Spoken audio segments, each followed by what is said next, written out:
The CBS Radio Mystery Theater presents...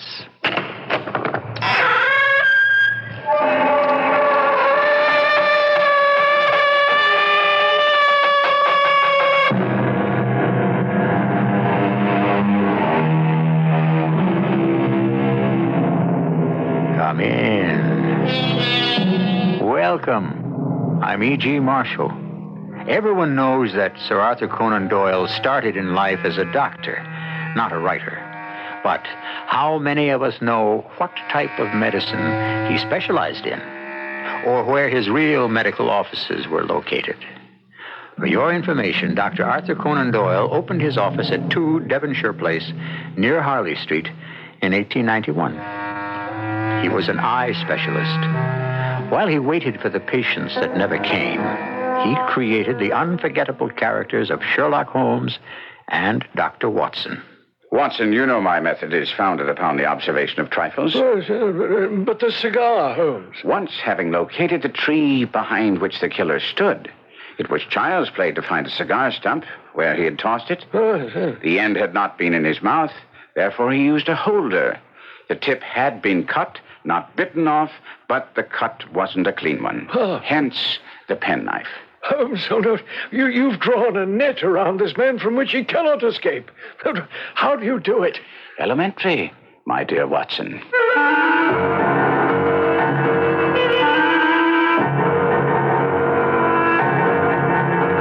Our mystery drama, The Boscombe Pool Mystery, was based on the Sherlock Holmes classic and adapted especially for the Mystery Theater by Murray Burnett. It stars Kevin McCarthy.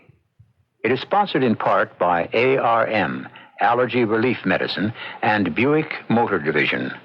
I'll be back shortly with Act One. If you'd really like a big car, but you really think you ought to buy a small car, maybe what you ought to buy is a mid-sized car. To be specific, a Buick Century Custom. The Century Custom, you see, offers a lot of the room and comfort you look for in a big car. And the trim size and the V6 engine give you a lot of the benefits of a small car. But the Century Custom has one more thing going for it. It's a Buick. And no matter what size car you're looking for, you just can't do much better than that. I love my skin, so I don't play games with it. When I slip into my bikini, I always slip into my Sea and Ski. Any sun product will help me tan, but Sea and Ski gives me the kind of tan you want to touch. Sea and Ski penetrates, moisturizes, protects, helps your skin stay smooth and supple. So get the tan you want to touch with Sea and Ski, the sun specialists. We know your skin. Come on, son, it's you and me and Sea and Ski. The Chicagoland Dodge dealers invite you to come in and take a look at the car that couldn't wait till 78. The new Dodge Diplomat. It's an all-new car from Dodge. New in size, new in design.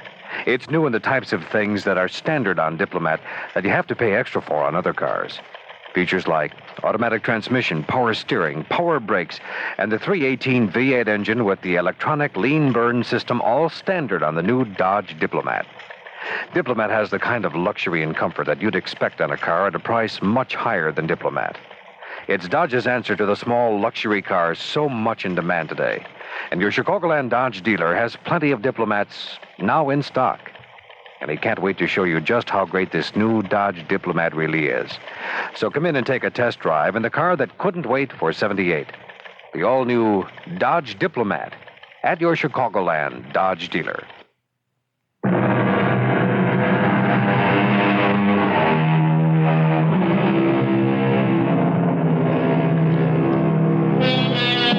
It's a singular fact that we know more of Sherlock Holmes than we do of his creator, Sir Arthur Conan Doyle.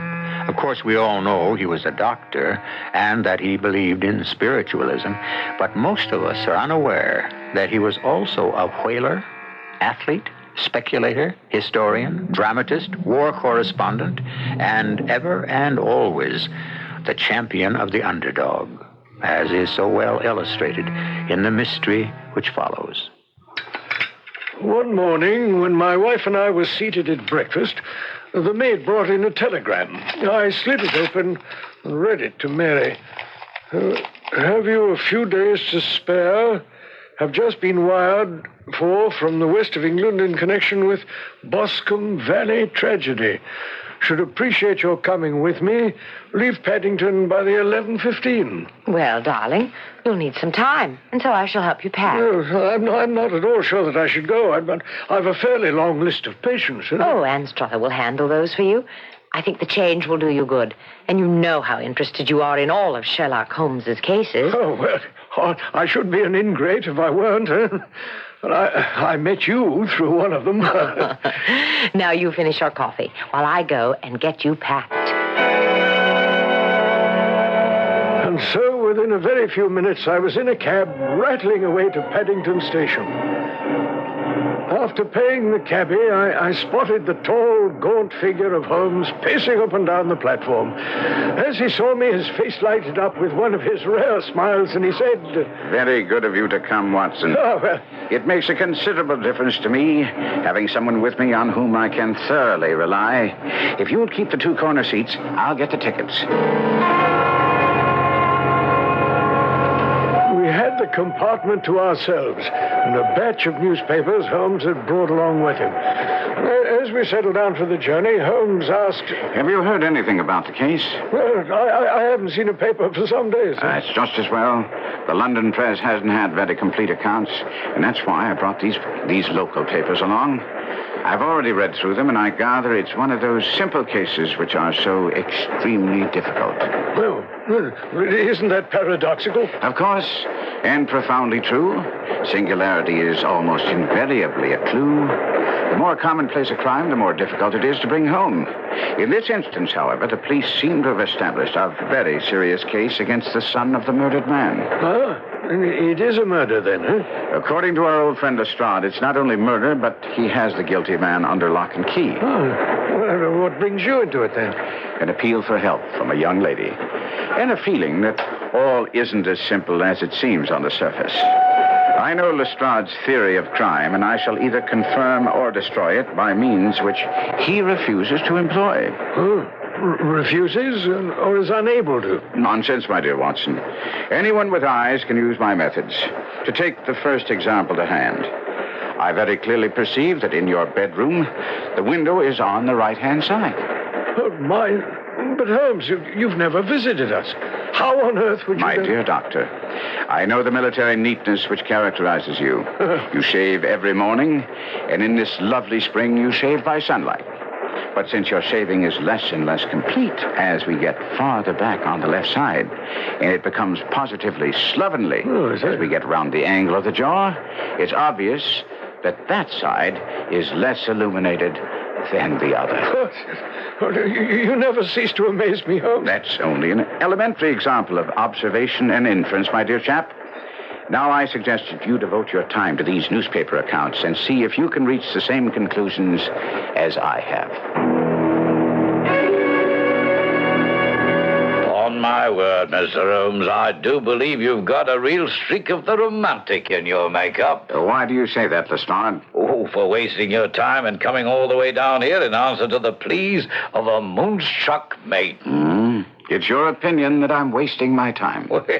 If you'll allow me to recount the facts, I think you'll agree. Delighted. Go ahead, Lestrade. Now, let me just use these notes to keep me on the track. Let me see now. Wait, now. On Monday last, Mr. McCarthy left his farm in Atherley about 3 p.m. and walked down to Boscombe Pool, a distance of about a quarter of a mile. He never came back alive. That is a fact I must concede. You'll also have to concede that we have 2 witnesses who saw him on his way, and one of them, William Crowder, a gamekeeper in the employ of a Mr. Turner, saw McCarthy's son following him with a gun over his arm. That was all in the papers? Oh, there's more. A girl of 14, Patience Moran, who's the daughter of the lodgekeeper of the Boscombe Ferry estate, was in the woods near the pool picking flowers. While she was there, she saw the elder McCarthy and his son, James, in the midst of a violent quarrel.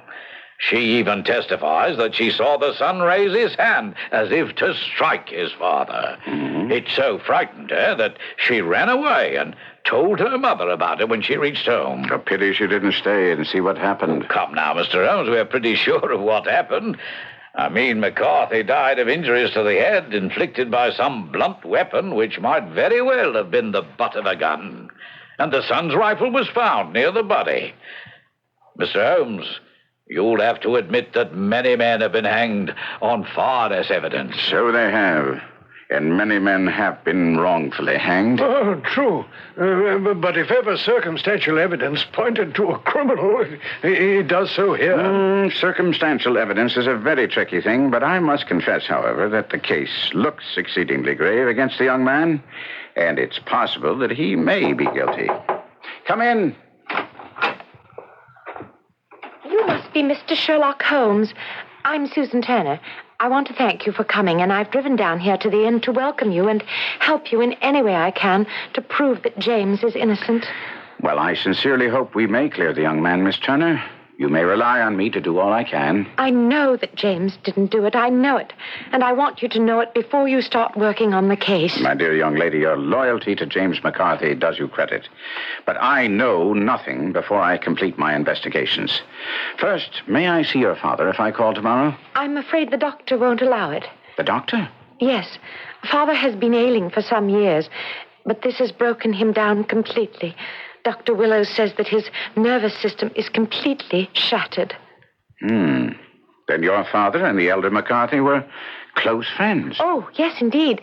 Mr. McCarthy was the only man alive who had known Dad in the old days in Victoria. Aha. At the gold mines where the papers say your father made his fortune. That's it. Thank you, Miss Turner.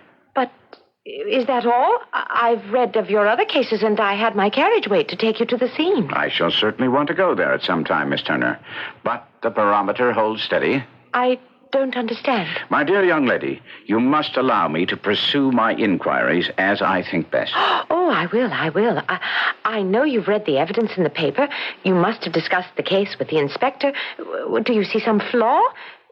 Don't you think that he's innocent? I think that is very probable. There now, Inspector, you heard. Mr. Holmes gives me hope. Well, now, I'm afraid, Miss Turner, that my colleague may have been a little hasty in forming his conclusions.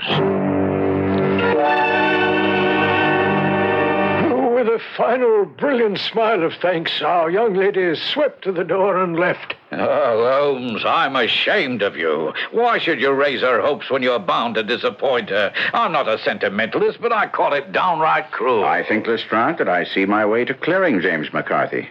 Have you an order to see him in prison? Oh, well, of course. Then we still have ample time to take a train to Hereford and see him tonight. We can go, of course, but in my opinion, it's a waste of time. I don't know whether or not you've been informed of the remark he made when the local constable informed him that he was under arrest. What was that? Oh, he said, "I'm not surprised to hear it. It's no more than I deserve." Good Lord, Holmes. That's a confession. Not at all, Doctor, not at all. That was later followed by a protestation of innocence. Well, with all the other evidence, Mr. Holmes, don't you consider that a most suspicious remark? On the contrary, Lestrade. It's the brightest aspect of the case, pointing to his innocence. Every one of the great detectives of fiction can be compared to magicians in their love of mystification. But with Holmes, there's a large difference. Many of the others love to mystify simply for the sake of mystification, whereas Holmes refused to divulge his thoughts until he checked to be sure that there was no other possible interpretation. We'll be back shortly with Act Two. I'm talking to Susan Handelman about Freedent, the great-tasting chewing gum that won't stick to most dental work. Mrs. Handelman, what do you like best about Freedent? Best? Well, it's got to be the fact that Freedent doesn't stick to my caps. It's just amazing. It really does what they say. What about Freedent's taste? Oh, it's delicious. I wasn't expecting Freedent to taste as good as regular gum, but it really does. It's got a nice, refreshing taste. And you know something? What's that? Because I've been chewing Freedent, my whole family's tried it, and none of them have a sticking problem but me. Well, they just like the taste. Would you recommend Freedent? Oh, I sure would. Well, that's how I found out about it. My neighbor brought some over one day and told me about how great it was. I tried Friedent, it didn't stick, and I liked the taste. So now I've been recommending it to everybody. Well, thanks very much for your time, Mrs. Handelman. Feel free to chew Friedent in both spearmint and peppermint flavors. It won't stick to most dental work. Friedent from Wrigley's. Is your bank open when you're busy and closed when you're not? Northwest Federal Savings knows that a good place to save is ready for you when you're ready.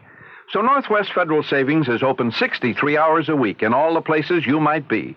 Because there are 5 convenient Northwest Federal Savings Centers throughout Chicagoland's great Northwest Territory. If you're shopping around 6 Corners, there's a Northwest Federal west of Cicero Avenue on Irving Park. Saving in Des Plaines, Northwest Federal's just east of the Tri-State on Dempster. Cashing a check in Norridge. Northwest in the Harlem Irving Shopping Center. Live near Edison Park? Save at Northwest just east of the train station.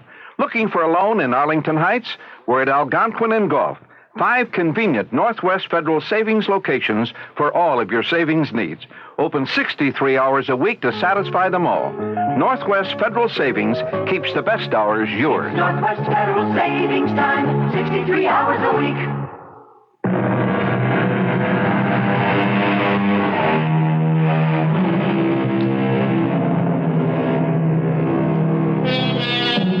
A little earlier, I mentioned that Sherlock Holmes was a champion of the underdog, and I suspect that this was an added factor in the endless popularity of A. Conan Doyle's creation.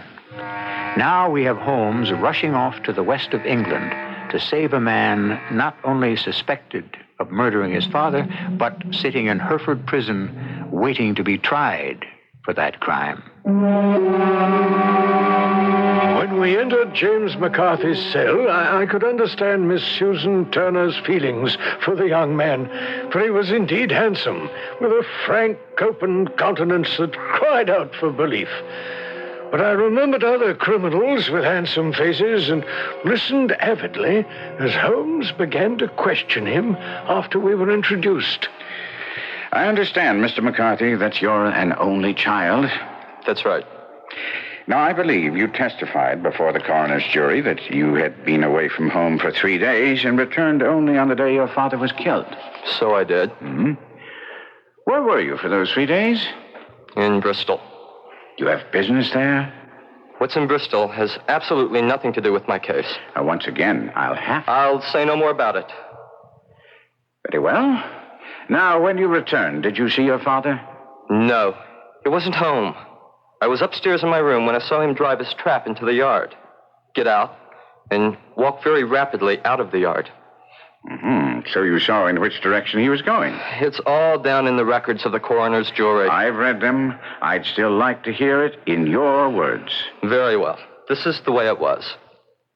I'll try to let you hear what I said, exactly as I said it. And now, Mr. McCarthy, you say you weren't aware in which direction your father was going when he left the yard? Right. You'd been away for 3 days. Did it not occur to you to seek out your father and tell him you were back, or were you on bad terms? We got along all right. You don't deny quarreling with him at the pool? No. You must have followed him there, did you not? I told you I had no idea where he was heading. I took my gun and set off for the rabbit warren, and the gameskeeper saw me, as he said. But I wasn't following my father. I had no idea he was in front of me. Yes, just so. And how, then, did you meet at the pool? I was about 50 yards from the pool, on my way towards the warren, when I heard a cry of, "Cooey!" which was a usual signal between my father and myself. I turned and went to the pool. Yes. And? My father was surprised to see me. He thought I was still in Bristol. He asked me rather roughly, what was I doing there? You said you were on good terms with your father. Did you not find the attitude you described rather strange when you returned from a 3-day absence? Those who knew my father will back me up when I say he was a cold and forbidding man of a violent temper. But you're his son. We had a disagreement of long standing. Oh, indeed. About what? I'd rather not say. I've already told you about my father's temper. That's why I left him, to avoid blows. And how long were you gone before you claim you heard this hideous outcry? I don't exactly know how long, but I couldn't have been more than 150 yards away. And then? I ran back, found my father lying on the ground with his head terribly injured. I dropped my gun, held him in my arms, but he died almost instantly. Did your father say anything before he died? He mumbled a few words, but all I could understand was something about a rat.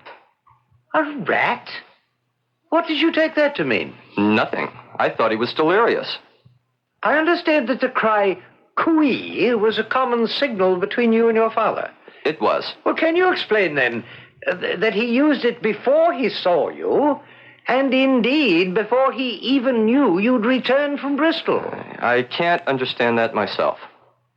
When you returned and presumably found your father fatally injured, did you see anything which looked strange or suspicious?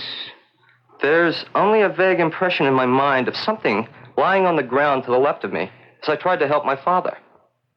Yes. Can you be more specific? I'll try. But you must understand it was only an impression. I think it was a coat of some sort. Gray, perhaps. Or a plaid. How is it that none of the officers examining the scene mentioned this, thing? When I rose from my father, I looked around for it, but it was gone. You mean it disappeared before you went for help? Yes. And you don't have any idea what it was? No. Just a feeling that something was there. How far from the body? About a dozen yards. And how far from the edge of the wood? About the same. Well, then, if there was something there, it must have been removed while you were within a dozen yards of it. Yes, but with my back towards it. Thank you. That will conclude your examination. I will address the jury about arriving at a verdict. Of course, I suspected pretty much what the verdict would be after the coroner's charge, so there wasn't any shock when they came back and said I should be held on a murder charge. When we left James McCarthy and were on our way back to the inn by train, Sherlock Holmes was in high spirits. Although, for the life of me, I could see nothing in what we just heard which pointed to the innocence of young James McCarthy. Lestrade, of course, said as much as we rode along. I see by your expression, Mr. Holmes, that you're down to the deductions and inferences. As for me, I find it hard enough to tackle facts without chasing after theories. Very well, Inspector. Here's a fact for you to ponder. We all agree that McCarthy Sr. met his death at the hands of a blunt instrument, do we not? Well, of course. It's also a fact that young McCarthy's rifle was examined and found to be free of blood, hair, or any signs that it had been used as a weapon. Isn't that so? Absolutely. And you don't find it at all strange that in the heat of a violent quarrel, the son lays down the rifle that he has in his hand and searches for a rock or some other suitable weapon with which to strike his father? Well, I believe that'll come out when he confesses. It'll all be explained. My dear Lestrade, you'll be sorely disappointed if you pin your hopes upon a confession. First, because the young man, although not very bright, isn't the type to confess. And secondly, because he can't confess to a crime he didn't commit. Oh, come now, Holmes. The coroner's jury came in with the charge not because of me, but because the coroner very correctly pointed to the discrepancies in his story about the father having signaled to him before seeing him, and his strange account about his father's dying words, and his refusal to give the details of the quarrel with his father. Both you and the coroner don't blink an eye at young McCarthy's ability to come up with a fantastic tale about his father's strange dying words involving a rat and a mysterious disappearance of some kind of garment. Well, you do have a way of looking at things, Mr. Holmes. But if you don't mind my saying so, they're kind of wrong side up. Like the way you took his saying when he was arrested that it was no more than he deserved as a sign of his innocence. Most certainly, Lestrade. Had he appeared surprised when he was arrested, or loudly proclaimed his innocence, I should have looked upon it as highly suspicious. And may I ask why? But however innocent he might be, he cannot be such an absolute imbecile as not to see that circumstances look very black against him. His honest acceptance of this, plus his undoubted self-reproach for his quarrel with his father, bring out the words, "It's no more than I deserve." Lestrade left us to write a report to the yard, and Holmes insisted that we visit Susan Turner. Accordingly, we drove to Boscombe Hall, a large house located in the center of the considerable holdings of Mr. John Turner. Miss Turner, do you have any idea what caused the quarrel between James and his father on the day he was killed? You've seen James. How is he? Did you tell him I believed in his innocence? He didn't need to be told. He seems in as good spirits as one could expect. But you haven't answered my question. I know. I'm just trying to think whether James would want me to tell you, since I am involved in it, and that's the reason he wouldn't tell the coroner. Now, Miss Turner, this is no time for concealing things that might well be vital to the investigation. Oh, you're right, of course. It's no time to hide anything. James and his father had many disagreements about me. Mr. McCarthy was very anxious that there should be a marriage between us. And you're telling me James objected? Mr. Holmes, James and I have always loved each other as brother and sister, but of course he's young and he just isn't prepared to undertake marriage just yet, and I'm sure there were many quarrels between them over this. And your father? Did he favor such a marriage? No, he was adverse to it also. No one but Mr. McCarthy was in favor of it at this time. Mm-hmm. Did your father ever give you any reason for his objecting? As I've told you, Mr. Holmes, my father hasn't been well for some time, and I would never think of discussing anything with him that I felt might cause him distress. At dinner that night at the inn, Holmes was thoughtful and less buoyant than he'd been earlier in the day. Lestrade joined us at coffee. Well, Mr. Holmes, have you come up with any more fancy deductions and inferences? No, as a matter of fact, Lestrade, I've only a few interesting questions. Perhaps you can help me with one of them? Oh, glad to do what I can. Can you tell me the relationship between Mr. Turner and the senior McCarthy? Well, of course. They were the best of friends. He even gave McCarthy Hatherley Farm, rent-free. They went to the races together. Indeed. And furthermore, this business has had a very bad effect on him. You know, he's in his 60s and hasn't been in good health for some time. But now it's said that because of this, his life is really in danger. It must have been a great blow to him. Does that help you at all, Mr. Holmes? Insofar as it poses two other interesting questions, the answer is yes. Well, then perhaps I can answer those for you also. Not unless you happen to have a map of Australia and know exactly what young James McCarthy was doing in Bristol for 3 days. The city of Bristol is noted for its extensive port facilities, its leadership in engineering, and the fan-vaulted ceiling of the famed church of St. Mary Radcliffe. But I doubt if it was for any of these that young James McCarthy spent 3 days there. We'll find the answer to that together with Sherlock Holmes when I return with Act 3. You've never had a really exotic car, have you? Because you've always felt that you needed something a little more down to earth. But you still want that exotic car, don't you? You know what you need? A Buick Skyhawk. It's small, it's V6 powered. Hey, it's even got a hatchback. Now that's down to earth. But with things like bucket seats, available 5-speed manual transmission, and that laid-back, low-down styling, it's not exactly plain vanilla. The Buick Skyhawk, the car you need and the car you want. Hello, I'm DeMond Wilson, taking a few minutes from my Sanford & Son TV show to talk to you brothers out there about kids. Some special kids. Kids who have no fathers. That's why they're special. Now, kids without fathers are really lonely, and man, nobody likes to be lonely, especially kids that are just beginning to come on. Now, you can help these kids by digging Big Brothers. They know what's happening. Now, call Big Brothers today and find out how you can be a big brother. Brother. Stanley. Brenda. You're not late for work. You are going to eat breakfast. You're not going to get me to eat bran cereal. I am, and I am. You're not, and you're not. Am. Not. Stanley. Some people say they don't like the taste of high-fiber bran cereals, but they haven't tried Kellogg's new Cracklin' bran. Stanley, it tastes so great you could eat it straight out of the box. Cracklin' bran tastes so great, straight from the box. Crunchy little donuts with a hole.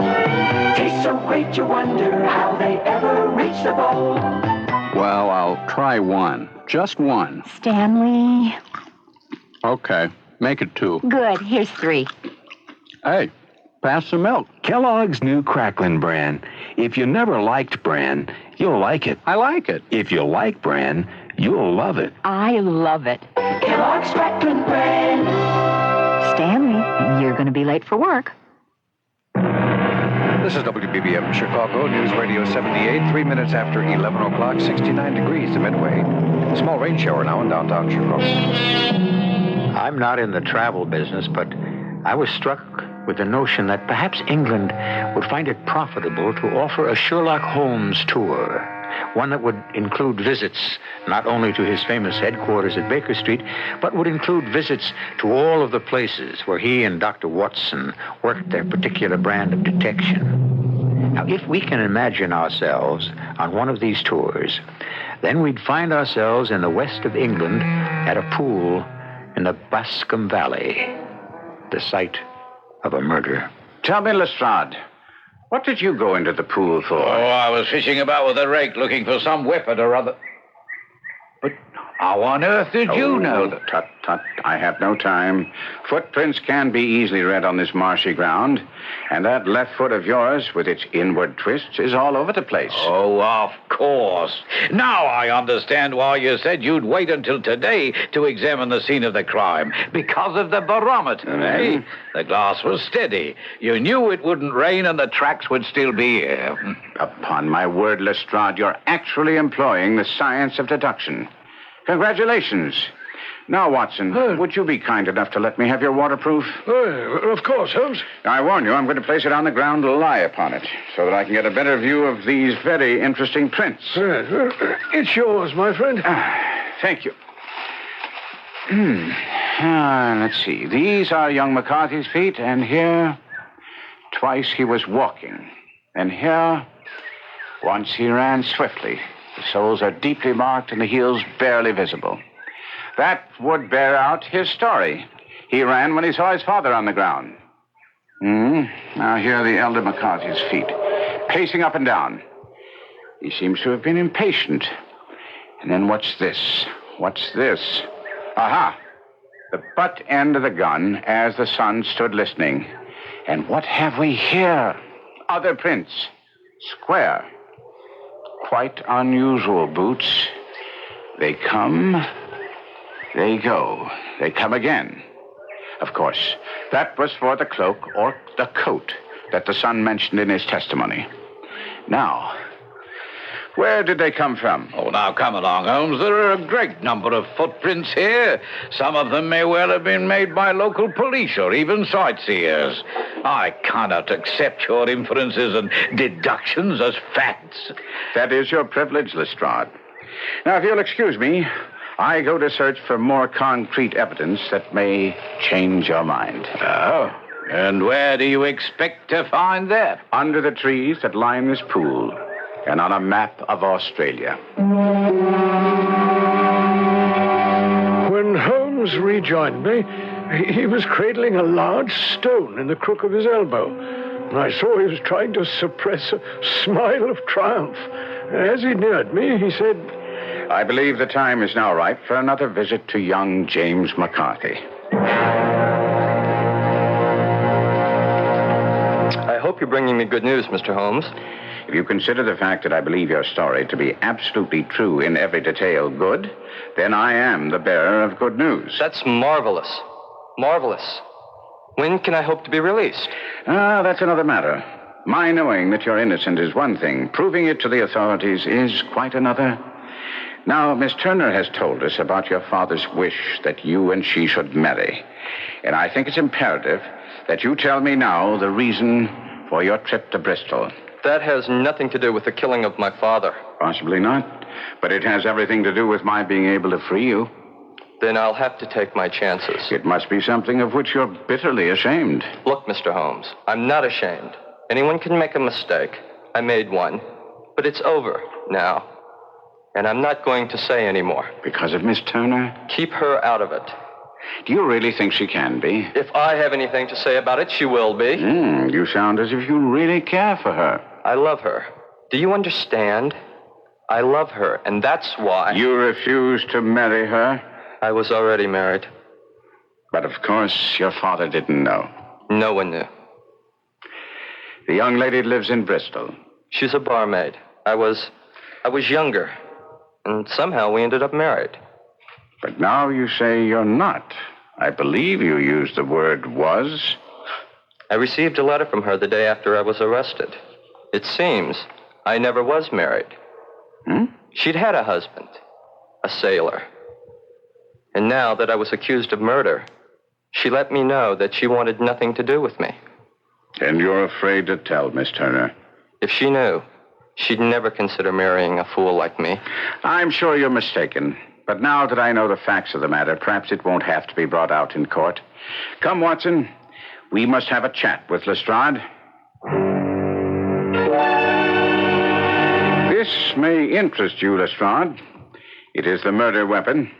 This stone? Well, really? I see no marks. There are none. Why then do you describe it as the murder weapon? The grass was growing under it. It had lain in that place only a few days. It corresponds with the injuries. There is no sign of any other weapon. I see. And perhaps then you can describe the murderer? Certainly. He's a tall man, left-handed, limps with the right leg, wears thick-soled shooting boots and a gray cloak, smokes Indian cigars, uses a cigar holder, and carries a blunt penknife in his pocket. There are several other indications, but these should be enough to point us to the murderer. Oh, point you, perhaps, but we still have to deal with a very hard-headed British jury. Lestrade, doesn't it strike you as curious that McCarthy, living rent-free at Turner's expense, and thus under great obligation to Turner, should seem so certain that a marriage between Miss Turner and his son would be appropriate? Well, it might have if I hadn't seen the young lady. I mean, she's head over heels in love with that boy. Then if this isn't enough to move you in the proper direction, there's nothing more I can do. Watson, look up the timetables and tell me the next train to London. What? Now, you're going back to town, leaving the case unfinished? My dear Lestrade, you have your man and cannot be moved. And as for me, the case is quite complete. Yes, but there are still some unanswered questions. Not for me. I've described the murderer to you. But too easy. Can you put a name to him? Well, surely it shouldn't be too difficult to find out. I've discharged my duty. The rest is up to you. After Lestrade left, Holmes lit a pipe. Well, I could see from his expression that he was troubled. Look here, Watson. I am in a bit of a dilemma. Oh, well, I don't see how. You've done all you could. Not quite. I believe I can name the murderer. Well, surely then the dilemma is solved. All you have to do is... come in. Oh, Mr. Holmes, I'm so glad you're still here. I can't believe what I heard about your going back to London is true. I'm afraid it is, Miss Turner. Come in and close the door. But Inspector Lestrade said you were convinced that James is innocent. Patience, Miss Turner. Patience. In considering this case, there were 2 points that struck me instantly. One was that his father should cry cooey before seeing him. Well, no, that's only according to his story, Holmes. Which I've already told you, my dear fellow. I choose to believe. Oh, and the second? The father's singular dying reference to a rat. I say that if we presume both to be true, we come up with some strong presumptions. The father thought his son was in Bristol.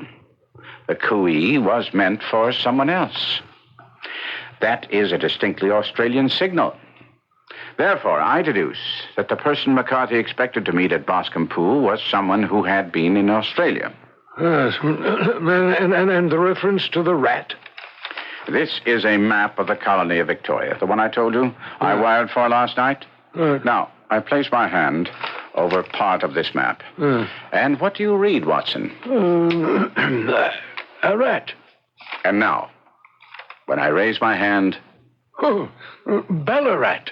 Quite so. That was what the elder McCarthy was trying to tell his son. The name of the murderer. So-and-so of Ballarat. By Jove. The possession of a gray garment was a third point, bringing us to a definite conception. We are looking for a person from Australia, from Ballarat, with a gray cloak. Astounding, Holmes. You applaud my performance before I finished. We can further deduce that this person is one who is native to this district because the pool can only be approached by the farm or by the estate, where a stranger would, well, hardly wander without being certain to attract attention. I have other evidence, but it all points in the same direction. The direction of a left-handed man with a limp who smokes Indian cigars. But you told Lestrade he used a cigar holder. He does. The cigar stump I found clearly showed that the end had not been in his mouth. Therefore, he used a holder, and the tip had not been bitten off, but cut. The cut was not a clean one, so the deduction is clear that he must have used a blunt penknife. I don't want to hear any more. Mr. Holmes and Dr. Watson, you must forgive me, but I cannot stay. I have to... Father. Susan. Good Lord, I never expected you to be here, Susan. Mr. Holmes, your note said... I apologize, but there was no way of avoiding this issue. No, I suppose not. And I assure you I would have spoken before now if it weren't for Susan. She's... Father, I don't think you should say any more. No, it's too late, my dear. I have a great deal more to say, and it's best now that you hear it all. He cannot be arrested. I will not have him arrested. I sent for you, Mr. Holmes, and I can send you away. There may be no arrest. Oh, but Holmes... We are not police officials, Watson. I came here at Miss Turner's request, as she says. However, an innocent man must not be allowed to suffer. I have had diabetes for years, and my doctor says now that it's only a question of a month or two before I die. But I tell you, no one knew the true character of that dead man. He was a devil incarnate, and his grip has been upon me these past 20 years. It stems from Australia. Yes. Back in the early 60s, I went to Australia to make my fortune. I failed at my diggings, fell among bad companions. Oh, I was hot-blooded and reckless. I took to the bush and became, in short, nothing better than a highwayman. There were 6 of us, and we had a wild, free life. Black Jack of Ballarat was the name I went under. And we're still remembered out there as the Ballarat Gang. And then, one day we heard of a gold convoy coming from Ballarat to Melbourne. The escort troopers outnumbered us, but as I said, we were reckless. All right, boys, let's go get him! Hold those horses steady, driver. Cover him, boys, while I climb up and get him to help me unload the gold. All right, now, driver. You will either help us unload this gold or I'll put a bullet through your brain. We got away with the gold, but the driver of that coach was this same McCarthy. I wish I'd shot him then, but I gave it no thought. And how many years later did he find you? Some 11 or so. I suppose it was a punishment God laid on me, despite the fact that I'd turned over a new leaf and tried to make up for my past. I'd gone to London about an investment when I met him in Regent Street with hardly a coat to his back or a boot to his foot. But he'd been tracking you? Well, he must have been, because he knew I didn't live in London. It touched me in the arm, and I'll never forget his words. Well, here we are, Jack, he said. We'll be as good as a family to you. There's 2 of us, me and my son, and you can have the keeping of us. If you don't, well, England's a fine, law-abiding country, And there's always a policeman nearby. And so you've been supporting him ever since? Whatever he wanted, he got without question. Land, money, houses. But then he went too far. He wanted his son to marry Susan. But the boy seems a nice enough lad. No, I had no objections to James. But as you know, I don't have long to live. And he grinningly told me it was only his just due that he should step into the whole property as Susan's father-in-law. Oh, I drew the line at that. So we were to meet at the pool for a final talk. And why, after all these years, did it end violently? Because he threatened to tell Susan, and suddenly I saw red. I stooped, I picked up a stone, and I struck him down. His cries brought back his son, but I had gained the cover of the wood, although I was forced to go back for my cloak. Well, Mr. Holmes, that's the true story.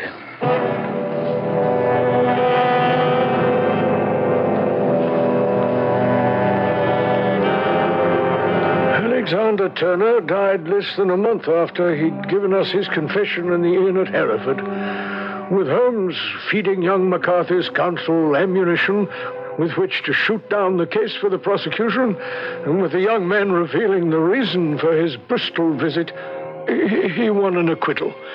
And that very night, Holmes and I sat before a fire in our Baker Street flat, watching Turner's confession turn to cinders in the crackling flames.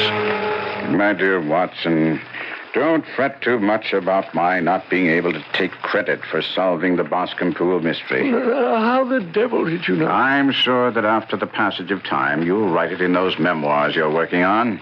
And don't forget to point out that the one person everyone tried to protect, Susan Turner, knew the whole story. Yes. While James McCarthy was spared the knowledge that his father was a blackmailer and his father-in-law a murderer.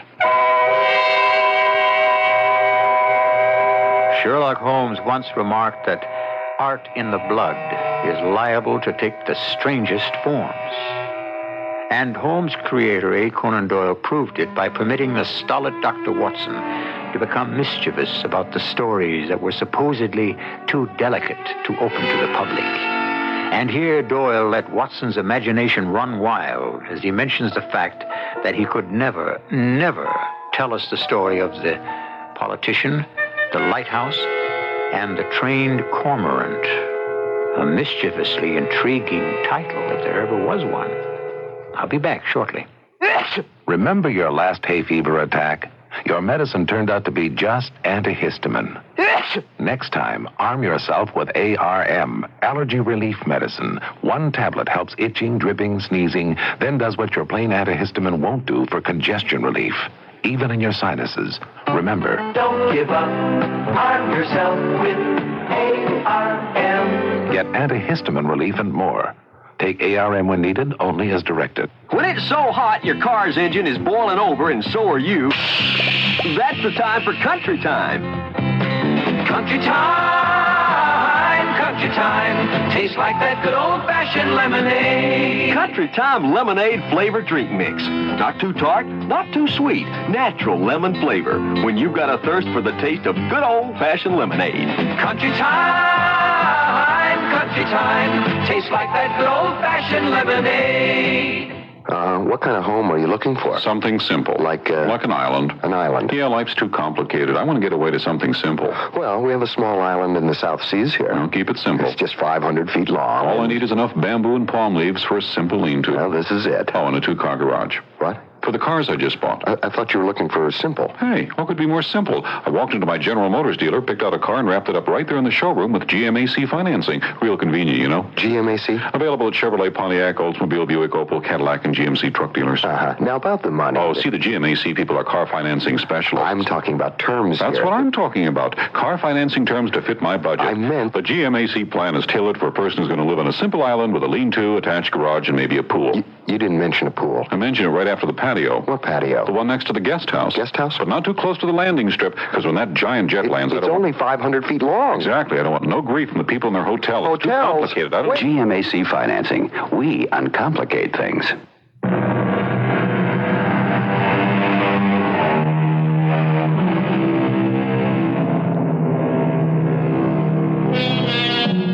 When I mentioned that we could never read any of the unrecorded adventures of Sherlock Holmes, I neglected to tell you that Doyle's son and famed mystery story writer John Dixon Carr did collaborate on a volume which included some of them. They were interesting, but as the authors themselves would be the first to admit, lacked the master's touch that made A. Conan Doyle and his Sherlock Holmes world famous. But they never dared to tackle the story of the politician, the lighthouse, and the trained cormorant. Our cast included Kevin McCarthy, Court Benson, Patricia Elliott, Ian Martin, and Dennis Koch.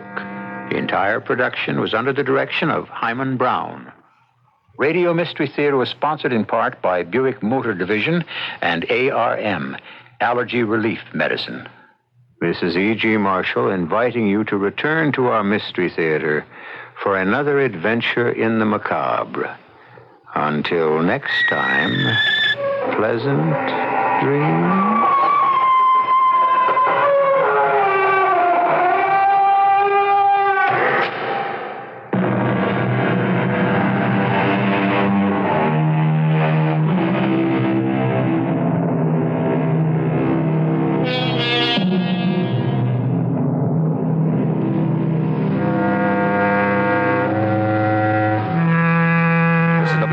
Chicago News Radio 78, the time 11:24. If you need a muffler, now you can... News Radio 78, WBBM, Chicago.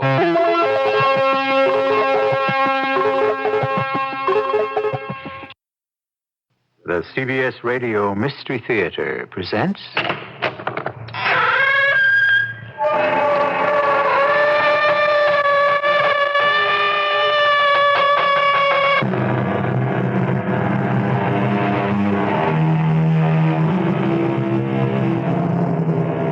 Come in. Welcome. I'm E.G. Marshall. This is the story of a god. There have been many gods since the dawn of civilization, but no god bore so strange a name as the one you're going to meet right now. No god before him looked and talked the way this god did in the beginning of mankind's 21st century. Yes, this is the story of a future god.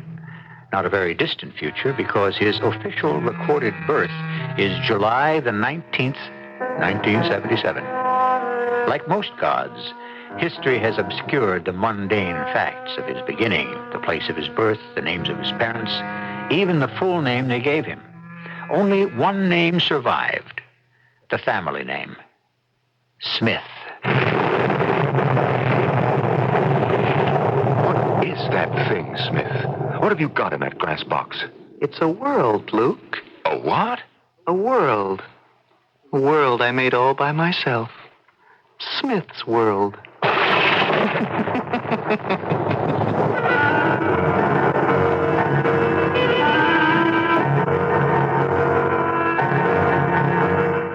Our mystery drama, A God Named Smith, was written especially for the Mystery Theater by Henry Slessor and stars Norman Rose and Russell Horton.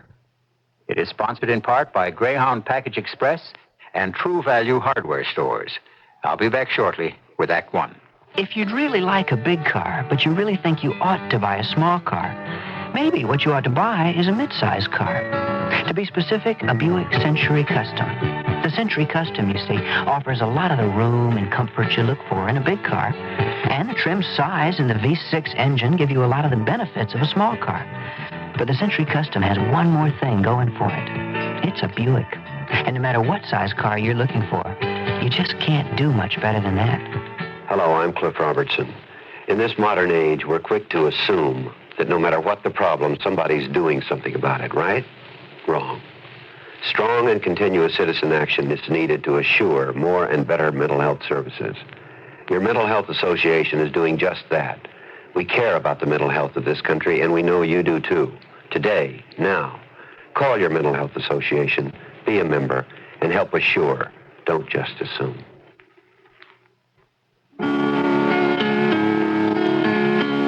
This is Jack Lemmon. Now, you know I took a lot of kidding about that name when I was a kid, but I got used to it, and things haven't turned out too badly for me. But take some other kids, though, kids who don't have a father around. There are almost 2 million of them in this country, and for them, although their name may not be a lemon, their life is pretty sour. Unless somebody like a big brother comes along to give them the companionship and sympathy and encouragement and the time and attention they need, they could easily stay sour. Will you give your time to one of these boys? Not your money, your time. And not much of that, maybe a night a week or a few hours on Saturday. Doing whatever the two of you cook up. One man, one boy. It's a formula that turns boys into men. So call your local big brothers. See what the both of you can get out of it. Find out how you can be a big brother. Call your local Big Brother's office today.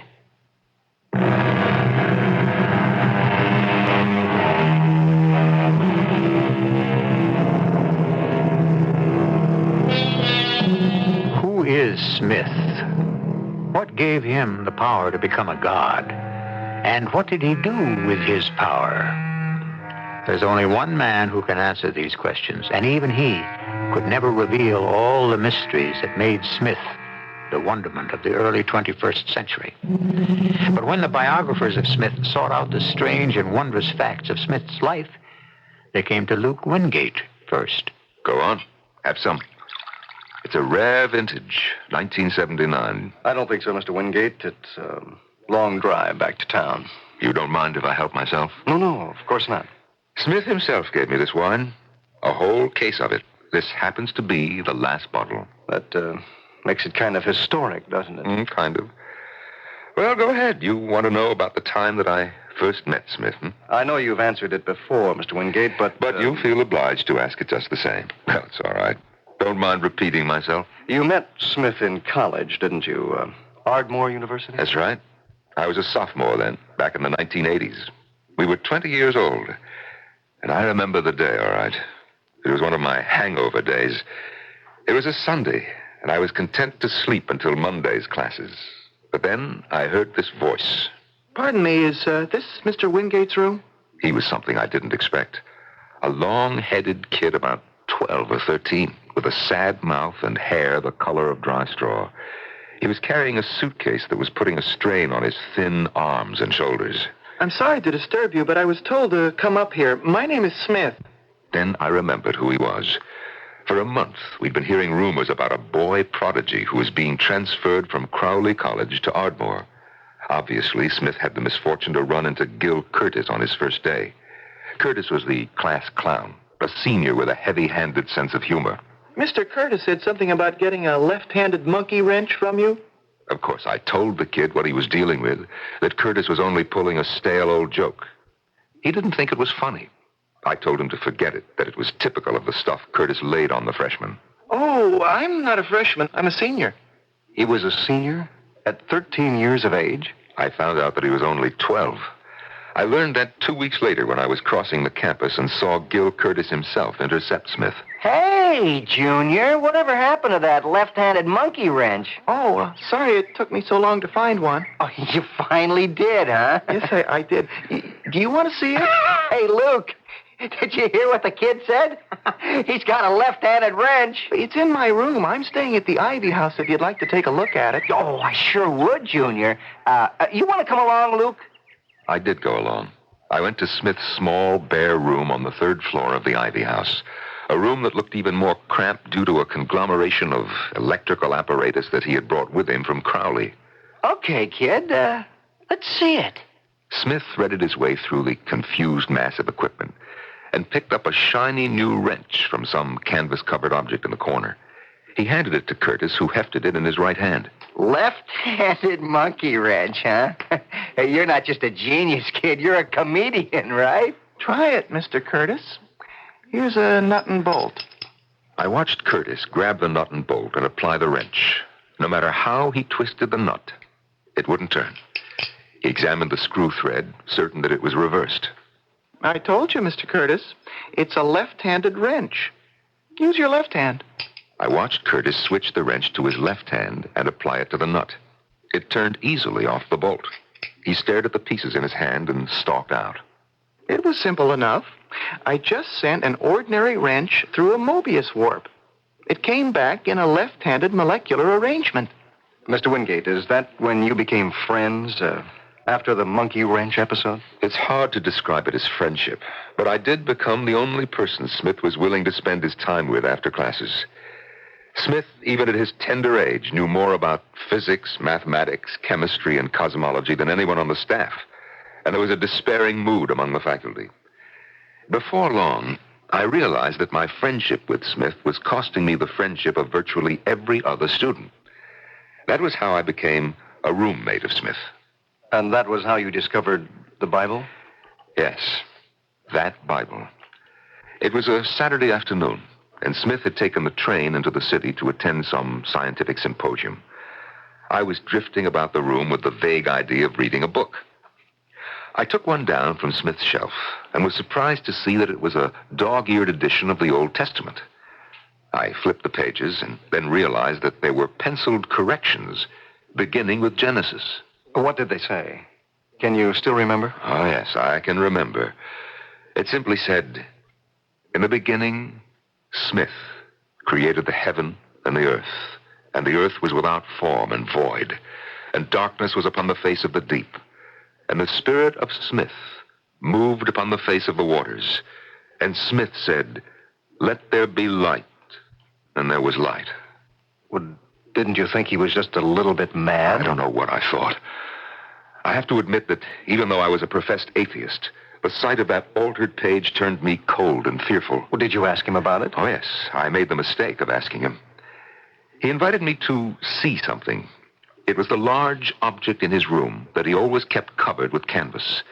It was a cabinet, about 5 feet high, the top enclosed with glass, and the sides studded with dials and buttons and switches.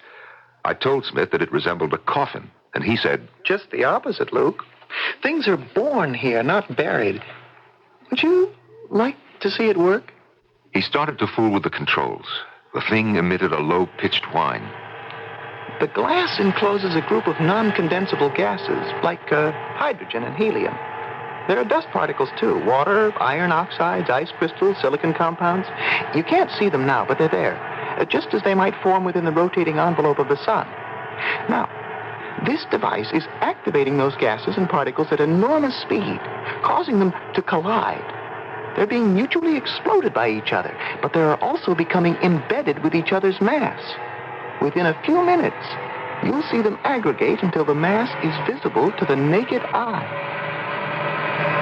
It was 5 minutes before my naked eye saw anything at all. Then I thought I could make out a pinpoint of something in the center of the cabinet. I blinked at it, and it grew larger.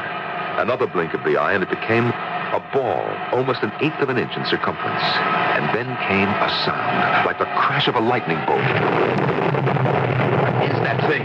What have you got in that glass box? It's a world, Luke. A what? A world. A world I made all by myself. Smith's world. That's right. It's a small planet created out of an artificial cosmos. Right now, its heat intensity is almost great enough to shatter the retaining glass, so we'll have to start the cooling process. He tugged at a switch in the panel, but I could see at once that something was wrong. It's not moving. The refrigeration switch is jammed. Something's wrong. The strange mud-brown sphere in the cabinet was still growing in size, and now it began to glow with its own heat. Get out of here. Get everyone out of the building, Luke. Suddenly, Smith seemed like nothing more than a frightened child. I told him that we were alone in the building, and he pleaded with me to leave while he wrestled with the dials and switches in an attempt to stop the terrible process that was taking place. Get out of here, Luke. There isn't much time. Now the thing in the cabinet was glowing with white heat, and I could feel the blast of it right through the retaining glass. Smith was still working feverishly at the controls, but I knew that there wasn't any more that he could do. I yanked him away from the device. He began to kick and scream. I was a great deal bigger than he was, but his strength became maniacal. I remembered something from my swimming class. Cocked my right arm and let go a short, snappy punch to the chin of Smith.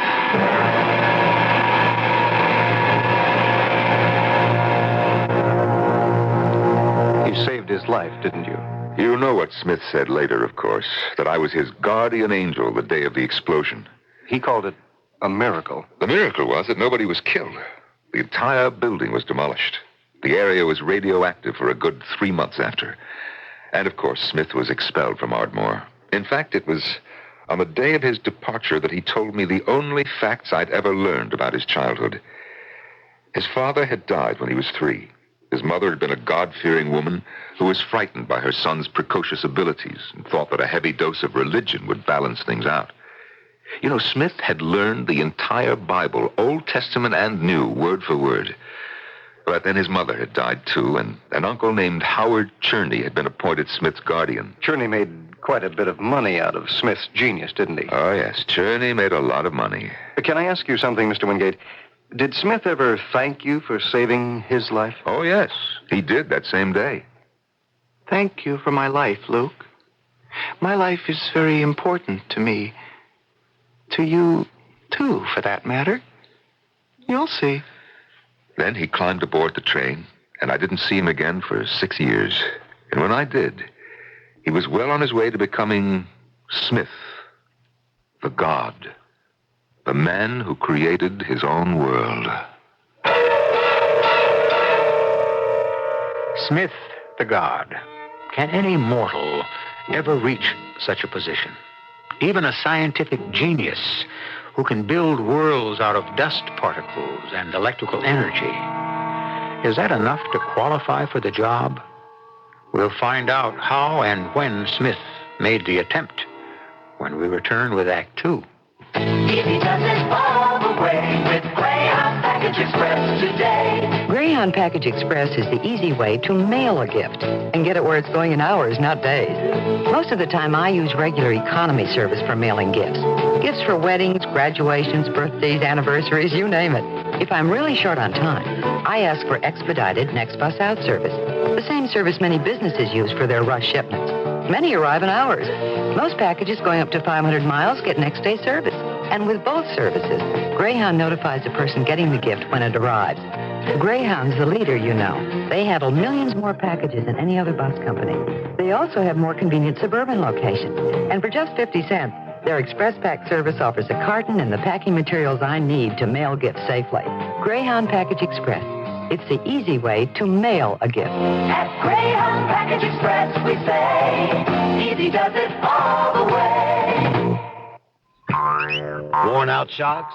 Midas at Midas. The next time you feel that sway, and you don't know if your car is coming or going, the next time you feel that swerve, it might be your shocks that are rocking and rolling. Neutralize it, Midas it, and Midas today. The next time you feel that sway, don't compromise. Midas your car and you'll never have to buy shocks for it again. Because at Midas, if anything ever goes wrong with one of our LifeGuard, SuperGuard, or SpringGuard shocks, we guarantee to replace it free for as long as you own your car. The next time you feel that sway, don't compromise. Midas. In case you didn't know, the 41 Chicagoland Midas dealers can install mufflers on most foreign cars with the same expertise with which they've been installing mufflers on American cars for the past 20 years.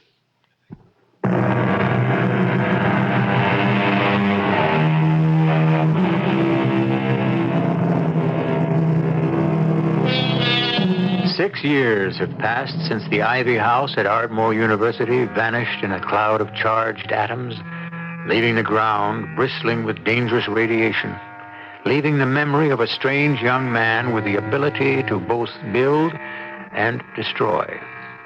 Luke Wingate heard nothing from his friend in those 6 years, but Luke was busy building something himself, his own career in journalism. Of course, I knew you worked for the Herald, Mr. Wingate. I was lucky. There were 40 guys in my graduating class trying to get that job.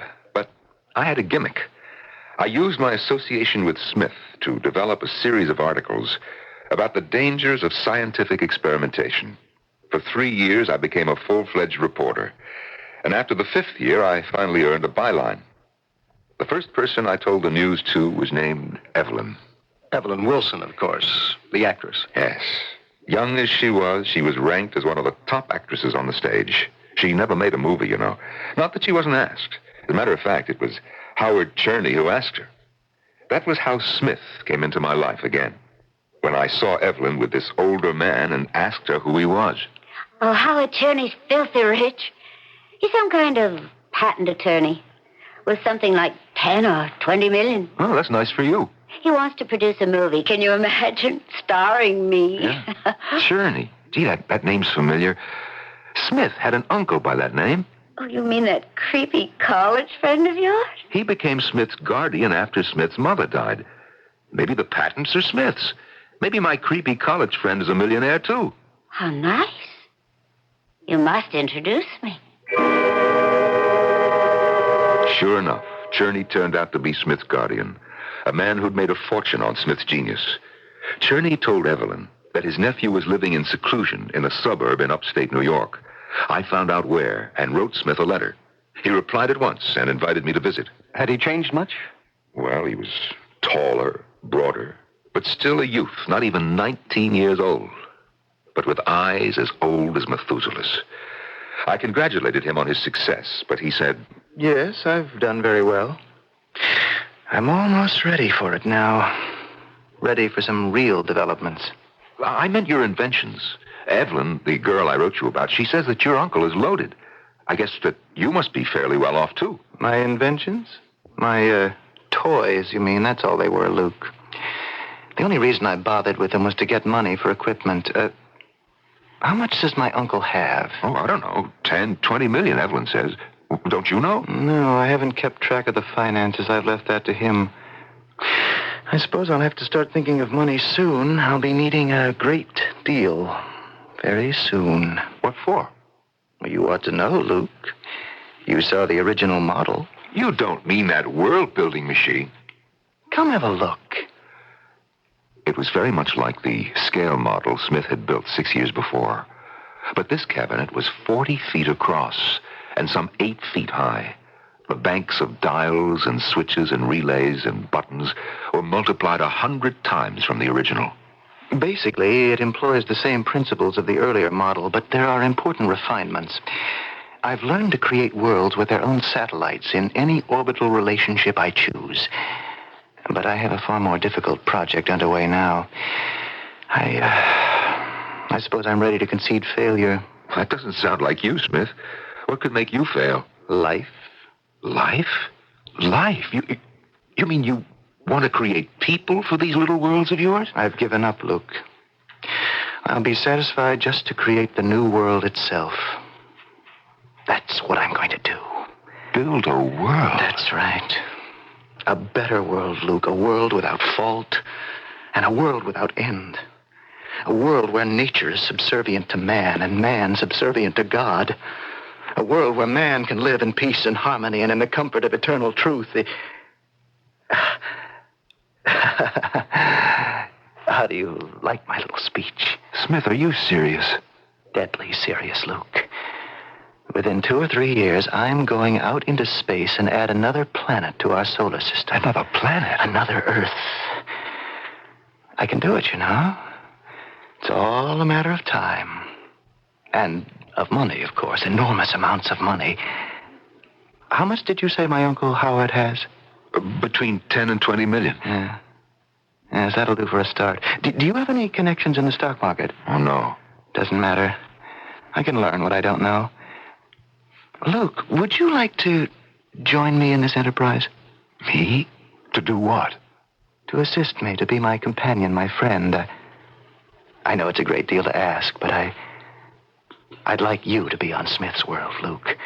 When I create it, people it, bring it to a state of perfection. No, Smith, I don't think so. You're being foolish, Luke. I'm offering you the opportunity to be my principal assistant, to be God's right hand. Thanks, Smith, but no. I like the world I have. And don't forget, I'm an old atheist, remember? I don't believe in gods. Not even when they're you.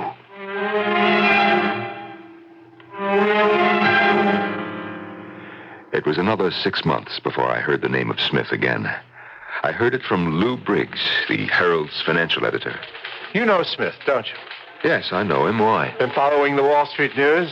Not particularly. What's happening? Your friend Smith's decided to take a flyer at the market.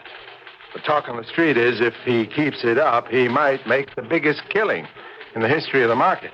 You look worried about it, Briggs. Well, if he continues to be successful, he'll cause a panic. Excuse me, Briggs. Wingate. Luke, it's Evelyn. Oh, yeah. Hi, how are you? I'm terrible. Luke, an awful thing has happened. Can you see me right now? What's the matter? It's Howard Cherney. He's dead. He shot himself. Something to do with the stock market. I didn't think people did that kind of thing anymore, but he did it. That was how Smith's uncle died. That was how the fortunes of thousands of so-called market experts were wiped out. But Smith had his millions, and Smith had his dream. And shortly after that, I had no job. I don't understand it, Luke. Why would the paper fire you? I'll tell you why. It's because Smith told them to. From what I heard, Smith bought a controlling interest in the Herald. One of his first acts was to get me canned. Oh, what's so flattering about that? I wrote Smith and accused him of getting me bounced. And this is the telegram he sent me. Oh. You're correct. However, greater employment opportunity awaits you immediately. Salary $100,000 a year. Reply at once if interested. Smith. Now, do you understand? He's trying to buy a friend, Evelyn. Don't you see? You are going to accept. Aren't you, Luke? Well, 100,000's a lot of money. I couldn't make that in 5 years on the paper. Oh, with a salary like that, we could even get married, couldn't we? But you didn't marry, did you? No, we didn't marry. At first, because I was too busy. Because I was the first employee of Smith Incorporated to move into the 87-story Smith building in Flushing Meadows. The first of some 80,000 employees, including 3,000 engineers and computer programmers, 6,000 scientists in every conceivable field. I still have the first announcement ad prepared by Smith Incorporated. Do you remember this? May I see it? Wanted 1 million superior men and women. Yes, it's a famous document. Who wrote it, do you know? Smith himself, of course. Listen, if you believe you have superior and or mental capabilities and are interested in joining other men and women of your caliber in the most important enterprises in human history, you're invited to write for full details concerning the establishment of a new planetary home for the human race. Well, you know the rest. The world thought it was a joke, of course. But there were more than 25 million applications. Smith was pleased by the response, but his happiness was short-lived. When the testing procedure began, it became apparent that the Smith standards were far too demanding to produce the 1 million superior men and women demanded by Smith. After almost a year of testing, only 160,000 candidates were marked acceptable. And what did you do, Mr. Wingate? Me? Well, I was given the title of assistant to the president. I was paid regularly, stationed in a 6-window office the size of a small railroad terminal, and given nothing to do. You were right, Luke. You were absolutely right. Smith wanted to buy himself a friend. Well, Evelyn, there are worse things to be. Are there? Oh, I want you to quit, Smith. I was wrong to tell you to take this job. Ev, it won't be for long. I swear it. In another year, he'll have that manufactured world ready, and then it'll be over. We can take our money and run. Do you really believe that? What makes you think that you won't have to go to Smith's world, too? Oh, he'll want you there, Luke. He needs you. Since when does a god need anyone? He'll get what he wants, Luke. Oh, quit now. Oh, we're through. Oh, Ev, you don't mean that. I do, Luke. I'd rather lose you now than later. The next day, I sent my letter of resignation to Smith. And that night, I received a telegram. It said, "Accept your resignation with reluctance. However, implore you to perform one last important errand. Please visit Dr. Martin Corcoran at Salo Laboratory, San Francisco, to enlist his interest in our enterprise. So you went to San Francisco? Yes, I went. It was a long and difficult task, convincing Dr. Corcoran, and it took me 35 days to get his affirmative answer. My first stop when I returned home was Evelyn's apartment. And there was something strangely different about her. Of course, there's nothing the matter. I feel wonderful. But you look different. What have you been doing since I left? I've been working, rehearsing. Rehearsing? Yes. I've been given a part in a new play. Oh, is that all it is? Oh, it's a wonderful play, Luke. The finest I've ever read. It's a chance like nothing I've ever had before. That's why I'm so excited. There's something I have to tell you about it. What? Well, it has something to do with Smith. Smith? He hired Arthur Trumbull to write the play. It's about... Well, it's about Smith's world, I suppose. Oh, but it's very beautiful. Well, okay. If Smith's behind it, the play's bound to be a smash. Oh, I knew you'd understand, Luke. Yeah. What's the part like? I play Eve. It was a month before the play opened that the first Smith space vehicle was launched from Death Valley. Its time of departure, its cargo, its destination, its purpose were all kept secret. 2 days later, another ship was launched, and days apart, 2 other ships headed out to join the other Smith vessels on some mysterious mission in outer space. I had no idea how Smith planned to build his world away from the controlled conditions of the laboratory. But that was his problem. My problem was Evelyn. Few of us who were there will ever forget the first performance of Arthur Trumbull's The World. The excitement crackled like a tangible electrical force in the huge theater where the play was having its premiere. It's quite a play. Some critics think it's a religious play, but only those who knew Smith could realize the real significance of its message, the terrible meaning concealed in all that glib, poetic dialogue. I knew that Smith had subtly guided Trumbull's hand. It ended up as a message of praise of God. A God named Smith. Pardon me, Mr. Wingate, but wasn't that also the night that, well, you know? Yes, that was the night I got drunk, right after the curtain came down. I tried to see Evelyn backstage, but I couldn't get to her through the mob. I went out and spent the next 3 hours in a neighborhood bar, getting thoroughly stoned. Then I went up to her apartment and used the key I had. Look! Well. What do you know? You've got company. Hello, Luke. Smith, what a surprise. I'm sorry, Luke. I'm really very sorry. Oh, it's not your fault, Smith. No, sir, it's not your fault. It's my fault for just barging in here. Oh, Luke, please try to understand. It's okay, Ev. No kidding. It's my fault, like I said. I shouldn't still be using that key that you gave me, huh? Here, Smith, you better take the key now, along with all the other privileges. Only, I don't suppose you really need a key, do you? A god ought to be able to walk through walls. I never said I was a god, Luke. Oh, but you are. You are, Smith. You're a god, and you have to be worshipped. Luke, don't. Oh, please, Luke, get off your knees. Thank you, O Lord. Thank you for all our blessings. Thank you for my salary, Lord. And then thank you for my bonus, Lord. Please stop this, Luke. Smith is my shepherd. I shall not want. You're drunk. Hail to our Lord of the universe, Lord of all creation. Hail to Smith the God. And so Smith the God has lost his first disciple. But will that make any difference in his plans for the future? Will that change his mind about building a new home for the human race? And what will become of Smith's world when it enters the orbit of Earth? We'll find out shortly in Act 3. You've never had a really exotic car, have you? Because you've always felt that you needed something a little more down to earth. But you still want that exotic car, don't you? You know what you need? A Buick Skyhawk. It's small, it's V6 powered. Hey, it's even got a hatchback. Now that's down to earth. But with things like bucket seats, available 5-speed manual transmission, and that laid-back, low-down styling, it's not exactly plain vanilla. The Buick Skyhawk The car you need and the car you want. Hi, this is John Ford Coley.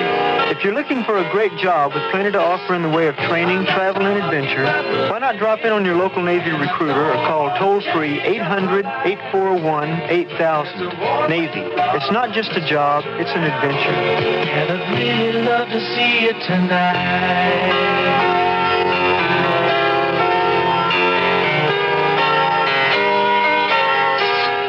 This is WBBM Chicago. Now, True Value hardware stores offer a lifeline for your lawn. Their June bargain of the month is a True Test 60-foot rubber and vinyl garden hose with 5/8-inch inside diameter for just $6.99. This True Test hose can help provide all the water your lawn will need to survive during hot, dry summer months. It combines the durability of rubber with the flexibility of vinyl, so it stays strong in the hot sun. And yet it's flexible even in cold weather. And it's double reinforced for burst strength. Right now, True Value hardware stores offer the lifeline for your lawn. The True Test 60-foot rubber and vinyl garden hose with 5/8-inch inside diameter for just $6.99. It's the bargain of the month while supplies last at participating True Value hardware stores. True Value Hardware, it's more than just a name. It's a way of doing business that means True Value.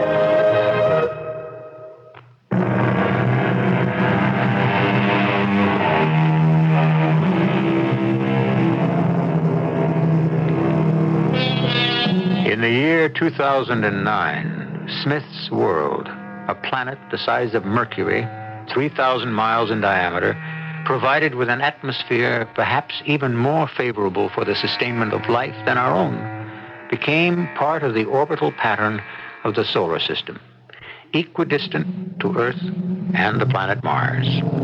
The exodus from Earth to Smith's World coincided with the most disastrous economic panic in history, precipitating riots in a dozen countries, causing hardships for millions left behind. It was a year of hell for many, but for Luke Wingate, it was a year of oblivion. Yes, it's true. I spent that entire year at the Boomsocket Sanitarium, but there was never any question about my sanity. I was nothing more than a Simon Pure alcoholic.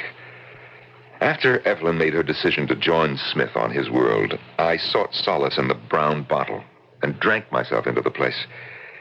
When I left, I took a job with a low-circulation picture magazine and tried to forget. But of course, you didn't. No, I wasn't allowed to forget. Because one night, the ghost came. The ghost? A ghost figure standing at the foot of my bed, shimmering as if in waves of heat, staring at me with hollow eyes. It was Smith. Luke? Who are you? You know me, Luke. I am Smith. Now, don't be frightened. You're not seeing phantoms. This is merely an electronic projection of my own image, a purely mechanical trick. But where are you? I am on Smith's World in my own chambers. What do you want? I want you on Smith's World, Luke. I'm offering you paradise. Will you refuse me for the sake of Evelyn alone? Is that why you reject me? I won't worship you, Smith. You're not my God. I'm very sorry, Luke. If I ever start praying, Smith, I'll mention you in my prayers. I'll ask forgiveness for you. Forgiveness.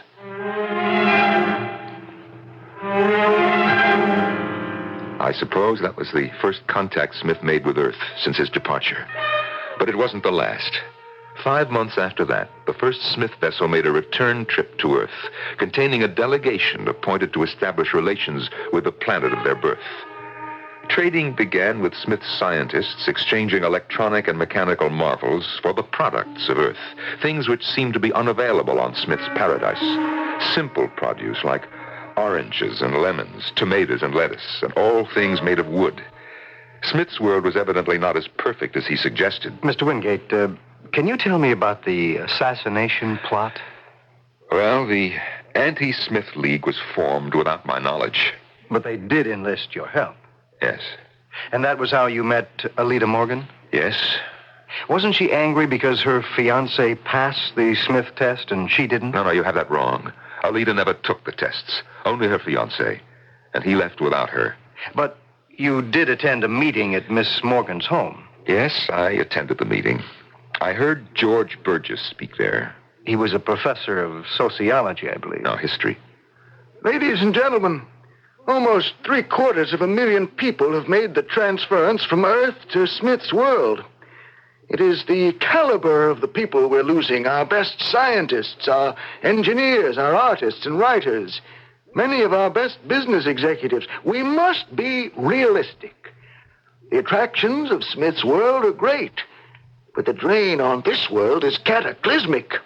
The crisis point looms for all of us, a crisis that will result in chaos.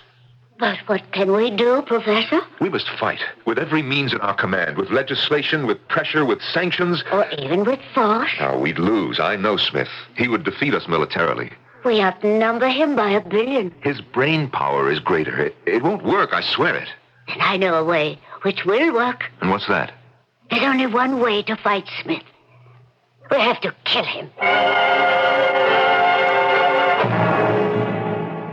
So that was when you finally took the Smith tests. We took something else first. The marriage vows. Why was that?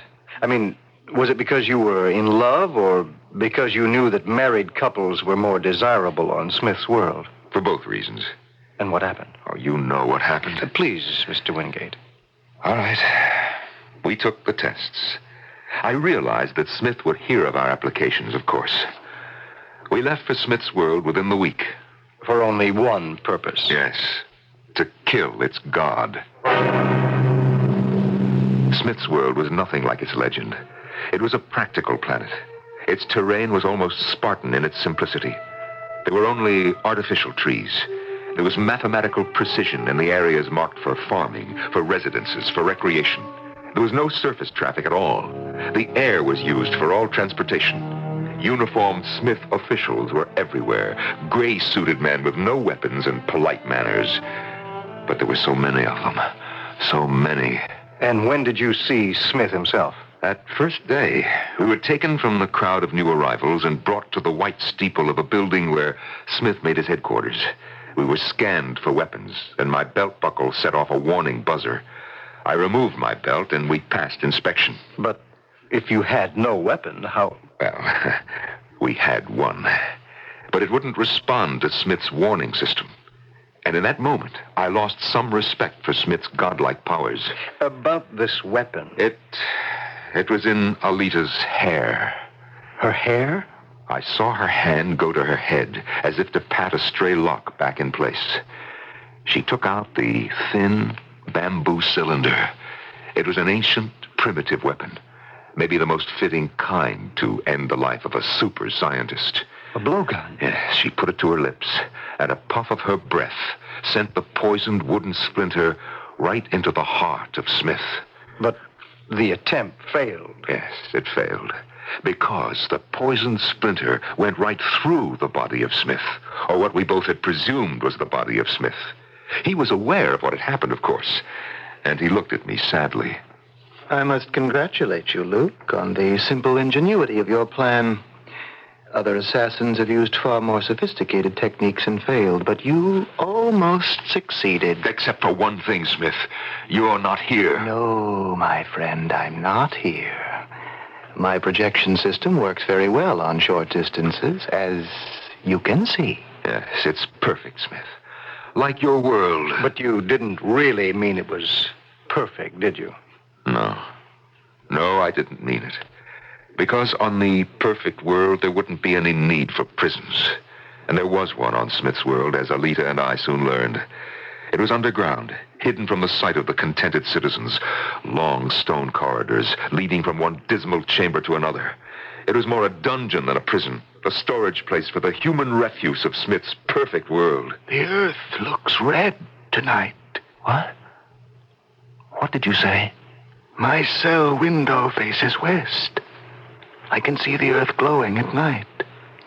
It glows redder and redder all the time. They say that a day will come when the earth will bleed and Smith's world will burn.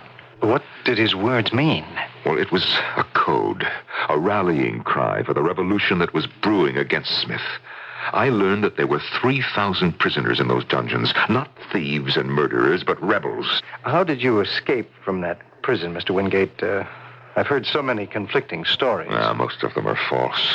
I didn't overpower any guards. I didn't use any clever stratagem. You see, I was released by a friend. Luke! Luke, wake up! It's Evelyn. What? Evelyn, what are you doing here? I'm not here. I'm at home, in the Citadel. Then you're just a ghost, a projection. Yes. But Smith doesn't know what I'm doing. He's in the farmlands. There's some kind of trouble there. Then you know about his machine. Oh, Luke, I've been so wrong. About him, about you, about what I wanted. Evelyn, why did you come here? Something's happening. There've been strikes, riots, outbreaks. I hear talk about something called the Bleeding Earth. Oh, I'm so frightened, Luke. Please help me. I'm the one who needs the help, Evelyn. I'm the prisoner, not you. No. I'm a prisoner, too. Get me out of here. Use your authority as Smith's wife to get me free. Now. Right now, before he comes back. That was how I made my escape from the Smith prison. I was brought back to Smith's Citadel as a guest instead of a prisoner. I found Evelyn waiting for me in Smith's chamber. Luke, what was that? I don't know. It sounded like an explosion somewhere. The sky. Look how red it is. I've almost forgotten what the sky looks like, Evelyn. Oh, come to the window. Luke, what is it? I don't know. There must be flames somewhere, flames in the east. Oh, the farmland. They're burning the fields. Oh, those could be fuel storage tanks. Oh, Luke, I'm so frightened. You said that there was trouble on the farmlands? Oh, hold me, please. I'm shaking all over. Evelyn, listen to me. Oh, Luke, I was so wrong. I've missed you so much. I was so terribly wrong. Well. What's fair is fair, isn't it, Luke? Smith? That's what the Bible says, of course. An eye for an eye, a tooth for a tooth, even a kiss for a kiss. The world is burning, Smith. Yes, I know. I've just seen the farmers put the torch to it with their own hands. It started then. Oh, Smith, has it started? The Bleeding Earth? You see the mistake I made, Luke? I should have developed my own form of life. Instead, I depended on the miserable ingrates who made a mess of the planet Earth, who were making a mess of my world, too. Is it really your world, Smith? Created by your marvelous world-building machine? Why are we just standing here? They'll burn us down, too. What about it, Smith? This is God's world, isn't it? Not yours. Your fine machine didn't really work in the limits of space. You didn't create Smith's world. Your ships captured this rock from the debris of space. They steered it into the orbit of the solar system.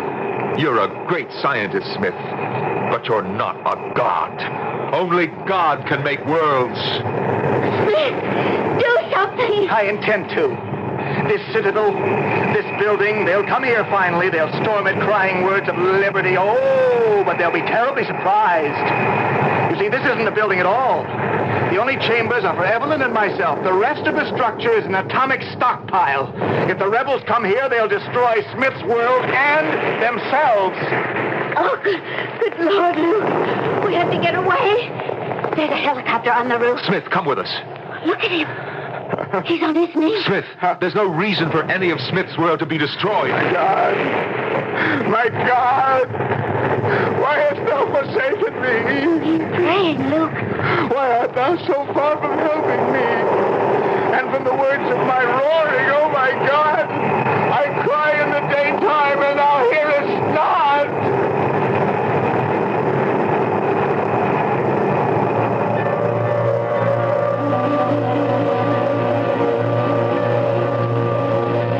How many made it to the spaceport, Mr. Wingate, before the final atomic reaction? Only 20,000, they say. All those others, they died out there. Smith's world became the tombstone of the solar system. And of course you found your wife on one of those spaceships. Yes, I found Alita. You must have been very happy. Yes. I was happy. For the first time in my life, I said a prayer.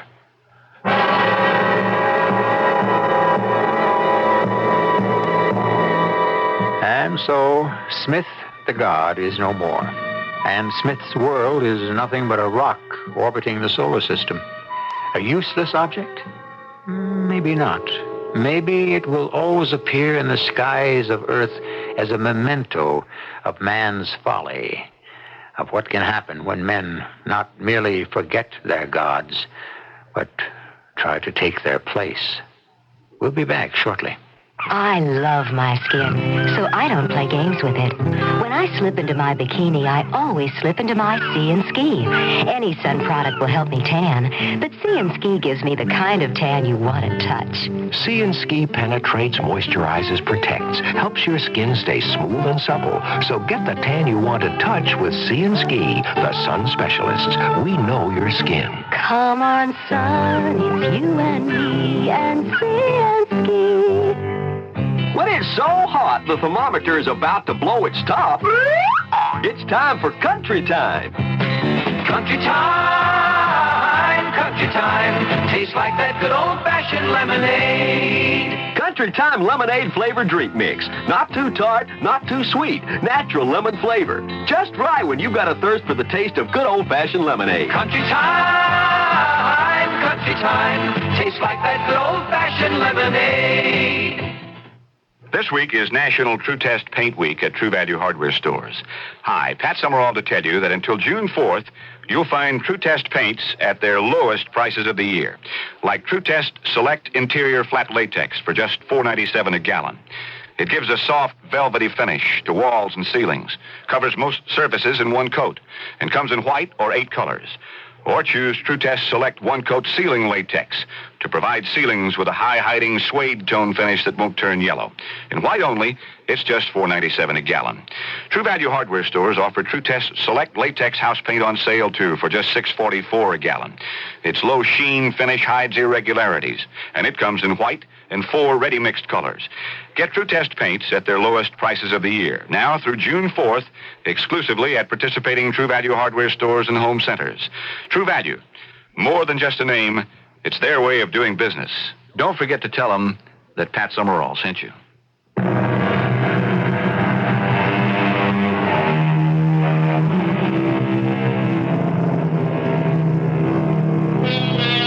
Smith wasn't the only person who ever dreamed of having a world of his own.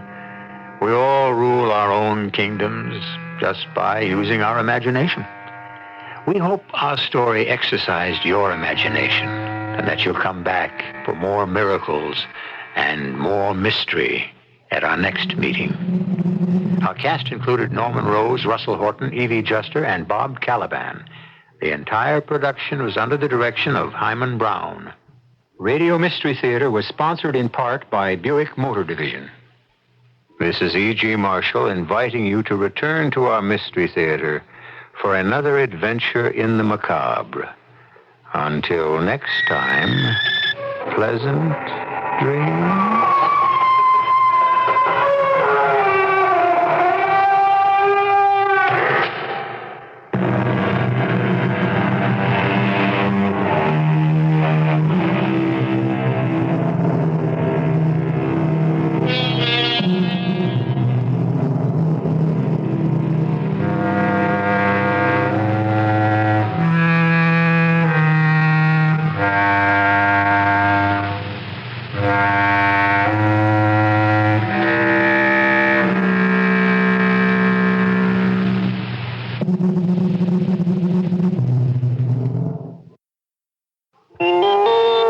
CBS News. A Canadian ferry boat with 112 people on board is sinking off the coast of Labrador after apparently striking an iceberg. This is Doug Poling reporting on the CBS radio network. The vessel is the Canadian National Ferry William Carson. The passengers and crew have abandoned ship and are now in lifeboats. Ted Bartlett, a spokesman for the Maritime Division of the Canadian National Railway, gave details on rescue efforts. Rescue planes have been dispatched to the scene from Prince Edward Island and from Gander, Newfoundland. They are to stand by until the Canadian Coast Guard icebreaker Sir Humphrey Gilbert arrives on the scene. The vessel was on her first scheduled run from St. John's, Newfoundland to Goose Bay, Labrador. Apparently the vessel struck submerged ice, but that is a conjecture at this point. We do know that the vessel was holed in the bow and was taking water fast. The vessel reported by radio that all the passengers and crew were transferred to the lifeboats with no loss of life or injuries. More news in a moment. All microwave ovens are not alike. Proof? Just listen to what you get when you buy an Amana Touchmatic radar range, the first microwave oven with a memory. Just set it, and it remembers how long to defrost, then cooks with split-second accuracy, simple as 1, 2, 3. Amana Cookmatic Power Shift puts you in full control. Just select the speed you need: high, roast, medium, low, simmer, or warm. And look at Amana's features. Stainless steel interior, big enough for a family-sized turkey. 675 watts cooking power. Cooks everything in about 1/4 the usual time. With an energy-saving 50 to 75% less electricity than a conventional range. And a big plus, Amana's full 5-year warranty on the Magnetron that covers Magnetron cost, labor charges, even serviceman's travel expenses for 5 years. See a demonstration of the Amana Touchmatic radar range at your Amana retailers. You'll agree all microwave ovens are not alike, because there's nothing like the Amana Touchmatic radar range. Some anti-American demonstrators threw rocks and chanted slogans Thursday about a block from a building where Mrs. Rosalind Carter was visiting in Quito, Ecuador. Police used tear gas to break up the protesters. Mrs. Carter, who spent 2 days in Ecuador, moves on to Lima, Peru on Friday. Treasury Secretary Blumenthal says inflation this year will run about 6.5%, higher than earlier predictions made by the administration. Chairman Charles Schultz of the President's Council of Economic Advisors says the nation's economy is improving. The economy is making good progress towards getting rid of the problems that the last 4 or 5 years have brought on us. Employment is increasing, output is increasing, investment in the economy, which is good for future productivity and holding down inflation, is increasing. We still have too many people unemployed. We still have too high a rate of inflation. But we are improving, not as fast as we like, but steadily improving. Schultz was in Atlanta to speak to a meeting of the National Association of Business Economists. Officials in Southgate, Kentucky say arson has been eliminated as a possible cause of the Beverly Hills Supper Club fire, which killed 161 people last Saturday. In Cincinnati Thursday, a $21.5 million damage suit was filed on behalf of 2 victims of the fire. The suit charges negligence in the construction of the building, installation of safety devices, and enforcement of local, state, and federal regulations. In Paris early Friday, that conference among rich and poor nations on future economic cooperation ended in disappointment. Delegates failed to reach agreement on energy policy and the issue of debts by third world countries. No plans were announced for any resumption of the conference. The Washington Post reports former Secretary of State Henry Kissinger has accepted a 1-year appointment as a professor at Georgetown University School of Foreign Service in Washington. The Post quotes reliable sources as saying Kissinger will teach international diplomacy.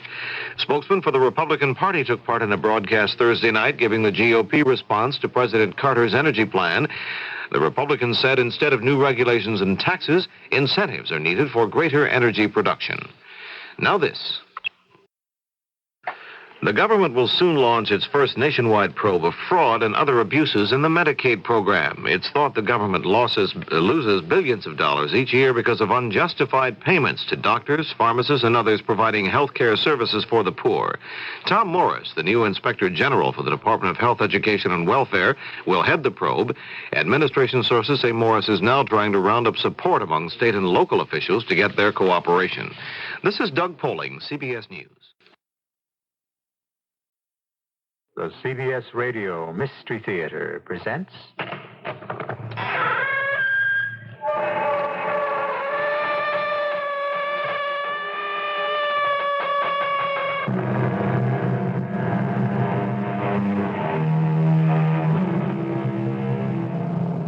Come in.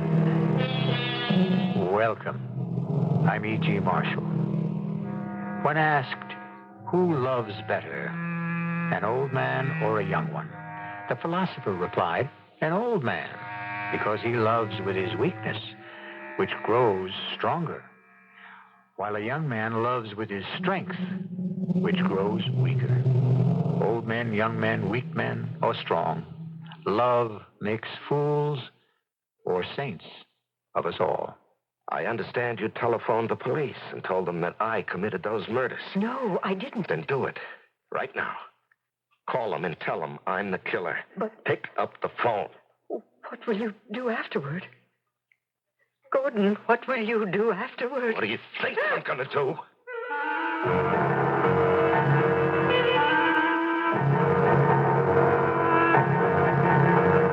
Our mystery drama, The $2 Murders, written especially for the Mystery Theater by Sam Dan, and stars Robert Dryden and Larry Haynes.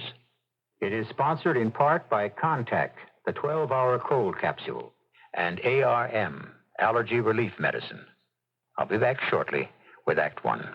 Once upon a time, there was a couple who needed a car. Honey, we need a car. My shoes have had it. They wanted a sensible car because they were sensible people. We're sensible people. We save strings. We buy bonds. We brush regularly. We hang up our clothes. But they also wanted a car that was fun because they liked a good time. Anybody for a quick game of fish? Oh, cold glass of milk and you're on. Well, knowing how hard it is to find a car that is both sensible and fun, they went straight to their Buick dealer, whom they knew to be a most reliable source for such cars. Say, you wouldn't have... Of course he would. At which point, the dealer introduced them to the Buick Skylark. When the V6 engine, the compact size, and the ample room were pointed out, they were amazed at how much sense the Skylark made. Isn't that amazing? I am bowled over. And when the famous Buick ride, comfort, and road manners came to their attention, they were quick to see how much fun a Skylark could be. Gee, that looks like fun. Oh, you're not just whistling. They were so overjoyed with their Skylark, they stopped the car, ran up to the first person they saw, hugged him, and kissed him. I'm going to hug him. I'm going to kiss him. Which might not make much sense, but it certainly was fun. It's June, and what better way is there to reward your super grad or super dad than with a quality Texas Instruments calculator? For the high school or college bound, there's the Texas Instruments TI-30 student math system. You get the powerful TI-30 calculator, plus a denim-look vinyl carrying case and a fun-to-read 224-page manual packed with all kinds of math tips. Call Utility Stationery Stores downtown at 372-3700. Or in Waukegan, call Action Office Equipment at 249-1105. For your favorite dad, there's the Texas Instruments SR51-2, the professional problem solver for work and every day. For a limited time only, with the purchase of an SR51-2, you get a free book, a $4.95 value, called Calculating Better Decisions. Call Utility Stationery Stores downtown at 372-3700. That's Utility Stationery Stores downtown at 372-3700. A Texas Instruments calculator. An affordable gift they'll remember.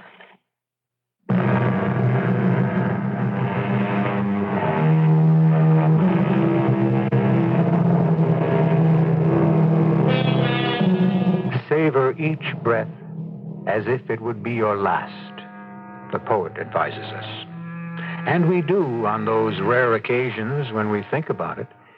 However, it is necessary to breathe so constantly that the thing becomes automatic, and we hardly think about it. It's a pity. We're in the apartment of Miss Olga Verby. At first glance, Olga appears to be about 25. When you look at her closely, she might be 35. Does it matter? She's attractive. She has a nice smile. Her eyes may be just a bit hard, and she has, as the saying goes, been around. Miss Verby is dressed to go out when she hears a sound. It's a key turning in a lock. The door opens, and... Gordon. Good evening, Olga. Oh. You're on your way out, I see. Well, I thought we agreed that you were to be at home all evening, every evening. Well, sure. I was just going down to the corner for some cigarettes. And that's another thing. I would much prefer you didn't smoke. I dislike the smell. Oh, sure, Gordon. Anything you say. Fine. All dressed up? Just to go down to the store? Well, I learned it from you, Gordon. Always look your best. Suppose I'd come here and you were gone. Oh, I'm sorry, Gordon. It won't happen again. Oh, honey, you're mad. Angry. Oh, well, I guess I better get into something comfortable. I understand the publisher of the Daily Press received a telephone call this morning. He doesn't know who it was. It was a woman's voice. You want me to fix us a drink? No. The woman offered to feed him some information that could bring about the downfall of Gordon K. Morrison. Of course, He called me immediately. He works for me. I own the paper. You own the Daily Press? Oh, I didn't know that. Well, very few people do. Well, why are you telling me this, Gordon? You're the woman. Me? Well, who else could it be? Oh, but Gordon, I swear to you. Don't lie. What other woman would call a newspaper and try to sell information about Gordon K. Morrison? Gordon, I swear. Don't lie to me. Gordon, it wasn't me. What other woman knows me? I'll tell you what other woman. Your wife. My wife is a decent, God-fearing woman. Not a harlot like you. What did you call me? And this is how you repay my goodness, my generosity. What generosity? You set me up in a flea bag like this. I never go anywhere, do anything. I gotta be here day and night in case you just might happen to get an idea. You might want to drop around for a couple of minutes. You'd rather walk the streets. Let's get one thing straight, Buster. I never walk the streets. Fleabag, is it? Well, this is a respectable middle-class neighborhood. I allow you money. Money? Look at these clothes. Right out of the bargain basement. Oh, no, you live quite comfortably. And you got millions. What am I getting out of it? I know girls who've got guys with half your dough. They got cars, jewels, real estate. In a couple of years, maybe I'll get a little fatter, a little scrawny. You can toss me right out of my ear, and what have I got to show for it? You would betray me. I got my future to think about. Oh, yes, and I've also been thinking about your future. Yeah? The press isn't the only paper in town. No, you'll never betray me to anyone. Well, what do you think you're going to do? Hire some goon to take care of me? Won't do you any good. Because first thing tomorrow morning, everything I know gets mailed to a certain friend of mine. Or if anything ever happens to me... Tomorrow morning will be too late, and I never hire goons. When an important matter must be handled, I do it myself. What? Oh, what are you saying? For you, tomorrow morning will be too late. Oh, that gun doesn't scare me. You can't get away with it. Oh, yes, I will. No one knows about you and me. Gordon, please. Please, Gordon, I'll never again try to... That's true. You won't.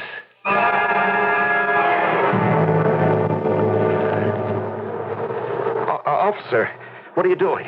What does it look like I'm doing? Why are you giving me a ticket? Do you know how to read? Now, look, officer, What does that sign say? No parking between 10 p.m. and 6 a.m. Ah, that's very good. Now, do you know how to tell time? Officer, look, I see you're wearing a watch, all shiny gold. So, what does it mean when the little hand's on the 11? Officer, it was only for a few minutes. What does that big sign say across the street? 50 yards down the block, huh? Parking, $2. You didn't want to spend $2 like a sport, so now it's going to cost you $5. Look, officer, is there some way that we can... Is there some way that we can what? Some way, we can arrange... Arrange what? Arrange to have you, overlooked? No. And don't say another word. You can get into real trouble. Well, I was only, trying to seek, an accommodation. Mister, this may come as a big fat surprise, but not every cop in this town is on the take. Guys like you, important-looking guys like you, respectable-looking guys like you, you're the worst crooks of all. All right, here's your summons. Now beat it. Just a minute. Hold it right there. Why? Why would you want to bribe your way out of a $5 parking ticket? You've just used a harsh word, officer. Bribe. Is there a nice word for it? Well, I don't want this on my driver's license, you see. Yeah? You know how difficult the insurance companies can be? All right, let me set your mind at rest. This is not a moving violation. It's got nothing to do with your driving record or your insurance. It doesn't? No, it doesn't. And you know it as well as I do. Now beat it.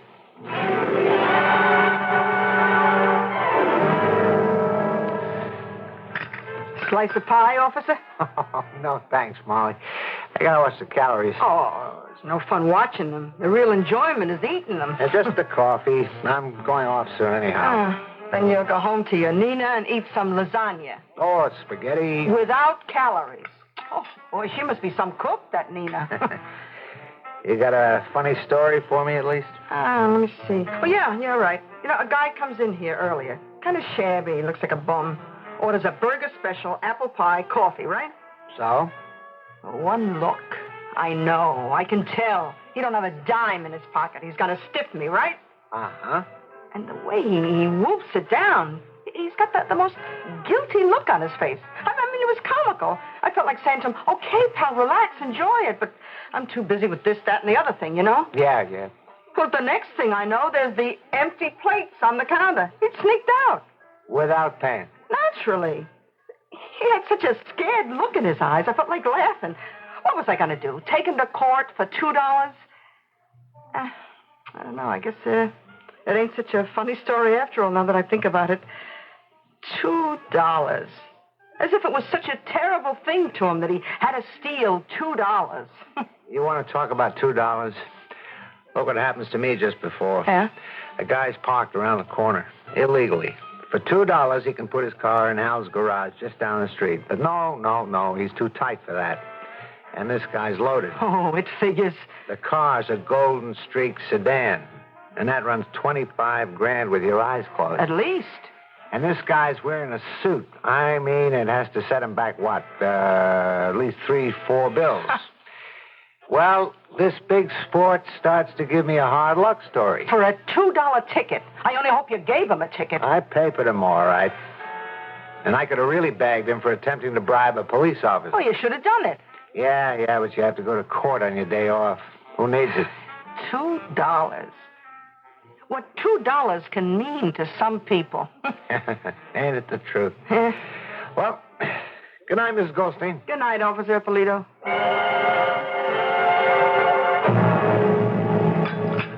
No, Dorothy. These eggs are not satisfactory. Mr. Morrison insists on 3 minutes exactly. Now, please prepare 2 others properly.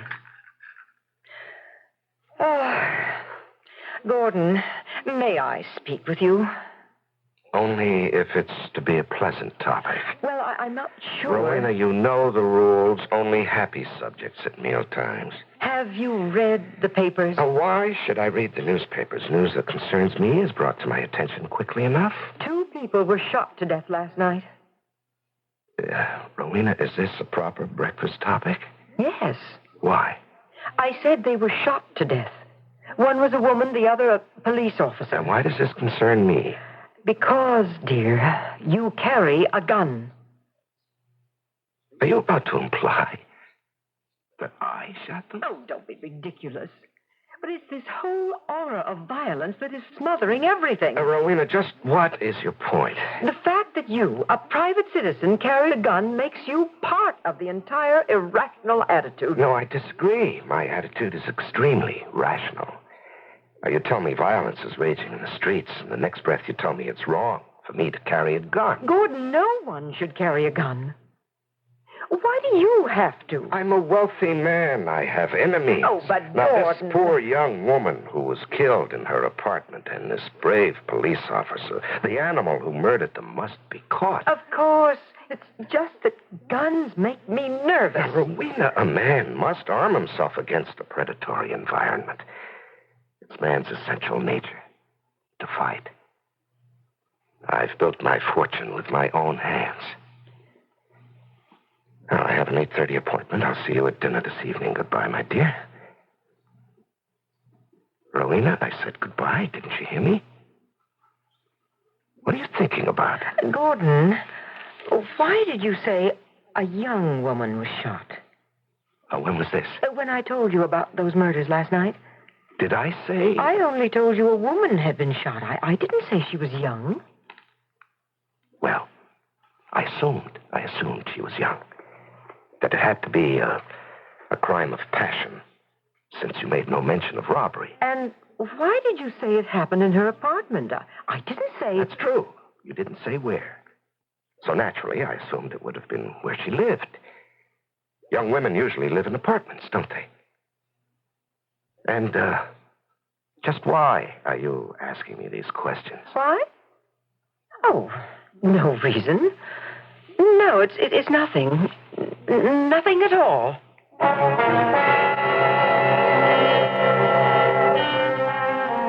what does a woman mean when she says it's nothing? Who knows? For that matter, who knows what a woman like Rowena can mean when she says anything at all?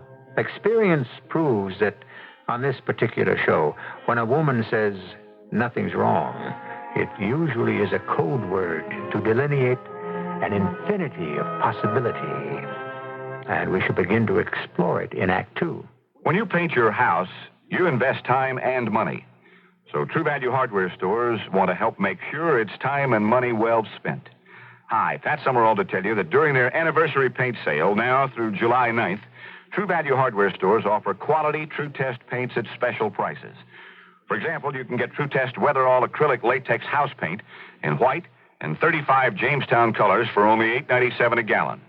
Weatherall resists weather, blistering, peeling, and fading, so it puts more years between you and your next paint job.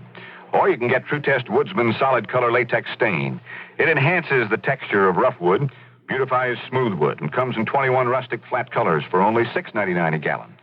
Get True Test paints at special prices during the anniversary paint sale, now through July 9th, exclusively at participating True Value Hardware stores and home centers. And remember, True Value, much more than just a name. That's their way of doing business. And tell them Pat Summerall sent you. Hi, everybody. This is Buck Owens for the United States Navy. 60 fathoms beneath the cold blue waves of the North Atlantic, a 20-year-old Navy sonar technician is helping to operate the systems that control the path of a huge nuclear sub. In an air-control tower of a naval station in southern Spain, a young Navy air controlman is in radio contact with the pilot of a Navy jet, helping to guide it to a safe landing. Where else but the Navy could these young people find such challenging and exciting jobs? The Navy has more than 60 career fields to choose from, all with guaranteed training. To find out more, see your local Navy recruiter or call toll-free 800-841-8000. Navy, it's not just a job, it's an adventure. I'm a born and bred, cornbread fed, California kid.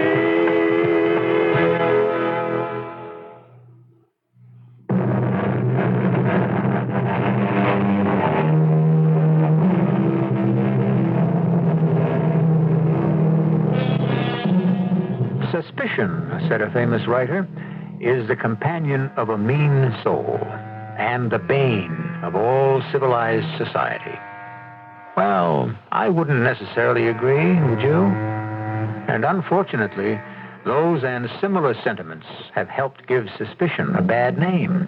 After all, some good, healthy suspicion, plus some strong, solid skepticism, might serve to keep a great many people honest. To continue. Another cup of coffee, Lieutenant Gomez? No, I was drinking coffee all night. Oh, terrible thing. Poor Frank Ippolito. He was in here maybe 10, 15 minutes before it happened. Such a nice person. I can't believe it. I'm still in a state of shock. Did you notice Olga Verby? Oh, yeah, I seen a picture in the morning paper of the blonde girl. Yeah, she came in from time to time. Never said much. Do you know what she did for a living, Molly? Well, no, she never told me, and I never asked. Did you have to ask? Wasn't it obvious? Oh, now listen, Lieutenant Gomez, you really shouldn't say bad things about a person that's dead. She had no job, no visible means of support. Yet her rent was always paid on time. Well, so that should show she was a responsible person. She had a closet full of clothes, new color TV, good hi-fi. Who paid for all of it? Lieutenant, I never like to ask a question like that. No, neither do I. Except it's my job. Hey, come on, Molly. You know everything about everybody in the neighborhood. Who is picking up those tabs for Olga Verby? I couldn't tell you. Now, tell me this. What was there between her and Officer Frank Ippolito? What are you talking about? Are you trying to tell me that Frank and her were... That's exactly what I'm talking about. Impossible. Oh, yeah? Oh, he he was a man who was in love with his wife. What does one thing have to do with another? No. You got the wrong customer. Frankie Polito, his wife, Nina, he worshipped that girl. Oh, I'm sure he did. Well, how can you even begin to accuse a fine, decent fellow like Frank? Okay, Molly. You said you read about the murders in the papers this morning. Read the papers, heard about them on the radio. It's all around you. She was shot in the apartment. He was found shot on the street, a couple blocks away. I know. He was waiting for his relief. Shots. And nobody hears nothing? How is it possible? It's possible. What else did you read in the paper about these murders? What else? Yeah. Molly, both of them were killed by bullets fired from the same gun. What? That's right. Oh, so okay. The murderer shoots Olga Verby, then maybe somehow Frank finds out and tries to capture him, and the murderer kills him. Molly, Frank was shot in the back. Oh. He was walking up the street to the corner of 11th. He was shot in the back. What would make sense, Molly? I don't know. Olga Verby's place isn't robbed. She herself wasn't attacked or assaulted. No sign of a struggle. So, there's a guy who's keeping her. He finds out she's been playing around with Frank Ippolito. I don't want to believe that. And after he kills her, he guns down Frank. You mean you believe that, Lieutenant Gomez? It's what's known as a theory. You try to develop a bunch of theories after every murder. And this is the only one that makes sense so far. So, Molly? Who would have believed that Frank... Tell me. Although, I got a nephew. He's a psychiatrist. I wonder what he would say. Would you know the guy who was keeping Olga Verby? He would say something like, Frank Ippolito was so much in love with his wife that to please her, he does something foreign to his nature. He eats a lot because she takes pride in her cooking. You follow this, Lieutenant Gomez? Had she ever mentioned this guy's name? But he resents what he's doing. He has to get back at her some way, so he expresses his hostility by being with another woman. At least now you admit Frank and Olga Verby were having an affair. Affair? Working class people don't have affairs. Did Olga ever talk about her boyfriend? No, not to me. Well, he's the key. If someone was keeping her, he'd go to see her at least a couple of times a week. Doesn't anybody remember someone who would come into the apartment building? We're checking it out. So far, nothing. She did talk to you, didn't she, Molly? Sometimes. No mention of this man? Not in a direct way. Now, Molly, wait a minute. Try to think, will you, please? Try to review all the conversations you had with her. Yeah. And maybe something will stick out in your mind. Maybe you remember something. Will you try? Sure, I'll try. And now for the half-hourly news bulletin. The police still have no substantial leads in the murders of police officer Frank Ippolito and Miss Olga Verby. They're tied together by the fact that both victims were killed by bullets fired from the same .38 caliber revolver. A special telephone number has been set up, 555-0002. Please call this number if you have any information that can be of assistance to the police. Our program continues. Well, hello, my dear. Gordon. Well, you're home from the office early. Oh, now don't turn it off on my account. Well, I know how thoroughly you dislike modern music. Oh, yes. This modern so-called music where you can't follow any melodic line. This modern so-called art where you don't know what you're looking at. Remember, you dragged me to the museum where we looked at this monstrosity. Dear, you must watch your blood And pressure. the fella sold it. He sold it for $500,000. You know, the world's turned upside down. Gordon. There are no standards. It's all the fruits of this permissive society. Gordon. With it, decayed, rotten fruits. Anything goes. Gordon, I'm curious. Yes, Rowena. What kind of gun do you carry? Why do you ask? Well, no real reason. Well, now, of all the... I know it's not the kind of question I'm supposed to ask. No, nonsense. Oh, husbands and wives may ask each other whatever questions they wish. Well, there seems to be a mystique to guns, and possibly a courtesy among people who carry them. Perhaps it's an intimate question. No, my dear, that's ridiculous. Well, then you're not offended. Offended? Rowena, I'm happy. I'm happy that you seem to be interested, finally, in something real, something wonderful, worthwhile. Here, let me show you. Well, I don't really... No, this, Rowena, is the finest revolver you can buy. Here, let me extract the cartridges. True, there's a safety catch, but in passing a firearm from hand to hand, one must observe the strictest precautions. I understand. Here, Rowena, hold that in the palm of your hand. The balance. How perfectly balanced. Like the most expensively crafted watch.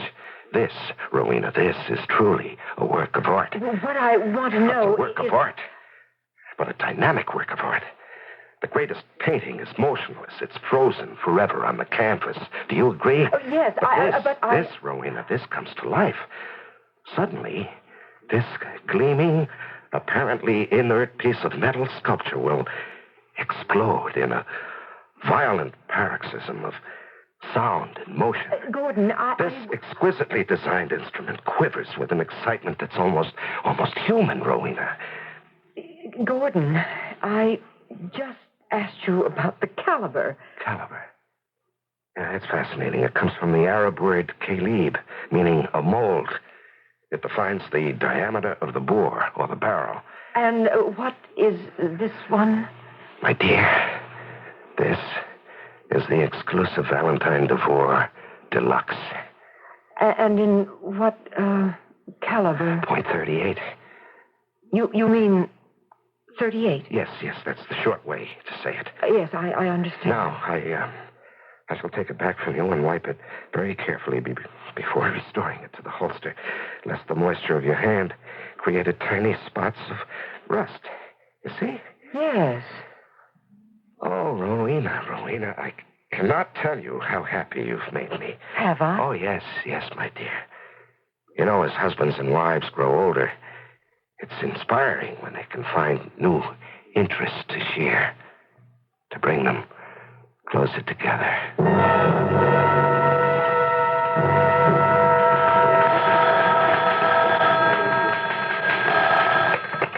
Lieutenant Gomez. Yes, Inspector. No. Nothing. Nowhere. Well, there's no shortage of men. I got cops coming in to work on their time off. After all, Frank Ippolito was... Yeah, I understand, Inspector. Yeah, I know the problem. Special phone. Oh, some of the usual nut calls, but nothing we can use. All right, I will, Inspector. Goodbye. He wants to get blood from a stone. Doesn't everybody? What? Molly, what are you doing here? Well, I thought I'd better come see you. Can I sit down? Yeah, sure. To answer your question, I solved the case. You what? I know who murdered Frank. Who? You know who. You told me yourself. The same person who killed Olga Verby. You mean to say you know who he is? Did you remember something Olga said? No. But I remember something Frank said. Frank? While he was in my place, just before he was killed. But what would Frank say that You were right. The same person who killed Olga killed Frank, but not for the same reason. How you know? No, Frank was not cheating on his wife. And I know because I went out to see her. Well, what does that have to do with it? I wanted to tell her how sorry I was. I looked in her face. I could see Frank was true to her. Molly, what are you trying to sell me? Look, when a woman knows her husband is stepping out on her, you can read it in her eyes. I can't. I can. So if Frank had been with Olga, your theory would be right. But Frank had nothing to do with Olga. So why should this person who was keeping Olga want to kill Frank? Okay. Why? I remembered what Frank had told me. And I saw it. I saw the whole thing. I can tell you exactly why Frank was killed.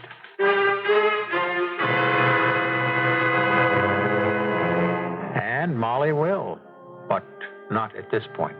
In a few moments in the third act. All mysteries are basically audience participation shows. And so you should also have the answers, after all. Everything Frank told Molly, he also told you. We play fair in these things, as you will see when I bring you Act 3. What do you do for hay fever? For allergy? When just antihistamine isn't enough. Don't give up. Arm yourself with ARM. ARM, Allergy Relief Medicine, does everything plain antihistamine does for sneezing and dripping, then does more. Helps decongest even in your sinuses. That's antihistamine relief and more. Don't give up. Arm yourself with ARM. Take ARM when needed, only as directed.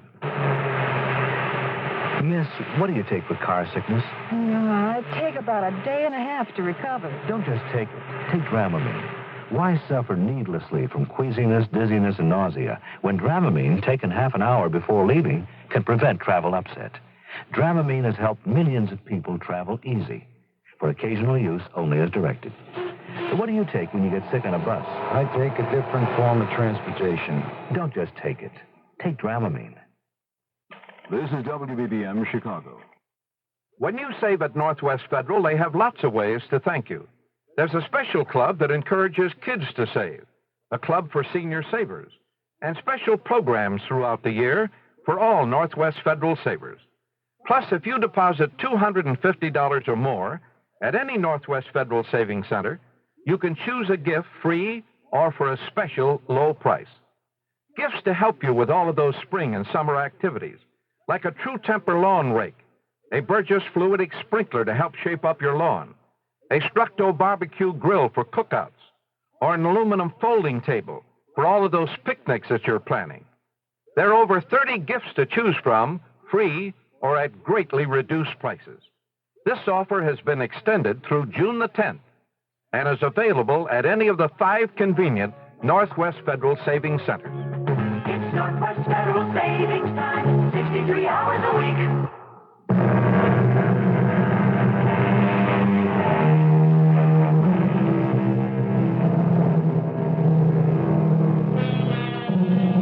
Memory, fickle memory, cries the poet, fleetingly glimpsed, a flash of color that lends trembling light to the outer darkness and is gone. Well, I don't know about your memory, and I claim no great merit for mine, but we have a woman in our story who probably has never forgotten anything she ever heard in her life. That is, when she sets her mind to it. Okay. Tell me. Why was Frank killed? Well, look, every night at 11:30, half hour before he goes off, Frank comes in for a cup of coffee, okay? So? So he spends about 5 minutes, and we talk about, whatever. Then he goes around the corner and down the block to wait for Jerry, the midnight to 8 cop. Well? Well, now I think back to what we were talking about. And this is what? 10, 15 minutes before he's killed. What do you remember? I remember every word he said. Listen, I'll tell you. We were talking about $2. $2. A guy's parked illegally. For $2, he can put his car in Al's garage down the street, but he's too tight. That figures. But this guy's loaded. Car's a golden streak. He's wearing a suit, at least 3-4 bills. And this big sport starts to give me a hard luck story. For a $5 ticket. I hope you gave it to him. Oh, I papered him all right. And I could have really bagged him for attempting to bribe a police officer. So that's what Frank said, huh? What's this supposed to mean? Well, a fella, he's got to be, is paying the bills for Olga Verby. Well, that's what I told you. Well, for some reason, and not because she's cheating, he kills her, okay? Okay. A cop is standing by his car, this rich man's car, this golden streak. And what is the cop doing? The cop is writing a ticket, a parking ticket. So, Mr. Rich Person gets a little bit nervous. He thinks nobody knows about him and Olga. But these days, how can you be positive about anything? The parking ticket could be a record of the fact that he was there. That's why he tries to bribe Frank, to get rid of the ticket. Now, Molly... Now, Molly, what? Frank told me right out. A man who looked rich, who drove a $30,000 Golden Streak, tried to bribe his way out of a $5 parking ticket. Now, what you're saying is the man killed Frank so he could destroy the ticket? That's exactly what I'm saying. Doesn't make sense. You want to sit here and argue? There's only one way to prove it. Yeah? Do I have to do all the work around here? Get hold of Frank's summons book. You'll discover one of two things. Either the whole book is missing, or the copy of that ticket is gone. Okay? Okay.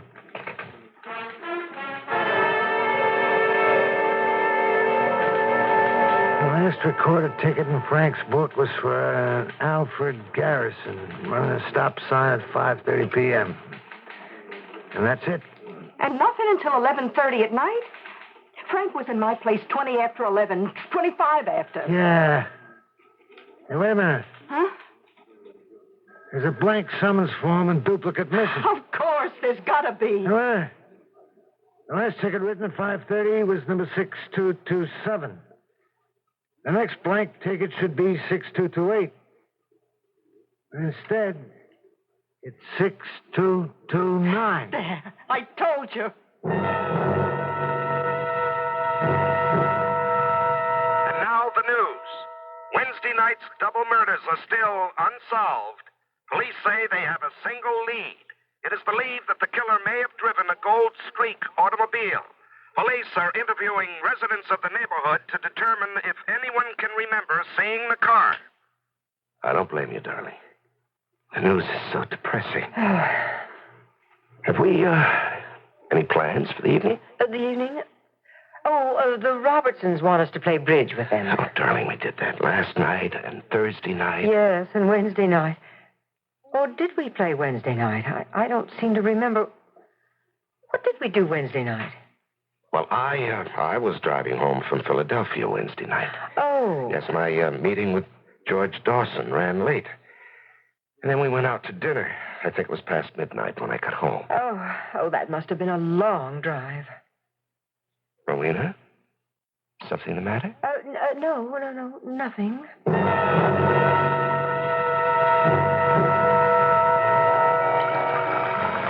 So, how's my murder case coming? Oh, it's gone. Why don't we have any results? Well, Molly, we're getting there. There are 2,200 Golden Streaks listed in the metropolitan area, New York, New Jersey, Southern Connecticut area. And we're checking out ownership of each and every one. Oh, but that's going to take time. Mm-hmm. From this, we get a likely list of suspects and keep narrowing it down. And after a while, we may nail our guy.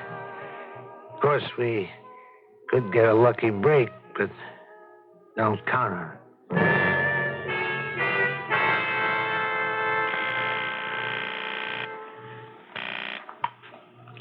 Mr. Dawson's office?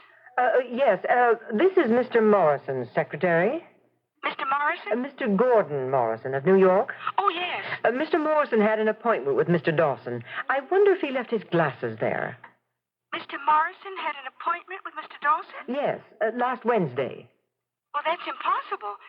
Mr. Dawson's been out of the country since the first of the month and won't be back till next week. Oh, I must have been mistaken. I'm sure you were. Mr. Morrison must have left his glasses somewhere else. That's the only lead we've got so far, Inspector.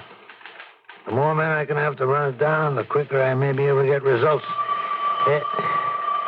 Inspector, that's a special phone. I'll call you right back. 555-0002. Hello? Oh, I was going to ask, is this 555-0002, but you just said it was. You have anything to tell us about the... About the murders? Well, I have something to ask you.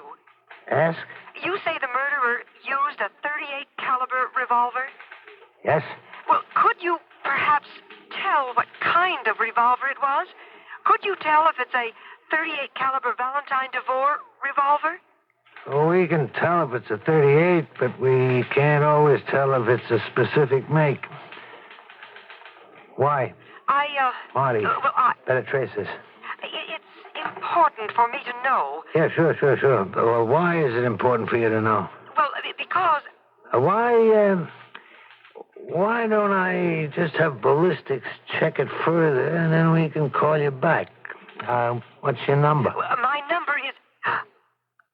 Oh, no. Hello? You didn't have enough time to get a tracer, did you, Marty? Rowena.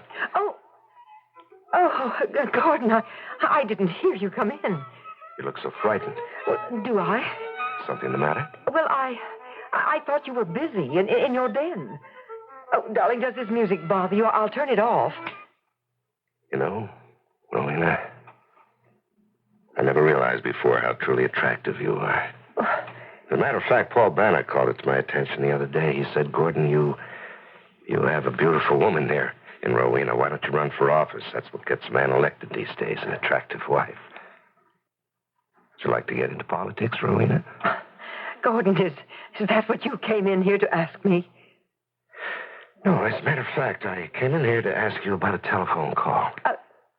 Telephone call? Yes, 2 of them. Been going over the bill. I see here a call to Philadelphia, to Dawson's office. I never called him from here, did you? Did I? Yes. Why would you call him? And here's another call I can't remember. It's to New York City. Oh, Gordon, I can't remember all the calls I make to New York. 212-555-0002. Who's that? Who's that? Well, I don't remember. Well, it doesn't really matter. I can check with the phone company. Yes, you could. Oh, but you don't have to. It's to a department store. They were having a sale.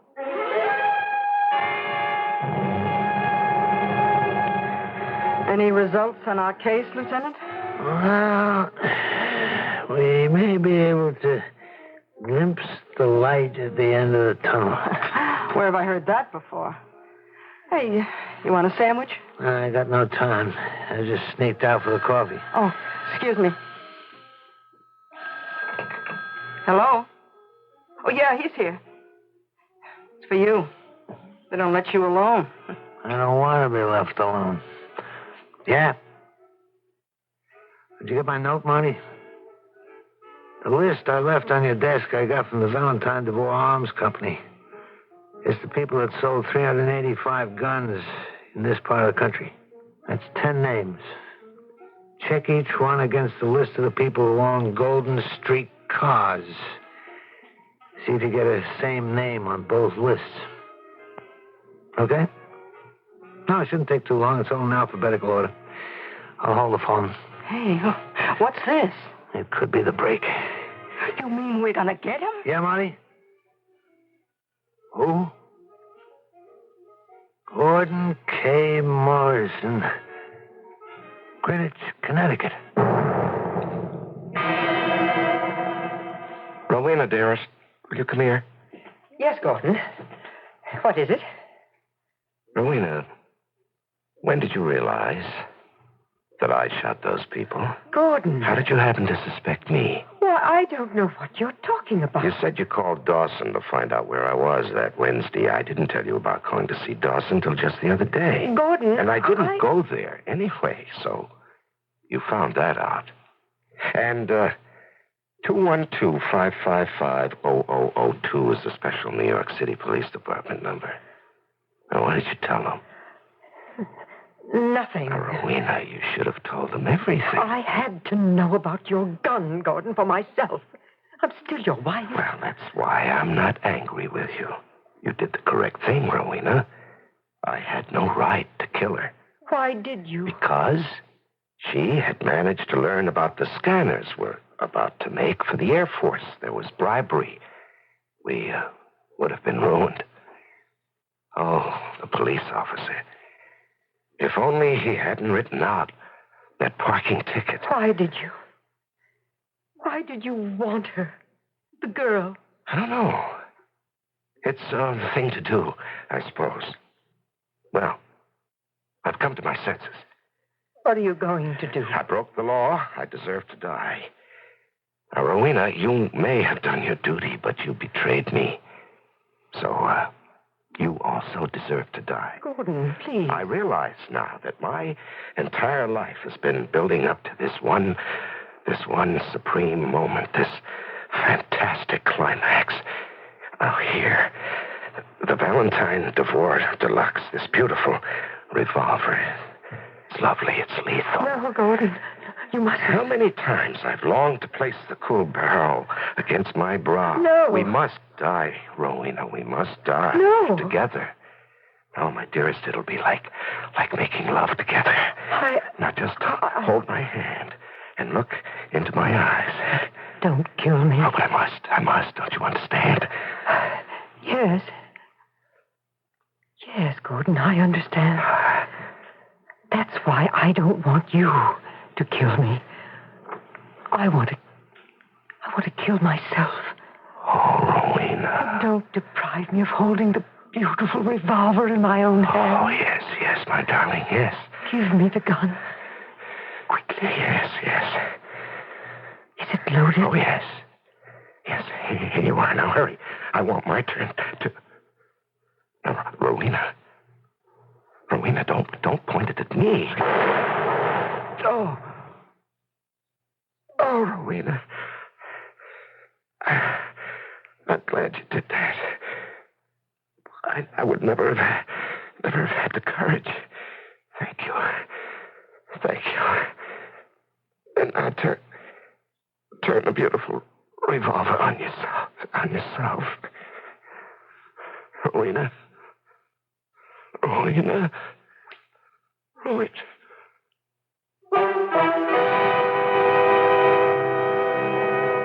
Of course not. She did no such thing.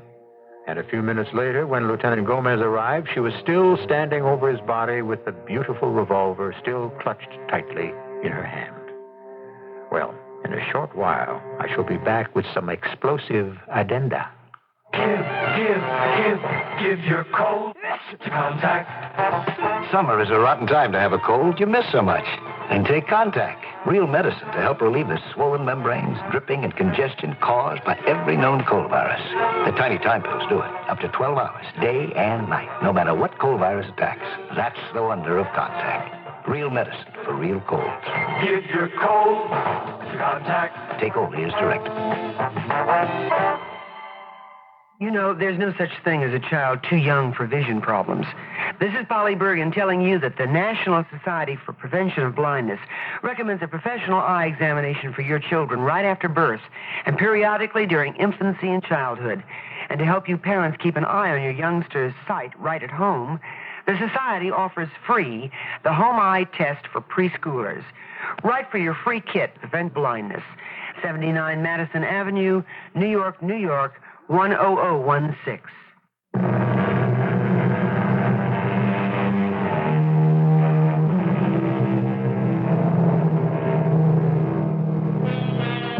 The fact of the matter, there is a link between love and death.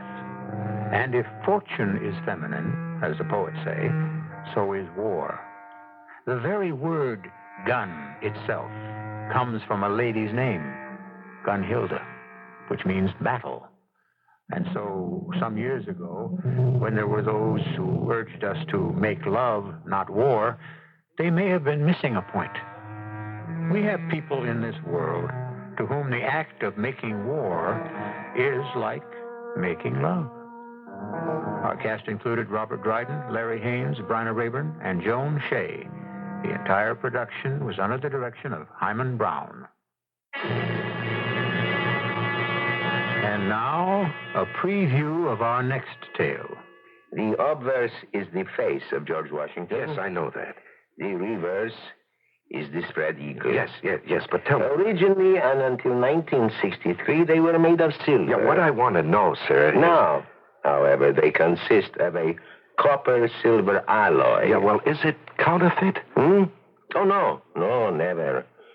This is from the Denver Mint, I can tell. But, The date. What about the date? Well, read it. I read it. That's all you can say? What do you want me to say? This coin was minted in 1986. How can you say it was minted in 1986? Yes, interesting point. Should I say, it will be minted in 1986? But it exists. Radio Mystery Theater was sponsored in part by True Value Hardware Stores and Buick Motor Division. This is E.G. Marshall inviting you to return to our Mystery Theater for another adventure in the macabre. Until next time, pleasant dreams.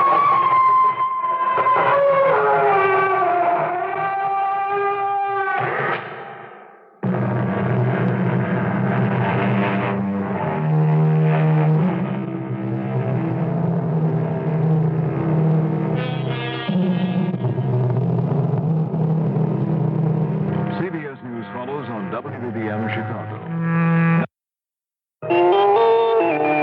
CBS News. Rosalind Carter held a lengthy meeting Friday night in Lima with the president of Peru, Francisco Morales Bermudez. This is Steve Young reporting on the CBS radio network. On arriving in Peru, fourth stop on the First Lady's current Latin American tour, Mrs. Carter said President Carter is seeking peace, justice, and human dignity, and she mentioned the problem of arms control. Morales Bermudez, a moderate Army general, came to power 21 months ago. Subjects discussed by the First Lady and the Peruvian president were not disclosed. The U.S. Friday announced that it will exchange diplomats with Cuba for the first time in 16 years. In Miami, the development was denounced by a Cuban veteran of the Bay of Pigs now living in exile, Miami City Commissioner Manolo Revoso. Cuba, at this moment, as you know, is completely bankrupt. In these conditions, and Cuba costing the Soviet Union between $3 to $4 million a day, it's only conceivable that they want the American taxpayer to pick up part of that tab.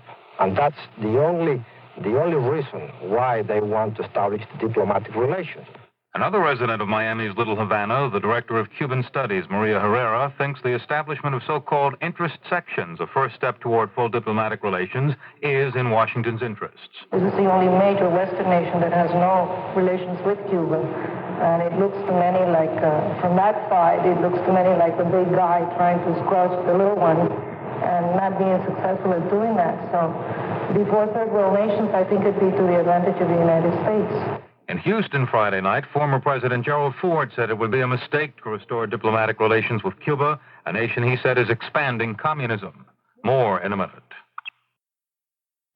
The Reverend Claudius Vermilier, Jr., a defrocked Episcopal priest who ran a home for wayward boys, was convicted Friday night in Winchester, Tennessee, of committing homosexual acts with the residents, filming the boys, engaged in orgies, and sending the films to homosexuals. The prosecution said the operation was the hub of one of the biggest homosexual pornography rings in the country.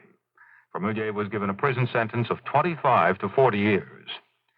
Much has been said about abuse by food stamp users, but now there's been an investigation of wrongdoing on the part of those who accept food stamps. We have a report from John Nicholson of Jacksonville, Florida station WJXT.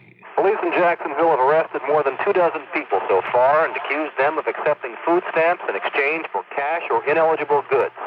The arrests came after an undercover investigation that's been going on about 3 months. Investigators used food stamps supplied by the Agriculture Department to buy not only cigarettes and beer, but marijuana, guns, furniture, television sets, a car and tires for it, as well as body work and a paint job. They also used food stamps to pay a palm reader to read their fortunes and an undertaker to arrange a funeral. Jacksonville State Attorney Ed Austin says the investigation shows there are two kinds of money these days, green stuff and food stamps that go for 50 cents on the dollar. You can buy virtually anything. John Nicholson for CBS News, Jacksonville. Government investigators said Friday the Interior Department's Bureau of Reclamation took unnecessary risks in design and construction of the Teton Dam. The Teton collapsed 1 year ago, killing 11 people and causing $400 million in flood damage. A report faults the Bureau for failing to have a plan for notifying people downstream what to do in the event of a dam collapse. More after this. The CBS Radio Mystery Theater presents...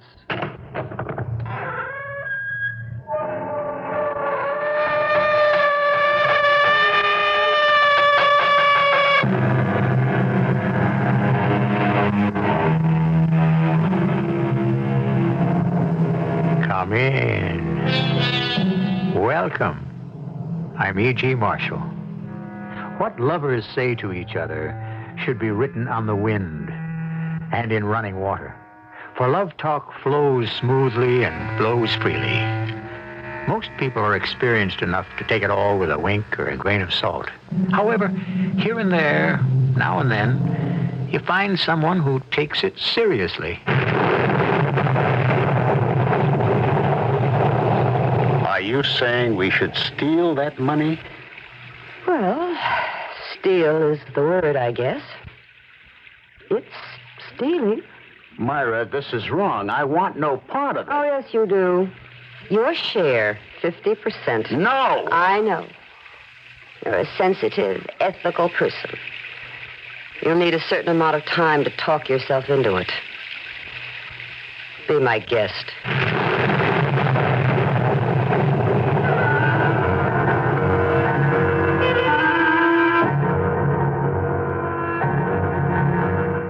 Our mystery drama, The Blood Red Wine, was written especially for the Mystery Theater by Sam Dan and stars Joan Lovejoy and Ralph Bell.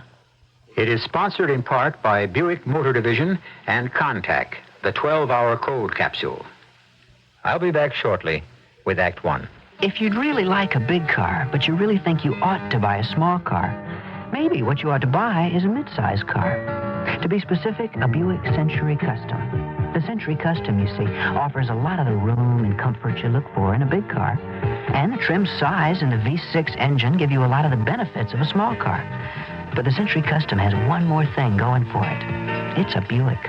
And no matter what size car you're looking for, you just can't do much better than that. Give your cold to Contact. Did you know there are over 100 different strains of cold virus? And any one of them can make you sick? That's why there's Contact. No matter what cold virus attacks, one capsule out to relieve your swollen membranes, your runny, sneezy misery up to 12 hours, all day, all night. That's the wonder of Contact. Give your cold to Contact. Take only as directed. We don't know anyone who doesn't like to be praised for a job well done. At Mancuso Chevrolet in Skokie, we enjoy hearing things like, "Thanks, Bill," or "Nice job, Joe."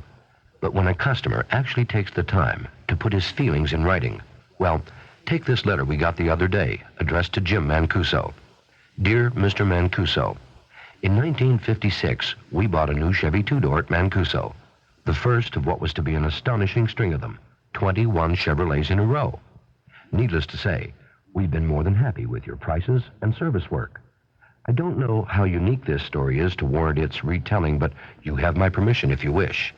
Maybe someone else would enjoy 21 years of carefree car ownership, too. Sincerely, Charles W. Bracken. Thank you, Charlie Bracken. Mancuso Chevrolet, 4700 Gulf Road in Skokie, 1 block east of Old Orchard Shopping Center. Now open Sundays, too.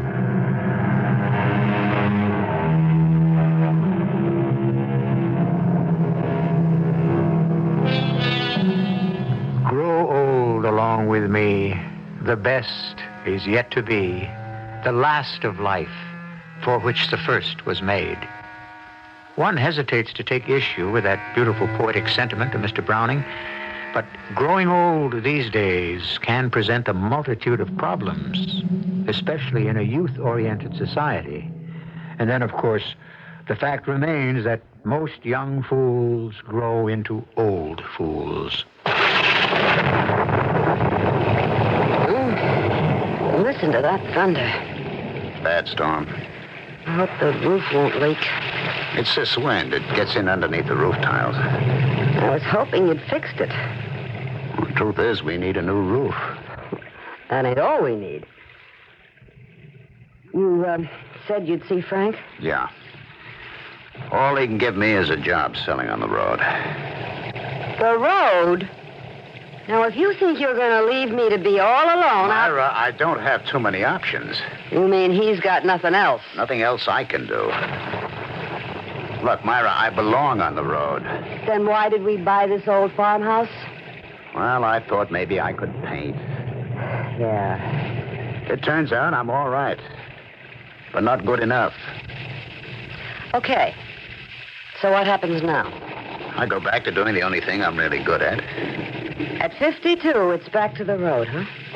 Back to traveling with all the pressures. Oh, it's not that bad. After all you've done for Frank, he can't find anything else? Anything else would be charity.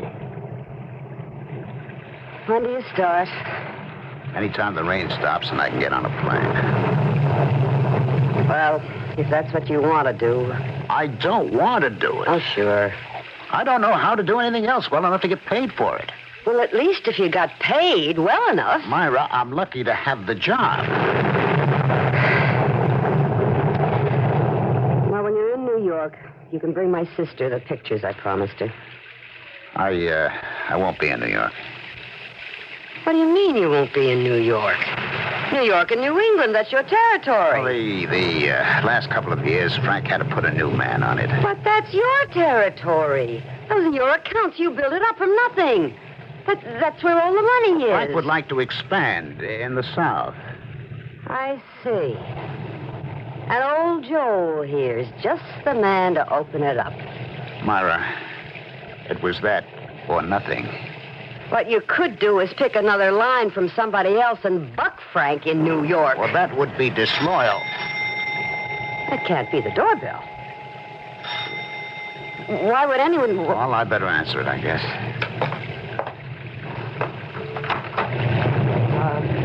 Please, may I come in? Shut the door before we get flooded out of here. Well, sure. Come on in. Thank you. Hi. Joel, look. This man is sick. Oh, help him out of that wet coat. Poor man is drenched through. Put up some tea. Yes, a good cup of hot tea. And meanwhile, pour a glass of that boysenberry wine. That'll perk him up. Mister, what are you doing out on a night like this? Here, this is great for you. Yeah. No, I don't think... Hold him up, Joel. I think he's going to fall. I got him. Let me help you get this down, friend, huh? My wife makes it herself. We grow a special strain of boysenberries Be careful, around here. Joel. You'll spill it on his shirt. I can't swallow. Joel, he's in real trouble. What is it, mister? Doctor. I need a doctor. A doctor? I think it's a heart attack. Oh, no. My heart. Pain. Here, I'll hold on to him. You get the folding cot, Joel, quick. All right, right. It's just inside the door of the storeroom. Mister, you'll be all right, honest. I need a doctor. Now, don't say anything. It's a strain to talk. Just try to relax. Don't even move, huh? Joel? I got it. Myra, I got it. Oh, good. Stretch it out. All right. That's it. Oh, that's good. Now, let's help him lie down. Hold on to my arm, buddy. Keep him very still. Now, unbutton his collar. Loosen up his clothes. And remove his wristwatch. See if that ring comes off. Doctor, I need a doctor. Well, there's that young Dr. Kessler. He lives just a couple of miles down the road. The road hasn't been washed out. All right, I'll try him. I was driving north to Philadelphia, and the wires got wet. Look, you better not talk, mister. Myra. What? I can't get a dial tone. Well, try to do something. Well, what can I do? The phone's dead. The lines must be down. What are we going to do about him? I couldn't just sit there, so I got out and started to walk. Look, just try to lay perfectly still, huh? And suddenly, this awful pain in my chest. Myra, isn't there anything we can do? And the pain kept getting worse. And then I saw your house. I could go for a doctor. You'd never get there. Well, we got to do something. I don't know what to tell you. Listen. Look, mister, you mustn't strain yourself. I'm being punished. What'd he say? I stole the money. The money in my anti-suitcase. The money? Money? Please, will you return the money to Phelps? Look, don't say any They more. never trace it to me. Weeks or months before they even know the money's gone. Return the money to whom? $250,000. Now, bring it back to Phelps. Oh, sure. Sure we will. Now, look, please rest. And tell him J.B. Lucas was a fool, but J.B. Lucas could never be a crook. Look, if you stay absolutely still... Never be a crook. Joel, is he... Yes, Myra. Oh, He's dead. oh, poor fella. He looks so young. Couldn't be a day over 35. Oh, what are we going to do? Well, there isn't much we can do tonight. If the storm lets up, we can phone the sheriff, or I can go get him if I have to. What about his attaché case? Oh, we better place that on the cot, I guess. Do you think there's really $250,000 inside that case? Well, if you said so, why not? For all the good it could do him now. Well, nothing can do him any good now, or any harm. Let's move him out of the kitchen.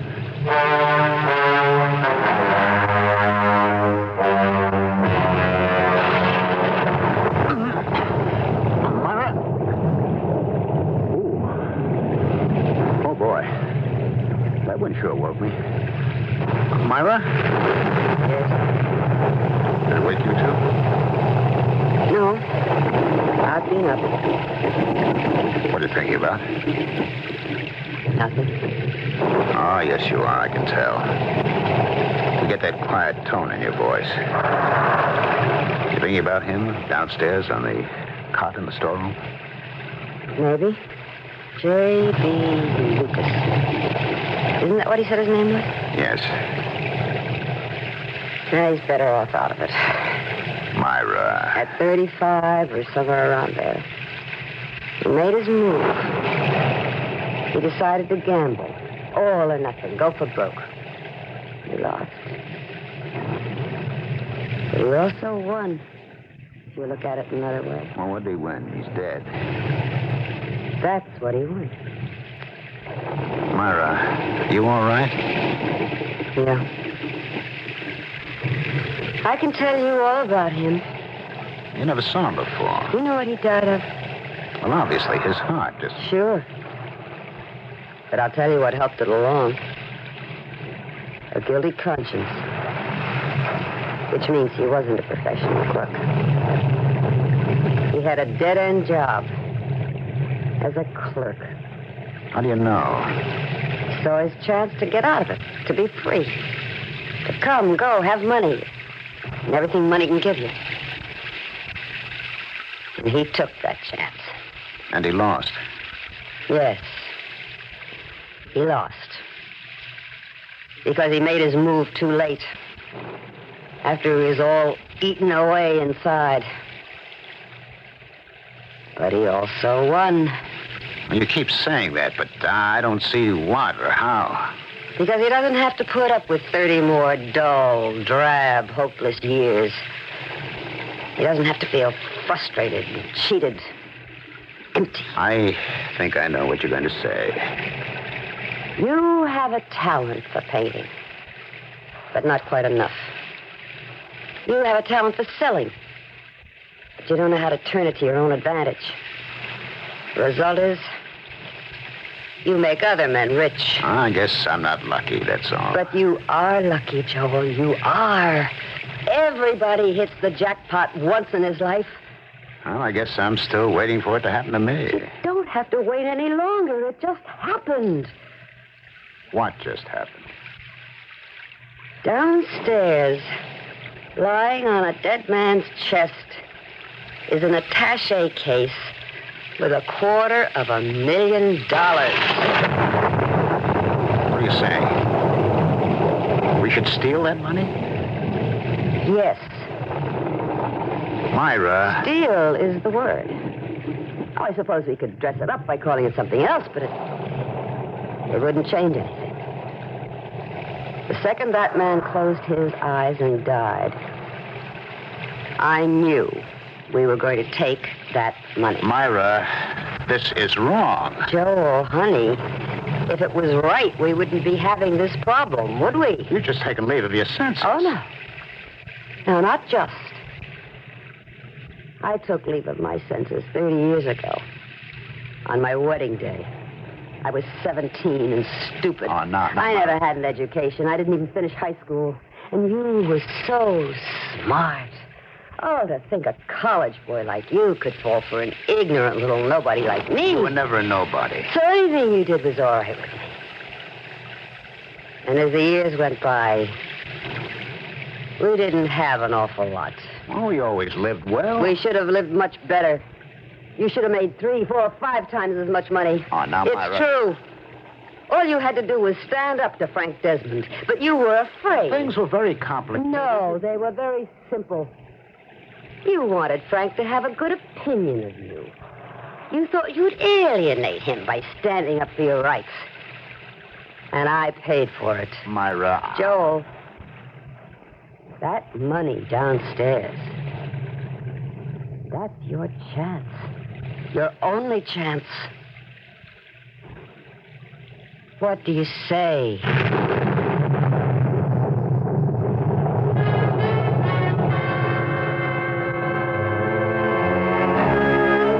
Joel can only give you one of 2 answers, yes or no. And what answer would you give? Aha. And now, what answer would you give if you could be virtually certain no one would ever find out? Well, you don't have to commit yourself. But Joel does. And he has to do it when I return with Act 2 shortly.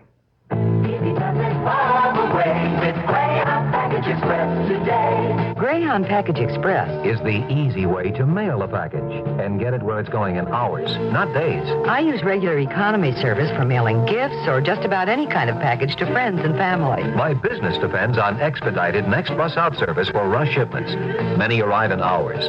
Most packages going up to 500 miles get next day service. And with both services, Greyhound notifies the person getting the package when it arrives. Greyhound's the leader, you know. They handle millions more packages than any other bus company. They also have more convenient suburban locations that make sending or getting a package easier than ever. And for just 50 cents, their express pack service offers a carton and the packing materials I need to mail packages safely. Greyhound Package Express Is the easy way to mail a package. At Greyhound Package Express, we say, easy does it all the way.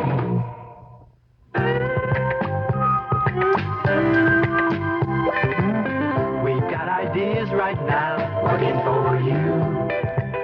Got the people who know how, working for you.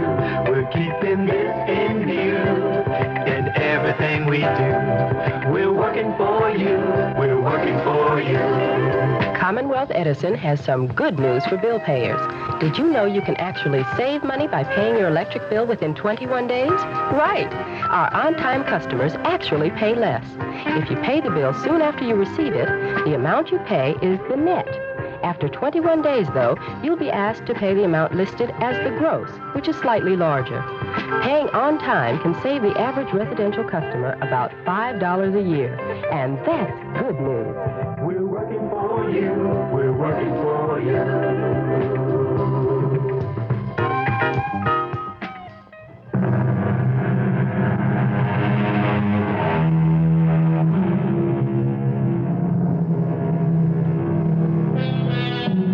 How easy it is to be virtuous when no one is assaulting your virtue. How readily one may resist temptation if the forbidden fruit is completely devoid of fragrance and flavor. Would David have lusted after Uriah's wife had she been elderly and ugly? What can we say? Is morality basically a matter of what one can afford? Who knows? Myra, it's wrong. Sure. I've never done anything wrong in my life. That isn't true. You've done a great many wrong things. I'm talking about sins. Vanity is a sin. False pride is a sin. Lying is a sin. When did I ever lie? Your whole life has been a lie. Myra, I never realized it. You must hate me. No. I love you. How could you love me and say those things? Joel, so far, absolutely no one knows he's been here. We have to get in touch with the sheriff. If we do that, how can we keep the money? No. We don't call the sheriff. We know nothing about But it. J.B. Lucas came here. Who says he came here? Now, it won't be light for 2 or 3 more hours. And if the storm keeps up, maybe more than that. Now, let's get dressed. Why? So we can get him back to his car. We don't even know where his car is. We'll find it. In this weather? It has to be down the road. Well, how can you be sure? He said he was driving north to Philadelphia. It means he was on the turnpike. He felt this heart attack coming on. He had to get off at the Jessup exit and travel east to get here. Now, let's get him dressed.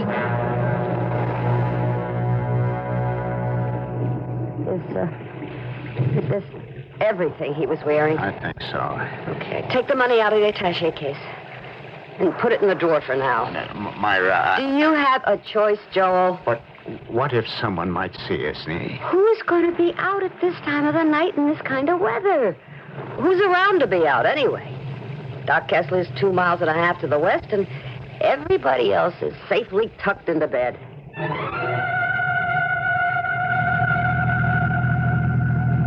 Hold it. There's his car. Now, just pull up. Myra, tire tracks. We leave tire tracks. What tire tracks? The rain's washing everything away. Now, let's get him into his own car. How do we know it's his car? Well, who else would have left the car here? Now, come on. Myra? Joel, in a couple of minutes, it'll be all over. Okay. This was everything he was wearing when he came into the house, huh? His watch, his ring. He's got his wallet? Yes. And the attaché case. Leave it on the front seat next to him. Yeah, that's good. Now, that takes care of everything. Let's look closely. Is there anything that can tie him in with us? I don't think so. I don't know. No, there's absolutely no sign that this man has been in our house tonight. Let's go home.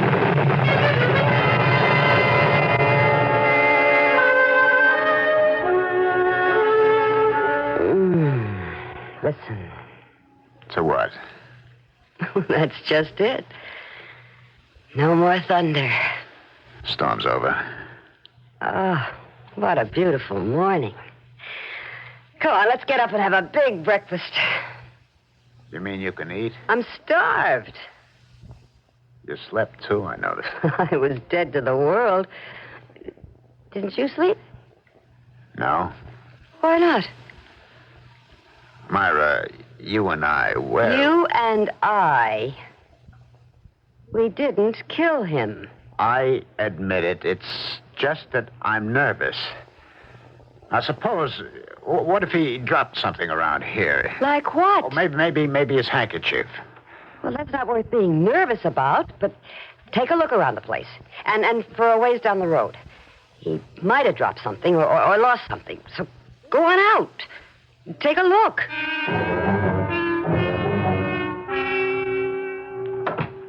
I didn't see a thing.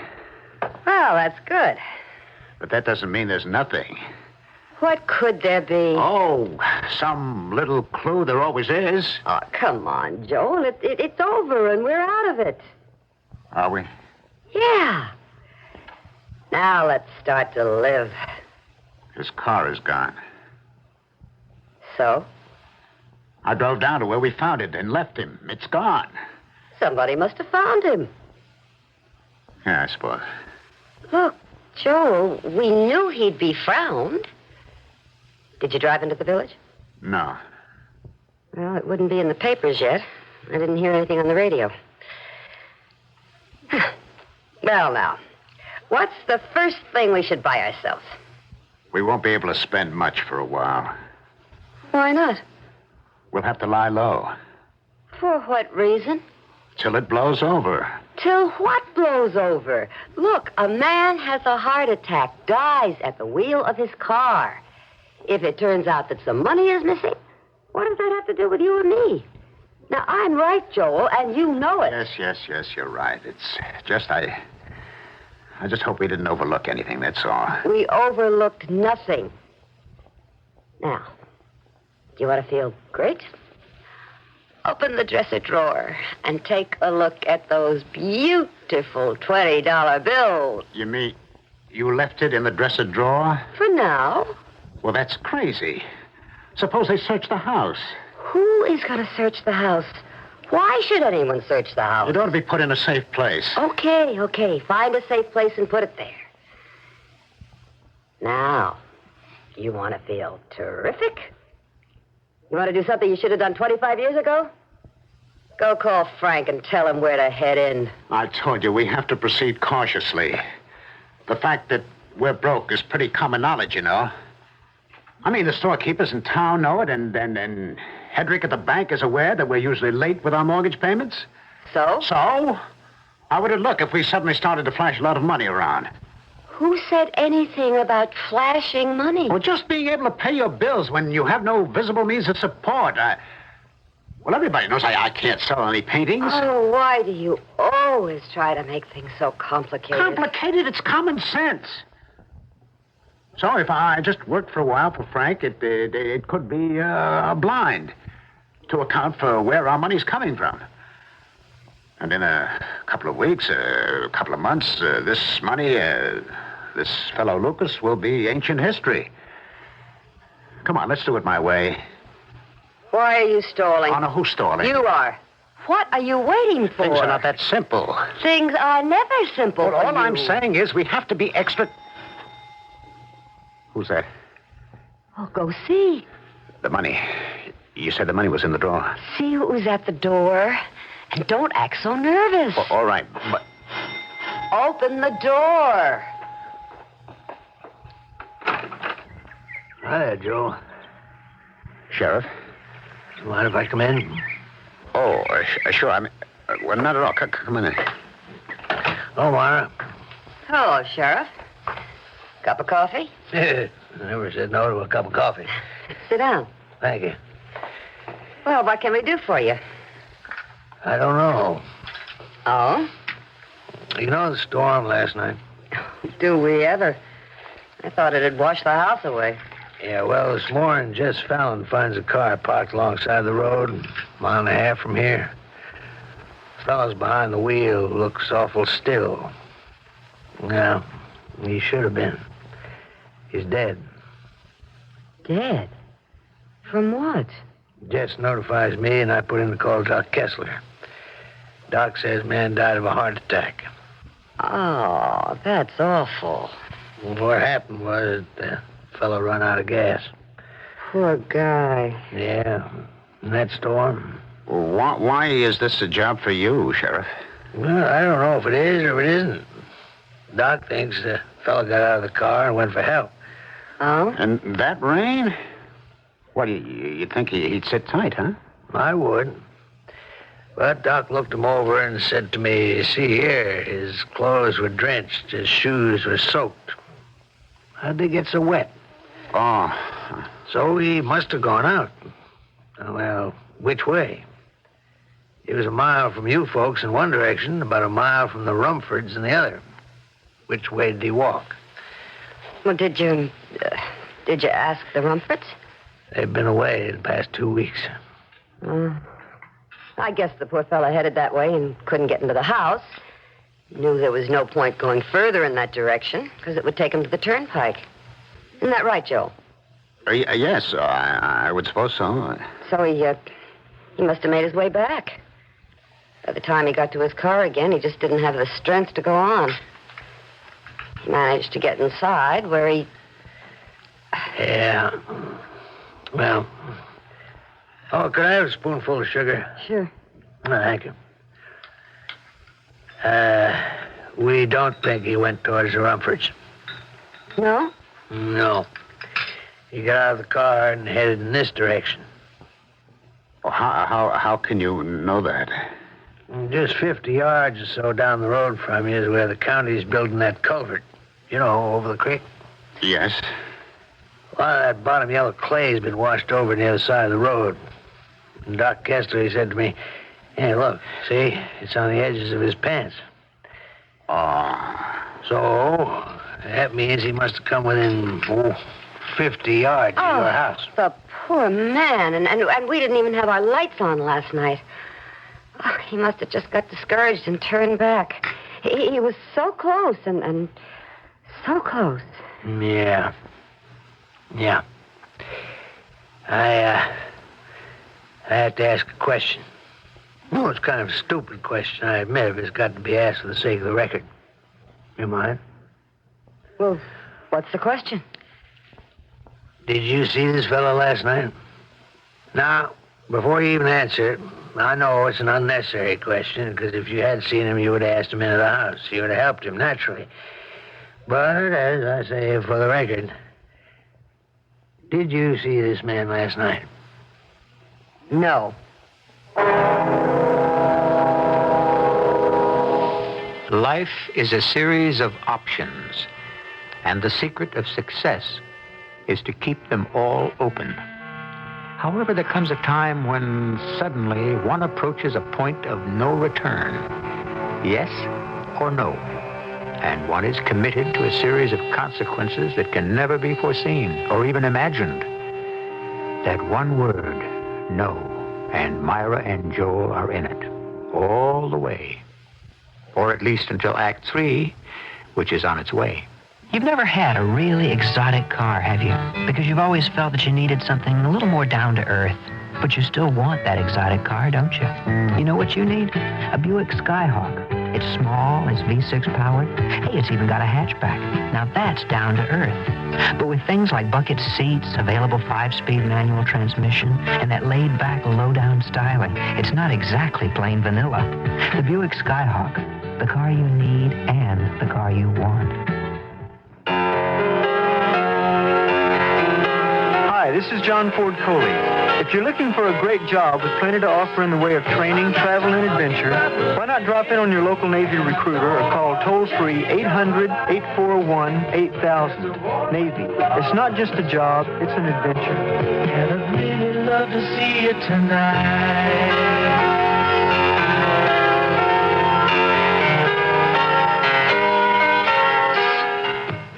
This is WBBM Chicago. If you need a muffler, now you can Midas-size your car in over 800 Midas shops in the United States. I got Midas-sized in Topeka, Kansas. It goes to prove you're never too old. I got Midas-sized in Brooklyn, New York. Words alone cannot express my satisfaction. Once we Midas-size your car, you'll never have to buy a muffler for it again. Because at Midas, if anything ever goes wrong, we guarantee to replace the muffler free for as long as you own your American-made car. Noisy muffler? Don't compromise. Midas-size at Midas. I got Midas-sized in Waco, Texas. You never seen a muffler that size before. The next time you hear that noise, don't compromise. Midas-size. In case you didn't know, the 41 Chicagoland Midas dealers can install mufflers on most foreign cars with the same expertise with which they've been installing mufflers on American cars for the past 20 years.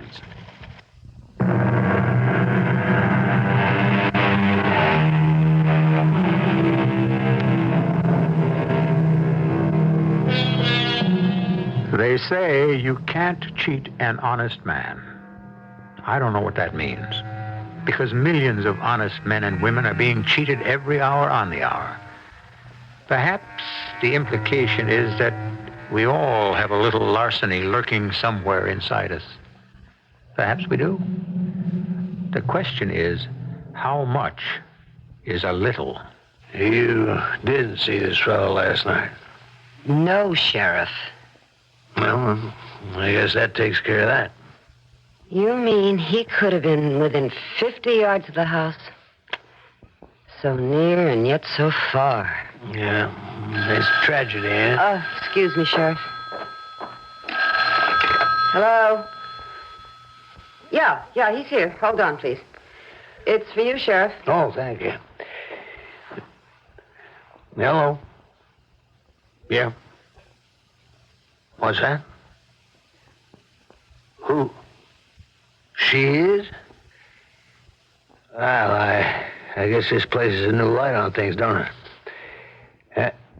Yeah. All right. I better wait for her here. Well, now, how you figure this? What is it? This whole thing just got kind of complicated. What do you mean? Well, this fellow Lucas, a dead man, his wife drove in from Philadelphia as soon as she was notified and insisted on seeing me right away.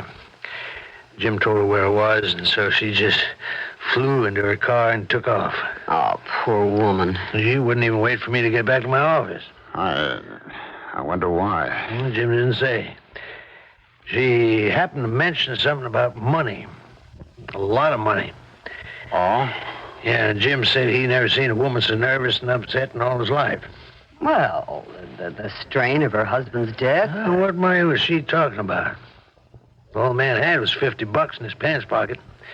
Jim asked her to wait, told her I'd be back soon, but she said, no, I couldn't wait. She had to see me at once. And she was out of that door like a shot. But why? Well, it shouldn't take more than a few minutes for her to get here. Hope you folks don't mind. Mind? Why should we mind, Sheriff?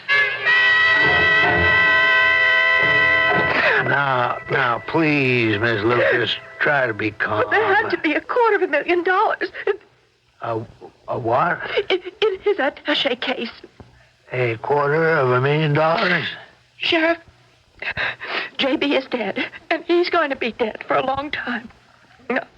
I could cry for him later, but now I have to work for him, for his name. I wish you'd just tell me what this is all about, ma'am. What's it all about? Where do I begin? J.B. worked for Phelps Company. J.B. made that company, but he never got any recognition. And then last month, Phelps promoted a man with about half of J.B.'s ability over J.B.'s head. And J.B. didn't say anything. Well, I was afraid he might do something crazy, but... Now, ma'am, you just take it easy. Here, drink this, dear. Thank you. He didn't come home for dinner last night. And I was starting to worry that he might have done something foolish. He did something very foolish. Because about 10 o'clock, the phone rang, and I'm in Baltimore. Baltimore? Why? You didn't tell me you were going to... J.B., are you crazy? I was crazy, Lorraine. But not anymore. But why? Lorraine, I took $250,000 from that safe. You stole $250,000? I said took. It's my money. No, it belongs to the firm. I know, legally. What are you going to do with that money? Run away. I'll send for you later. Oh, J.B., you can't. I know that, and so I'm over it. I'm over a lot of things. I want to live, Lorraine. You come right home. Yes, and I'll put the money back in the safe, and no one will ever know I took it. And then I'll quit Phelps forever. Oh, J.B. And I bet I'll stop getting these pains in my chest. What pains? Forget it. I'm on my way home. Your office sheriff called me, and I rushed down here. The attaché case. It was empty. The money was gone. Now, ma'am, nobody touched that case. But that money... Oh, don't you understand? The $250,000 is gone. Yeah, but nobody knows anything about it. Well, who was the first person to... Who discovered my husband's body? It was Mr. Jesse Fallon. All right, then I demand that he be brought... Ma'am, he's a preacher. I don't care who he is.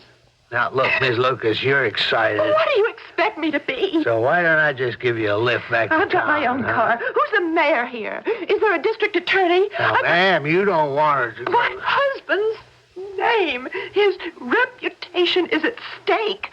Don't you understand? Ma'am, I'd like to help. Help? You helped, all of you. You helped yourself to that money. You, that preacher, if he is a preacher, whoever he is, you're all in on it. Now, ma'am, you got no right to make such an accusation. Listen, I'm going to fight for my husband. I'll hire a lawyer. I'll call the governor. J.B. Lucas will not be disgraced for something he never did. I'm sorry that I was forced to make such a scene in your home, That's all right. I have to do something. I have to do something. Yeah, Miss Lucas. Yeah, just a minute. Wait for me. Hey, I told you folks there's complications.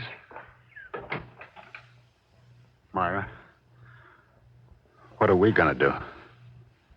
Nothing. Nothing. This changes everything. How? Well, do you want that man to go to his grave branded a thief? When a man dies, does it matter how he goes to his grave? But that poor woman... What's going to happen to her? Nothing. I won't stand by and allow you... Yes, you will. That man died for you. Are you out of your mind? He was a man exactly like you. A man who could never get what was due him. If he's looking down on us or up at us, what do you think he'd want us to do with the money? Return it to that miserable boss of his? Never. He'd say, keep it.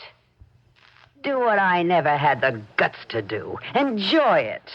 But that poor woman... That stupid woman. If she'd worried more about him when he was alive, if she'd shown that kind of anger and determination, where was it all when he needed it? That woman, her anguish, it haunts me. We decided we'll keep the money. No, we won't. Joel, if you... No, we'll be found out. It's impossible. There's no way. They're closing in on us. What are you talking about? Did we leave a clue? No. We keep telling that to ourselves, but we did. That clay from the covert. So? Proof that Lucas came this way. But not that he was in this house. Yes, there's a clue. What clue? I don't know. But there has to be a clue. The clay proves that he came this way. Now, a clue to prove he was in here. Then tell me what it is. I can't tell you what it is, but I know it exists. How do you know? It has to. Joel, when you talk like this, it scares me. Well, you should be scared. You should be scared. We'll be caught, Myra. There's a clue. You keep saying that, but what can it be? When that man was in this house, I know I did something. I'm aware of having done something. There is a clue, and I know it. Oh, get hold of yourself. I'm trying to. No one can prove Lucas was in this house. There is no way to prove we took the money. Now, let's forget about it. Forget? I'm not a man who can steal, Myra. All right. Then die like he did of a heart attack the way he did, among strangers the way he did. Myra. This man Phelps killed Lucas the way Frank Desmond will kill you. You'll die in some little southern town with your sample case. Please, Joel, there's nothing more to talk about.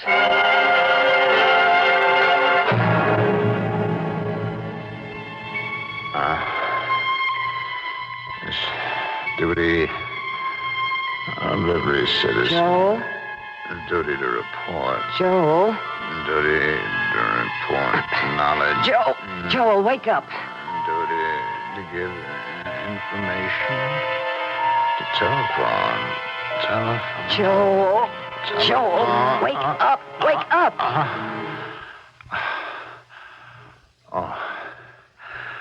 I was fast asleep. Why'd you wake me? Do you know what you were talking about in your sleep? I never talk in my sleep. Who are you going to telephone? Telephone? What are you talking about? Joel, everything's gonna be all right. Everything. That clue. What clue? The clue that proves he was in our house. There is no such clue. Oh, there is. Joel, go back to sleep. Forget it.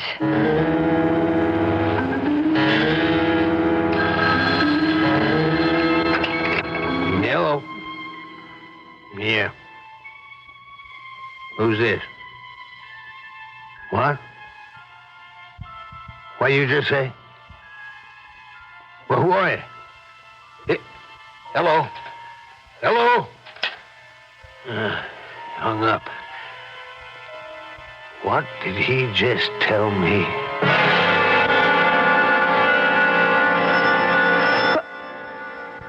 Who can that be? It's late. I don't know. Better answer it.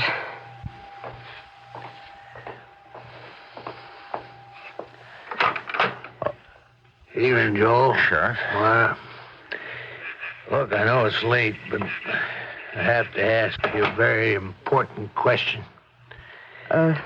What question? Well, you can hand over the money, and there won't be any questions asked.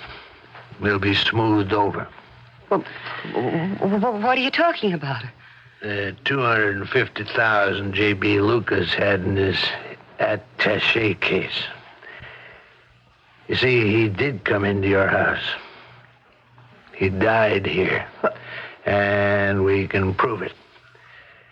I can prove it by that bottle of your boysenberry wine, Myra. Oh, good Lord. That's the clue. Now I know. That's the clue. Shut up. Well, it don't matter. You offered him a drink, and it spilled all over his shirt. Doc Kessler analyzed the stain. That's what it is. He could have had a drink of wine anywhere. No, Myra. Not with this much sugar, nor this red. You grow them berries special, Myra. Now, look, there's no permanent harm done. You just hand over the money and nothing will happen. You can't prove it. Myra, you can deny it, but you'll be watched and bird dog the rest of your life. Phelps will have private detectives. You'll never be able to spend that money. On the other hand, no one has to know anything. It's in the front room.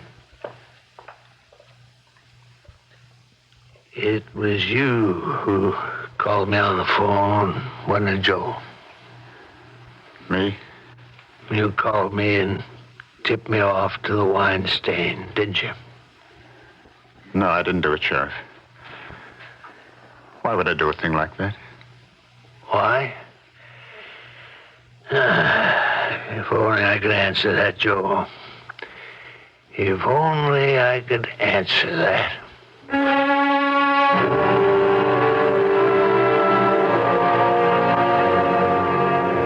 Why?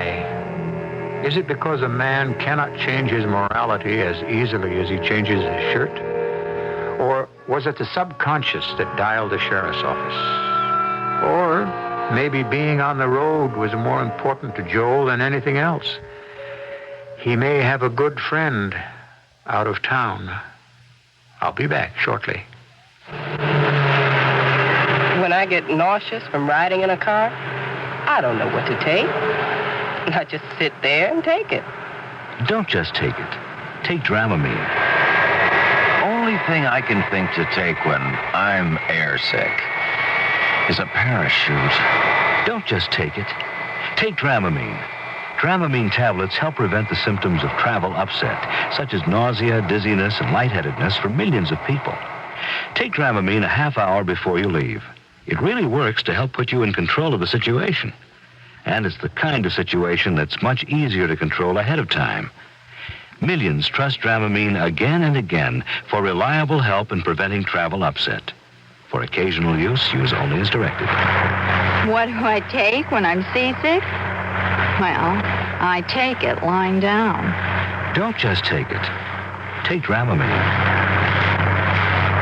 But, Lou, none of our neighbors live in a tree. That's their business. I want us to simplify. Life is too complicated. But a tree? A tree. Can I take my automatic omelet maker? Simplify. My electric manicure. No, we'll file our nails on tree bark. How about Helen, it's going to be just the two of us up a tree. Just you and me? In a new station wagon. What? Oh, didn't I tell you I picked it up this morning? A new station wagon? It's a beauty. Isn't that complicated? Are you kidding? I picked it out at our General Motors dealer and wrapped it up right there in the showroom with convenient GMAC financing. GMAC, huh? Available at Chevrolet, Pontiac, Oldsmobile, Buick, Opel, Cadillac, and GM truck dealers. But we're going to live in a tree. A spruce in the winter, a cherry tree in the summer, right? 2 trees? Oh, don't worry. With GMAC, our financing can move with us anywhere we go in the country. Oh, but the car, it's impossible, Lou. That's what I thought at first, but the GMAC people are car financing specialists, and with the terms that fit our budget, we won't have to go out on a limb, so to speak. Look, why did you even get a station wagon? To carry my stereo on TV. What? And my electric golf putter. Oh, Lou. And my reducing machine, my automatic ice cube maker, my power lawnmower. GMAC financing. We uncomplicate things.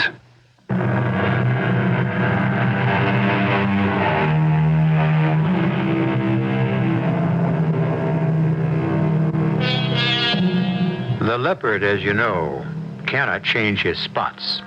The snake, however, changes his skin at regular intervals. Does that mean leopards are more trustworthy and constant than snakes? Do not pet either one. Who is to say that Joel's reluctance to take the money is a blow for honesty? He may have felt that he was getting a better deal from Frank. After all, money isn't everything.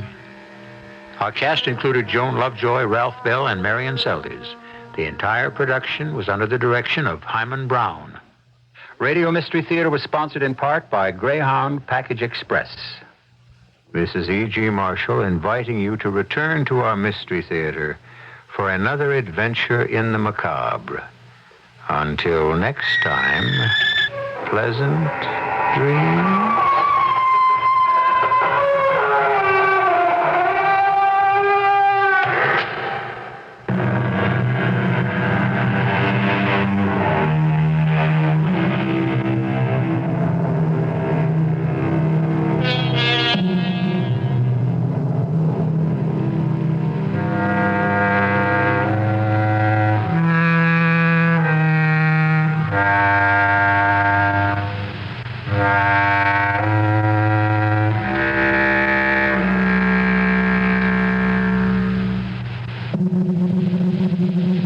Bank open when you're busy and close when you're not? Well, Northwest Federal Savings knows that a good place to save is ready for you when you're ready. So Northwest Federal's open 63 hours a week. If you work evenings, you can come to Northwest Federal 6 full days. Working days? Northwest Federal's open Monday, Thursday, and Friday evenings. And if the only time you can get to Northwest Federal is 8 o'clock in the morning, well, that's okay, too. Because Northwest Federal has early bird service every morning. From 8 o'clock, you'll find 5 convenient Northwest Federal savings centers throughout Chicagoland's great Northwest Territory. So come into Northwest Federal Savings on your way to, from, or between work, shopping, or home. Anytime. Because Northwest Federal Savings keeps the best hours yours. It's Northwest Federal Savings Time, 63 hours a week. CBS News, Mrs. Rosalind Carter is in Brazil to try to help smooth over relations between that country and the United States. This is Doug Poling reporting on the CBS radio network. Arriving from Peru, the First Lady talked for over an hour with Brazil's foreign minister. Relations between the two countries took a turn for the worse earlier this year when the U.S. criticized human rights policies of the Brazilian government. Human rights was on the president's mind Monday as he accused the Soviets of trying to dilute the human rights sections of the Helsinki agreements. Secretary of State Vance on Monday testified to the congressional commission that monitors the agreements. Jim McManus has a report. At technical sessions later this month, the Russians are expected to try to head off a complete review of the first 2 years of the Helsinki Agreement, mainly because the Soviets are angry at President Carter's emphasis on the human rights issue in U.S. foreign policy. But Secretary Vance assured Commission members the U.S. will insist upon detailed talks on compliance without special emphasis on any single issue, but certainly including the question of human rights. Let me say that the United States will not back down on its position with respect to the question of human rights. We believe strongly that the questions of human rights are appropriate and proper subjects to be discussed between states. Secretary Vance indicated the record of overall compliance with the Helsinki Agreement by East Bloc nations is spotty, but he said final judgments must be reserved for the long run. Jim McManus, CBS News, Washington. More news in a moment. Dubonnet. Smart people have enjoyed it for years. For a meal you really should. Dubonnet, it tastes so good. Not too dry and not too sweet. It makes an evening quite complete. Before, yes, before. The time is right for Dubonnet. The people who drink Dubonnet, they drink it before lunch, before dinner, before any of their friends have tried it. Dubonnet. Red or blonde, on the rocks, with a twist, with soda. It all started in France. Where else? Try it before. It'll make whatever comes after that much better. We're proud we switched to Dubonnet. It's part of living life our way. Let others try another drink. We'll sip our Dubonnet and think before, yes, before. The time is right for Dubonnet. Dubonnet, an aperitif wine, product of USA Dubonnet Company, New York, New York. President Carter has scheduled a meeting Tuesday with UN Ambassador Andrew Young. The White House calls it a routine consultation. Young says he wants to meet with the president because he's disturbed Mr. Carter is coming under criticism because of controversial statements Young has made. On Monday, Republican Chairman William Brock called on the White House to apologize because of Young's statements that former Presidents Ford and Nixon were racist. Young later said he meant nothing personal, but that the two former presidents were insensitive to racial minorities. 5 people are known dead after a fishing boat capsized Monday afternoon during a severe thunderstorm in Chesapeake Bay near Norfolk, Virginia. 13 people were rescued and 8 others are missing. Winds at the time were nearly 100 miles an hour. The Federal Trade Commission has filed a complaint against Sunkist Growers Incorporated, charging the firm with achieving a monopoly in the processing and marketing of western citrus fruit. In Sherman Oaks, California, a company spokeswoman had this statement. We think that the complaint can be interpreted as a broadside attack against the cooperative system as a whole. Either that or the FTC has a total lack of understanding of the function and role of a marketing cooperative in helping a farmer to sell his crops. A House subcommittee Monday night voted to prevent homeowners from selling their houses unless they are certified to be energy efficient. The measure says that after the year 1982, a home would have to meet certain weatherizing and energy efficiency standards before a buyer could get a loan to purchase it. President Carter has named a 74-year-old man to be the first presidential counselor on aging. The post goes to Nelson Cruikshank, who resigned as head of the National Council on Senior Citizens to take the White House job. Now this. 7-Up the Uncola explains the undo process. I'll take a hamburger, fries, and give me a cola. Give me a cola. Stuck in the groove? Then it's time to undo it. To stop skipping over the fresh alternative, 7-Up. The sparkling fresh 7-Up flavor makes a really refreshing flip side to the colas. So undo it with the Uncola. Because just for the record, it beats going around and around in the same old groove. And give me the Uncola, please. I'm Stephanie Shelton, CBS News. Every day, Monday through Saturday, on What's Happening, I bring you reports and interviews on affairs of concern to the whole family. Items of consumer interest, women's broadening role in the business and political worlds, and in sports, educational matters, and those pertaining to health. We discuss all this and more, a wide variety of topics to keep you well informed.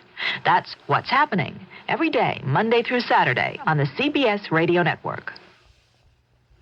Queen Elizabeth Monday night lit a torch to a 30-foot bonfire, starting a chain that blazed across Britain to begin the celebration of her 25th year on the throne. Police estimated about 300,000 people watched the ceremonies at Windsor Castle.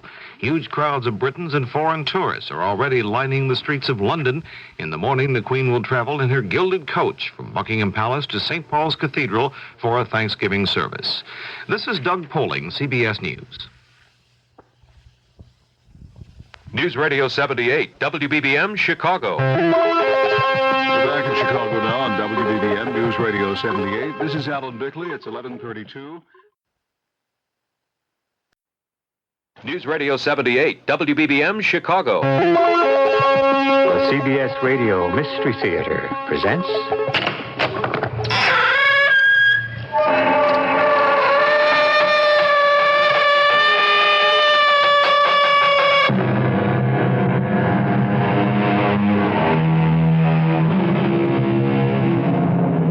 Come in.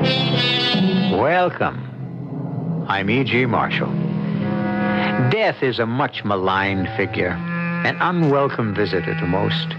But to some, he comes as a friend and a healer, much prayed for and sought.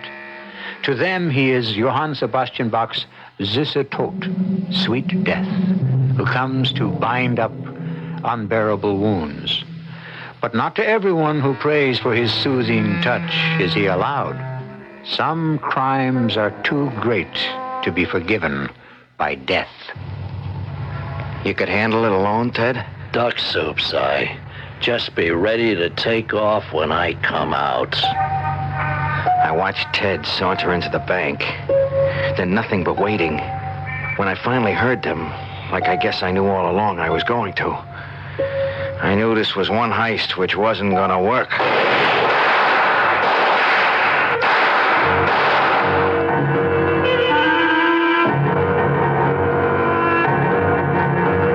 Our mystery drama, The Curse of Conscience, was written especially for the Mystery Theater by Ian Martin and stars Tony Roberts.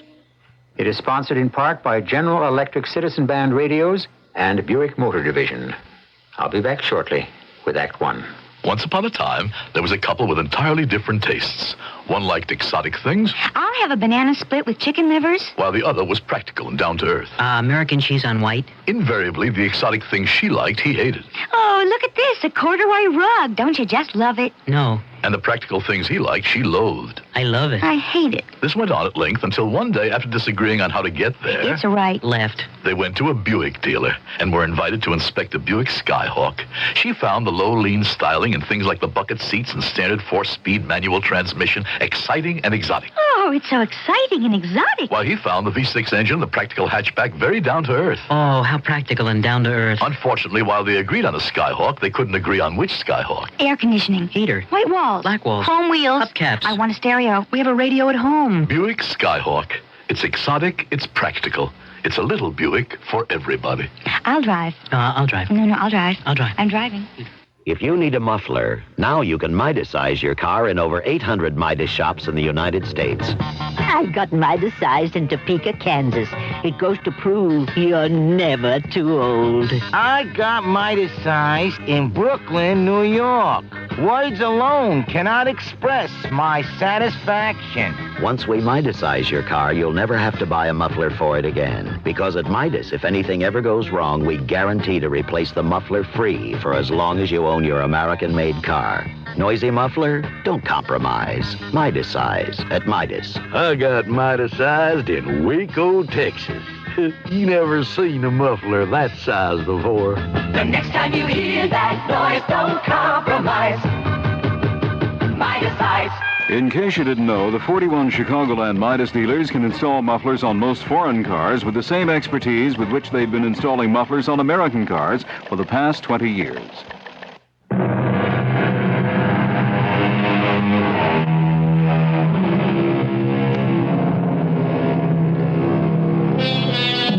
The young, strong hands are clenched so tightly on the cell bars that all the blood is squeezed out of them, and the veins stand out dark and distended against the chalk-white skin.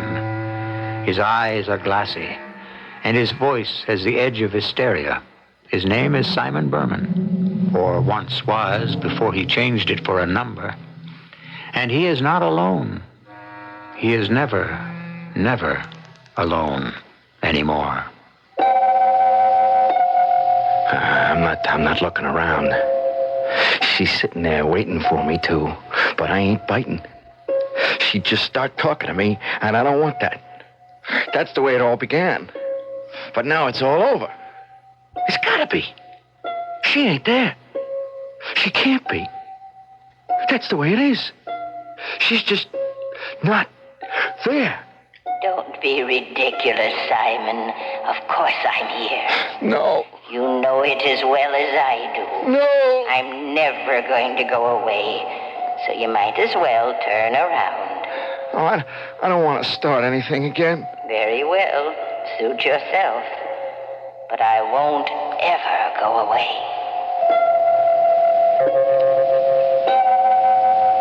One thing I gotta say is she don't change. I mean, she's like that old crumb in ancient history or something who wanted to get across the river. And the fool who let him climb on his back never could get him off again. It's crazy. I mean, you know, who could have figured the way it began?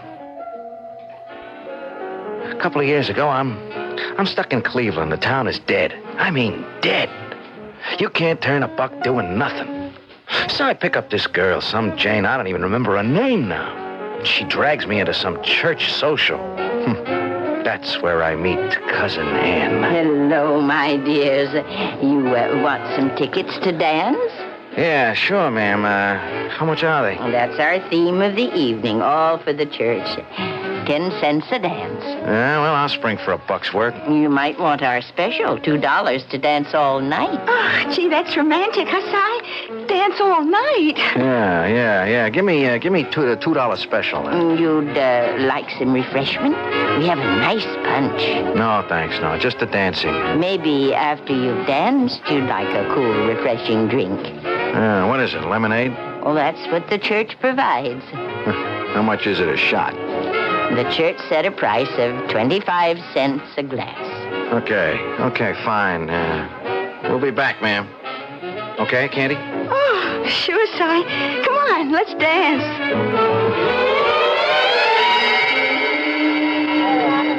What do you say, Candy? Shall we cut out? Oh, no. I'm having a good time. Aren't you? Yeah. It's all right. It's a 2-bit church recreation hall and a jukebox. A Stardust ballroom. It ain't, you know. Well, if you want to take me somewhere better, like maybe the disco or one of the big hotel ballrooms. Well, I was figuring, like, maybe I'd take you home, you know? At 9 o'clock in the evening? Oh, you promised me a big time. Yeah, sure I did. I thought you were the big spender. What's your rush? You turn me on, Mama. Well, so that's all right, but a girl doesn't like to be rushed all that much, you know? Yeah, and if we hang around here for a while? Well, then maybe we could, like, you know, stop at your place. No, I just had it painted. Look, the place ain't fit to live in. I mean, how about your place? Well, You got a roommate or something? Oh, no, but... Yeah, but what? Well, like, I don't even hardly know you. Hey, what do you want? My life history? Fingerprints?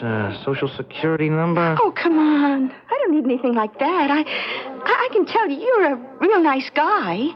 So after another dance, we go to your place, huh? Oh, okay. But first, I got to go to the, and, like, when I get back, I could use some of that lemonade. You spring for some for us? Yeah, sure, so long as we got that deal, huh? Oh, well, you got it made, handsome. Time you get back, I'll be waiting for you over in the corner there. Go to my place. That's a laugh. I'm down to my last double fin and a cardboard suitcase full of dirty laundry and a locker at the bus station. I gotta make some kind of score, and I need a pad. That's where the doll comes in, and I gotta play her along till I make some kind of connection. So I figure I can afford to invest 4 bits making her happy, and I mooch over to the old dame at the punch bowl. Well, young man, now would you like some punch? Yeah, a glass for my old lady, anyways.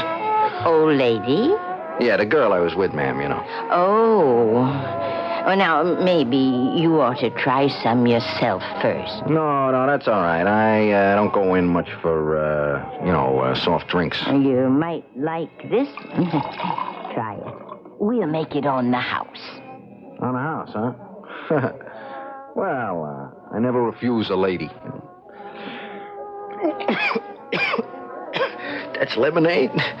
What kind of church dance is this? Oh, I have them once a month. Most of the customers are regulars. Yeah, well, I can see why. Would you like another? You wouldn't have to twist my arm. Thanks. Here's looking at you. And I'll take 1 more and 2 for my girlfriend, huh? I thought I'd make a sale. There. And there. Let's see now. That's 1 on the house, 2 for you, and 2 for the young lady. That'll be $4, please. $4? Hey, look, I thought you said a quarter. There was a sign up. That was before the punch was spiked. Yeah, well, look, I ain't got that kind of dough. Oh, dear, I hope you're not going to welch. You've drunk 2 glasses, you know. I'd hate to have to turn you over to the boys.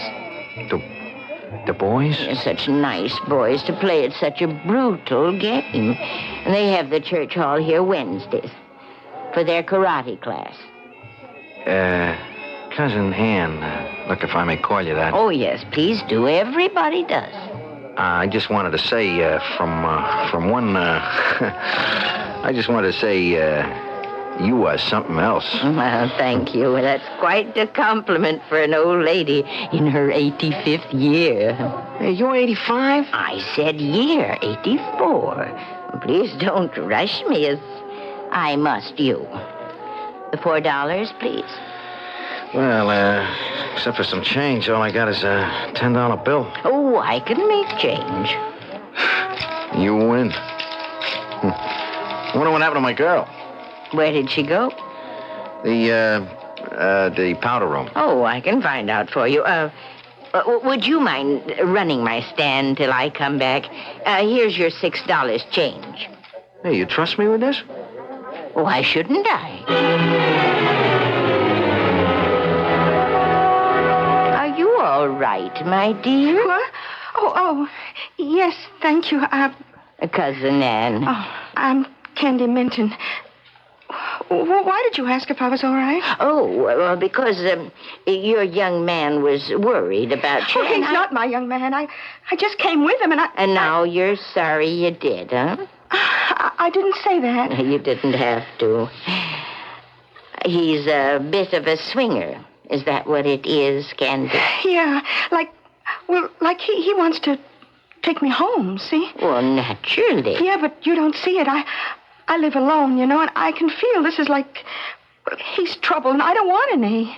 Fascinating. How do you know? Well, I wasn't born yesterday. I know his type by now. He's some kind of drifter, deadbeat. I don't know what.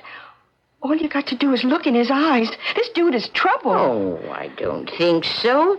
Seemed like quite a nice boy to me. Oh, don't let him fool you. I think he's just lonely. Maybe a bit scared. Oh, not him. But what am I going to do? Well, if you want to go home without him, nothing's easier. But I can't slip him. I just know it. He's watching for me to come out. Well, he won't be when you do.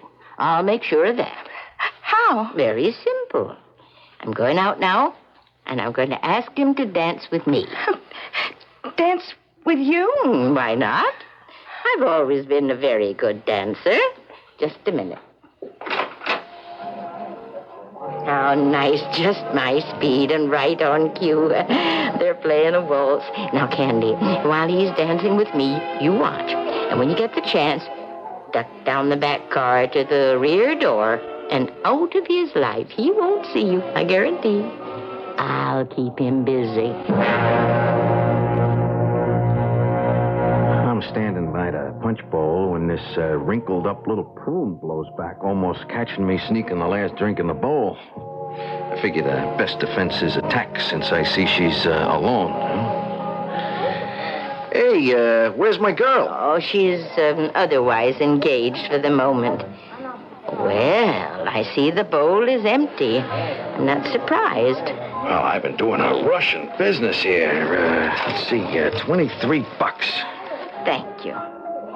Well, that frees me from my duties. So while we're waiting for your young lady, why don't you ask me to dance? To dance? They're playing a waltz, my favorite. Well, I ain't much on that kind of dancing, cousin. Cousin Ann, please, use my name. And there's no problem. I can show you very easily. Hey, you dance pretty good. So do you. Sigh. Is that with a C? No, it's with an S. For Simon. Simon. Oh, I might have known it. He looks so much like him.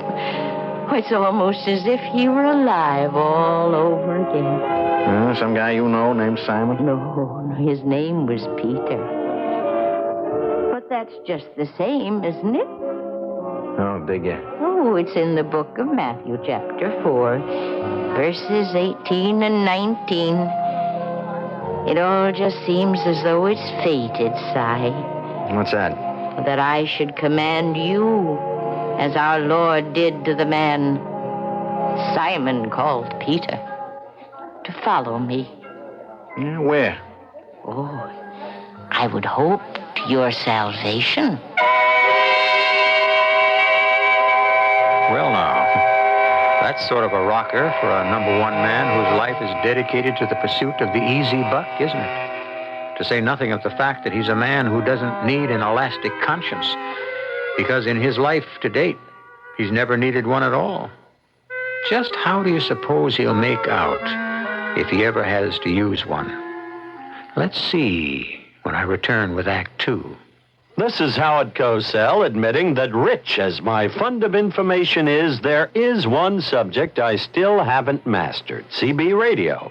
However, many people are equally uninformed, so for everyone I questioned General Electric. Their answers illustrate why GE is expert in CB. Listen to the words of Jim Whidden, GE electronic technician. Jim, why should I buy GE CB? Because we build them better than we have to. An idle boast till you prove it. Easily. Our units are designed not only to meet, but to exceed FCC guidelines. An excellent start. They're designed for better isolation of adjacent channels, which means less channel spillover, and to minimize interference with nearby TVs and stereos. I'm sold.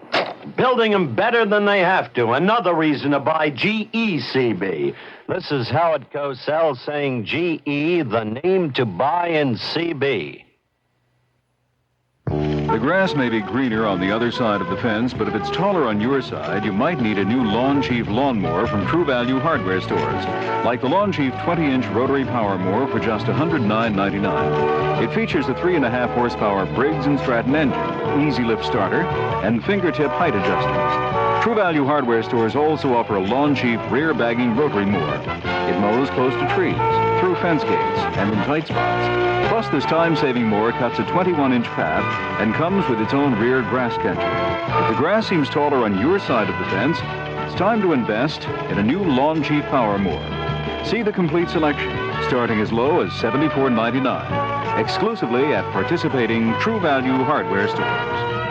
True Value hardware, it's more than just a name. It's a way of doing business that means True Value.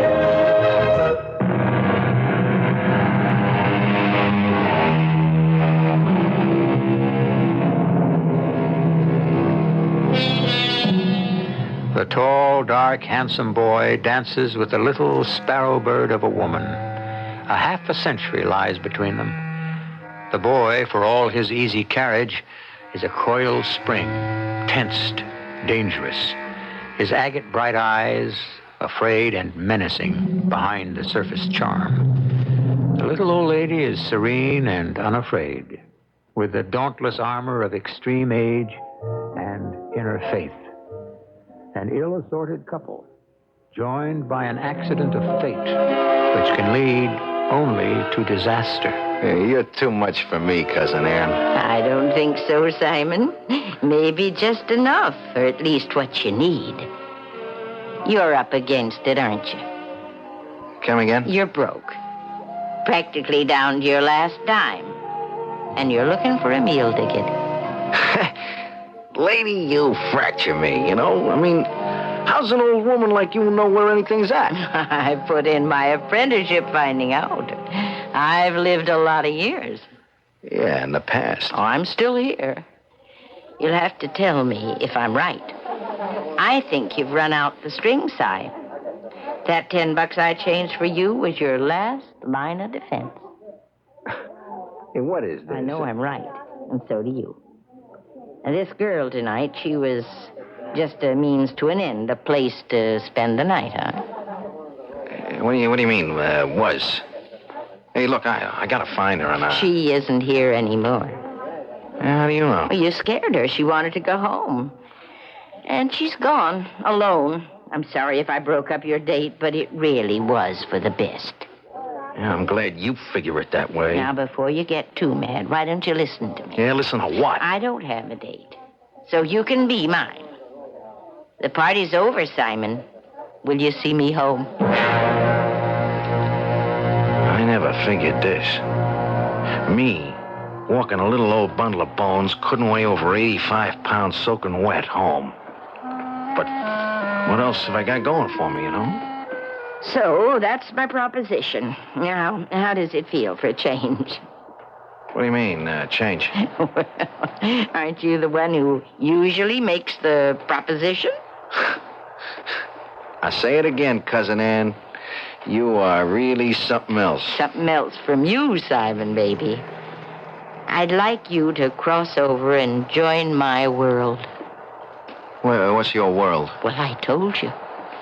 The way to salvation. You mean you're ready to take me in? You stake me till I find a job? Get back on my feet? But what's the payoff? Payoff? What am I letting myself in for? What have I got to pay back? Oh, nothing really, except companionship and maybe sort of the miracle of a memory coming alive for even only a little while. You're so like him, Simon. Well, here we are home. We can say goodnight, and you keep on walking, or you come in with me and make it yours, too. You're taking some risk. At 85. 84. You really want me to come stay with you? I really do, Simon.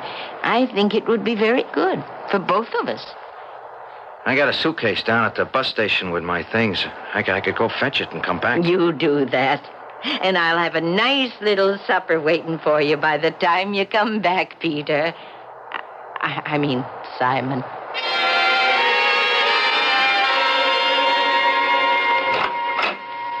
This'll be your room, Simon. With your own bath right across the hall. Put out towels for you. Oh, there's a closet over there. And whenever you're ready, I have a little surprise for you. Keep it hot in the kitchen. Yeah, well, I can unpack later. Why don't I come on down with you now? Whatever you want. From now on, you're home. You buy this? You can see this happen? I had to shake all the cobwebs from that loaded punch out of my head to make sure it was for real, and I'd fallen knee-deep in it. Suddenly, I was cold sober, and I knew I'd hit the jackpot if I just played it right. I washed my face quickly, I combed my hair, and went down to supper in the kitchen. More coffee? As much as you want. How's the pizza? Oh, it's the most. I don't eat it myself. I really don't remember just why I bought it. Maybe someone nudged my elbow. Huh? Well, since it wasn't my idea, it must have come from above. I don't think you crossed my path by accident. I don't know what else. Well, you don't believe in him as easily as I do. Yeah, you know, religion ain't my speed. Perhaps not yet. Oh, you're so like him. We're back to Peter again, huh? Simon called Peter. Does that upset you? Yeah, well, you know, I kind of like to be number one guy. Who was this Peter guy, anyway? It was the man I should have married. The man I should have made marry me. I was too romantic for our own good, so I just let him walk out of my life. Yeah, he ditched you? No, not exactly. No, he had another appointment, which kept him in France. Villa Wood, near Chateau Thierry. Yeah, that's what I say, another dame. No, a gentleman with a scythe. Huh? Death, Simon. Death. In the Dark Ages, long before you were born, May 27th, 1918, a German machine gun cut him down. Peter Hurst, who should have been my husband, except that he refused to marry me. Why? Oh, just exactly because of what happened. When he marched away to war, he had a premonition he'd never come back. He thought that 28 would be too young for a widow. And I was fool enough to let him have his way. Well, I don't know, Cousin Ann. Maybe he pegged it right. No sense making making a commitment to some poor Joe couldn't be around. This way, he lets you swing free. You know what I mean? If we'd been married, we'd have been together. And if we'd been together, I know we'd have had a child. This way, I was left with nothing. You mean you never... Nothing to bother about. Yet. But if I had had that child, he might have looked just like you.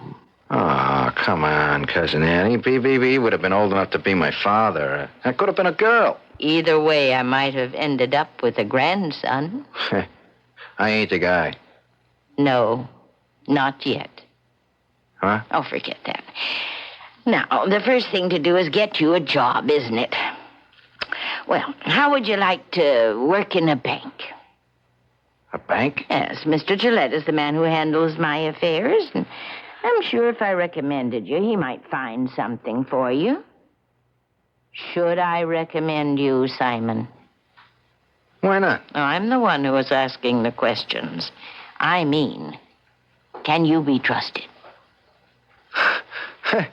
Well, what do you think? I mean, what do you think? I want to heist the joint? Well, I'd like to feel that I could be sure you wouldn't. I told you I was interested in your salvation. I get a job at the bank. Interest clerk in the savings department.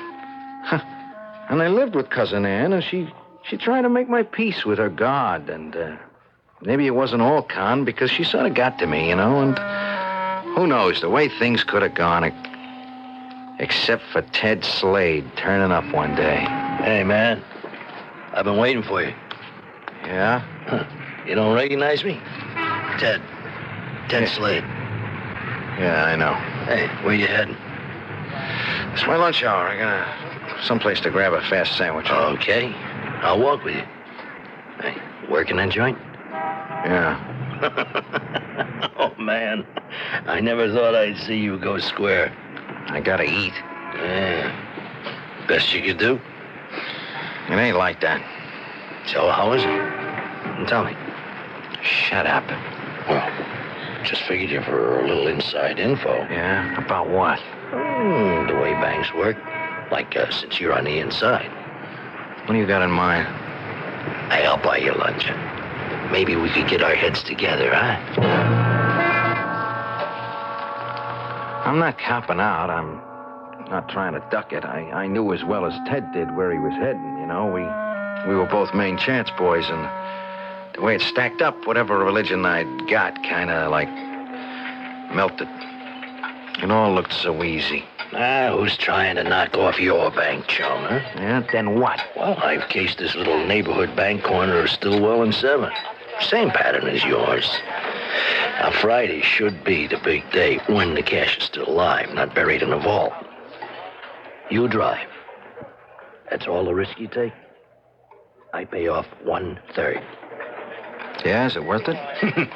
You gotta know it is. That's payday for the consolidated machine plant. There's like 150,000 riding on this. You want in? Yeah, you got me. I want in. When? Next Friday. Take off sick. In the morning, you pick up the getaway car. From then on in, it's smooth sailing. Sure, I should have told him to get lost, You think I don't know that? But there were other things going for me right then. Like I was broke. And anyway, I had a grab at it. Huh. What did you say? Cousin Ann? Oh, come on. She was just a lucky break I'd latched onto. Or was she?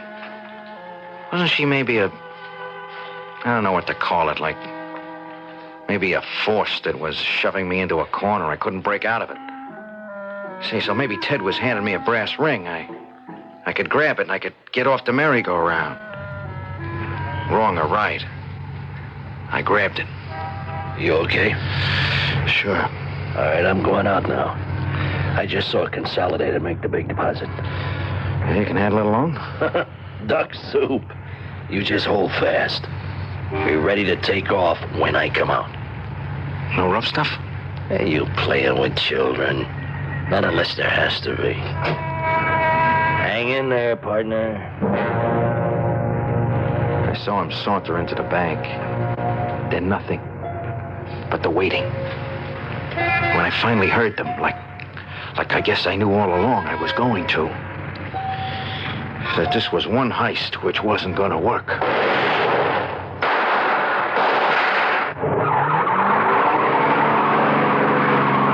No problem. I shoved that getaway car into gear and took off. I junked it 4 blocks away and went back meekly to my job as interest clerk. But I knew right then, no matter how it went, I had to get out, even away from Cousin Ann.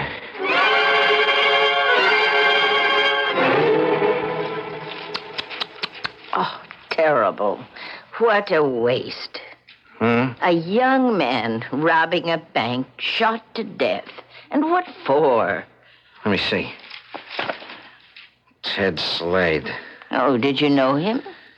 I'm just reading his name here in the paper. Where? Yeah, right there. Oh, at the end of the story, I hadn't got that far. Police speculated that the robber could not have been alone. Mrs. James C.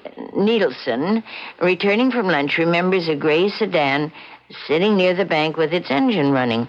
A search is being made for the car and a possible driver. Oh, what a terrible thing.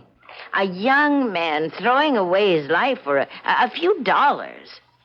You wouldn't have to do that, Simon. Huh? You have a future, if you want it, with me.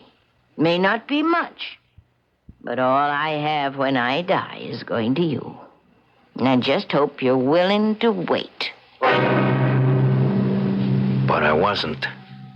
And I was too scared some smart cop would get a make on me. And I was long past being Mama's boy. So that night, I picked up stakes and I took off for the Big Apple. If you want to get lost, where else is better than New York? Huh? And I thought I'd said goodbye to Cousin Ann forever. Sooner or later, every grifter, every guy with an angle gravitates to New York. The city isn't to blame. It's just so big that, like blotting paper, it absorbs and disidentifies anyone who wants to become anonymous. A petty crook like Cy could have remained forever that way but that's the story. So we'll save that till I return shortly with Act 3. I'm talking to Susan Handelman about Freedent, the great-tasting chewing gum that won't stick to most dental work. Mrs. Handelman, what do you like best about Freedent? Best? Well, it's got to be the fact that Freedent doesn't stick to my caps. It's just amazing. It really does what they say. What about Freedent's taste? Oh, it's delicious. I wasn't expecting Freedent to taste as good as regular gum, but it really does. It's got a nice, refreshing taste. And you know something? What's that? Because I've been chewing Freedent, my whole family's tried it, and none of them have a sticking problem but me. Well, they just like the taste. Would you recommend Freedent? Oh, I sure would. Well, that's how I found out about it. My neighbor brought some over one day and told me about how great it was. I tried Freedent, it didn't stick, and I've liked the taste. So now I've been recommending it to everybody. Well, thanks very much for your time, Mrs. Handelman. Feel free to chew Freedent in both spearmint and peppermint flavors. It won't stick to most dental work. Freedent from Wrigley's. This is WBBM Chicago. Is your bank open when you're busy and closed when you're not? Northwest Federal Savings knows that a good place to save is ready for you when you're ready. Ready with the answers and advice given by professionals in helping thousands just like you, but each with different individual needs. Northwest Federal's professionals can show you, too, the best way to save for a new home, college education, or retirement. Northwest Federal's counselors can explain all the savings plans and help you set up a savings program to meet your special needs. Home loan specialists can tailor a home loan plan to help make your dreams a reality. Bring your needs to any of 5 convenient Northwest Federal Savings Centers throughout Chicagoland's great Northwest Territory. If you think your needs are special, so does Northwest Federal Savings. All the time, because Northwest Federal Savings keeps the best hours yours. It's Northwest Federal Savings Time, 63 hours a week.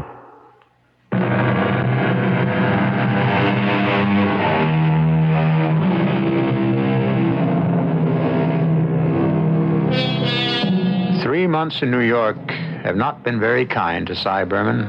Oh, he has a new girl.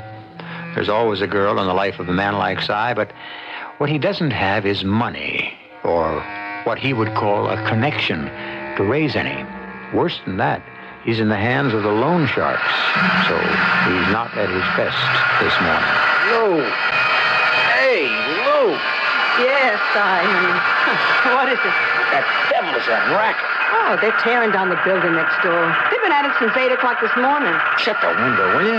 Cut down the noise. Oh, the place will get like a steam bath. I don't care. I'd rather sweat than have my brain scrambled.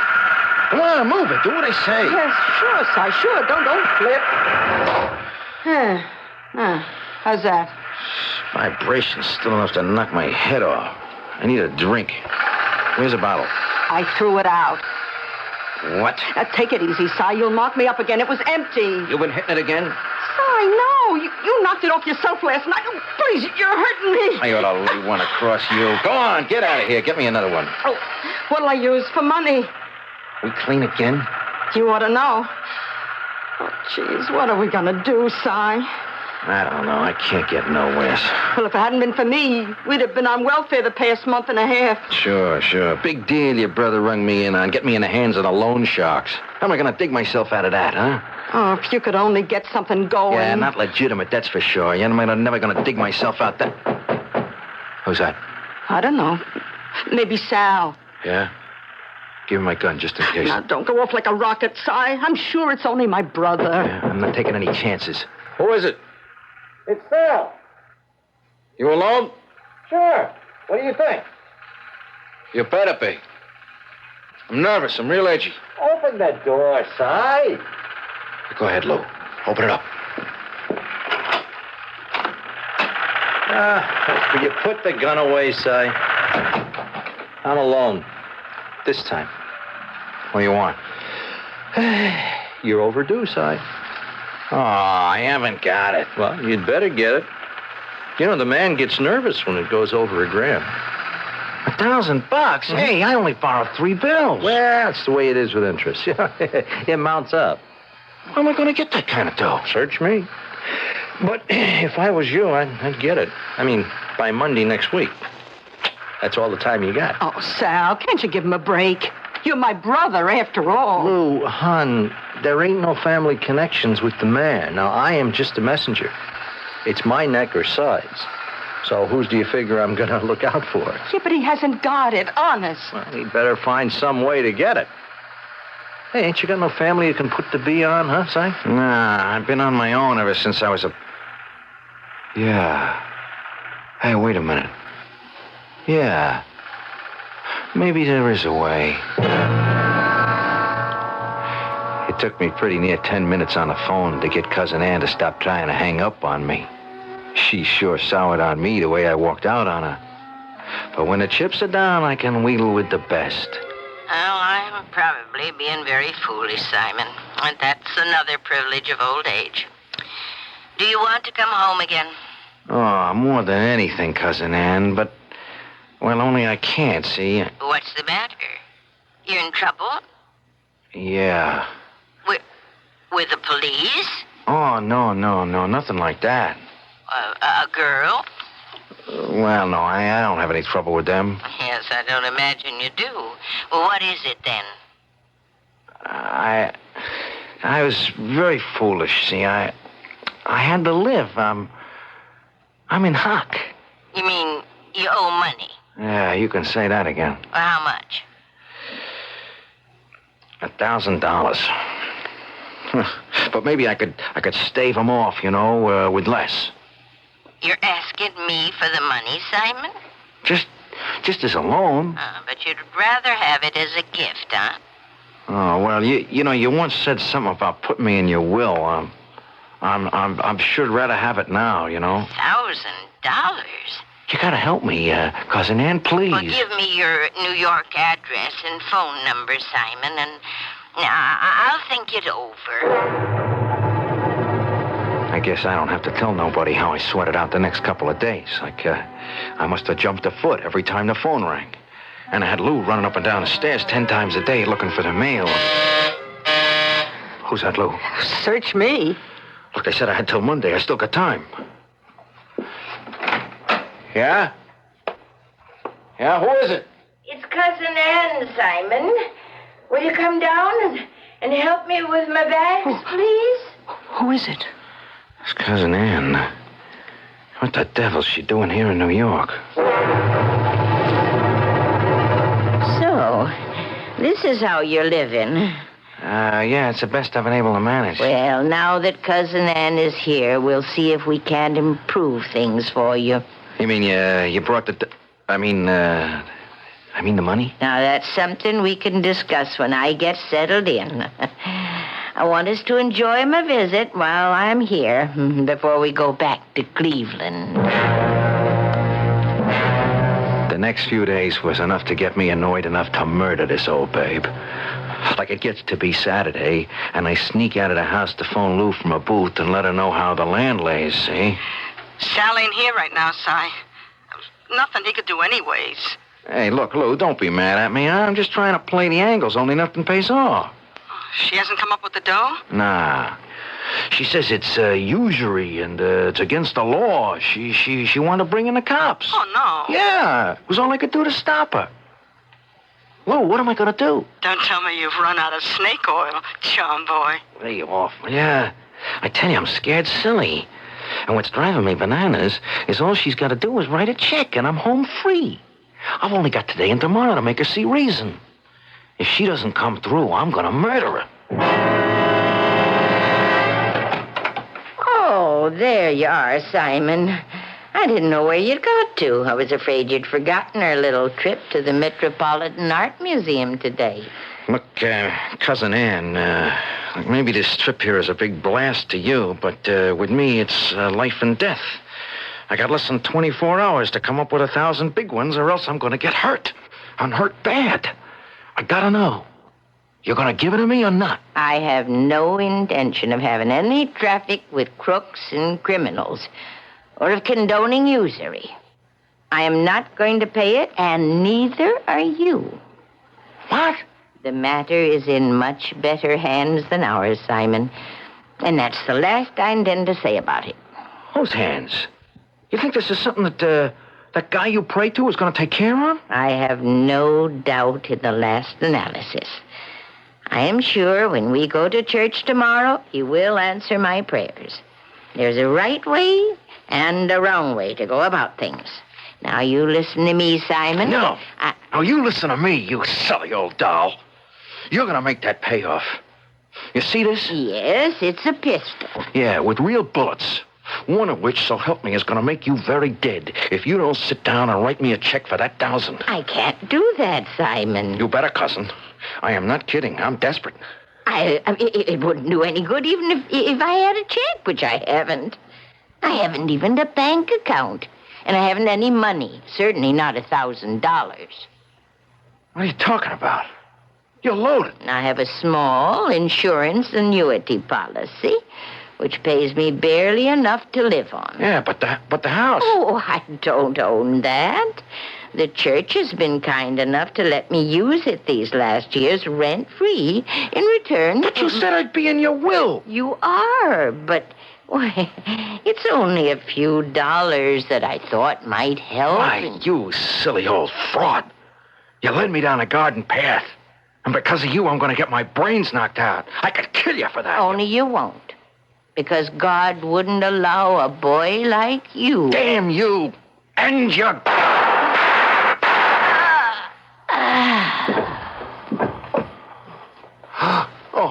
Oh, no. Cousin Ann, look. I didn't mean it. Please, drop your gun and open up. When the door opens, you better have your hands on top of your head. Okay, I dropped the gun. I'm opening up. That's nice, buddy. Just hold it like that. See to the old lady there. Right, sir. How did you know to be here? We weren't looking for homicide, buddy. Just answering a complaint at the precinct 2 days back by the old lady. Something about usury and loan sharks. We just came by to check it out. What's the matter, Crumb? She didn't want to pay off?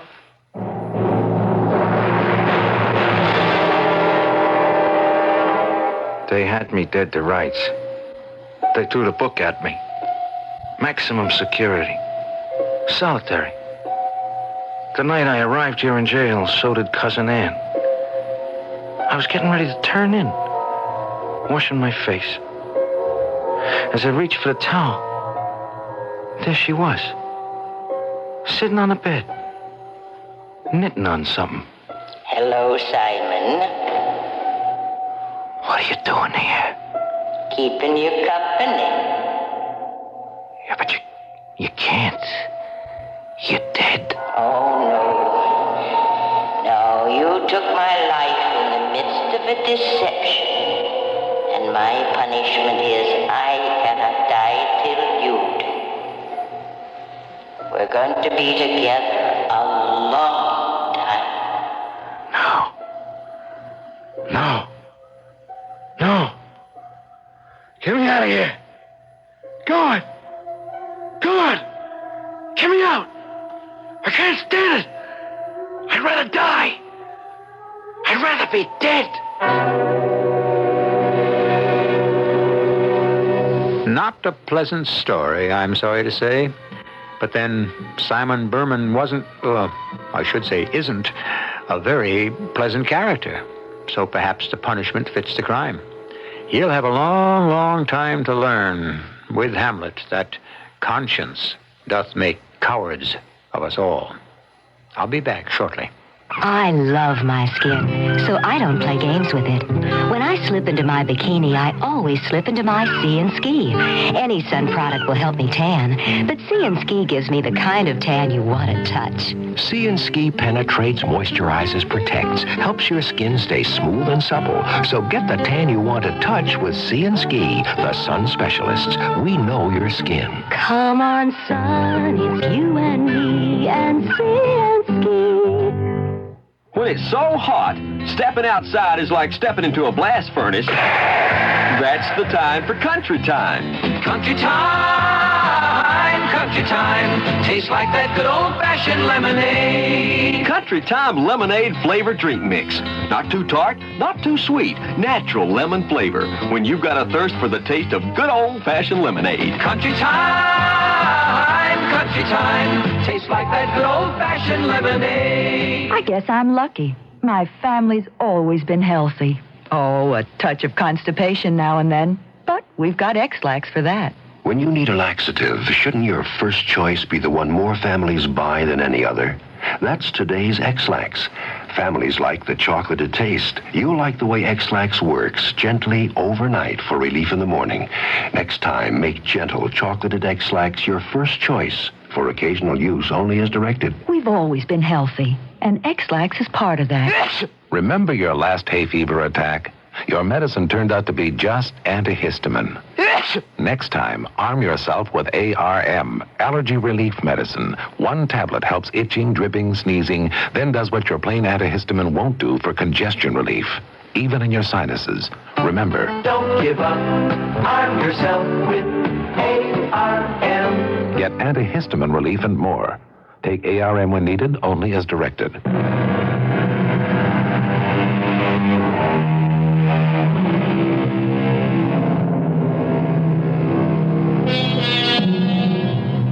Cy Berman is no longer housed on death row. He lives part of the time in a padded cell when he doesn't have to be confined to a straitjacket in his own room. They've even given up treatments. No form of therapy helps.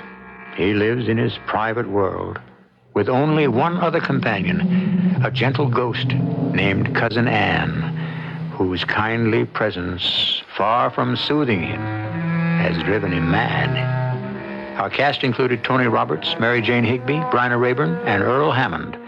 The entire production was under the direction of Hyman Brown. Radio Mystery Theater was sponsored in part by ARM, Allergy Relief Medicine, and X-Lax. This is E.G. Marshall inviting you to return to our Mystery Theater for another adventure in the macabre. Until next time, pleasant dreams.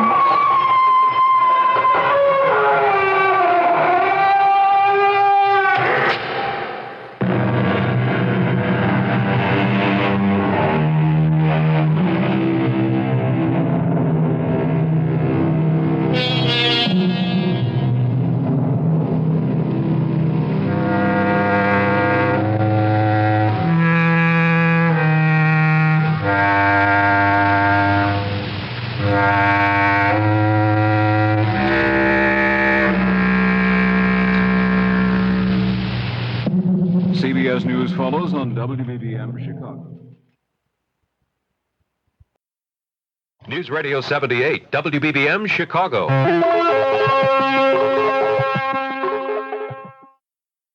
The CBS Radio Mystery Theater presents...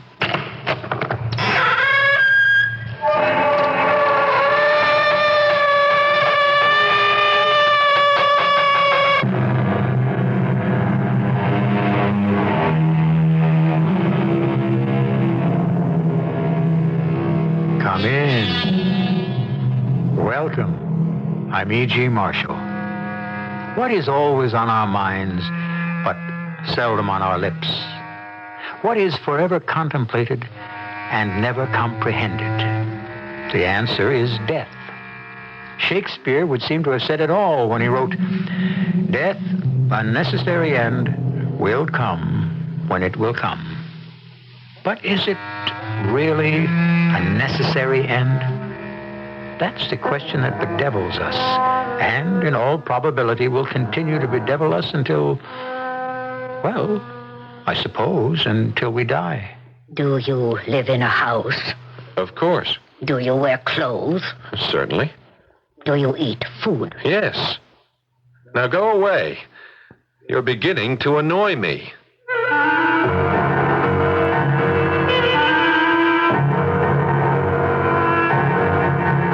Our mystery drama, Dialogue with Death, was written especially for the Mystery Theater by Elspeth Eric and stars Paul Hecht and Fred Gwynne.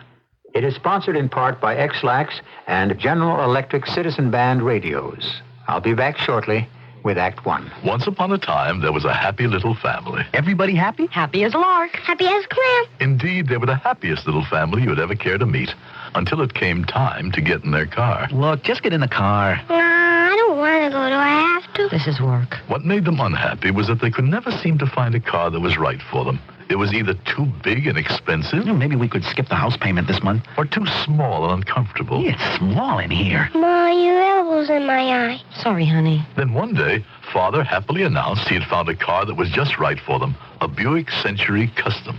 Being a midsize, it was neither too big nor too small for them. And being a Buick, it had a V6 engine, lots of room and comfort, and the famous Buick ride.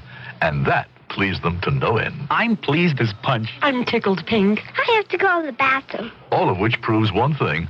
Maybe money can't buy you happiness, but it can buy you a Buick Century Custom, which for a lot of people is pretty much the same thing.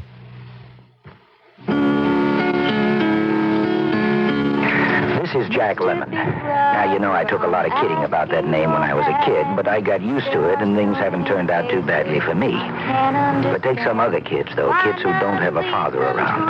There are almost 2 million of them in this country, and for them, although their name may not be a lemon, their life is pretty sour. Unless somebody like a big brother comes along to give them the companionship and sympathy and encouragement and the time and attention they need, they could easily stay sour. Will you give your time to one of these boys? Not your money, your time.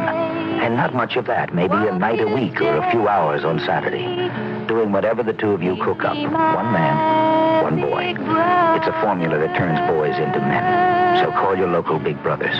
See what the both of you can get out of it. Find out how you can be a big brother. Call your local Big Brother's office today.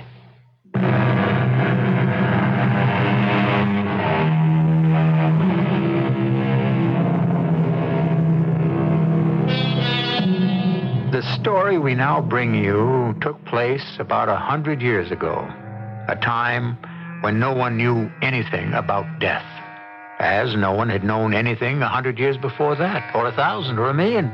As no one knows now. Yet, as then, as now, there were fantasies about death. And it's on the basis of one of them that we have fashioned the story that follows. I remember it all so well. Every detail, what she was wearing at certain times, what she looked like at certain moments, where we stood or sat, what she said and how she said it, what I responded, place we walked, food we ate, even the dishes we ate from, glasses we drank from. I'm seeing it all again, hearing it all, feeling it all for the second time, a kind of terrible, inevitable déjà vu. Strange, isn't it? Strange. I loved her so much. I know. The year I left for Heidelberg to study medicine, she was just a slip of a thing, only 16. And when I came back 4 years later, she wasn't simply 4 years older. She was a new person, no longer a child to tease and play games with, but a grown woman to admire and respect and fall in love with, which I promptly did. Yes, you did. Of course, my father had written to me about her a few times. But nothing had prepared me for the shock, the delirious surprise that morning at the railroad station. Bravo, fight! Bravo, fight! George! George! This your Lisa? Oh, yes, sir. That's mine. George Cudworth. What? I thought you'd never get here. You're late. Well, the train. Is it? No. Are you Jenny? Oh, don't say you don't recognize me. I'd die if you said that. But what happened to your pigtails? They're pinned around my head. See? And they're called braids. Come on. I drove down in the trap. Your father's still at the infirmary. I can't get over how you've changed. And you've grown a mustache. Well, I'm going to teach a class in anatomy. A professor needs a mustache, but you've changed completely. Well, why do you keep saying that? Because it's true. Oh, fiddlesticks. Well, here we are. You'll observe we have a new horse. What happened to Princess? She went lame. We had to have her put down. Here, you want to take the reins? All right. I learned to ride on Princess. Remember, we used to ride her bareback, the two of us? Me in front, you behind. And those wild gallops across the meadow. Shall we get started? Your father may be home by now, and Hannah's planned a special supper in your honor. All right. Come on. I really loved that sweet horse. Oh, Princess is all right. Sound as a dollar. You said you had her put down. We did. But she's fine now. Looks like a 2-year-old. But she's dead. I see her often. In your dreams, you mean? I mean, I see her. I hear her. Oh, come on, George. Let's get out of this slow walk. On the way home, I tried to remember what she'd been like when she first came to live with Father and me. A scrawny child of 9 or 10. You remember her, Hannah? Oh, very well. She didn't seem to brood at all about her parents and the awful way they died. Perhaps she'd been too young to grasp the tragedy of it all. I found myself hoping that Father would be home by the time we arrived. I wanted to talk to him about Jenny. Hannah says give the roast another 10 minutes. Where's Jenny, Father? Jenny, she's setting the table. Well, it's good to have you back, son. Sorry I couldn't meet your train. Oh, it's all right, Jenny. Explain. Father, about Jenny... how do you think she looks? Well, she's grown up, but there's something else. On the way home, she told me you had to have old Princess put down. Well, Princess was nearly 30, you know. We could have had her put out to pasture, but that's no kind of life. Jenny says she sees her running across the meadow, sound as a dollar, looking like a 2-year-old. Oh, yes, well, Has she ever told you that? Not directly, no. But I've heard her talking to old Princess. Talking to a dead horse? That's not healthy. Perhaps not. Well, have you spoken to her about it? George, we have to remember the life Jenny's had, the circumstances under which she came here to live.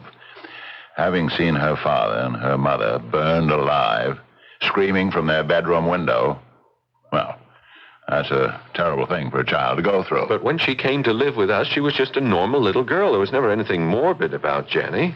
There isn't anything morbid about Jenny. Yes, but seeing a dead horse, talking to a dead horse, being preoccupied with death that way. Jenny isn't preoccupied with death. She simply doesn't believe in it. Doesn't believe in it? That's a peculiar thing to say. Nevertheless, it's true.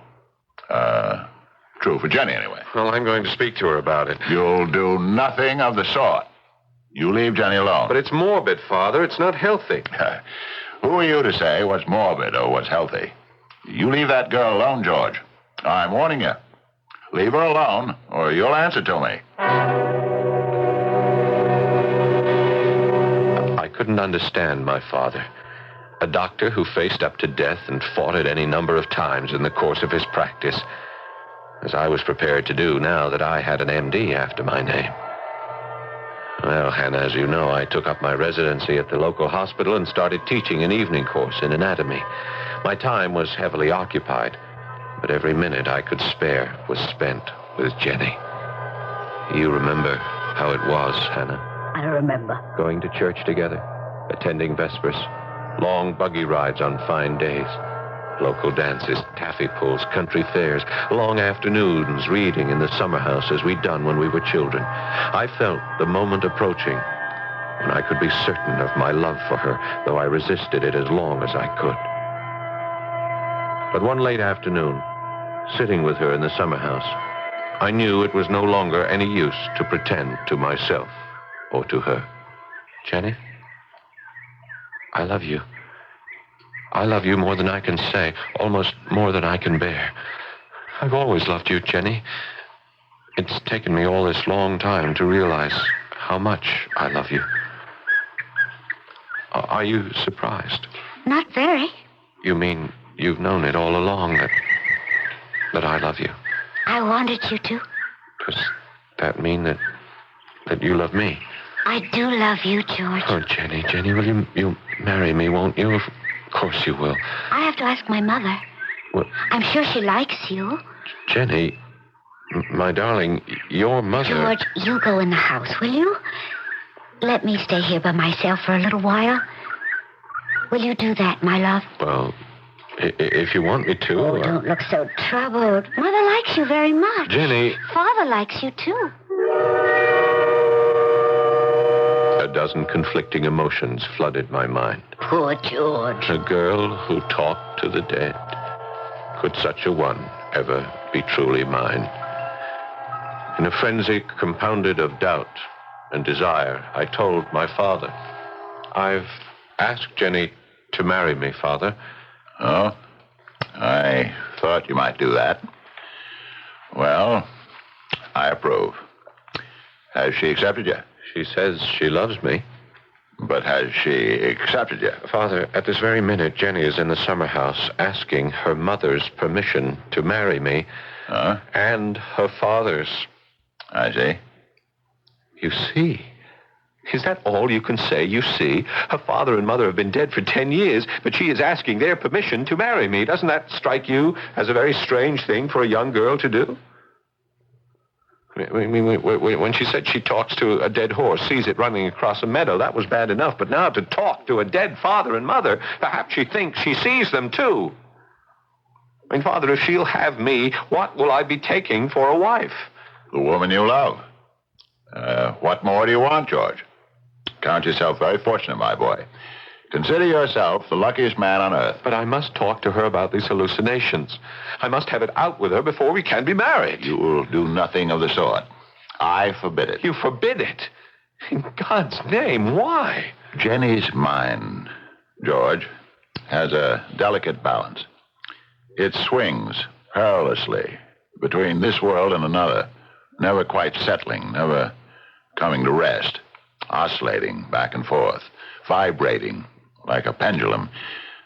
George, don't tamper with that balance. You understand me? Don't tamper with it. Or by heaven, I swear, well, never mind. You'll what, Father? Well, finish what you were going to say. Look here. Look at this, George.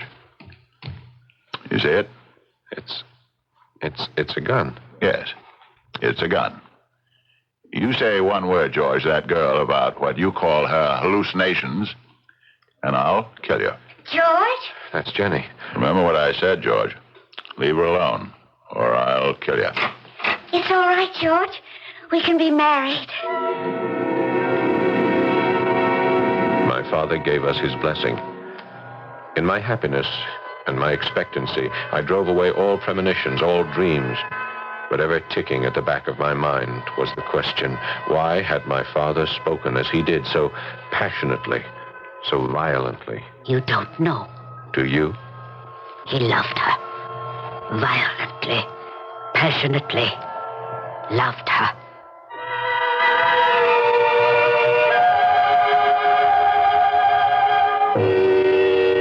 has been written about very little. Love has been written about a great deal. Perhaps because love is the beginning of everything, and death is the end. But what happens when love and death are intermingled, joined, the one to the other, in an eternal embrace? We'll explore this further in Act 2. You already know that True Value hardware stores are your hand and power tool headquarters. But think of them as your tool care centers, too. Hi, Pat Summerall to tell you they offer a complete selection of Sabre accessories you need to take care of your hardworking tools. For example, your hardworking chainsaw needs Sabre bar and chain lubricant. It minimizes wear on the bar and chain to keep your chainsaw running longer. Or get Sabre 2-cycle engine oil for your chainsaw or power more. It reduces carbon buildup and increases plug life for top performance. 1/2 pint is just 49 cents. True Value hardware stores also offer the Rayco 35-drawer utility cabinet. The enameled steel cabinet contains 35 clear plastic organizer drawers with 30 dividers for taking care of small parts. See the complete selection of Sabre accessories, Rayco storage cabinets, at participating True Value hardware stores and home centers. True Value, more than just a name, their way of doing business. Tell them Pat Summerall sent you. If you need a muffler, now you can Midas-size your car in over 800 Midas shops in the United States. I got Midas-sized in Topeka, Kansas. It goes to prove you're never too old. I got Midas-sized in Brooklyn, New York. Words alone cannot express my satisfaction. Once we Midas-size your car, you'll never have to buy a muffler for it again. Because at Midas, if anything ever goes wrong, we guarantee to replace the muffler free for as long as you own your American-made car. Noisy muffler? Don't compromise. Midas-size at Midas. I got Midas-sized in Waco, Texas. You never seen a muffler that size before. The next time you hear that noise, don't compromise. Midas-size. In case you didn't know, the 41 Chicagoland Midas dealers can install mufflers on most foreign cars with the same expertise with which they've been installing mufflers on American cars for the past 20 years.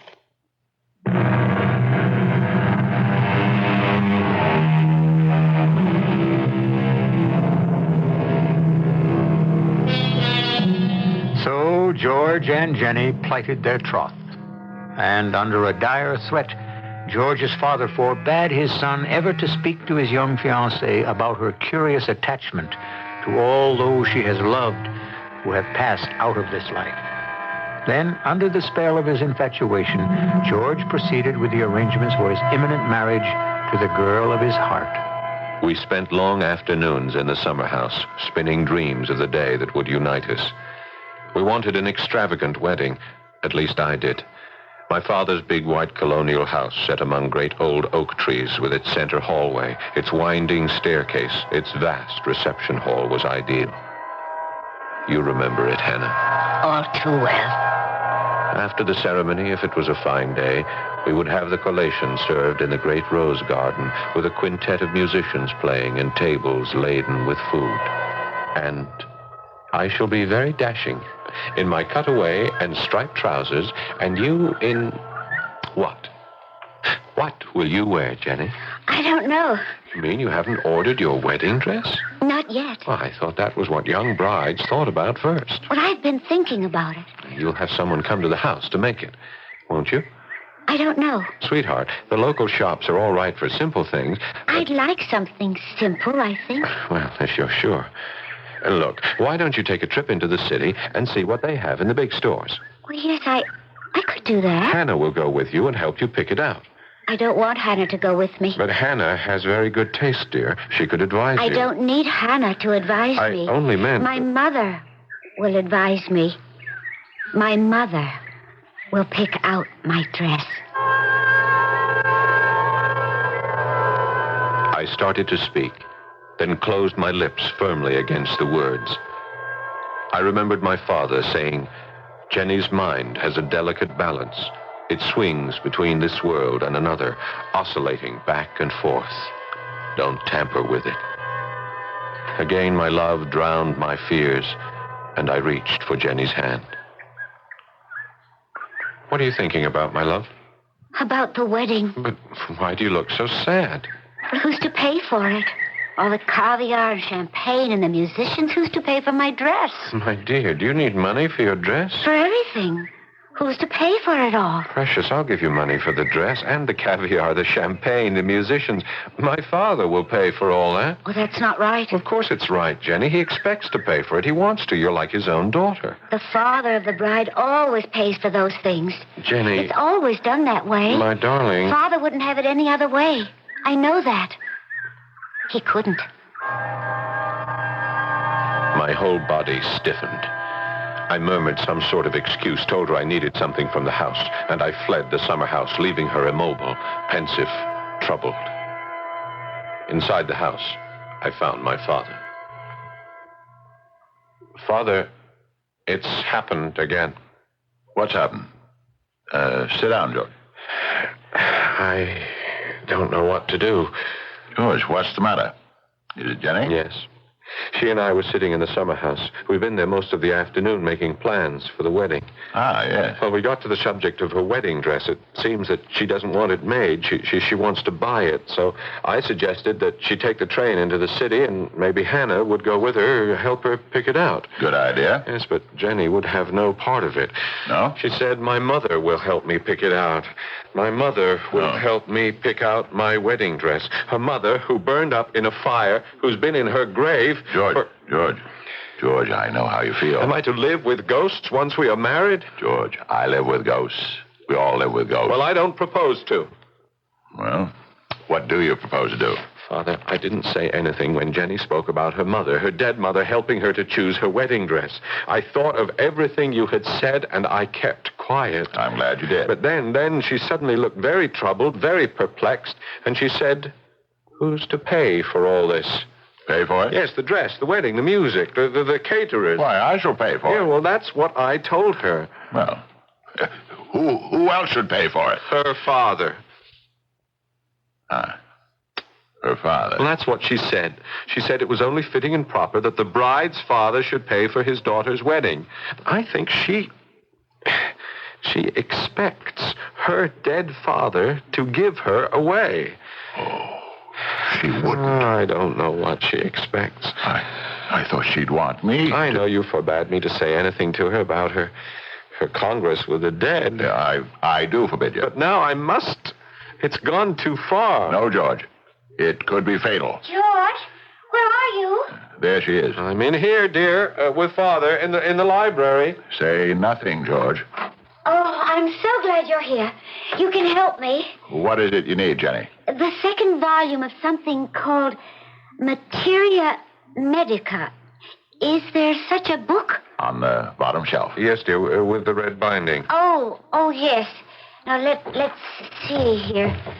Volume 2. What are you looking for, dear? Well, I'm not sure. Let me see now. Page 300... yes. Yes, it's here. Here it is. What is? $1,000 to pay for my wedding. Her face was radiant. She spread the 10 $100 bills on the floor and gazed at them delightedly. As for my father and myself, we stared at each other. He told me it would be here. Your father? Of course. And here it is. Yes, there it is. Oh, isn't it wonderful, George? Wonderful. It'll pay for everything. Jenny, my dear, it's nearly time for supper. Why don't you gather up the money and take it up to your room? Change for dinner. I want to talk to George. All right. That's a good girl. You see, George, I told you he wouldn't have it any other way. It wouldn't be proper. How did that money get there, Father? Did you put it there? Her father put it there. You are worse than she is. You put it there, and then somehow... No, George. Jenny's father put the money in the book 10 years ago. Did you know it was there? Not until now. You see, it's money he owed me. Money I lent him. I never expected him to pay it back, and when he tried to pay it back, I refused to take it. Well, how did it get in the book? The night he came here to give it to me, the night I refused it, here in this very room, I remember, after a long and somewhat stormy argument, I went out to call him a carriage. Left the $1,000 bills lying on the desk. And when I came back to make my peace with him, the money was no longer there.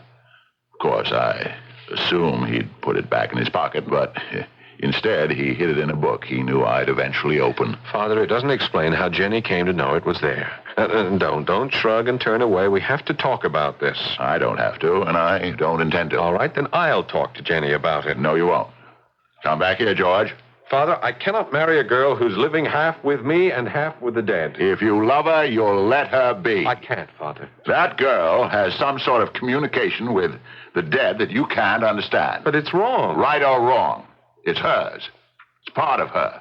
And you must not interfere. I have to, Father. You must not. And I have to do it now. Don't make me kill you, George. Give me the gun, Father. No. Give it to me. George! I don't want to hurt you. Give me the gun. Give it.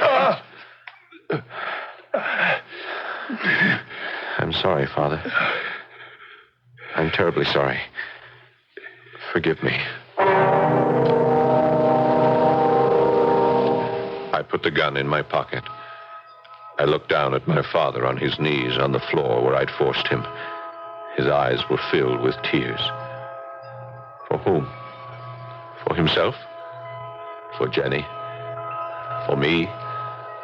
For what she had done to him? For what he had almost done to me? Or for what I was about to do to her? I could not tell. I went upstairs and lifted my hand to knock on Jenny's door. And then I heard her voice. Thank you. Oh, thank you, my darlings.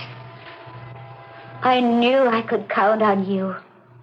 I've always counted on you, and you've never failed me.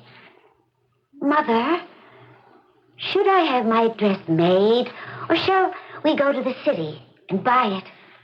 Oh, I want it to be just right. When I walk down the big staircase, I want to look just right. Because you, Father, will be waiting at the foot of the stairs. You'll crook your arm just so, and I'll put mine through yours. And together, we'll walk to where the minister will be standing. Who's there? It's George. Let me in. I'm not quite dressed, George. It doesn't matter. Please, George. Look at me. Jenny, look at me. Let me go, George. Who was that you were talking to just now? That was your father, wasn't it? You're hurting me, George. And your mother? You were planning your wedding with them. Not with me, not with them. Please, George. You were planning your wedding dress with your mother, not with Hannah, who adores you, Hannah, who helped raise you. George, please. I heard you. You were telling your father he would give you to me in marriage. Your father is dead, Jenny. He's been dead a long time. And your mother, too. Dead and buried. George. And Princess is dead, too. Princess is not running across any meadow looking like a 2-year-old.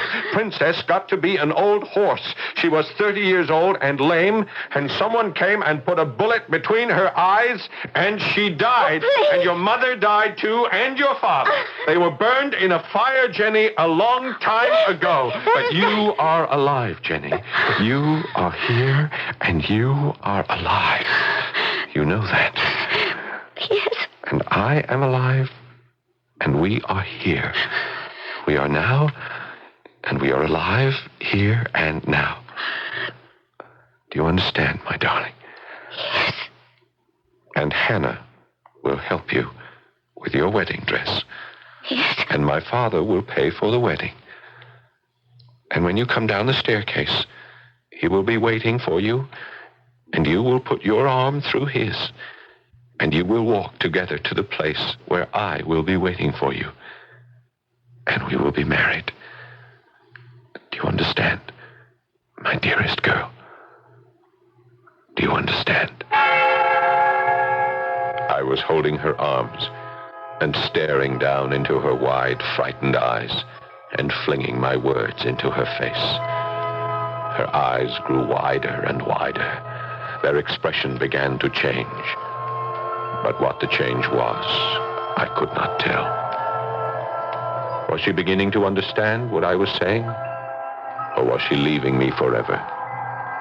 Hannah, I could not tell. All I could do was hold her close. Oh, George. You poor, poor man.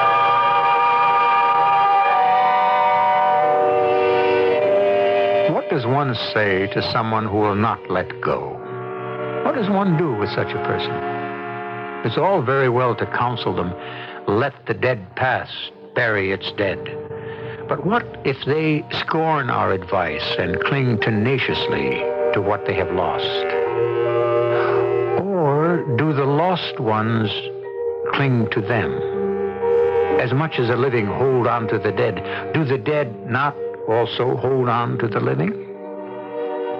I'll be back shortly with the concluding act. I, Howard Cosell, who can discourse so brilliantly on most subjects, admit I know nothing about CB radio. Well, neither do most people. So for everyone with questions, I interrogated General Electric. Their answers disclose why GE is expert in CB. Listen to the words of Jack Dullmeyer, GE CB product manager. Jack, honestly, is there any real difference between other CBs and yours? Many, Howard. For instance, very few manufacturers have a channel priority feature. Translate, please. Well, say you've got a base station at home and your wife transmits on channel 33. You want to monitor 33, but don't want to stay tuned to it.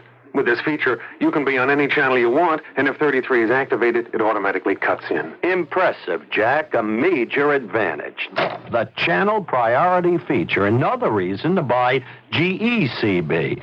This is Howard Cosell saying GE, the name to buy in CB.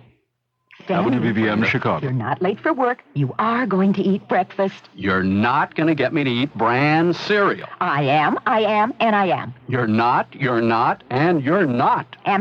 Not. Stanley. Some people say they don't like the taste of high-fiber bran cereals, but they haven't tried Kellogg's new Cracklin' bran. Stanley, it tastes so great you could eat it straight out of the box. Cracklin' bran tastes so great, straight from the box. Crunchy little donuts with a hole. Taste so great you wonder how they ever reach the bowl. Well, I'll try one. Just one. Stanley. Okay, make it 2. Good, here's 3. Hey, pass the milk. Kellogg's new Cracklin' bran. If you never liked bran, you'll like it. I like it. If you like bran, you'll love it. I love it. Kellogg's Cracklin' bran. Stanley, you're going to be late for work.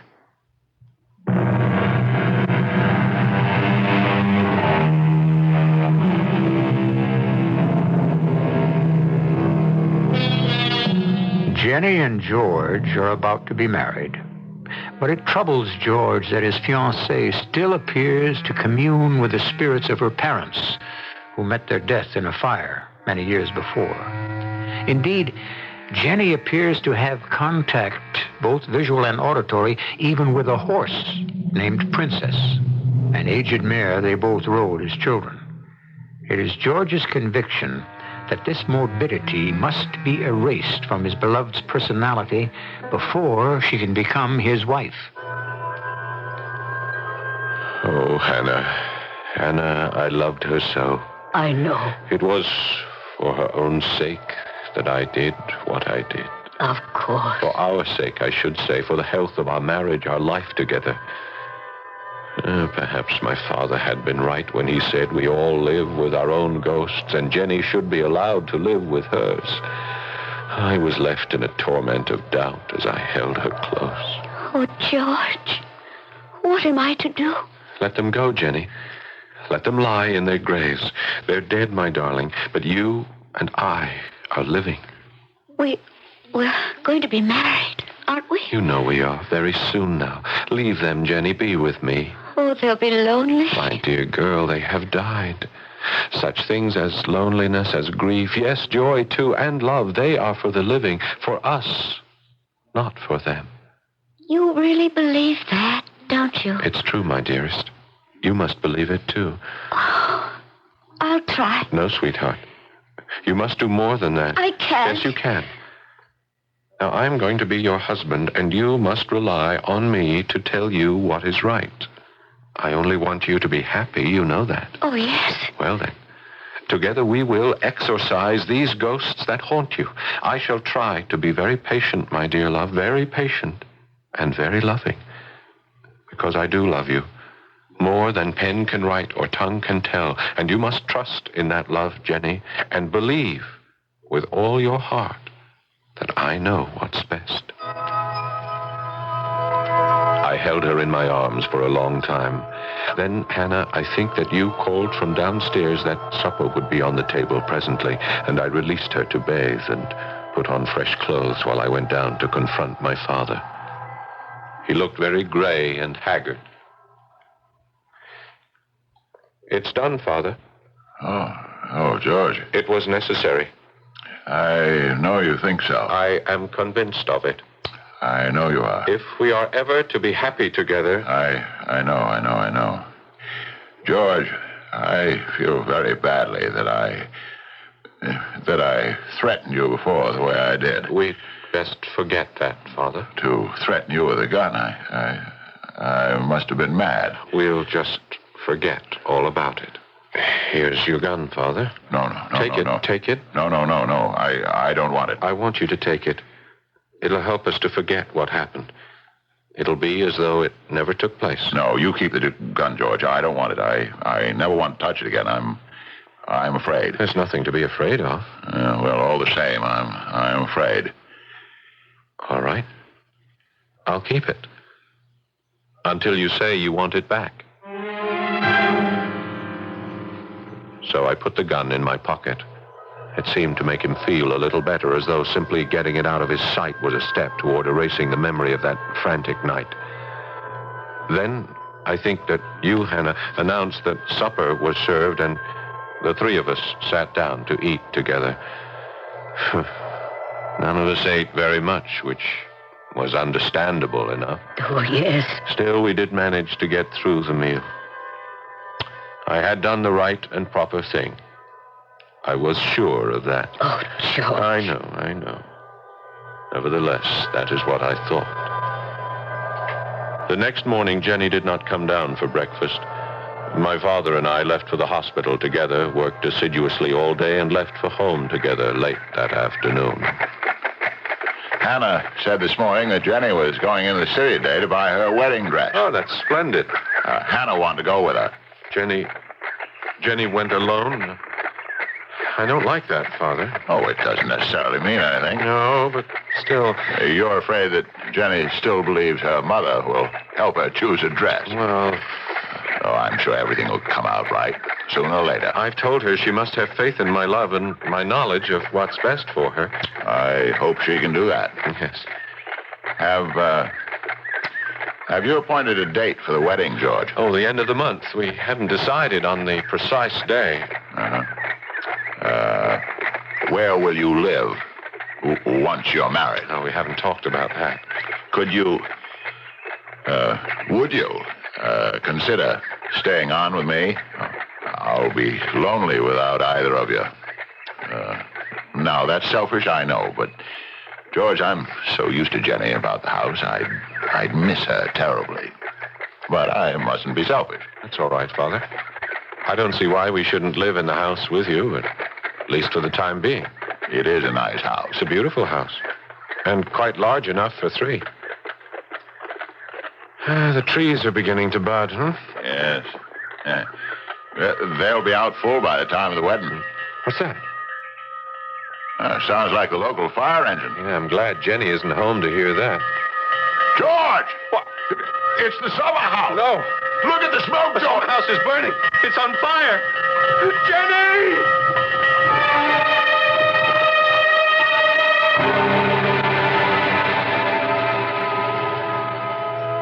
You tried to save her, Hannah. I know that. I tried. It was no use. Your father tried, but the fire had gone too far. Hannah, who started the fire? I don't know. Did Jenny start it? If she did, it was my fault. I had made her life unendurable when I drove away her ghosts. I killed my own sweet darling. Oh, George. Yet the summer house was quite old. The wood was very dry. could have burst into flame by itself, the merest spark could have... Will I ever know, Hannah? One day, you will. When? Soon, I think.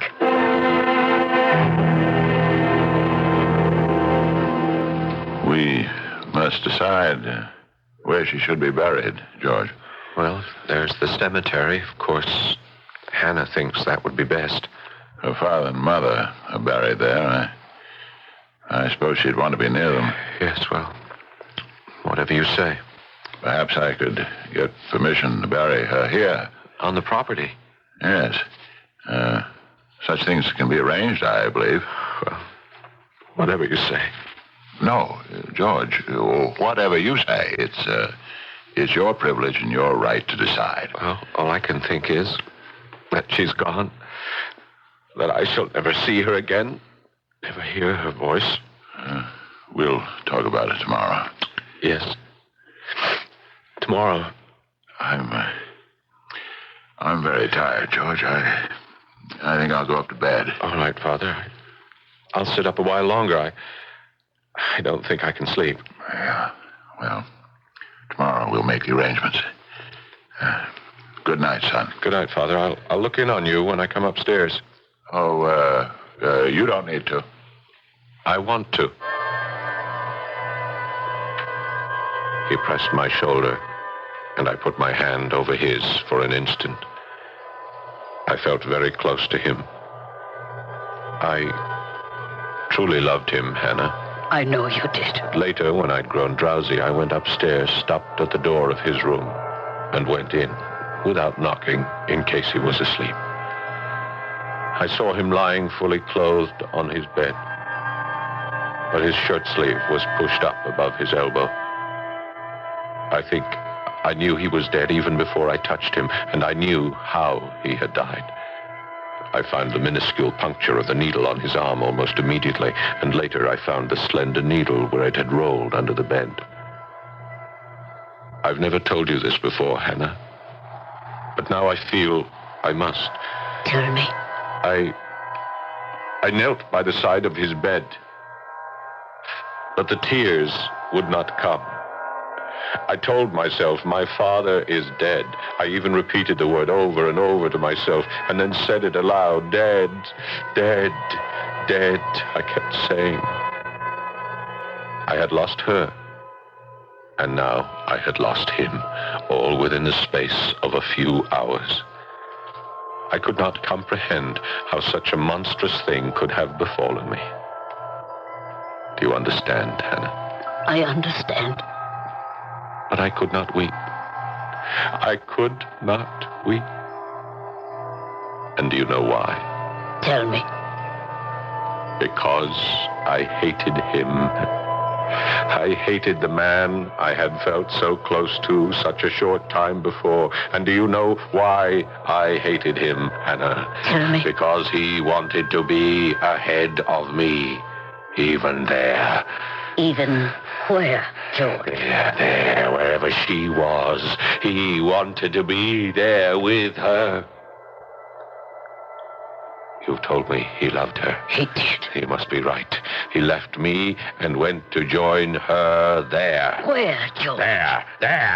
I don't know where. Wherever she was, I don't know. So don't ask me where. Tell me the rest of it. I knelt by his bedside for, I don't know how long. Silent, frozen, angry. Angry, yes. No one had cared enough for me.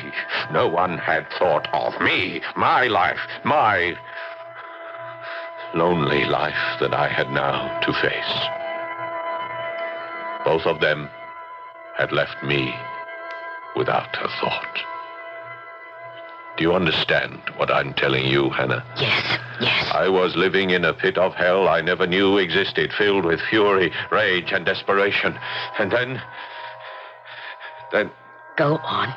And Go on. I got to my feet and Go on. I reached in my pocket.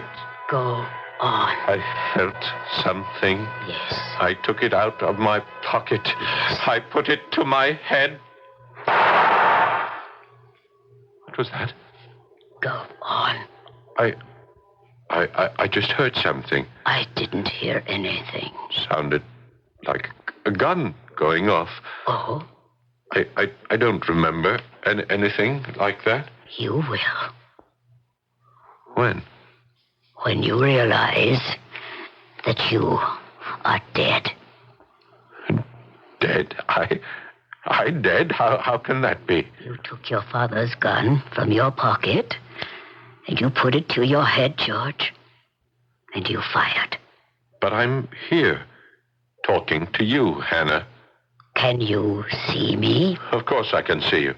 I can't see you. But I'm right next to you. You must see me. I don't have such gifts, George. Jenny had them. But why can't you see me? I'm right here. The dead vibrate at a much faster pace than the living. Can it be true that I am dead, that I killed myself? It's true, George. But why did I do it? To join the others, perhaps. Jenny? My father? All the others. But where will I live now that I'm here? In a house, I think. A large, white house? Perhaps.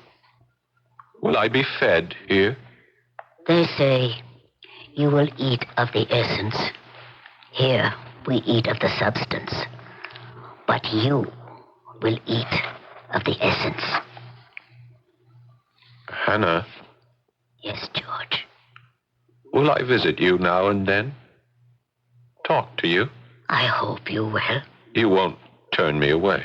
Never. That's good. Listen, Hannah. Listen to that. What do you hear? Don't you hear it, Hannah? Don't you hear it? You must. It's Princess.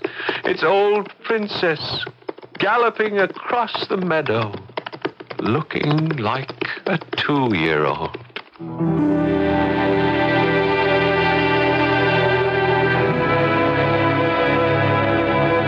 And that is how some people envision death and what comes after. I cannot promise you that they are right. On the other hand, I cannot tell you they're wrong. I'm as ignorant and as undecided as you or anyone. But if they are right, should we keep our ears, perhaps our eyes, open for the sight and sound of those who have left us? I don't know. Perhaps it is better simply to get on with the only business that we know, the business of living. I shall return shortly. I guess I'm lucky. My family's always been healthy. Oh, a touch of constipation now and then. But we've got X-Lax for that. When you need a laxative, shouldn't your first choice be the one more families buy than any other? That's today's X-Lax. Families like the chocolated taste. You'll like the way X-Lax works, gently overnight for relief in the morning. Next time, make gentle chocolated X-Lax your first choice. For occasional use only as directed. We've always been healthy, and X-Lax is part of that. I want that sinus medicine. Headache tablet? No, it relieves headache and congestion, internal sinus pressure, and postnasal drip. And it has added strength. You mean added strength sign-off? Exactly. Added strength sign-off tablets give you pure aspirin plus 50% more sinus drainer. To help sinus pain while you drain. Right, and more sinus dryer for postnasal drip. Added strength sign-off. The sinus medicine in the bright red box. Take when needed, only as directed. SINEOFF. Sign-off. I love my skin, so I don't play games with it. When I slip into my bikini, I always slip into my Sea & Ski. Any sun product will help me tan, but Sea & Ski gives me the kind of tan you want to touch. Sea & Ski penetrates, moisturizes, protects, helps your skin stay smooth and supple. So get the tan you want to touch with Sea & Ski, the sun specialists. We know your skin. Come on, sun, it's you and me and Sea & Ski. If you're not used to hearing it, then you must not be used to saying it.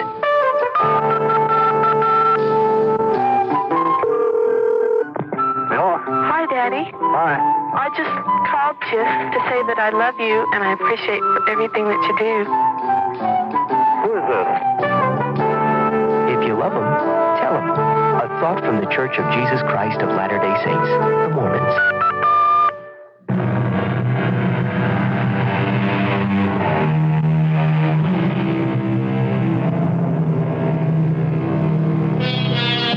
Someone said that the dead are not truly dead so long as they are remembered here on earth. And that may be true. I'm not prepared to say. But assuming that it is true, the flaw lies in the fact that remembering can be so painful. Remembering hurts. Our cast included Paul Hecht, Fred Gwynn, and Evie Juster. The entire production was under the direction of Hyman Brown. Radio Mystery Theater was sponsored in part by True Value Hardware Stores, Buick Motor Division, and Sign-Off, the sinus medicines. This is E.G. Marshall inviting you to return to our Mystery Theater for another adventure in the macabre. Until next time, pleasant dreams.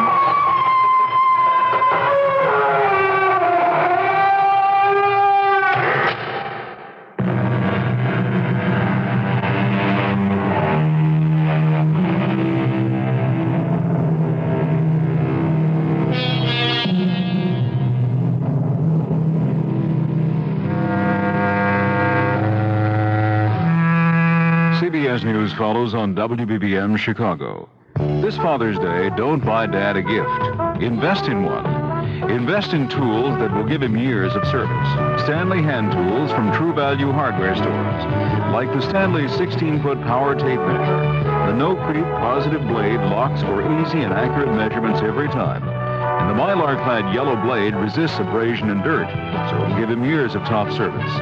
True Value Hardware Stores also offer the Stanley 16-inch Sureform file. It works quickly and easily on wood, plastic, tile, and soft metal to give professional results. The razor-sharp cutting edge won't clog up, and the rib section near the front of the file gives you two-handed control.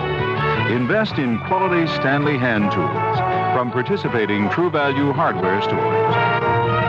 True Value Hardware is more than just a name. It's a way of doing business that means True Value.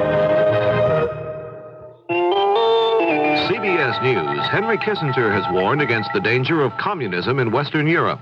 This is Doug Poling reporting on the CBS radio network.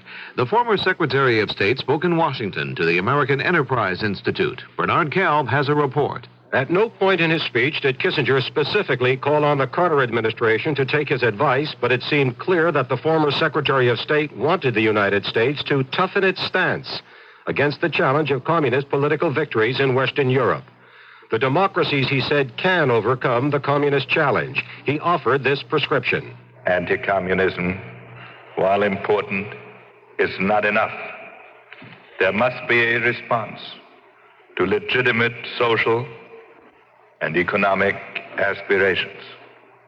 Governments of Europe must know that they can count on our moral and political support in resisting the accession of communism to governmental power.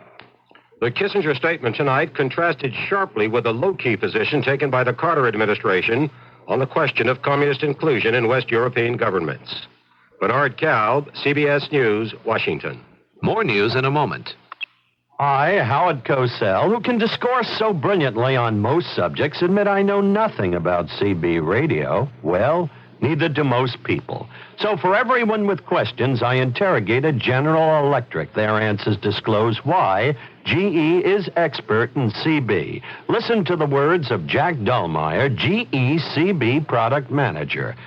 Jack, honestly, is there any real difference between other CBs and yours? Many, Howard. For instance, very few manufacturers have a channel priority feature. Translate, please. Well, say you've got a base station at home and your wife transmits on channel 33. You want to monitor 33, but don't want to stay tuned to it.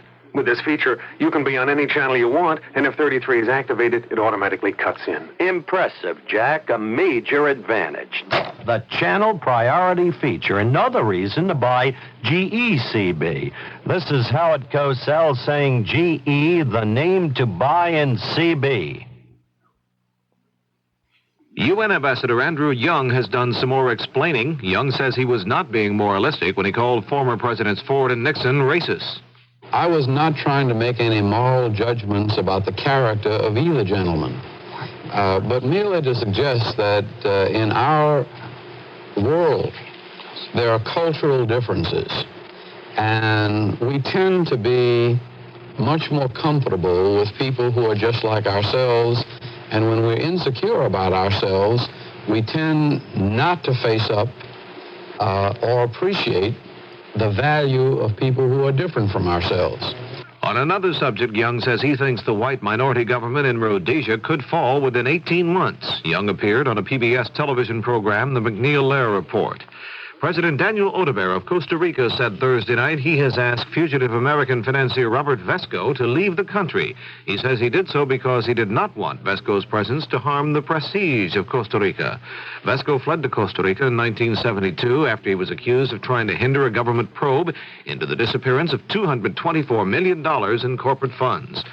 CBS News has learned that 3 Republican members of the House have approached Speaker Thomas O'Neill about switching to the Democratic Party. There have been rumors some liberal Republicans are either disenchanted with GOP philosophy or are in political trouble with the Republican Party back in their districts. Official election returns show that voters in Ontario have returned the minority Progressive Conservative Party to office. Congress acted on several energy measures Thursday and dealt some setbacks to President Carter. House committees killed the president's plan for a stiff gasoline tax and a special tax on gas-guzzling cars. The lawmakers also rejected Mr. Carter's proposal to give rebates to people who buy fuel-efficient cars. In other action, a House subcommittee voted to free newly discovered natural gas from federal price controls. Now this. Dubonnet. Smart people have enjoyed it for years. Before a meal, you really should try Dubonnet. It tastes so good, not too dry and not too sweet. It makes an evening quite complete. Before, yes, before. The time is right for Dubonnet. The people who drink Dubonnet, they drink it before lunch, before dinner, before any of their friends have tried it. Dubonnet, red or blonde, on the rocks, with a twist, with soda. It all started in France. Where else? Try it before. It'll make whatever comes after that much better. We're proud to switch to Dubonnet. It's part of living life. Our way, let others try another drink. We'll sip our Dubonnet and think before, yes, before. The time is right for Dubonnet. Dubonnet, an aperitif wine, product of USA Dubonnet Company, New York, New York. Phil Claxton took off Thursday night from Reading, Pennsylvania in his 4th attempt to break the record for an around-the-world flight in a twin-engine plane. Claxton and his co-pilot, Jack Sink, are expected to make their first refueling stop early Friday morning in Gander, Newfoundland. If all goes well on the flight, the 2 men will travel the 23,000 miles around the globe in an Aerostar prop plane in 110 hours. On one previous try, Claxton missed the world record by 2 hours and 15 minutes. This is Doug Poling, CBS News. News Radio 78, WBBM, Chicago. Good evening, everyone. This is Alan Bickley on WBBM News Radio 78. News Radio 78, WBBM, Chicago. The CBS Radio Mystery Theater presents...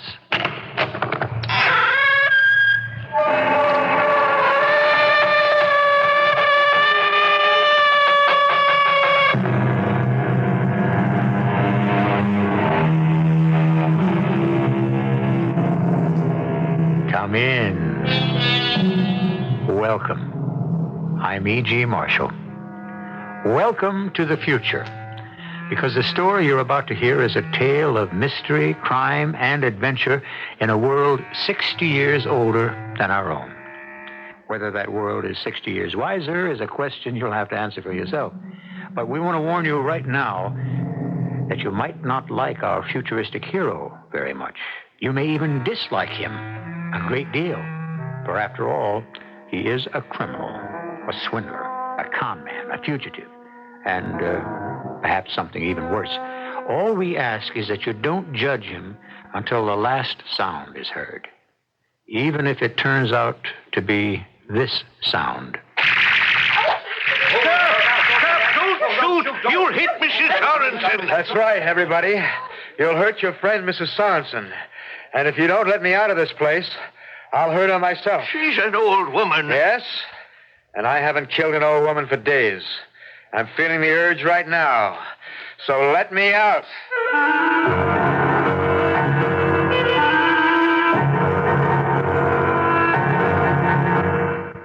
Our mystery drama, The Night We Died, was written especially for the Mystery Theater by Henry Slessor and stars Bob Reddick and Joan Shea. It is sponsored in part by Buick Motor Division and ARM, Allergy Relief Medicine. I'll be back shortly with Act One. If you'd really like a big car, but you really think you ought to buy a small car, maybe what you ought to buy is a mid-size car. To be specific, a Buick Century Custom. The Century Custom, you see, offers a lot of the room and comfort you look for in a big car. And the trim size and the V6 engine give you a lot of the benefits of a small car. But the Century Custom has one more thing going for it. It's a Buick. And no matter what size car you're looking for, you just can't do much better than that. I love my skin, so I don't play games with it. When I slip into my bikini, I always slip into my Sea & Ski. Any sun product will help me tan, but Sea & Ski gives me the kind of tan you want to touch. Sea & Ski penetrates, moisturizes, protects, helps your skin stay smooth and supple. So get the tan you want to touch with Sea & Ski, the sun specialists. We know your skin. Come on, son, it's you and me and Sea & Ski.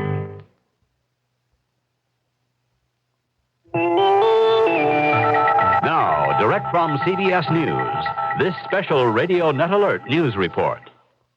I'm Christopher Glenn, CBS News in New York. The Dutch government has decided to end the 19-day siege at a commuter train in the north of the country by force. Within the hour, military aircraft and artillery opened up on the train and the South Moluccan terrorists and 51 hostages inside.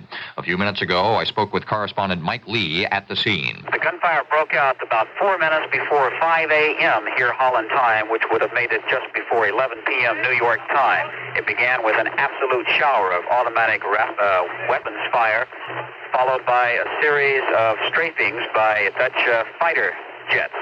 Several jets coming in for over about 10 minutes, strafing the train. This was followed by more automatic weapons fire and some artillery, possibly rocket-launched grenades. The gunfire ended about 10 minutes after it began. The first few minutes here after this attack, there's no sign of life in or around the train.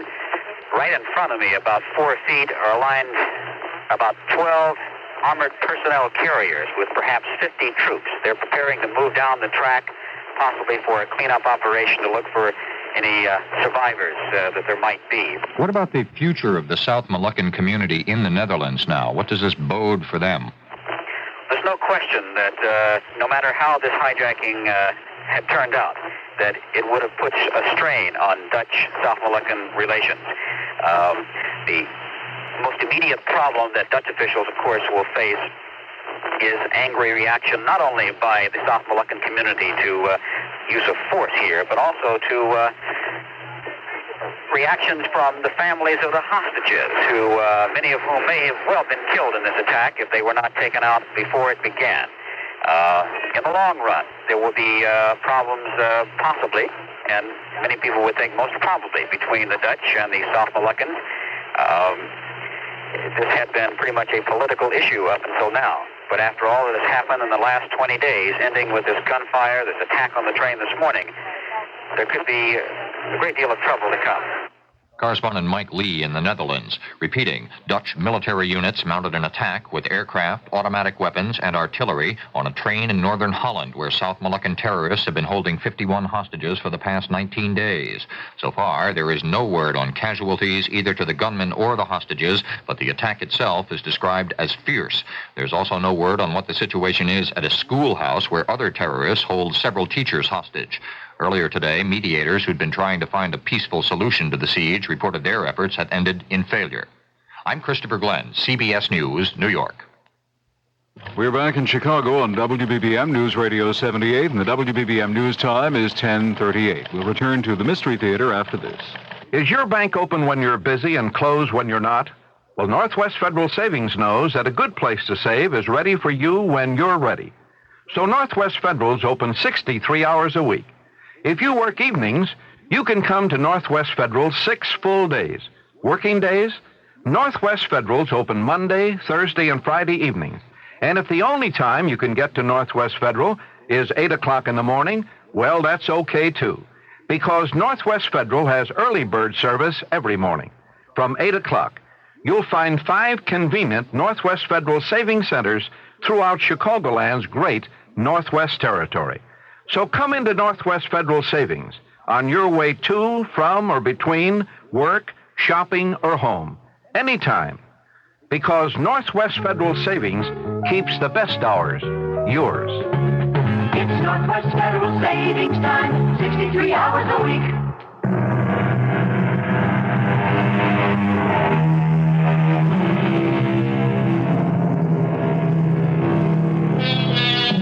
It's the year of our Lord, 2043. It's a vastly different world in many respects. In others, particularly in respect to human nature, it's a world very much like the one we know. We think you'll recognize the kind of human Toby Kane is.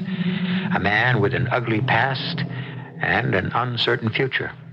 But there were 2 things you could predict about the future of Toby Kane. One was that he wouldn't be called Toby Kane for very long. 2, that there would be trouble ahead. Yes? Harry? Sam. How the heck are you, Harry? It's not Harry. You know my name is Toby Kane. That's the name you called me at the hotel, right? Yeah, sure, that's right. Oh, you make it tough on a guy keeping up with you, Harry. I mean, Toby. I'd like to know how you kept up with me, Sam. How did you know I'd left Callisto? Who told you my new name? Mutual friends, Toby. Everybody knows that you gave Moffat the slip again. That cop's going to get awful sick of chasing you. He won't be chasing me anymore. Harry Rentlow is dead. He committed suicide on Callisto. Sure, I get the idea. Listen, Toby, you must be pretty strapped by now. Could you use some high financing? You offering me a loan, Sam? Heck no, I'm offering you a project. I could use some experienced help. Can I see you at the hotel tonight? All right. Meet me in the Neptune Lounge. Oh, that's great, Harry. Look forward to it. The name is Toby. Toby Kane.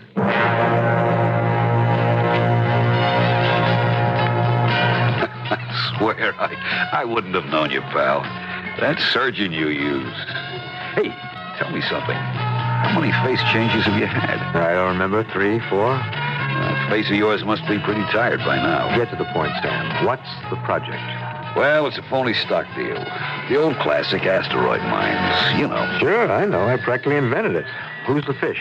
A rich widow named Sorensen. Her husband was a major, killed during the moon revolt. He left her some 500,000 credits when he died.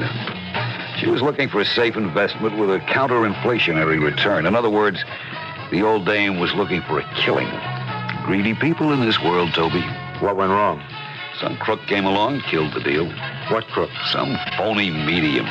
Old Lady Sorensen's a great believer in the spirit world. This Madam What's-Her-Name told her that her husband didn't approve of the investment. I don't even know who she is. I've spent 3 months cultivating this deal, and now it's frozen. Maybe this medium has her own plans for Sorensen's credits. Maybe you could arrange a split. How, when I don't even know her name? Well, there are ways to find out. Give me Mrs. Sorensen's full name and address.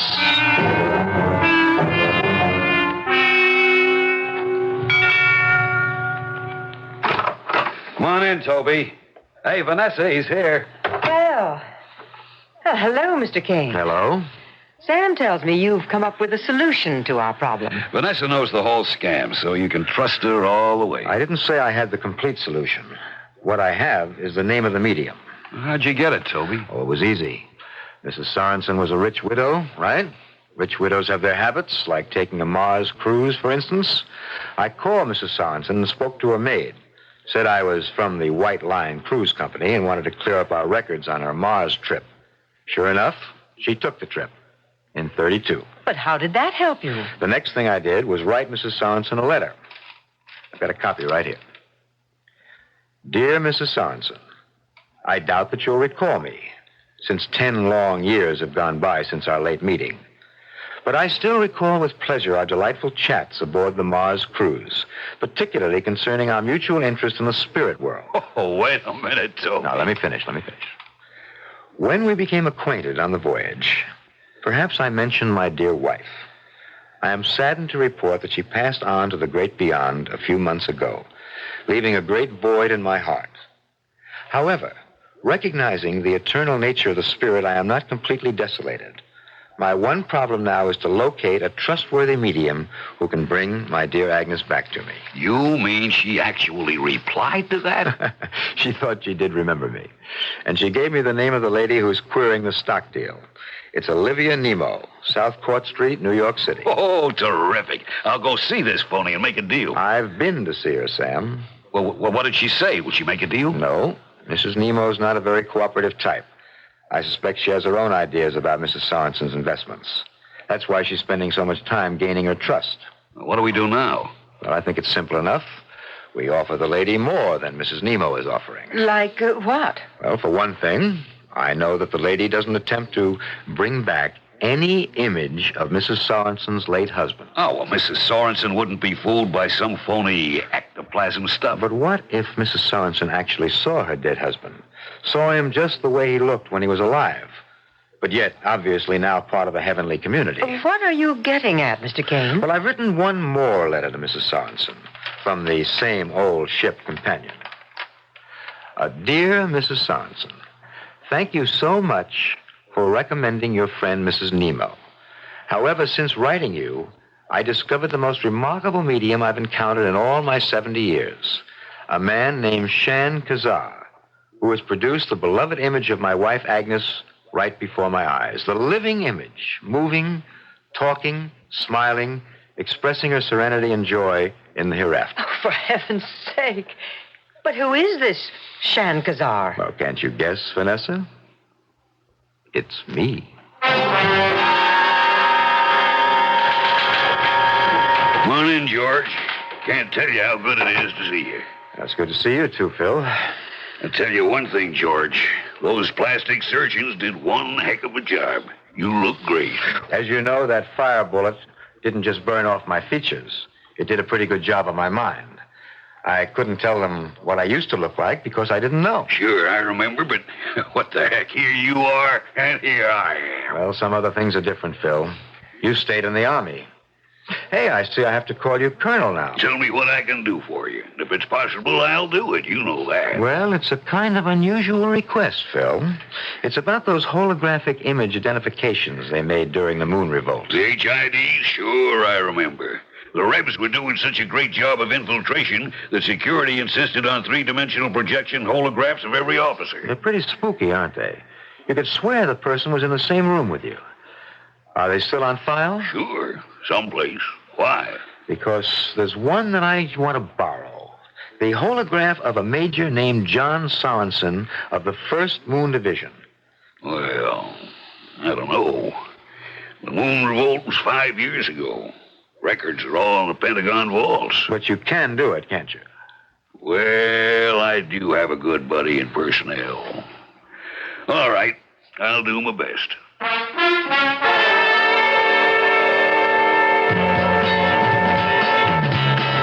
So you're a moon revolt veteran, Mr. Kane. I don't think I've met one of those in years. Well, not many moon veterans like to admit it. It wasn't the most glorious action in military history. Sam told me you were very badly wounded. Yes, my face. Oh, how awful. Well, maybe not. For all I know, the surgeons gave me a lot better face than I had originally. You really don't remember? I remember very little before that fire bullet hit. Oh, it's dreadful. I mean, the whole war was just sickening. The moon colonists got the nutty idea that they ought to be an independent nation. Didn't they realize that they'd never had a chance? It took 2 years just the same. 2 very bloody years. I still remember hearing about that horrible night. The mass suicide. It was only a few days after the surrender. All the leaders of the revolt, I guess they decided they'd rather die than face trial. All those bodies piled up in the crater Aristarchus. Oh, it gives me the shivers to think about it. Have you ever seen his statue? Whose? The man they call Arrigo, the leader of the revolt. There's a statue of him at the base of the crater. The only reminder left of what happened there. Oh, it's funny, isn't it? When the revolt was happening, everybody hated that man, Arrigo. But now I suppose we all think of him as some kind of hero. All martyrs become heroes, I guess. But when they sent me to the moon, all I cared about was getting off alive. And now? Now, what do you care about, Toby? Staying alive, the best way I know how. And if that means fleecing a rich old widow, here's to the fleecing.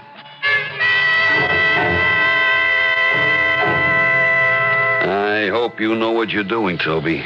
My name is Shan Kazar. Yeah, but your name might turn into a number if this HID thing doesn't work. It does work, Sam. It's unbelievable.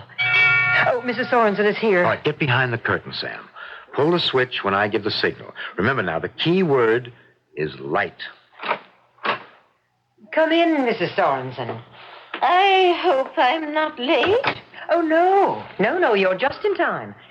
Mrs. Sorensen, let me introduce you to Shan Kazar. I am delighted to meet you, madame. I'm very pleased to meet you, Mr. Kazar. If you can really bring poor John back to earth, even for a moment. Mrs. Sorensen, I promise that you will not be disappointed. The spirits are present. I can see something glowing in the darkness. It's a light from the other world. Can you see it, Mrs. Sorensen? Oh, yes, I see something. Someone. Oh, dear God in heaven, it's him. It's my husband. Edith, my darling. Oh, John, it's really you. Edith, my sweet, I am well and happy. I have found peace here. What is it like, John? Where are you? Oh, please, tell me. Do not ask me such questions, Edith. You must guard your health and your finances. You must take care of the money I left you.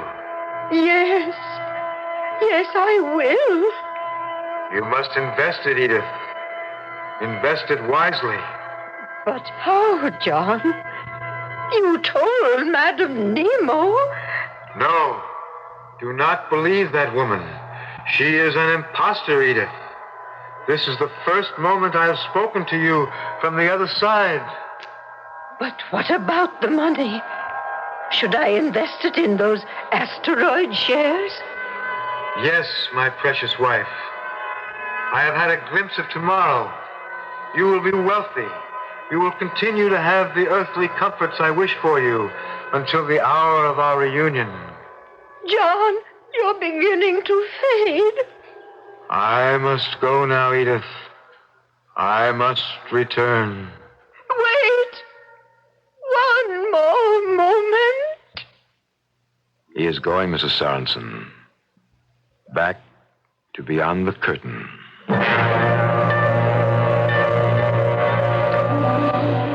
Oh, it was marvelous, Toby. You absolutely gave me the creeps. I've really got to give you credit. You're still the best in the business. Well, let's wait for the payoff, Sam. Let's get that money in our hands before we congratulate each other. Oh, do you want me to get that? No, I'll take it. Hello? Toby, it's Phil Digby. Yes, Phil. How are you? Listen, Toby, about that HID projection. It really did the trick. You don't know how much you helped, Mrs. Sorensen. I just don't know what went wrong. My friend in the Pentagon goofed. Goofed? What are you talking about? The holograph reel. It was the wrong one. It was a Major Warrenberg of the 6th Infantry. He isn't even dead. He's retired up in Nova Scotia. Toby, you there? Yeah, Phil, I'm here. And, don't worry about it. The old lady's eyesight wasn't that good. I guess the uniform was enough. Wow, that's a relief. Then you don't want the right reel. No, that's okay. It's all over now. And thank you again, Phil. What is it, Toby? Is something wrong? Oh, I don't know. But that wasn't Major Sorensen the old lady saw. And I don't think her eyes were that bad. She knew I wasn't Oriental even with this makeup on. What I'd like to know is, who's playing tricks on who?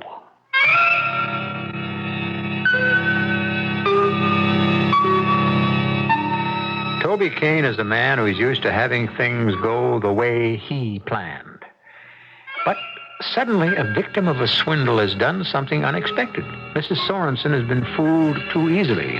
And Toby Kane has learned that nothing comes that easy, not even in the world of 2043. We'll return to that world with Act 2 shortly. What do you do for hay fever?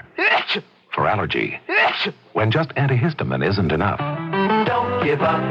Arm yourself with ARM. ARM, allergy relief medicine, does everything plain antihistamine does for sneezing and dripping, then does more.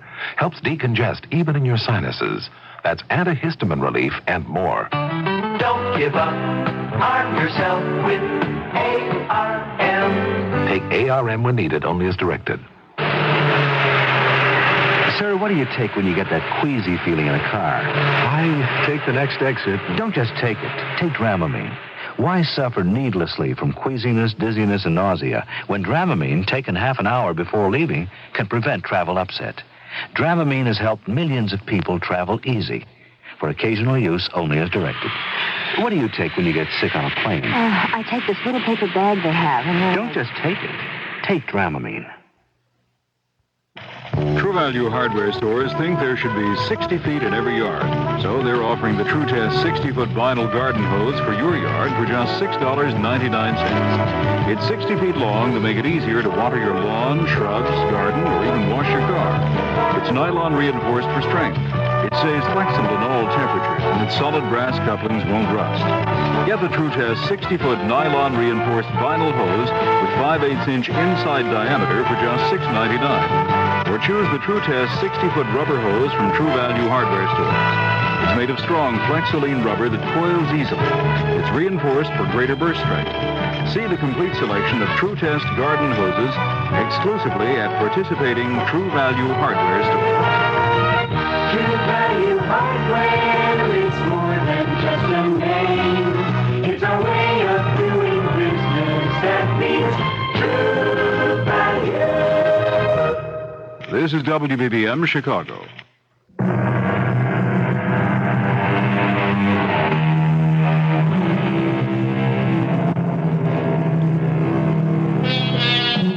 Toby Kane, con man, has a disturbing riddle to solve. Why did Mrs. John Sorensen react so quickly to the ghost of a man who was clearly not her husband? Toby brooded about it for the next 24 hours. But then something happened that gave him something else to think about. A familiar visitor came to his door. Mr. Kane? Yes, who, My name is Moffat, Mr. Kane. I'm with the Interplanetary Police. May I come in? Would you mind telling me your business? I'll tell you inside, if I may. Truth is, Mr. Kane, I'm here to do you a favor. What kind of favor? How long have you known Mr. Sam Thumbs? Sam? Oh, about a month. I met him at a party. That's what I thought. Why, what's the trouble? Mr. Kane, I'll be candid with you. We ran a fast check on Mr. Thumbs' associates. We couldn't find you among them. So we figured you were a recent acquaintance and possibly his next victim. Victim?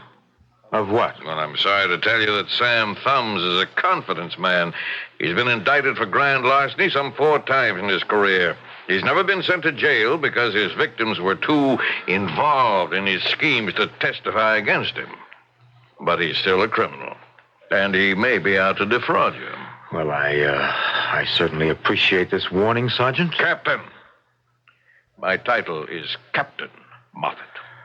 Well, I promise you that I'll be very careful. Yes, very careful. From now on.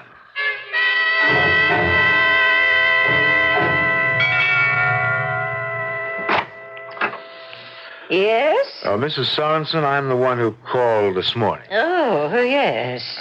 You said your name was... what again? Keene. Toby Keene. However, my name was George Spanner when I served with your late husband in the 1st Moon Division. Yes. Won't you come in? Very good of you to see me, Mrs. Sorensen. I see you have a portrait of your husband. Yes. Well, he's certainly a fine-looking man. Mr. Spanner? Okay, no, whatever you call yourself. Would you kindly tell me why you wish to see me?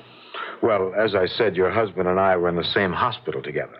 That simply is not true. Pardon? My husband was killed at the Battle of Pluto Crater. He was never brought to any hospital. He died instantly. Now, just what is it you want? All right, Mrs. Sorensen. I'll put my cards on the table. I understand that you're interested in purchasing stock in the Saturnian Asteroid Company, and that you've been talking to a man named Sam Thumbs. Why should that be any business of yours? Because I believe I can save you a great deal of money. I know certain things about Mr. Thumbs and about this asteroid mining project. I'm sorry, Mr. Kane, but I am not interested in what you have to say. But you can give me a chance. Yes. That's exactly what I'm doing. I'm giving you one chance to leave this place before I call the police. Sam, something is wrong here. Very wrong. Now tell me again, how did you get the lead on old lady Sorensen? It was Vanessa. Vanessa? So what? Well, didn't it ever occur to you that Vanessa might have been part of a police trap? Did you ever stop to think she might have been working for my old friend Moffat? Moffat's on Callisto. He's on Earth, here. A few hours ago, he was in my hotel room trying to protect me from you. Oh, Vanessa's okay, Toby. I swear it. Listen, it was her idea to get you into the act. What did you say? It's true. Vanessa was the one who told me that you were available. Oh, you fool. Don't you see what that means? How could Vanessa know so much about me unless the cops told her? Toby, I just don't understand why you're so upset when everything is going just the way we planned. The way who planned, Vanessa? Tell me how you knew about my escape from Callisto. Oh, this is ridiculous. I didn't even know you were George Spanner or Harry, whatever you called yourself. It was Sam who found out you were back on Earth. That's not what he says. Toby, the only reason I stayed interested in Sam was because he was your friend. Because I wanted to get close to you. This close. Oh! Oh, darling, I'm so sorry. These long fingernails of mine, they scratched your neck. Now you can scratch your memory. You can tell me if you know a cop named Captain Moffat. Don't do this, Toby. Be nice to me the way I want to be nice to you. Kiss me, Toby. Toby, aren't you feeling well? I feel dizzy all of a sudden. Oh, you poor darling. Come, sit down. My neck is burning. Oh, these awful cat claws of mine. I really should cut them down, shouldn't I? I can't see straight anymore. Oh. You did something to me. Stuck a pin in my neck. Toby, sit here. Don't fall and hurt yourself. Drugged. You've drugged me with something. I can't see. Can't Stand.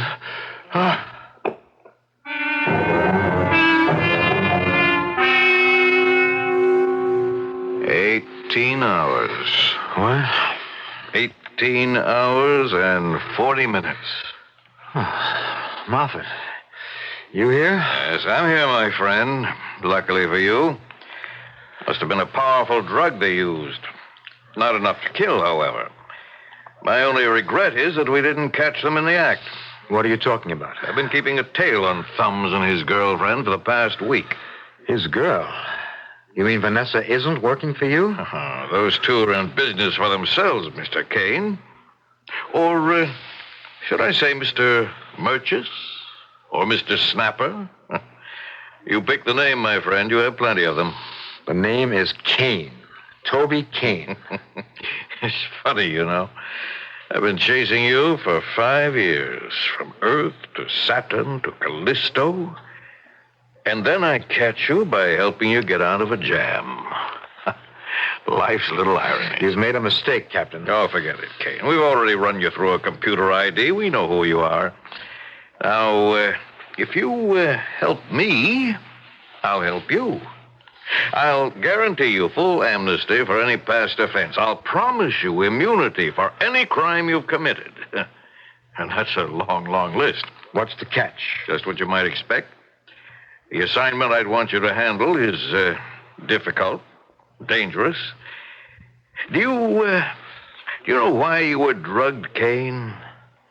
Because you must have found out too much about them. You must have stumbled onto something they want very much to conceal. What's that? Their real identities.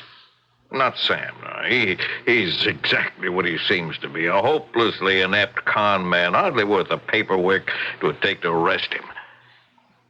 But the other, Vanessa, and Mrs. Sorensen. Mrs. Sorensen?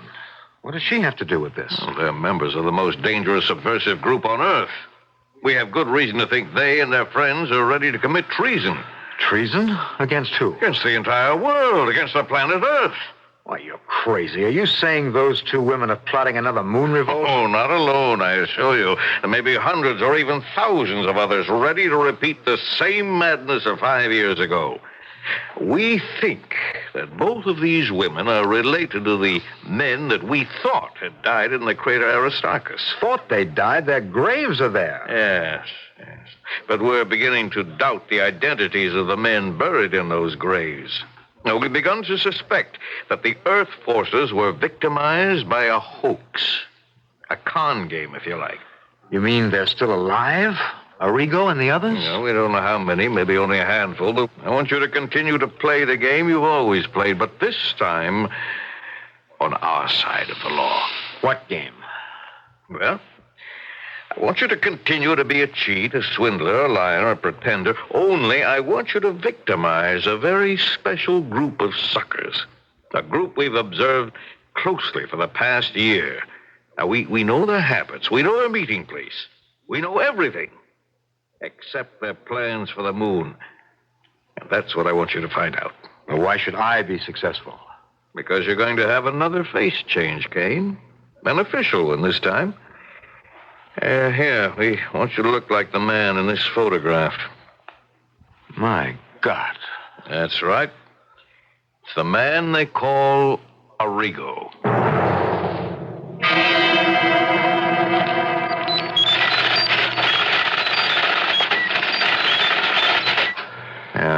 Here's the printout. Now, you take these, Kane. They contain every available fact in the life of Arrigo. 10 biographers couldn't have collected so much data if they'd conducted 10 years' worth of research apiece. Well, it's still not going to work. Even if I learn every single fact there is to know, there'll be other facts that could trip me up. Yes, we recognize that possibility. It won't be enough to have Arrigo's face, even his voice and memory and manner. There are certain things about people, things that can't deceive those who are close to them. Yes, but they'll want to believe, Kane. Don't you see? These people have been waiting for Arrigo as if he was some kind of messiah come to rescue them from oppression. Oh, they'll welcome you without suspicion. A million things can go wrong. Yes, and then you're a dead man. Well, It's the gamble you'll have to take or reject.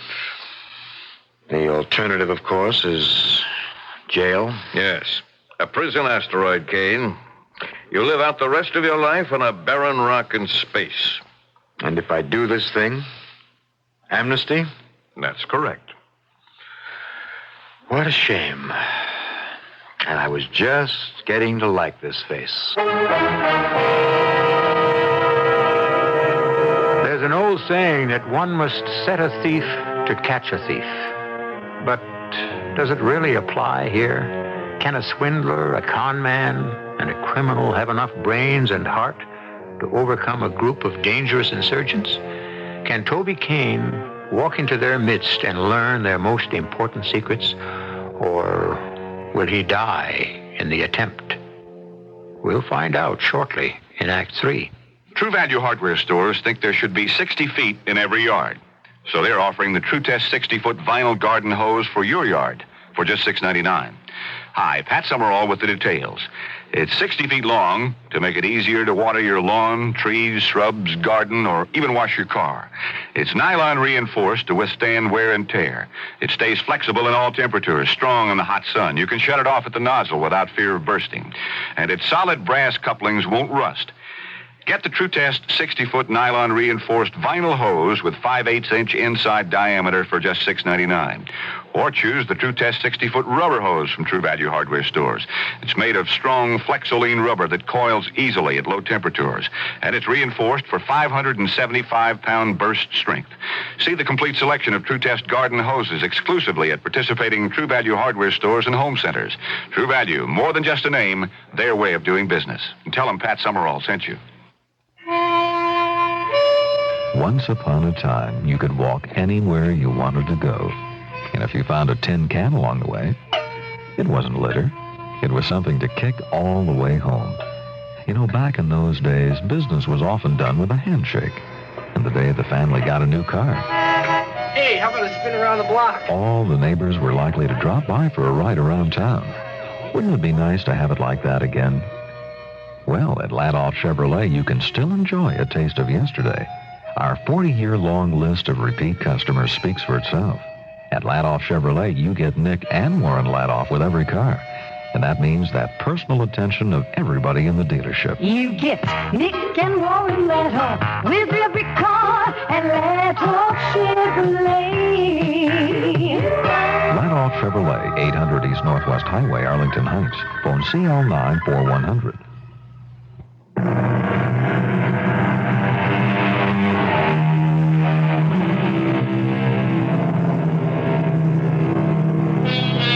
It was 3 months before Captain Moffat of the Interplanetary Police was able to put his plan into action. The actual face change took only a week. The recuperation took 2 weeks. But the rest of the time was spent in educating Toby Kane to talk, think, and feel like the rebel called Arrigo. Finally, they knew there was nothing further they could do but send Arrigo on his mission, beginning with the first name on top of the list of suspected sympathizers. Come in, Mr. Duncan. Won't you sit down? Thank you, Doctor. Well, shall we get right down to it? I always believed that... Something wrong, Doctor?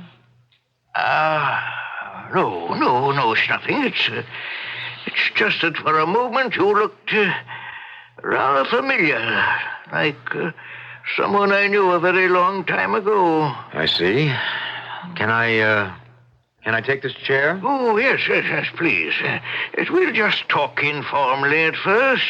You can tell me what your problem is, and I'll tell you whether or not I believe that psychotherapy can be helpful. Well, I'm not sure I can describe the problem. I've been having fits of depression lately. Been having strange dreams every night. Yes, can you describe one of these dreams? Well, last night, for instance, I dreamed that I was walking in outer space, surrounded by stars and meteors. I was just alone. What?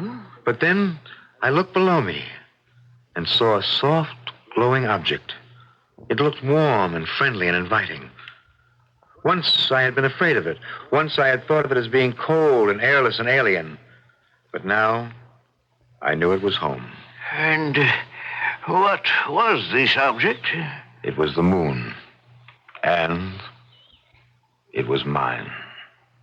Who are you? Does this dream mean anything to you, Doctor? If it doesn't, then I think we're wasting each other's time. Who are you? I'm a ghost, Doctor. A ghost from Aristarchus. But a very solid ghost. Here, take my hand. Arrigo. Arrigo! Yes, Doctor, Arrigo. I've been a long time getting back. But we were so sure that you were killed. I survived. Now I'm here. And now I'm ready to help. I've heard that there are plans, Dr. Sullivan. Oh, yes. There are good plans. This time we won't make the same mistakes. We're going to be ready before we strike. And when will that be? Well, the date hasn't been set.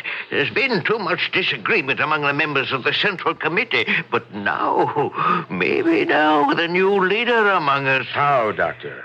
How will it begin? Well, in the only way left to us, Arrigo, we won't begin on the moon, but on Earth. Earth? We're beginning right here, preparing our weapons right in the camp of the enemy. What weapons do you have? Moon-to-Earth missiles with atomic warheads, the weapons we should have had before the revolt. The only weapon that will give us the iron fist we need to make our voices heard. By the time we're ready to declare the moon a sovereign power, we'll be pointing the warheads at the continents of Earth. We won't fire them if our demands are met. And if not? Then we'll make sure that Earth never forgets the price of tyranny. But how can you build these missiles? Where? Well, I'll show you, Arrigo.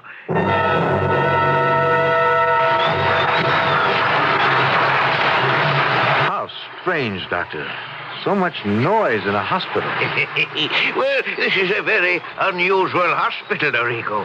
Populated by a very unusual breed of lunatics. Lunatics? Yes. The idea came to us 5 years ago. What would be a better hiding place for our activities than a mental home? So we built this hospital and filled its rooms and wards only with patients marked by that special madness of the moon children. It was a brilliant idea. Well, what you see here is only the tip of the iceberg. That noise you hear comes from below, from an underground missile factory. We'll go on a tour of inspection later, but right now, we have a meeting to attend. Then we were expected. I've alerted all the members of the Central Committee. They're in the main conference room. I don't have to tell you that this is a great moment for all of us. Please come this way. Ladies and gentlemen, Arrigo. You fools! This is not Arrigo. This is not my son. No, wait. You must give him a chance. You think I wouldn't know my own son? This man is an imposter, an impersonator. You've been duped by a police spy, Selwyn. But I've talked to him. I've asked him questions that no one but Arrigo himself could answer. Well, you must remember it's been years since you've seen him, Mrs. Sorensen. Mrs. Sorensen? So that's what you're calling yourself now, Mother, huh? Whatever happened to the name, Mrs. Lincoln? You think you're very clever, don't you? I remember how you picked that name. Out of an old history book. Where did you get Sorensen from, Mother? You think you can convince me, don't you? But you're wrong, imposter. If you really are my son, sing it. Sing the song we used to sing together when you were a little boy. I don't think I can remember it. My son would never forget that song. Well, it's been so many years. Arrigo would never forget. But Arrigo is dead. And you must die, too. Now, wait. Listen to me. Mother, if you'll just look at me more closely. Like this. Look out! He's got her! Don't shoot! You'll hit Mrs. Sorensen. That's right, everybody. You'll hurt your friend, Mrs. Sorensen. And if you don't let me out of this place, I'll hurt her myself. She's an old woman. Yes, and I haven't killed an old woman for days. And I'm feeling the urge right now. So let me out. This is marvelous, Kane. Absolutely marvelous. With this information, you can wipe out this nest of rebels in 6 hours. They were so anxious to believe that Arrigo had returned that they forgot to be cautious. Well, you've done a magnificent job, Kane. A magnificent job for us and for the entire world. I don't want any medals, Captain. I just want that freedom you promised me. Well, a medal would be a lot easier. What was that? Freedom is the only thing I can't grant you, Kane. I know I made you promises. What are you talking about? What's that gun for? I wish things could be different, Kane. You've accomplished something that I could never have done by myself. You saved thousands, perhaps millions of lives. But that doesn't blind me to the fact that you're a criminal. A dangerous criminal who can't be turned loose in society. I can't believe this. After you swore... The only oath I've ever taken sacred is the oath of my office. Well, you're not sending me to any prison asteroid, Moffat. You'll have to kill me. I'm a policeman, Kane, not an executioner. But I can be both if you force me. Well, then you'll have to be both. Don't try Are you all right? Have you been hit? My leg. Stay where you are. I'll get a doctor. Vanessa, you killed him. You killed Moffat. To save you. And to save us. Well, then you're one of them, too, the Moon Rebels. Mrs. Sorensen told me what happened. I thought you might return here, that you would never meet Moffat on his home ground. Well, then why don't you kill me, too? I know as much as Moffat does. Please try to understand. They didn't know who you were at the hospital. They didn't know you were Toby Kane. Toby Kane? That doesn't make any sense. Mrs. Sorensen didn't know you were Kane. That's why she accused you of being an imposter. I don't understand. Listen, and listen hard. I was the one who got Sam Thumbs to send for you. I drugged you because we planned to kidnap you, to take you to the hospital where we hoped to restore your memory, to help you recall the past. And they tried that at the Army hospital. Yes, we know. Your memory was destroyed the night we died in the crater Aristarchus. Most of us escaped, but you were brought down by a fire bullet. You were wearing an Earth uniform so that you were mistaken for one of them and brought to a hospital on Earth. We didn't know the true facts then. We thought you'd been killed. But after the war, we found records that made us believe that you were alive, Arrigo. Truly alive. Arrigo? Yes. You're Arrigo. The face you wear is your own face. What an ironic joke on Captain Muffet. He gave you back the face you were born with. And Mrs. Sorensen? Your mother. She did believe you were an imposter because she knew that her son was wearing the face of Toby Kane. She never expected to see Arrigo with his own face. Well, I can't believe it. I don't remember anything before the hospital. They had me convinced that I was an Earth soldier. I never knew why I hated the facts so much. You will remember. We need you to remember. We need you to lead us. And I need you to love me. Look at me, Toby Kane, Arrigo. I am your wife.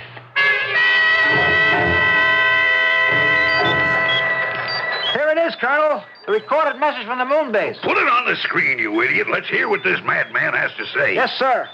I can't understand it. A whole garrison of moon troops surrendering without firing a shot. And now this lunatic with his demands. All ready, Colonel. Well, play it. My name is Arrigo. It is him. My name is Arrigo. And I am spokesman for the Provisional Government of Luna. The moon is no longer a satellite of Earth. From this day forward, the moon is an independent world with full sovereign powers to choose its own leaders and determine its own future. We are prepared to defend this independence with our lives because we are the children of the moon.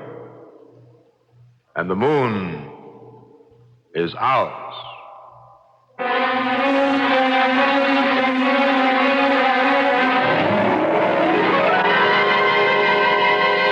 So the children of the moon, the lunatics whose first revolt failed, have once again asserted their right to independence. Will it succeed this time? Have they prepared themselves enough to convince the powers of Earth to let them find their own destiny? The answer to that question is in another story and another time. I'll be back shortly. You've never had a really exotic car, have you? Because you've always felt that you needed something a little more down to earth. But you still want that exotic car, don't you? You know what you need? A Buick Skyhawk. It's small, it's V6 powered. Hey, it's even got a hatchback. Now that's down to earth. But with things like bucket seats, available 5-speed manual transmission, and that laid-back, low-down styling, it's not exactly plain vanilla. The Buick Skyhawk, the car you need and the car you want.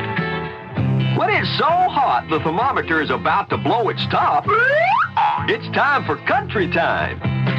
Country time, country time. Tastes like that good old-fashioned lemonade. Country Time lemonade flavored drink mix. Not too tart, not too sweet. Natural lemon flavor. Just right when you've got a thirst for the taste of good old-fashioned lemonade. Country time, country time. Tastes like that good old-fashioned lemonade.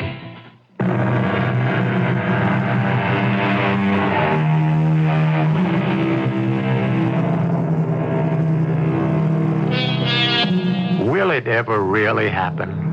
Now that man has walked on the moon, will the next step be colonization?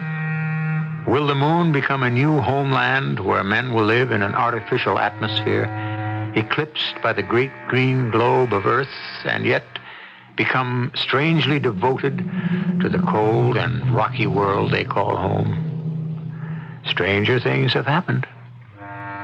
Our cast included Bob Reddick, Joan Shea, William Griffiths, and Jackson Beck.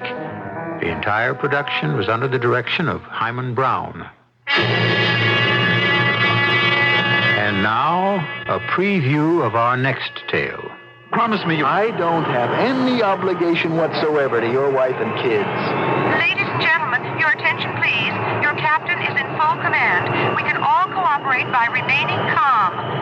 Why doesn't the captain come on and tell us so himself? I imagine he's too busy handling the plane. How can you be so calm? Jerry, something's happening to me. I can't breathe. We are coming in for an emergency landing. I repeat, we are forced to make an emergency landing. Should the plane become depressurized, the compartment over your head will open automatically. Take the oxygen mask and place it firmly over the mouth and nose. Gordon, do what she says. Look, promise me, Jeremy. Promise me that you... Good Lord. We're out of control. The plane is going to crash. Radio Mystery Theater was sponsored in part by True Value Hardware Stores. This is E.G. Marshall inviting you to return to our Mystery Theater for another adventure in the macabre. Until next time, pleasant dreams.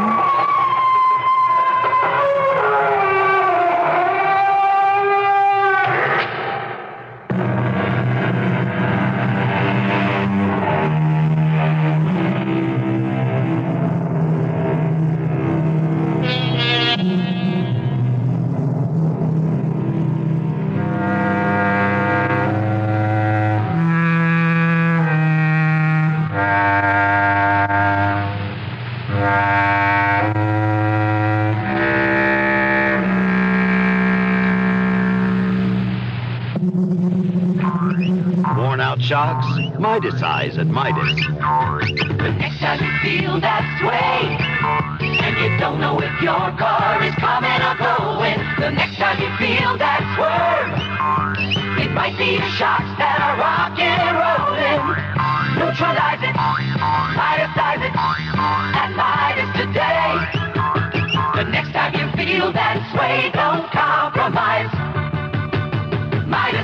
Midas-ize your car and you'll never have to buy shocks for it again. Because at Midas, if anything ever goes wrong with one of our Lifeguard, SuperGuard, or SpringGuard shocks, we guarantee to replace it free for as long as you own your car. The next time you feel that sway, don't compromise. Midas-ize. In case you didn't know, the 41 Chicagoland Midas dealers can install mufflers on most foreign cars with the same expertise with which they've been installing mufflers on American cars for the past 20 years. CBS News. In what looked like a military assault, Dutch authorities have stormed a train in northern Holland where Moluccan gunmen have held 51 hostages for nearly 20 days. This is Doug Poling reporting on the CBS radio network. At least 5 Dutch Air Force jets buzzed the area near the train, dropping what appeared to be smoke bombs. Ground troops laid in heavy machine gun fire in a desperate attempt to rescue the 51 hostages. The assault began shortly before dawn Saturday Dutch time. CBS News correspondent Bob McNamara was nearby. The machine gun fire was very intense for perhaps, I would say, a good 3 to 4 minutes. As I say, we cannot see fire, anything of the sort coming from the train. We're approximately 3/4 of a mile away from it. Now again, we can hear small arms fire coming from the vicinity of the train. For 20 days, ever since the train was taken, Dutch Marines and commandos have moved in around the train and surrounded it. There have been reports off and on that the soldiers have gone into the train, have gone in the vicinity, right near the train, even perhaps under it, attaching listening devices. They've been watching the train night and day with infrared cameras. They know the movements of the terrorists, and this moment that the relatives of the hostages have dreaded has now come. It's not known yet if there have been casualties in the assault. It's being reported many people have now come out of the train and ambulances were standing by. In a coordinated attack, Dutch units also attacked a school not far away where the Moluccans were holding 4 teachers hostage. On Friday, Dutch Premier Joop den Uyl said efforts to negotiate with the Moluccans had failed, and he hinted that military action would be coming. The Moluccans had been demanding independence for their homeland in Asia. More news in a moment. Weekends, weekends, weekends. Michelob. Weekends, weekends, weekends. Michelob. Weekends were made for having fun. Weekends were made for Michelob. Weekends were made for letting go. Weekends were made for Michelob. Even if you're not doing anything special, doesn't mean your weekend can't be special. Sometimes the best weekends just happen, especially if you just happen to have Michelob on hand. Weekends were made for Michelob. Weekends were made for Michelob. Don't forget, remember to pick up some beer. It's Michelob. Weekends were made for Michelob. Anheuser-Busch, St. Louis, Missouri. James Earl Ray, the convicted assassin of Martin Luther King Jr., escaped Friday night from the maximum security state prison in Petros, Tennessee, where he was serving a 99-year sentence. Ray and 6 other men used a homemade ladder constructed from wire and climbed over the prison wall in a hail of gunfire from guards. One of the inmates was wounded and recaptured, but the others, including Ray, are still at large. A massive manhunt with state, local, and federal officials using bloodhounds is underway in the rugged mountain country of eastern Tennessee.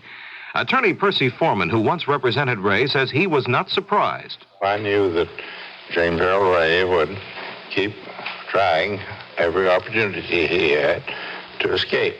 He has a history of that, and in fact, he told me that he would be out within 2 years. He didn't quite make it, but I knew that every chance he had, he would attempt to get out. Foreman was one of several lawyers hired and fired by Ray who tried once before unsuccessfully to escape from the Tennessee prison. James Lazar, the lawyer who represented Ray before the Supreme Court, says he was not surprised. Lazar says after 7 years of constant struggle to gain a hearing and reopen his case, Ray concluded that the court's claims to justice were farcical. Now this. Give your cold to Contact. Did you know there are over 100 different strains of cold virus? And any one of them can make you sick? That's why there's Contact. No matter what cold virus attacks, One capsule out to relieve your swollen membranes, your runny, sneezy misery, up to 12 hours, all day, all night. That's the wonder of Contact. Give your cold to Contact. Take only as directed. Your body knows the difference between Anacin and other pain relievers like Tylenol and Datril. For pain other than headache, Anacin reduces the inflammation that often comes with pain. Those others cannot. With tooth extraction, muscle strain, backache, sprains, or where your doctor diagnoses tendinitis, neuritis, Anacin reduces inflammation as it relieves pain fast. Tylenol and Datril cannot. Adult strength Anacin. Take only as directed.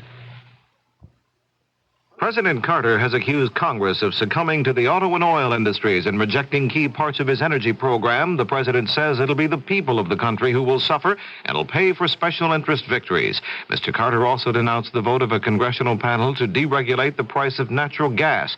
The president says if that becomes the law, it'll cost the consumers $71 billion over the next 8 years. Doug Poling, CBS News. News Radio 78, WBBM, Chicago. At 11:35, this is Alan Bickley on WBBM News Radio 78. News Radio 78, WBBM, Chicago. The CBS Radio Mystery Theater presents...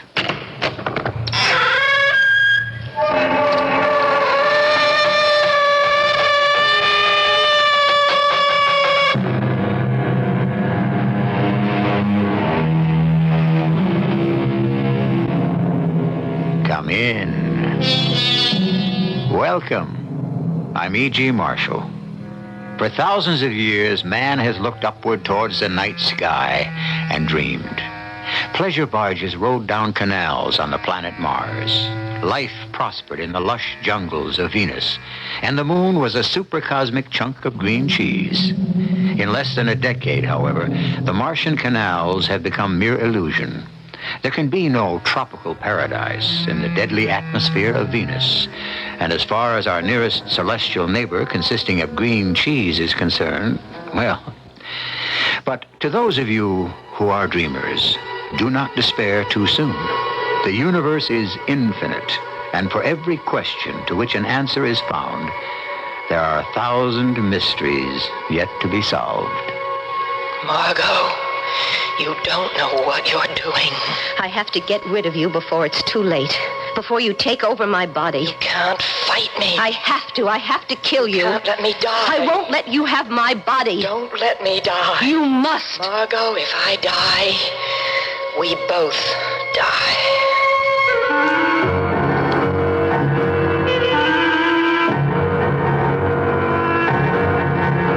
Our mystery drama, The First Woman in Space, was written especially for the Mystery Theater by Victoria Dan and stars Phyllis Newman.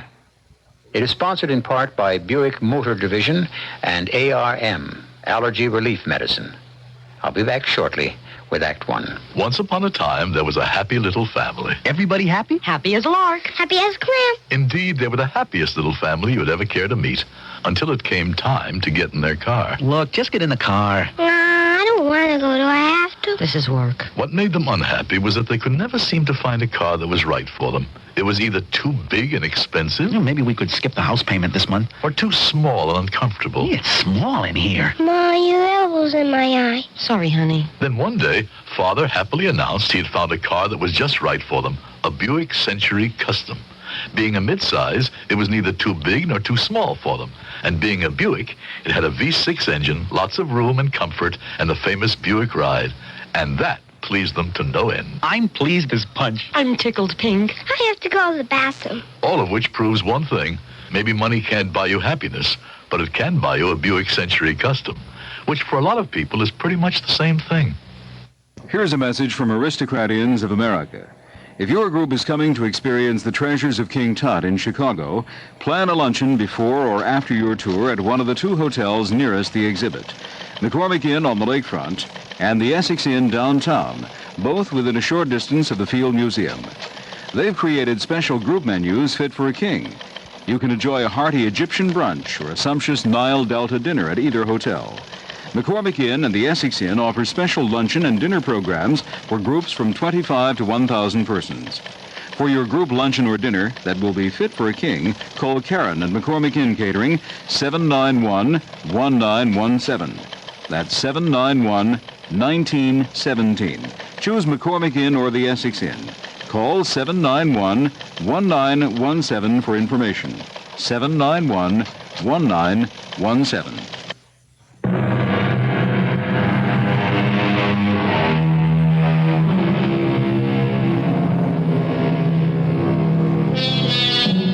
There have been men in space, and one day there will be women. To those cynics who would deny that this is indeed the natural progression of things, may we remind you that there was a time when women were barred from the unladylike profession of ballet dancing. And hard as it is to believe, also a time when only men were considered efficient secretaries. But this is the 20th century, a more enlightened age. Of course, a woman can do anything a man can do, if only they'd let her. Waiter, could we have the check? I could really go for a nice tall glass of iced tea. Margot, we don't have time. Waiter, a glass of iced tea, please. Well, that's out of season. It'll take twice as long. Harry, you rushed me through the soup. You hurled me past the salad. And as far as the entree is concerned, it was a minute steak in every sense of the word. Now, can't we just relax and the enjoy? reception starts in 15 minutes. So we'll be a little late. But it's in your honor. Practically the entire staff of the university will be there waiting. Not to mention the board of trustees. Until you came by the apartment to pick me up for dinner, I knew nothing about any so-called reception. Well, I wanted to surprise you. Some surprise. Our first real date in 6 months, and you've transformed it into some big publicity play for the university, your university. Okay, I'm sorry I didn't tell you before. But you must know I have had it up to here with receptions, interviews, the publicity routine. 2 months in orbit, all those weeks in isolation. I just wanted a simple, pleasant evening alone with my fiancé. I missed you, Harry. I thought you would miss me. Margot. Hey, I missed you. That's why I began spending more time in the lab, and as a result, I may have made a major breakthrough in the conversion formula. But, you see, I need more funds. I see. Yeah, look, if we play it right with the trustees tonight, I can get that grant. That's why we've got to get going. Oh, here's my iced tea. Thank you. You know what that crosstown traffic can be. It's so hot in here. Can't tell you how refreshing this tastes. Margot, we've got to leave. When I'm finished... How can you be so inconsiderate? That does it. You can go by yourself. Oh, but you have to come. They're expecting you. You're a celebrity. That's what those people understand. Respect. I don't want to argue. It's hot in here. Margot, where are you going? Home. Good night, Harry. Margot, this is the last time. I promise. Don't worry about me. I can take a cab. No, Margot, wait. Driver? Like I say, you're lucky I happen to be driving by. One night they have to wait outside for a taxi. Do you have the heat on? Yeah, you want me to turn it up a little? No, turn it off. I feel warm. Warm? In this frost? What are you rolling the window down for? It's hot in here. It's 20 degrees out there. Is your radio on? No, it busted. You don't hear it? Hear what? That music. Strange music. You know, I can't place it, but you look familiar. I seen your picture someplace, like the newspaper, the TV. Can't you hear it? Yeah, the TV, but you ain't an actress. It's hot. So hot. What did you just say? I was saying you're famous, but you ain't an actress, right? No. You are an actress. No, you just agreed with me. You just said it was hot. Lady, Really, I just heard you. So hot, Margot. How do you know my name is Margot? I don't know your name is Margot. I heard you. You just called me Margot. Lady, honest, I didn't call you. Hey, wait a second. Margot Gordon, that's who. You're Margot Gordon, the astronaut, in my cab. I could have sworn I heard someone say my name. Well, here we are, Miss Gordon. I mean, Dr. Gordon. Here it is, 2930 Newark Street. Oh, yes. Keep the change. Thanks a lot. Good night. Good night. It really can't be 20 degrees out here. It's too hot. Much too hot.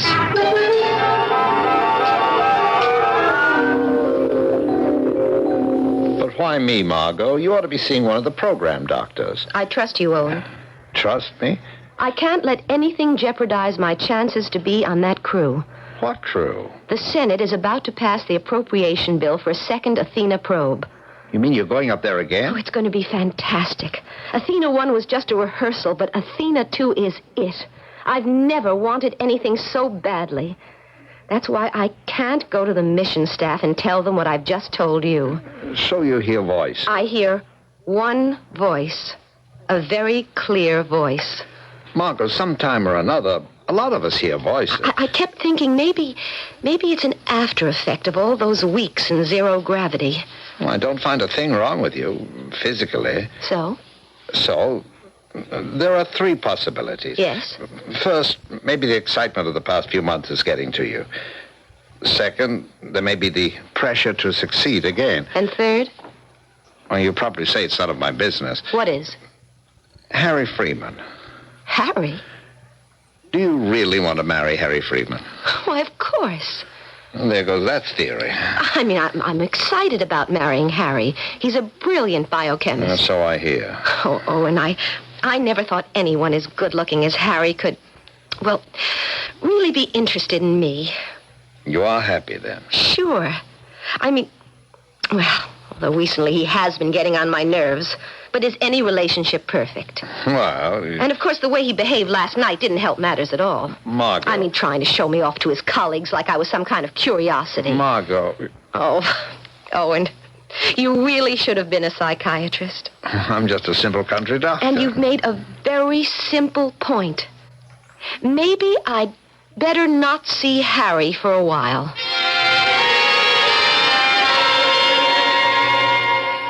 Yes, General. Yes, I just heard the news. Of course. I never doubted the bill would go through. Well, I'm delighted, too. Yes. Right. Yeah, I'll be there Monday morning. Goodbye, General. Just a minute.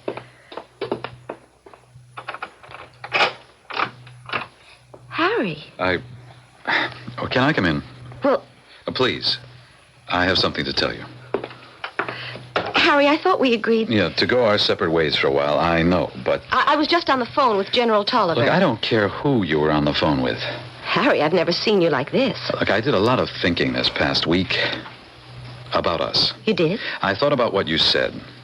About my resenting you being such a celebrity. Oh, I didn't say you that. Didn't exactly say that, but it's what you felt. Maybe I did resent it a little, and maybe it was inevitable that you'd begin to believe I was using you. Oh, Harry. It's true. That's what it looked like. The truth is I couldn't resist. The board of trustees, the promise of new lab equipment in exchange for an appearance by the country's first woman in space.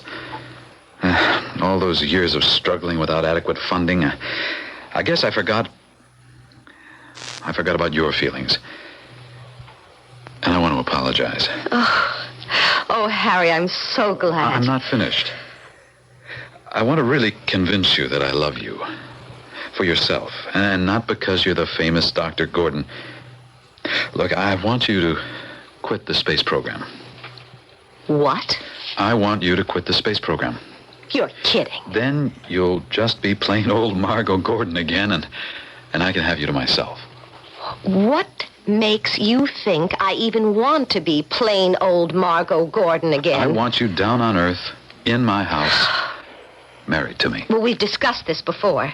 Well, when are we going to get married? When I'm ready. Well, it's been 2 years. You know, I'm beginning to doubt that you... You know, you always manage to turn the tables and come up the good guy. You've got me all confused, and there's so much on my mind. Margot. Oh, no, not again.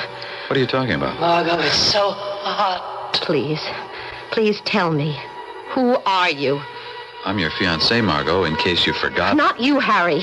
What? Margot, send him away. I must be hearing things. Look, darling, listen to me. Send him away. Harry, He is an intruder. Harry, I have a lot on my mind right now. Please leave me alone. Margot, what's happening to us? Things change. He must leave. People change. Make him leave. I don't want to argue. Look, I'm not going anywhere until we discuss this like two adults. Force him. Get out, Harry. Margot. No, I don't mean that. Yes, you mean it. I didn't really mean what I just said. I think you did, Margot. Oh, Harry, wait a minute. No, this time I'll say goodnight. Harry, What's wrong? What's happening? Margot. No, I just imagine I hear you. Do not imagine you hear me. I am real. I'm going out of my mind. Alone, all alone in the void, in the cold, the darkness.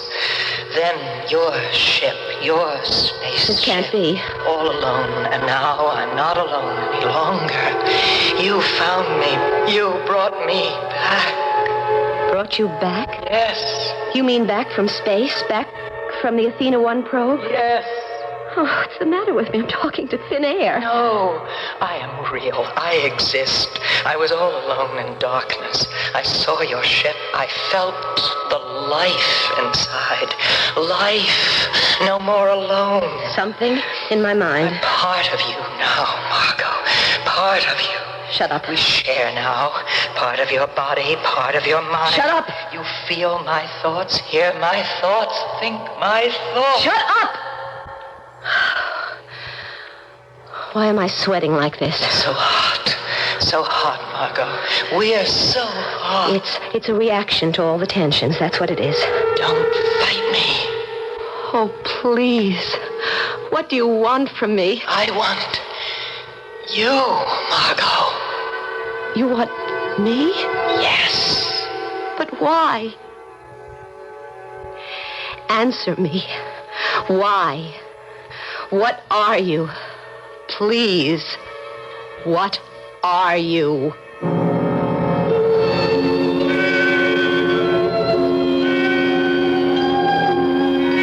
What indeed? The ordinary human being consists of flesh, bones, and a pattern of electrical impulses. And although man has asked the question, "What are you?" many times in the past, it has usually been in a more philosophical context. But that, of course, is when we are dealing with an ordinary human being, which we obviously are not doing here. And also when we are in a philosophical mood, which apparently Margot Gordon is not. I'll be back shortly with Act 2. Living up America, and when you do, let wet ones clean up after you. Wet Ones Moist Towelettes in the handy little porta-pack that fits in pocket or purse. Pull one out and another pops right up to clean you up, freshen you up, wherever you go. Living up America, and when you do, let wet ones clean up after you. Remember your last hay fever attack? Your medicine turned out to be just antihistamine. Next time, arm yourself with ARM, Allergy Relief Medicine. One tablet helps itching, dripping, sneezing, then does what your plain antihistamine won't do for congestion relief, even in your sinuses. Remember, Don't give up. Arm yourself with ARM. get antihistamine relief and more. Take ARM when needed, only as directed. Thursdays just wouldn't be Thursdays without that second cup of coffee and the North Shore Mail Advertiser News Magazine. If you want to know more about your own community scene, whether your interests are local school boards, local politics, or local sports, your local Mail Advertiser News Magazine has the scoop in all these areas. 25 cents on all North Shore newsstands. Relax with your second cup of coffee and read about the current trends in housing or fashion, or be inspired to create a gourmet meal for your family. Your Mail Advertiser News Magazine can take the strain out of shopping no matter what your current needs might be, from a new hat to having your home remodeled. The Mail Advertiser can put you in touch with the right products at the right price. It's published every Thursday. The Mail Advertiser Publications, serving Chicago's North Shore.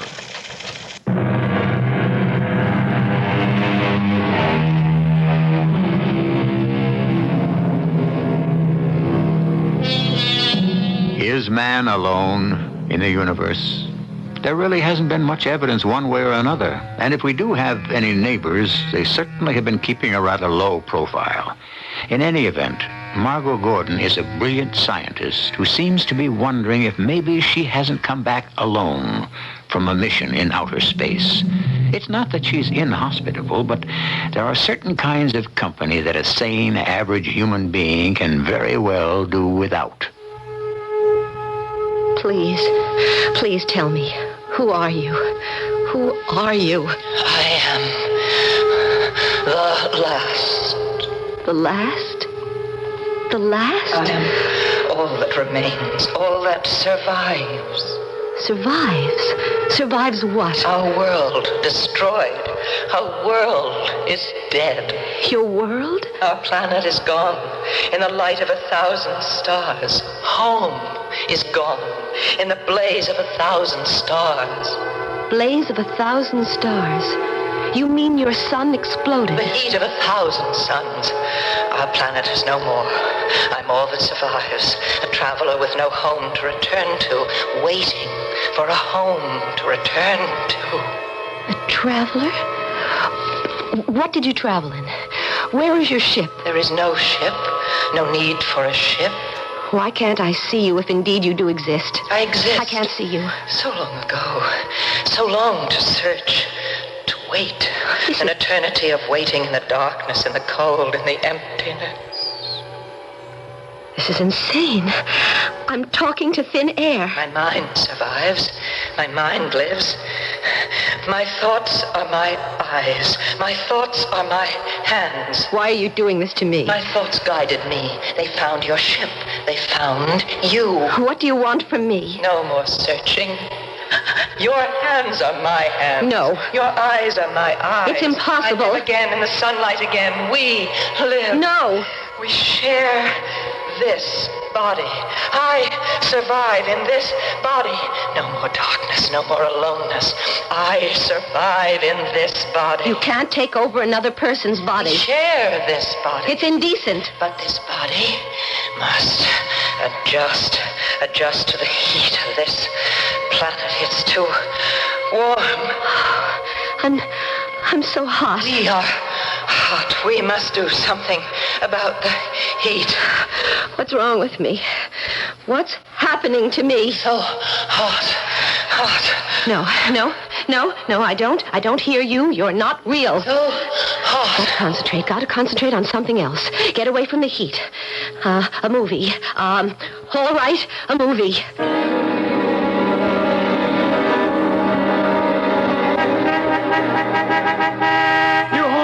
Lady! How do you expect me to move my car with your truck in the way? It's a public driveway. I can't go around a moving van. There's not enough room. I have to get somewhere. Can't you move this truck of yours out of the way? And what about all these crates? Lady, we're right in the middle of unloading this junk. It's bad enough we have to work overtime. Hey, would you look out? Please, get out of the way. These boxes are heavy. I wouldn't want you to get hurt. This isn't safe. That's what I've been trying to tell you. Now, stand back now. Hey, George, check the coupling, will you? Something sounds a little loose. But this is absolutely ridiculous. Margot. Not you again. Margot, there's danger. Hey, George, ease it to the right. Yeah, check that rope before you put it on the ramp. Before, George. There's danger. No. The wooden box. Inside is heavy equipment. I don't hear you. The rope that pulls it is old, thin. In a moment it will snap. Okay. Easy, George. In a moment it will hurtle down and crush the man. Crush you.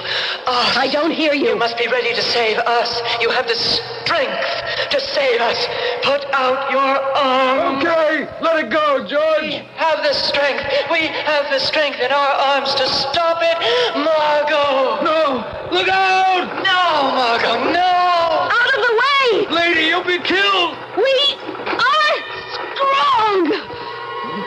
What on earth? Now, release the crate. Gently let it roll to a stop. I don't believe what I just saw. Where did I get the strength to Doctor. If I hadn't seen it with my own eyes...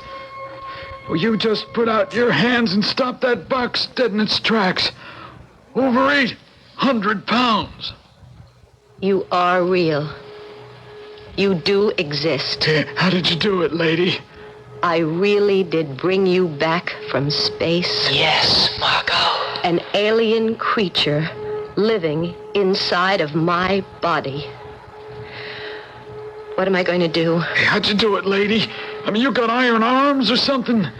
I have to get out of here. Hey, wait a second, lady. Wait now. Come back.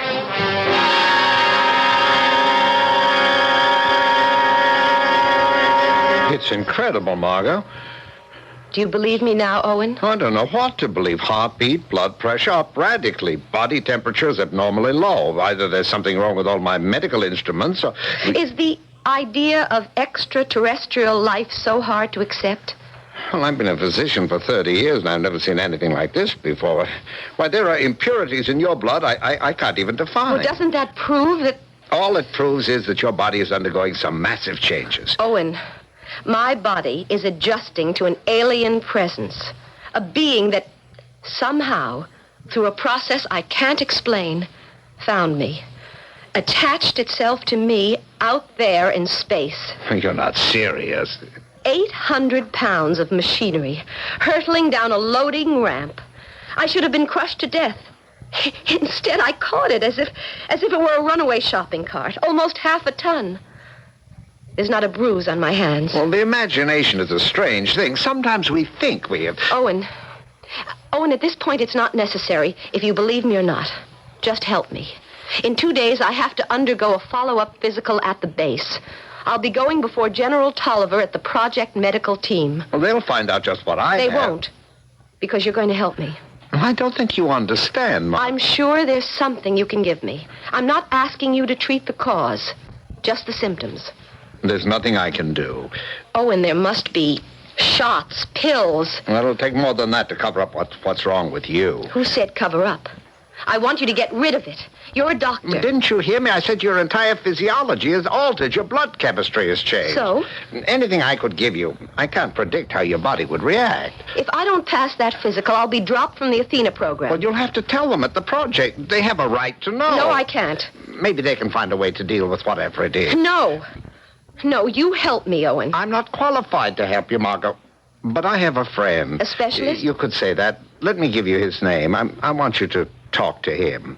A psychiatrist? Well, maybe he can help you understand. Reality is difficult to face sometimes. People aren't as strong as they think they are. My mind is fine. Margot, you need help. I feel responsible. And so you'll tell them? Well, I can't just stand by and let this happen to you. I won't let you tell them. It'll ruin me. I won't let you tell them. I'll kill you first. Margot. My friend, my doctor, turning against me. Margot. You don't know how much strength I have. I can put these 2 hands around your neck and choke the life out of you. Margot, you're choking me. Explain why I am so strong. Explain why you can't push me away. You're bigger than me. Why are you so helpless? Margot, I can't breathe. How easily I could kill you. Margot. The power of life and death over you. I could kill you. I could.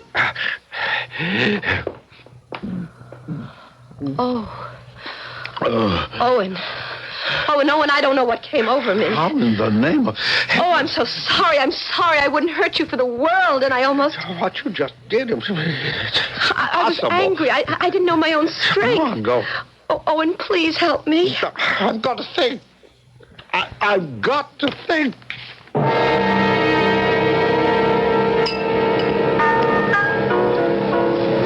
You really expect me to believe a story like that, Doctor? Harry, do you think I'd come to you if I didn't have to? Well, I know you don't like me.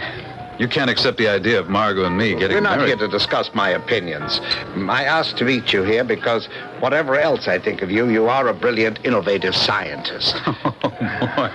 First, you feed me a wild story about creatures from outer space. Then you start praising me. Now, come on, Owen. What do you really want? I only want to help Margot. No, seriously. Tired of playing country doctor? Do you want me to get you back into the university? Now, Harry, get this straight. I don't like you. I've never liked you. You may put on a nice enough front where it counts to someone like Margot, but well, inside you're out of touch with people. You're not really warm at all. But you're smart, and you've got the equipment, a lab. If anyone can help Margot, you can. Help her? If you really care about her the way you claim to. I do care about her. I happen to love her. Now, we had an agreement. But she hasn't been the same. I know, since she came back from the first Athena probe. You noticed it, too. Well, that's what I've been trying to say to you. It's not mental, Harry. It's physical. You actually believe... As a scientist, aren't you at least a little bit curious? You've written a dozen papers on the possibility of extraterrestrial life, and here's an opportunity presenting itself. You say that there is actual physical evidence? Put a blood sample from her on a slide. Okay, I'll go along. But look, is she willing to see me? She'll see you.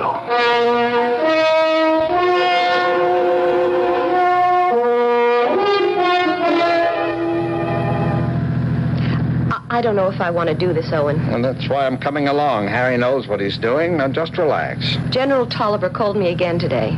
Oh? They've narrowed the final crew selection down to half a dozen. My chances are even better now. Well, I'm thinking if this creature came from another world and was used to a colder environment... Go on. Well, it could explain the radical drop in your body temperature. That's logical, but what are you getting at? Well, I'm no scientist, but I have an idea. Did you just hear something? Nothing. You're jumpy. What I'm thinking... No! I have this strange feeling. Something's wrong with the car. We're taking a turn too fast. Hang on. Owen, step on the brake. I can't. My foot, the gas pedal is stuck. Do something. I can't. Look out! The tree! The steering wheel won't turn.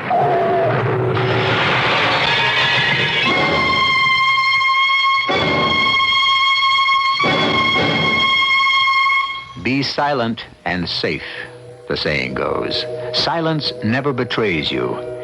Apparently, the good doctor should have kept his eyes on the road and his thoughts to himself.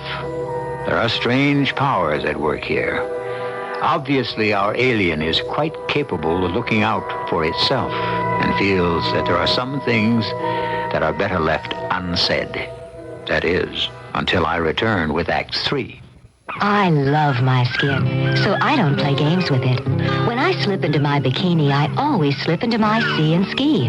Any sun product will help me tan, but Sea & Ski gives me the kind of tan you want to touch. Sea & Ski penetrates, moisturizes, protects, helps your skin stay smooth and supple. So get the tan you want to touch with Sea & Ski, the sun specialists. We know your skin. Come on, son, it's you and me and Sea & Ski. When it's so hot, stepping outside is like stepping into a blast furnace. That's the time for country time. Country time, country time. Tastes like that good old-fashioned lemonade. Country time lemonade flavored drink mix. Not too tart, not too sweet. Natural lemon flavor. When you've got a thirst for the taste of good old-fashioned lemonade. Country time, country time. Tastes like that good old-fashioned lemonade. This is WBBM Chicago. If you need a muffler, now you can Midas-size your car in over 800 Midas shops in the United States. I got Midas-sized in Topeka, Kansas. It goes to prove you're never too old. I got Midas-sized in Brooklyn, New York. Words alone cannot express my satisfaction. Once we Midas-size your car, you'll never have to buy a muffler for it again. Because at Midas, if anything ever goes wrong, we guarantee to replace the muffler free for as long as you own your American-made car. Noisy muffler? Don't compromise. Midas-size at Midas. I got Midas-sized in Waco, Texas. You never seen a muffler that size before. The next time you hear that noise, don't compromise. Midas-size. In case you didn't know, the 41 Chicagoland Midas dealers can install mufflers on most foreign cars with the same expertise with which they've been installing mufflers on American cars for the past 20 years.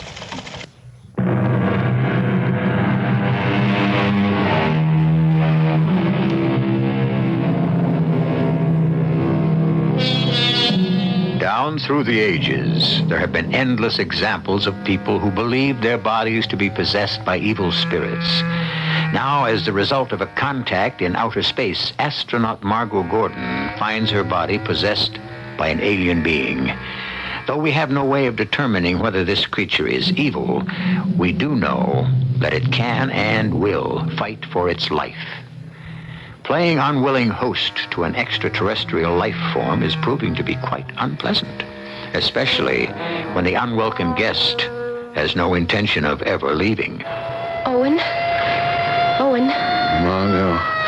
Oh, Owen, thank heaven you're still alive. Margot. No, don't try to talk. You all right? I'm fine. Please, lie still. I lost control of the wheel. Hurry over here. Margot, listen. Please. Shh, don't talk. No, I have to tell you. This is all my fault. I can't remember. None of this would have happened if I had kept you out of it. I came as soon as I heard. Oh, Harry. How is he? Intensive care. Critical. They won't know for hours. But at least you're all right. I mean, sometimes these accidents look worse than they are. This was no accident. Well, not a scratch on you, but then... What did you say? It wasn't an accident. Oh, come on. Something made Owen lose control of the car. Honey, it's been a traumatic experience for you. The alien, that's who did it. The alien? Owen was trying to tell me something. You're serious, aren't you? Harry, when I was in orbit, up there, I can't explain how, a living organism, an intelligence of some alien origin, merged with me. Don't stare at me like that. I'm not crazy. It invaded me, became a part of me. It lay dormant for a while, undetected. But now it's... All right, Margot. Let's put it to the test right now. Now? The chemistry building is just across the campus.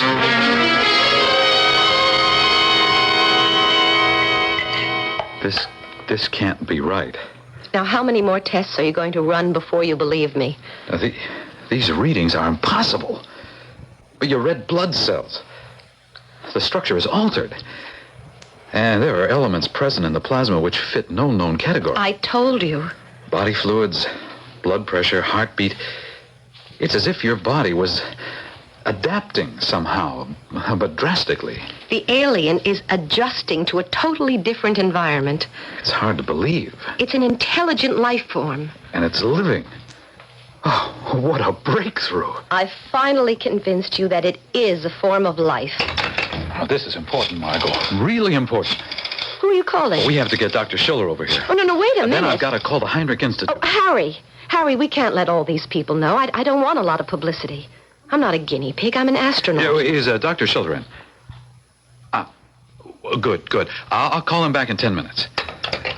He's on his way home. I want this kept quiet. Well, you can't keep a thing like this quiet. The alien has to be destroyed. What? Destroyed. Before it completely takes over my body. Before I go out of my mind. Well, you can't just destroy a thing like this with a snap of your fingers.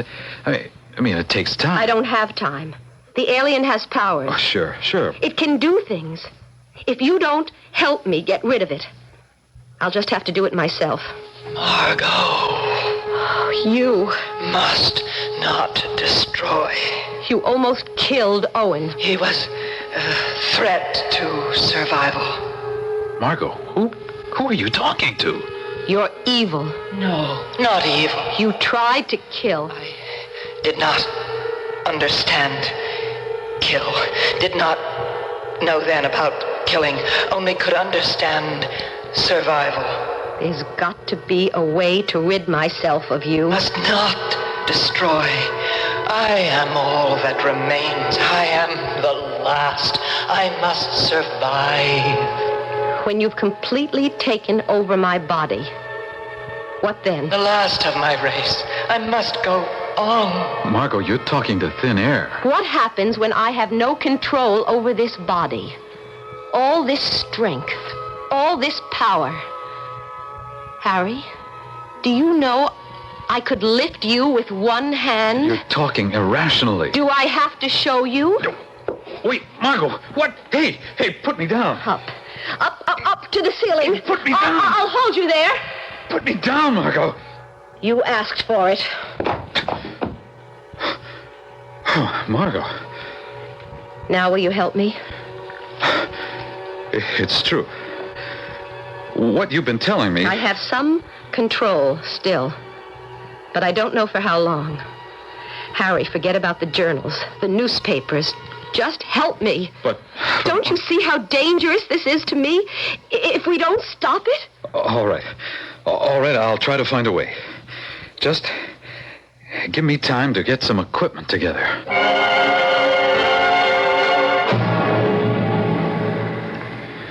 I don't like the idea of putting you in a pressure chamber. It's dangerous. Harry. Ready? Ready. Switch on.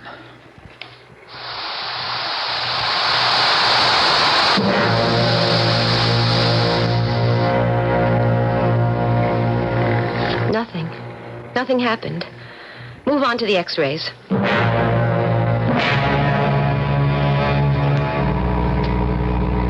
We've ruled out pressure, radiation, electricity. We've even had you in the centrifuge. There must be something. But, Margot, we might as well face reality. This condition of yours is going to be permanent. There's got to be a way. I can't be someone else, an alien. I can't, Harry. The heat. What? What is it? We've tried a lot of things except heat. Heat? Yes, heat. Ever since the alien began to take over, I've developed an abnormal sensitivity to warm temperatures. The alien keeps repeating how hot it is. And of course, I'm hot too. This room, Harry, it's unbearable. Well, it's only 60 degrees in here. It's stifling. But I've found the weak spot. I'm going to venture a guess that the alien still hasn't adjusted to Earth's environment. It's not quite used to the warmth. Well, you could be right, but I don't see how That's the key. That's the key. That's the way to destroy it. You intend to use some form of intense heat on your body to destroy the alien? Right. But, Margot, in destroying the alien, isn't there a probability that you also destroy yourself? I know. Well, I won't have anything to do with anything that might also kill you. Is it better that I not take the risk? That I remain alive physically, but truly not myself any longer? My mind won't belong to me. Anything is better than being dead.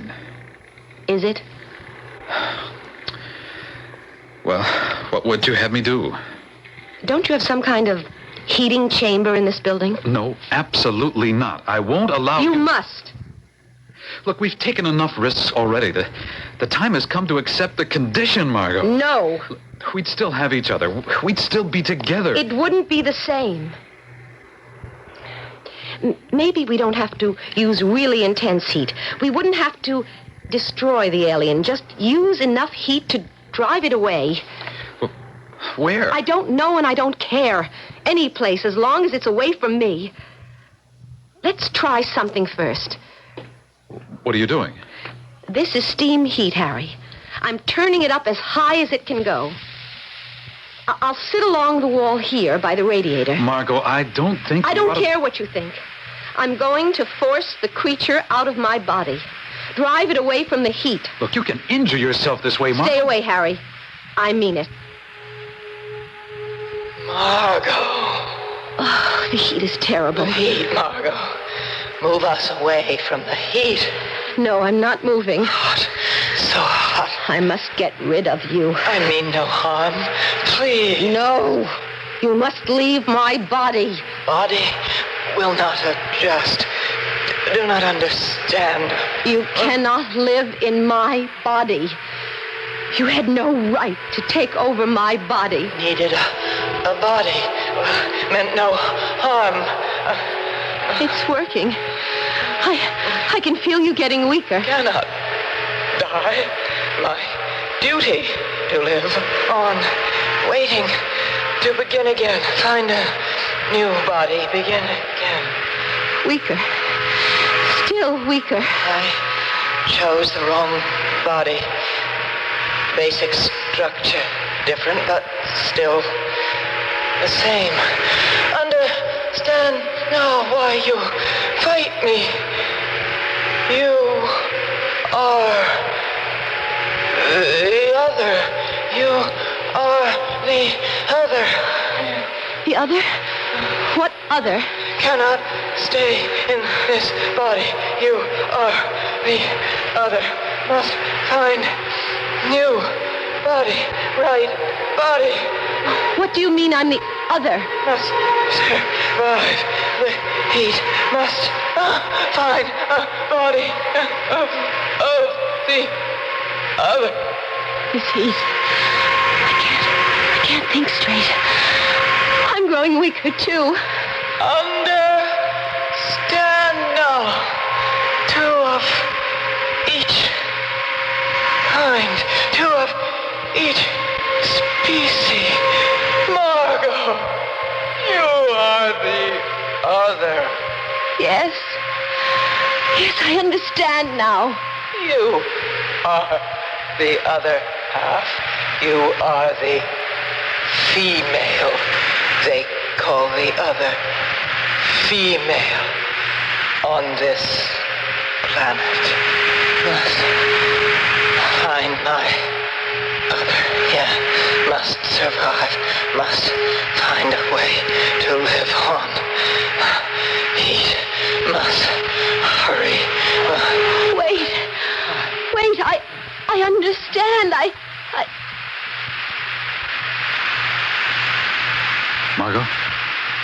Margot, are you all right?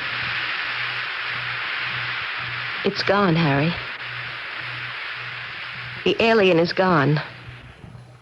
I can feel it. My body. I don't feel hot anymore. I'll run some tests to be sure.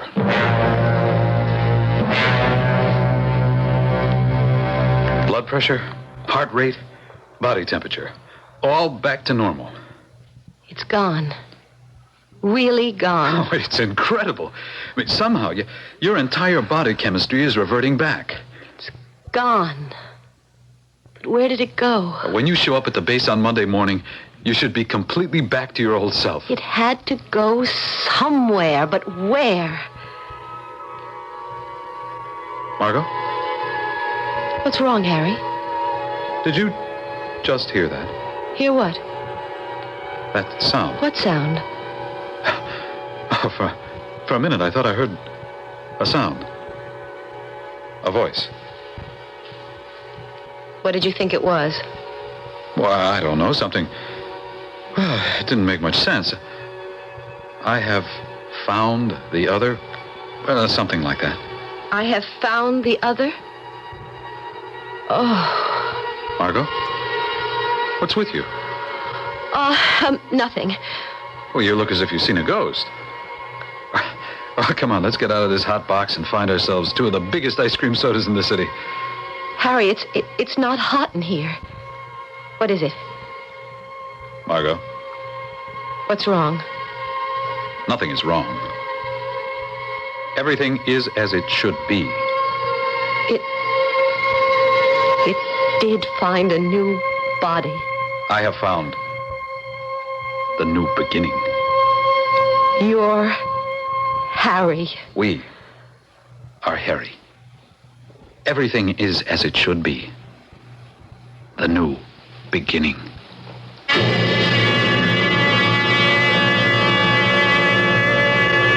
It seems that while things have cooled down for Margot, they're heating up for Harry, which is really only fair, especially to those of you who are fierce believers in poetic justice. Harry is serving science in a capacity he never dreamed possible, preserving an alien life form from eventual extinction. Yes, justice is our motto. I'll be back in a moment with a final verdict. You worked hard to buy your car, so don't let it age too fast. Change to Quaker Estate. Quaker Estate helps cars last. Yes, it does. Yes, it does. Yes, indeed it does. Quaker State wants to help your car last. We refine to strict quality standards so that when our motor oil goes into your car, you know it's going to do a great job. Use Quaker State regularly and you'll help avoid expensive engine repairs. What better promise could you expect from America's best-selling motor oil? It's available wherever they care about cars. You worked hard to buy your car, so don't let it age too fast. Change to Quaker Estate. Quaker Estate helps cars last. it does, yes, it does, yes, indeed, it does.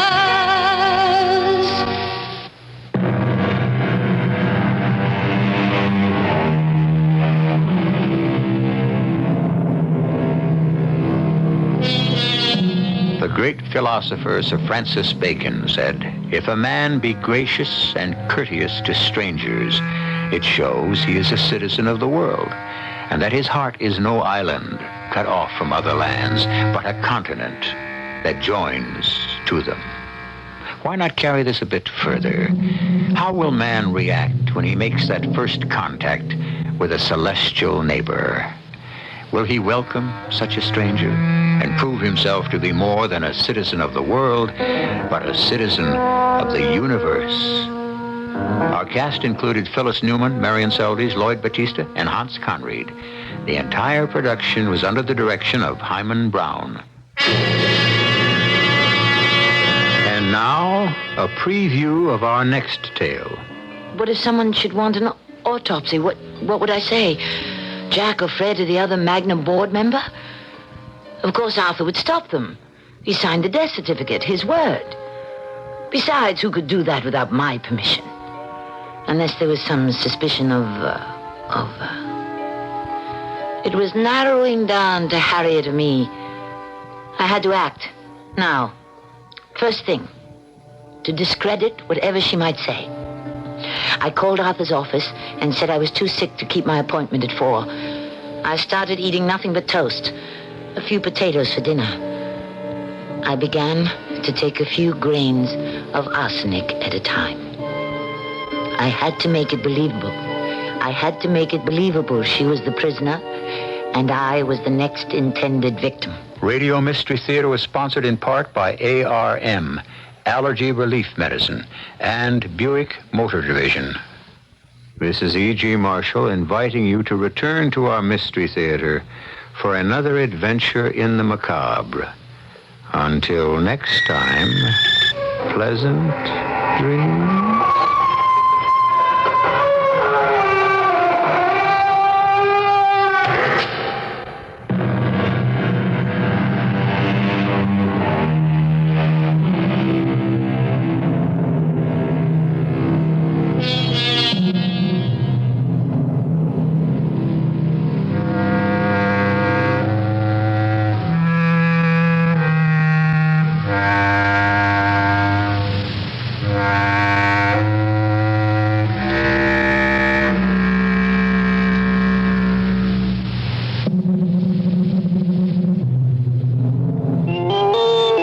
CBS News. Federal officials so far have not commented on Tennessee Governor Ray Blanton's request that James Earl Ray become a federal prisoner.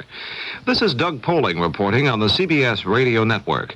Ray is back in maximum security at the Brushy Mountain State Prison in East Tennessee, tracked down by bloodhounds and an army of state law enforcement officers. Governor Blanton seemed angry at suggestions there may have been some sort of a conspiracy attached at Ray's escape Friday night. Noting that a federal court mandated less supervision of Ray, Blanton asked President Carter to make him a federal prisoner. With Ray back behind bars, some of the rhetoric about his escape is dying down. Jim McManus reports from Washington. The recapture of a cold, hungry, and unarmed James Earl Ray apparently has cooled the committee's fears that Ray may have had help from the outside. And reacting to assurances from Tennessee Governor Ray Blanton, the committee has decided not to intervene in the escape investigation or to recommend tighter prison security measures for Ray. Chairman Louis Stokes, who speculated earlier that Ray may have been helped over the wall by someone who wished to silence him, took a calmer view after today's session. I have no way of knowing what the full circumstances are concerning his having escaped. That is, I still do not know whether or not he was a willful participant or whether he was lured into it or whether he saw an escape occurring and jumped into it. Stokes speculated that the unsuccessful escape may even improve the degree of Ray's cooperation with committee investigators. Jim McManus, CBS News, Washington. More news in a moment. Now, the brewers of Budweiser, Busch, and Michelob put beer in a whole new light. New Anheuser-Busch Natural Light. brewed in the tradition of our other quality beers with only natural ingredients, nothing artificial, to give Anheuser-Busch Natural Light a clean, crisp, refreshing taste. Naturally refreshing and naturally less filling. Ask for new Anheuser-Busch Natural Light and discover how good a light beer can taste. When we brew it light, yes, we do it right. It's Anheuser-Busch, yes, natural light. When we brew it light, yes, we do it right. It's natural light, yes, natural light. It's Anheuser-Busch, yes, natural light. Anheuser-Busch, St. Louis. Near Locust Grove, Oklahoma, authorities have been searching for clues in the strangulation and beating deaths of 3 Girl Scouts. The girls, ages 8, 9, and 10, were found dead in their tents early Monday morning at a campsite where about 100 other girls were sleeping. Dick Wilkerson of the Oklahoma State Bureau of Investigation gave some information about the investigation. We're still we're in the process of performing crime scene investigation and processing the immediate and surrounding area where the crime took place. Autopsies are underway at this time by the state medical examiner, and some numerous leads are being checked out by our agents, not only within the state but without as well. Authorities said at least one of the dead girls had been sexually molested. 10 Americans who had been imprisoned in Cuba have been freed. 3 of them have arrived back home in California. 1 is back at his home outside New York City. All had been in jail in Cuba on drug charges. The release is seen as a gesture by the Cuban government toward improving relations and reestablishing diplomatic ties with Washington. Lawmakers have again said no to one of President Carter's energy proposals. The House Ways and Means Committee refused the president's request to increase the tax on fuel used for private aircraft. But the panel did approve the president's proposal to double the present 2-cent a gallon tax on gasoline used for non-commercial motorboats. FBI Director Clarence Kelly says the increasing number of foreigners in the United States poses a mounting problem for foreign intelligence agents. Kelly testified in favor of legislation that would make it easier to use wiretapping and bugging for national security investigations. Now this. I'm Charles Collingwood, CBS News. Each Sunday on many of these CBS radio network stations, I explore a story in the news, looking at some of the background and significance behind the developments. It's one of the many regular broadcasts of news and commentary in our coverage of daily events. Listen for my broadcast, Charles Collingwood Reporting, Sundays, and for all the other services of CBS News, hourly reports, net alert bulletins, and live coverage of major events on the CBS radio network. News Radio 78, WBBM, Chicago. The CBS Radio Mystery Theater presents...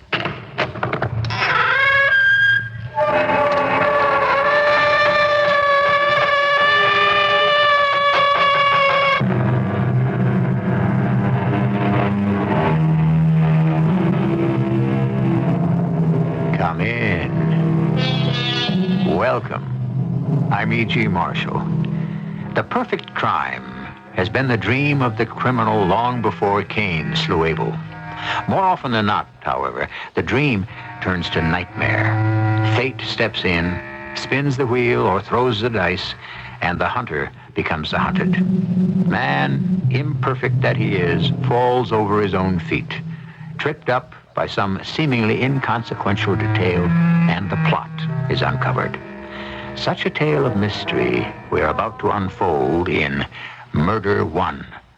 I was thinking I'd like a raise, Mrs. Telford, something like $1,000 a month. 1,000? You're only getting 500 now. Isn't that a little steep? Well, considering my duties here, cook, housekeeper, and actually knowing what I do about so many things, I'd say I'm really worth $2,000 a month.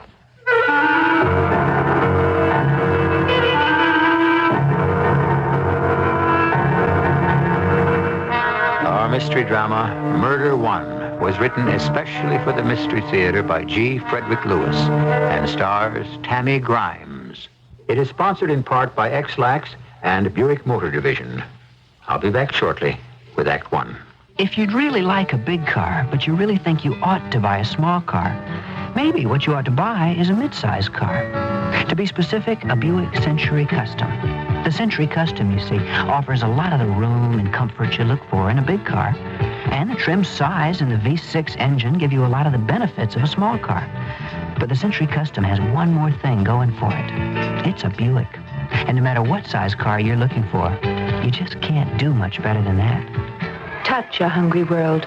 Catholic Relief Services touches the homeless, the starving, the disaster victims of the world. This past year, Catholic Relief touched over 20 million human lives with self-help and relief programs in 80 nations. Earthquake victims in Guatemala and Italy, war refugees in the Middle East. These and others all felt the CRS touch. Touch a hungry world. Support Catholic Relief Services. New York, 10022. Northwest Federal presents some sound ideas for saving.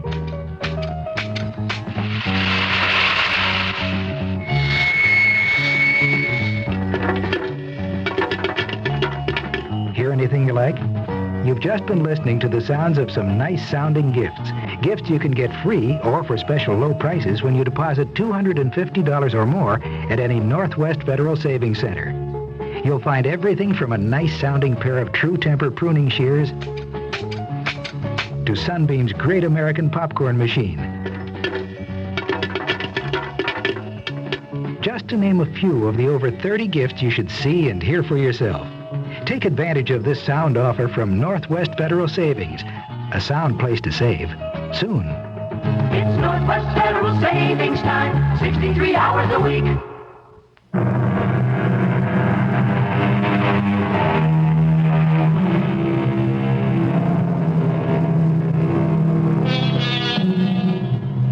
The wisest one once said, "For what shall it profit a man if he gain the whole world and suffer the loss of his soul?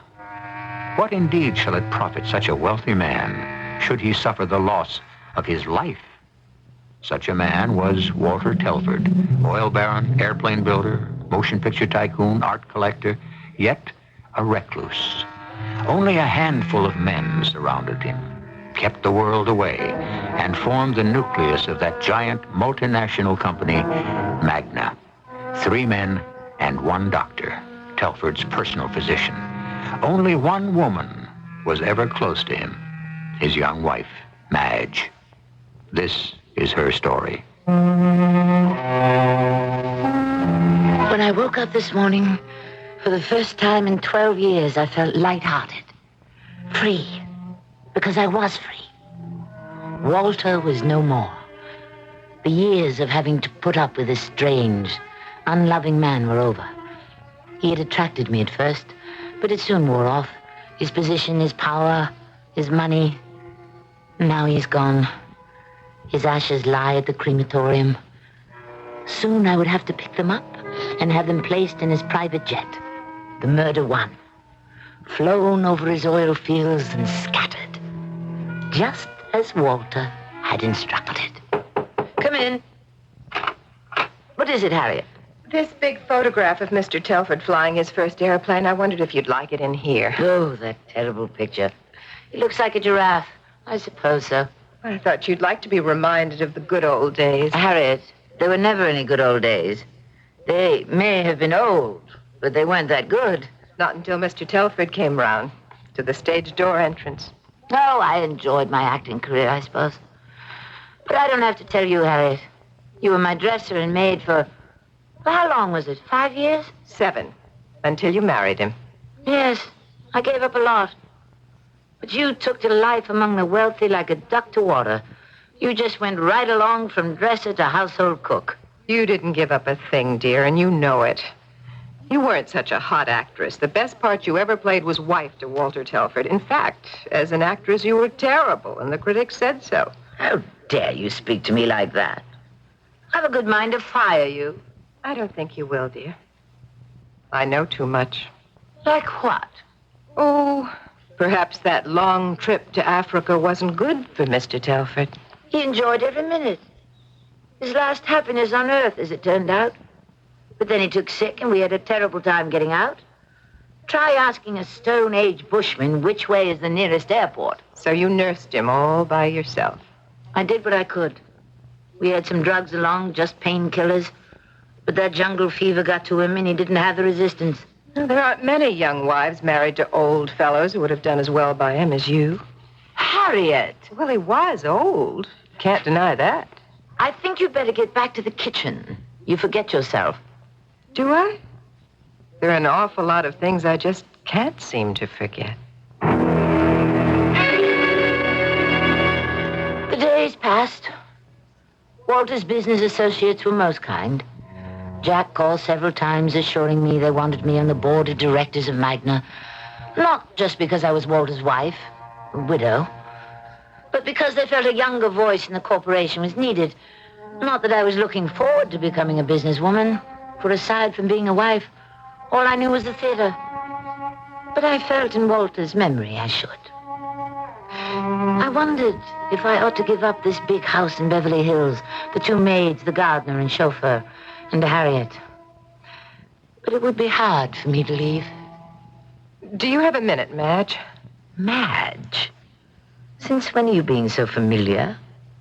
And I notice you don't knock anymore, just barge in. I thought we were back to the old days, just the 2 of us. After all, dear, we've been through an awful lot together. All right, if it pleases you, but not in front of the others. What do you want? I was thinking I'd like a raise, seeing as how you'll be needing me more and more. What do you mean? Well, there may be special errands you'd like me to do, confidentially. Like what? Getting prescriptions filled at the drugstore. Getting stuff to get rid of the rats. You know. How much do you get now? $500 a month. I see. How about $650? I was thinking something like $1,000. $1,000 a month? Well, considering I'm really the housekeeper now, I'll go on cooking, of course. Isn't that a little steep, Harriet? Actually, knowing what I do about so many things around here, there'd be some people who'd say I was really worth $2,000. Well, I'll have to think it over. It seems like a great deal of money to me. You will be inheriting a great deal, and you'd like to keep it. Think that over, too. I don't like your insinuations. I don't like your threats, and you'd better watch out, Harriet. Don't drive me too far. As I said before, you're a very unconvincing actress. I was boiling mad. As she suspected something was strange about Walter's death, the doctors didn't. Dear Arthur Carter, who's crazy about me, and his 4 old colleagues, they'd agreed Walter had picked up something in Africa which caused it. So I was a lousy actress, was I? Well, we would see. Yes, Miss Harriet, I'll make you eat your words. Yes? Is this the Telford residence? Yes, it is. What can I do for you? I'm Sister Teresa of the African Hospital. May I come in? Of course. Certainly, sister. You must be Harriet. They've told me so much of you. Yes, I am. What a beautiful room. Fantastique. Is that Mrs. Telford, that portrait over the fireplace? Yes, it is. I thought I recognized her. May I sit down? Would you like me to call her and announce you? No, in a moment. Let me catch my breathing first. It is good luck that I'm here.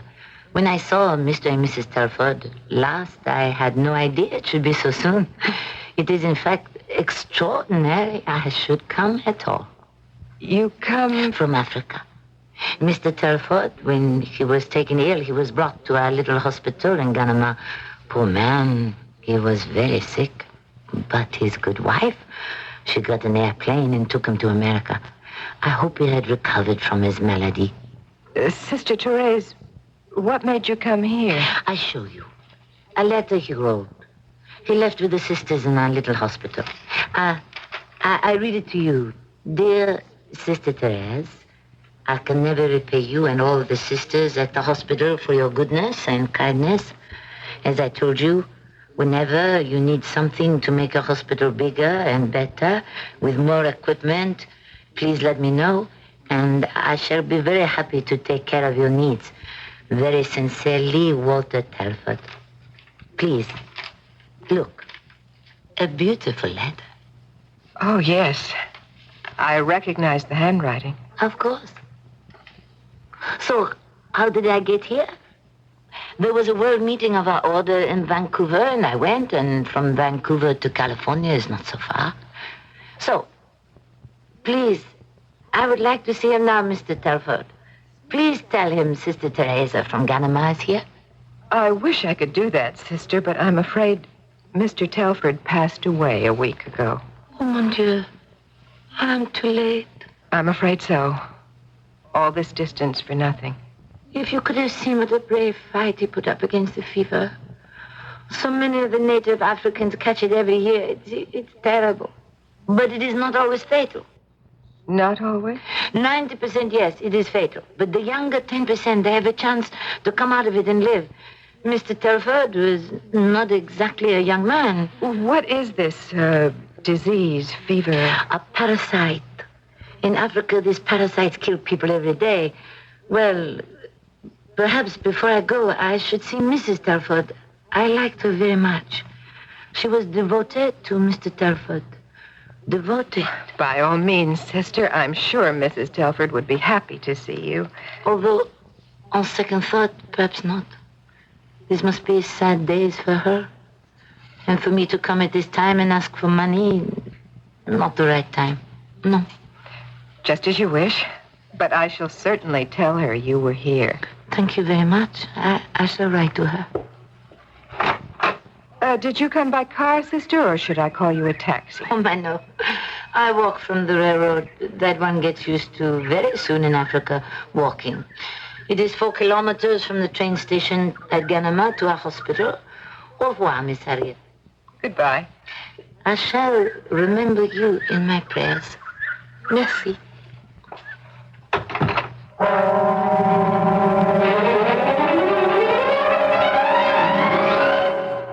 Harriet! Oh, you startled me. What are you doing this early in the morning in Mr. Telford's trophy room? Just came to tidy up. We have a maid for that. 2, in fact. Oh, I meant to tell you about that. I thought their work was getting very sloppy, so I've let them go. Without asking me? Well, since I am the housekeeper now, it's my responsibility. I thought you'd be leaving those decisions to me. Now, I have 2 young nieces who are very hard workers. I thought I might ask them. Harriet, I don't like that. Not being consulted. And I'll tell you what else I don't like. There are too many spices in the food. I don't like it that way, and I never have, and you know it. Mr. Telford always did. Well, I'm not. When are you getting these girls? Whenever I can. I have to write to them. They live in Cleveland. I hope you realize this is a large house to run with only a housekeeper, a chauffeur, and a gardener. A matter of fact, dear, they quit. The gardener and the chauffeur. What? Just like that? Just like that. We had a little talk yesterday. I told them what would be expected now that I'm in charge, and this morning they just up and left. Oh, that's unbelievable. Yes, it is strange, isn't it? So, for a little while, it'll be just you and me, dear. The 2 of us. In this house. Together. Alone.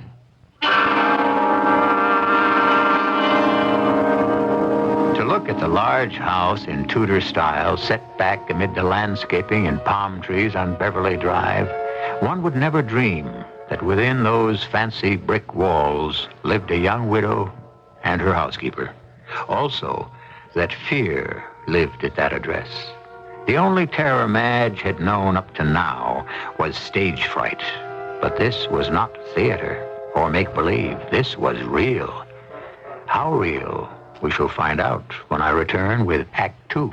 I love my skin, so I don't play games with it. When I slip into my bikini, I always slip into my Sea & Ski. Any sun product will help me tan, but Sea & Ski gives me the kind of tan you want to touch. Sea & Ski penetrates, moisturizes, protects, helps your skin stay smooth and supple. So get the tan you want to touch with Sea & Ski, the sun specialists. We know your skin. Come on, son, it's you and me and Sea & Ski.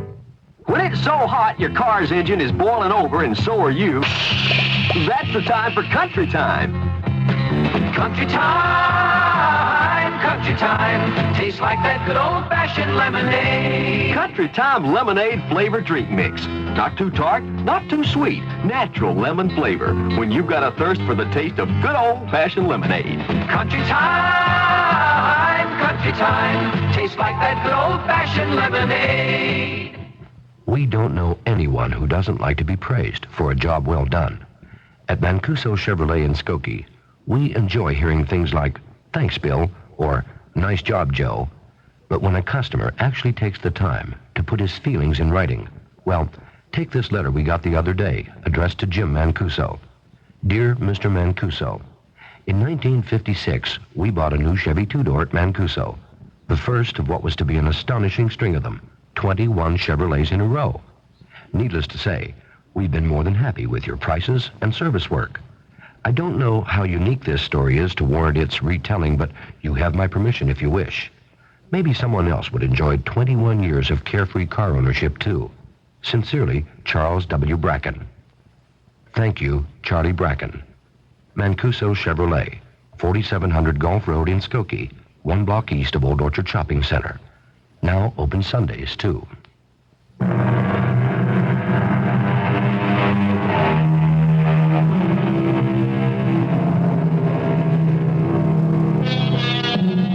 Suspicion is no friend to virtue. Suspicion is an enemy to happiness. So goes the old saying. And so it was in the Telford mansion between the two women living there. Had billionaire Walter Telford died fairly, foully, of known or unknown causes? Of those who survived him, which was the cat? Which was the mouse?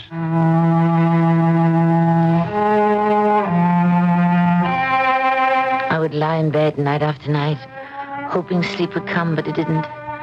Monday, Tuesday, Wednesday, in a dreaded pattern.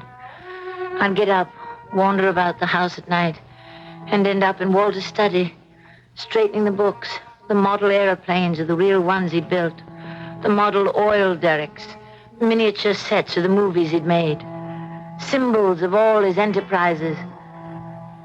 This night, I was particularly keyed up. I had to talk to someone. Arthur was the only one I could think of. Dr. Cotter here. Arthur? Yeah, you, Madge? Yes. Do you know what time it is? I couldn't help it. Something's going on here. Well, what is it? It's Harriet. Huh? She's at me in this most peculiar fashion. It's hard to explain. As though I personally had a hand in Walter's death. I see. But what does she say? Well, for one thing, she wants more money. Much more. So don't give it to her. There are other cooks, you know. It's not that simple. What can I do? Arthur, you're the only man I can turn to. Yes, well, leave it to me, Madge. You mean? I said leave it to me. Now hang up and come to see me tomorrow at 4 in the office. Hello, John. Last night I had a call from Mrs. Telford. It seems their cook, Harriet, has been making demands implying she knows something, and I just wanted to be sure where the boys stood. There was absolutely nothing strange about how Walter died, a clear, definable case. She is imagining that her cook is an enemy. Absolutely not. So far as there being any possibility of foul play, forget it. Walter Telford died of natural diseased causes. I'll stake my reputation on it.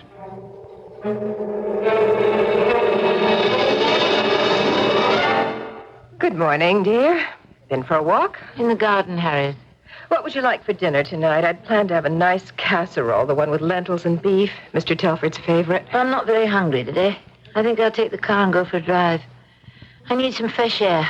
Besides, I have an appointment in town. Well, now, that's a good idea. Work up an appetite. Oh, a message came for you while you were in the garden. Would you please call the Heavenly Rest Crematorium? This is the number they gave me. Thank you, Harriet. Are you all right? You seem a little down. I'm fine. Well, I have lots to do. Don't forget to call. Have a nice drive.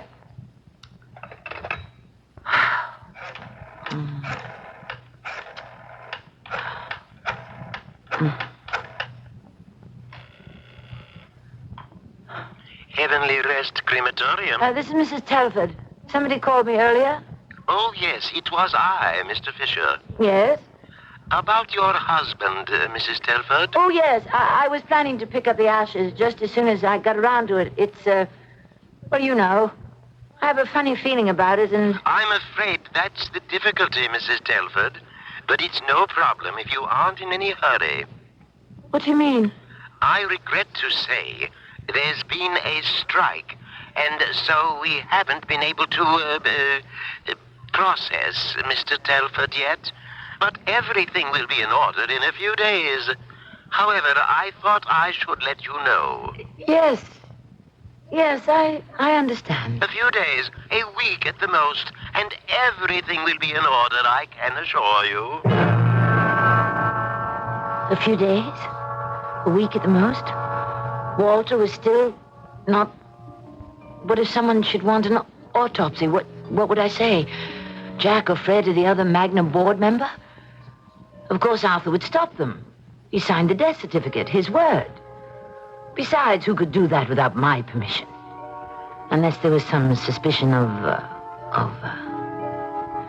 It was narrowing down to Harriet or me. I had to act. Now, first thing, to discredit whatever she might say. I called Arthur's office and said I was too sick to keep my appointment at 4. I started eating nothing but toast, a few potatoes for dinner. I began to take a few grains of arsenic at a time. I had to make it believable she was the prisoner and I was the next intended victim. Well, what is it, dear? 3 days now and you've hardly touched your food. And what are you doing still in bed? I really feel terrible. What's gotten into you? I don't know. I could be, who knows? Emotional shock of suddenly losing my husband. Oh, you expect me to believe that? I don't care what you believe. You've been taking a great many liberties lately, Harriet, and it aggravates me. Oh, I have I? It's perfectly true that at one time we were close. And if it hadn't been for my regard for you, I wouldn't be paying you the exorbitant wages you're getting. I've decided I want more. Don't interrupt me. When I married Walter, you were so grateful to get out of the theatrical rat race, you fell all over yourself. You were so happy I arranged for you to take over our kitchen. And you did fine. I'm not saying you didn't. But since we came back from Africa, since the tragedy, I don't understand your behavior at all. And what I'm saying, Harriet, is cut it out. I don't like it. I'm not going to stand for any attempted blackmail. Should I applaud now? Not a very good scene, dear. You didn't play it very convincingly. You're bluffing, and old Harriet isn't being taken in one bit. Oh! Get me the Dr. Carter for me. Oh!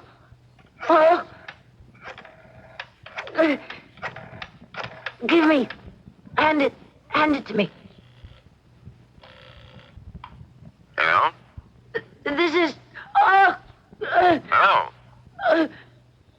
Hello? Harriet, tell him I'm in great pain. Hello? Have him come over here. Hello? Hello, Doctor. Yes? It's Mrs. Telford. She says she's not feeling well. I'm in terrible pain. She says she's in bad pain. Well, where is she in pain, Harriet? He wants to know where. Where? Do I have to talk to him myself? Tell her I'm on my way to the hospital, and take it easy. I'll stop by. All right, Doctor, I'll tell her. Thank you. He says he'll stop by on his way to the hospital and to take it easy. Of course, if I were the doctor, that is not what I would say. Oh, no? What would that be? I'd say, Madge, dear, what an act. But what is it, Arthur? I can't begin to describe it. I felt like death. There's nothing wrong with you, Madge. Nothing at all. Probably picked up some intestinal bug. Oh, by the way, I am sorry I was so short with you when you called the other night. It's just that Cecile has always been jealous of you. I'm sorry. I couldn't help it. I was frightened. Why do I have this awful wrenching inside me now? I'm sorry. No, it's not your fault. But Cecile has made me promise to shut off the telephone after midnight. So the service will pick up, and that's that. Is that you outside the door, Harriet? She's spying on me every minute. Harriet! Harriet, will you please come in? You called? If you are listening outside the door, don't. But in case you happen to miss what Dr. Carter was saying, it was that he cannot be reached anymore on the telephone at night. I'm sure I don't know what you're talking about, Mrs. Telford. Do you see Arthur? That's what I have to put up with. She's always there when I least expect her. I feel her waiting, watching, everywhere. It's nerves, Madge. And you're entitled to them. After what you've been through. Now, look, you stay quiet and remain in bed for a few days and eat lightly. I can't keep anything down. Crackers and tea, then. Or beef consomme. I did talk to Harriet a few days ago, as I said I would. I asked her what she was doing. She said she hasn't behaved any differently toward you from way back when she took care of you backstage. I don't want to talk about her. Arthur, do you know how sweet you were? Did I ever tell you? You were so wonderful to me in those last hours. Well, it isn't easy for a wife to watch her husband slipping away. You made it bearable, Arthur. Taking care of all those ghastly details so efficiently. Oh, it wasn't much. A certificate to sign and then have, well, the body removed. I shall never forget, ever, how you helped. Isn't it strange, when you think about it, that Walter and I should have the same pains? Right across here. You have an enormous imagination, my dear. I don't think so. Come here. Come closer. You see that bouillon in that cup? I had a little, about half of it. Arthur, it tastes funny. Funny? Take it with you, will you? Would you have it analyzed? Whatever for? Oh, I'm sorry. I didn't realize you were still here, Doctor. Here, Mrs. Telford, let me plump up that pillow. Oh, my goodness. Nice bouillon. How careless of me. Well, I'll get a dustpan and clear up that mess right away, and then go make you some more. And how is our patient today? Oh, good morning, Harriet. It's after 12. You slept very well, didn't you? After 12? I can't believe it. A call came for you while you were asleep. I didn't want to disturb you, so they left a message. Who was that? Mr. Fisher from the crematorium. It seems they're still on strike, and he wondered if you wished to make any other disposition of Mr. Telford. Oh, I don't know. I always wondered why you wanted him cremated so quickly. It was his wish. Pity. Doesn't look as though he's going to get his wish. Oh, did I ever tell you I had a very interesting visit last week from a Sister Therese of the African Hospital, I think she said. Sister Teresa here? In Beverly Hills? She was very concerned about Mr. Telford. She took care of him out there. They said he'd contracted a kind of jungle disease. We know that, Harriet. It occurred to me now that Mr. Telford's body is still, how should I say, intact. Perhaps you'd be doing science a great favor to let it be examined. Think how much they could learn from what he had. Since when are you so interested in medical science? Well, I have a brother in San Francisco who's a medical research doctor. He'd be fascinated to find out something about jungle diseases. I was thinking I might drive up and bring him down. I absolutely forbid it. Well, now, aren't you being selfish? Just supposing if Mr. Telford were examined, not by Dr. Cotter and the old fogies he brought in, the cause of his death turned out to be something different. Maybe not a jungle disease. Now do you see why I'm worth even more than I'm getting now? I've got all these good ideas. Harriet, will you please leave the room? I'm in no state to argue with you. My hands are perspiring. My feet are icy. I just want to be let alone. I'm only saying if. If ifs and ands were pots and pans, there'd be no need of tinkers. Oh, that's from St. Joan, isn't it? I remember you saying those lines when you played the part. You weren't at all bad. Didn't you do it with a French accent? I did mention to you, didn't I, a Sister Therese with a French accent came by and tried to tell me Mr. Telford died of this African disease? Something very familiar about her.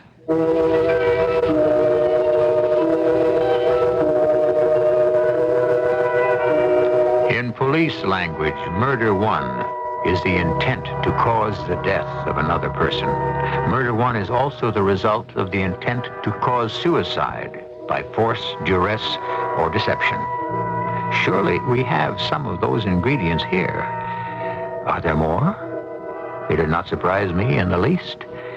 So let us find out when I return with Act 3. You've never had a really exotic car, have you? Because you've always felt that you needed something a little more down to earth. But you still want that exotic car, don't you? You know what you need? A Buick Skyhawk. It's small, it's V6 powered. Hey, it's even got a hatchback. Now that's down to earth. But with things like bucket seats, available 5-speed manual transmission, and that laid-back, low-down styling, it's not exactly plain vanilla. The Buick Skyhawk, the car you need and the car you want. This is a breathing machine. Comes free with every body. This is an anti-breathing machine. It dispenses cigarettes. It can cost you plenty. When you fill the former with residue from the latter, the result may be emphysema. Now ask yourself, which machine can you live without? This one or this one? Your local lung association considers it a matter of life and breath. WBBM Chicago. If you're a mother and a doctor told you you might save your child's life by a touch of your hands once a month, you wouldn't forget it, would you? Of course not. And yet right now, your American Cancer Society is telling you that you can help save your own life by a touch of your hand once a month. I'm Patty Duke Aston, and I'm talking about breast self-examination. I'm asking you, please, for your own peace of mind, not to forget your monthly breast self-examination. In American women, breast cancer occurs more than any other cancer, but detected early, the rate of cure can be extremely high. Self-examination is the best way to ensure early detection. If you know how to do it, don't forget. If you don't know, ask your doctor to show you, or get the free instruction pamphlet from your American Cancer Society. And remember, to help wipe out cancer in your lifetime, give generously when your American Cancer Society volunteer calls.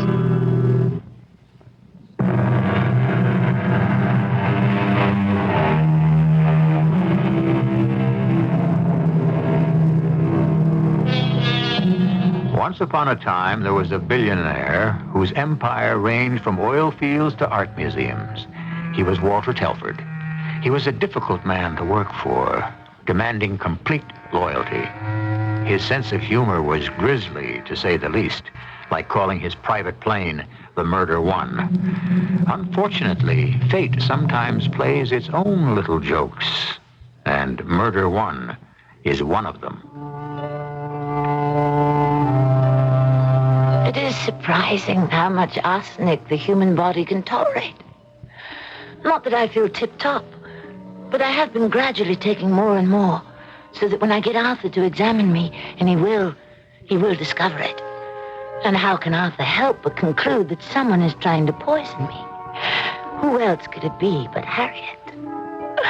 That is the game of suspicion and death. And tonight I play my final hand. Help! Help! Help me! Where is she? Why doesn't she come? Harriet! Please! Help! What is it? What is the matter? It's after midnight. I'm dying. Get Dr. Carter, get him. Oh, all right, I'll call him. Where is the telephone? There's no use. You heard him yourself. He shuts the phone off at night. Go to his house. Harriet, you know where he lives. Take your car and go right away. Now, in this weather? Harriet, if I die, you won't get anything. Not one penny. It all goes to the Magna Corporation, all of it. Understand? I don't know what you're talking about. All right, I'll go. I only hope you're as sick as you make out. You better hope I'm not. Now, did I put it? Why do I keep forgetting things? Something seems to be holding me back. It's such an effort to move, to remember. Where is the arsenic? Ah, here, under my pillow. How stupid of me. Wait. Shh. Has she left the house yet? Down the hall. Why do I feel so giddy? Maybe I've been dosing myself with too much. Seems to me I used much less before, but I had to have enough in my stomach so that... Oh, good. She's left the door open. No, that's not where to hide it. In the bureau. I can't see. Why don't the lights work? The switch, where is it? Ah, here. Hide it under the clothes, way in the back. Can't get it shut. That's all right. Now, get back to bed. Oh, I really don't feel well at all. So dizzy. Then when Arthur comes, I'll tell him I suspect I'm being poisoned. Like Walter. He'll figure it out. He always does as I say, old Arthur. The way he just up and signed the death certificate just on my say-so.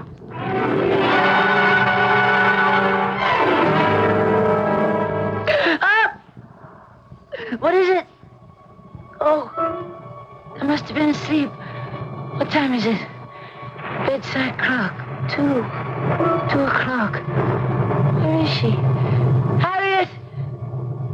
She's not here. How could it take 2 hours? Arthur would have come back with her right away. Maybe she was in an accident. That could be an accident. Oh, I feel so woozy. The phone, where is it? I can hardly see. Yes. Hello. Mrs. Telford? This is Mrs. Telford. Yes? Mrs. Telford, this is Mr. Fisher? Yes, what? Well, I'm sorry to call you so late, but I just got back from San Francisco at a medical research meeting. And I went round locking up, and I couldn't find Mr. Telford's body. You didn't have it removed by any chance, did you? It's nowhere on the premises. Mr. Telford's body has disappeared. No!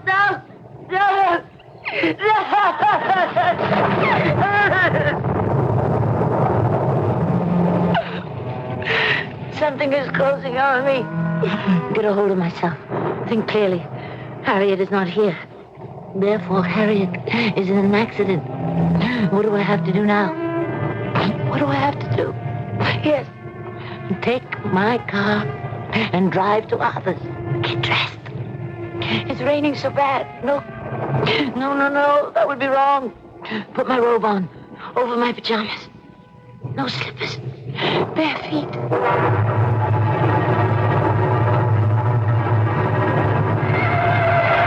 I can hardly see the road. So cold in car. What's wrong with the heater? Got to get to Arthur's. Turn here. It's so cold. There's someone up there. Someone in the road. Waving. Get out of the way, you idiot!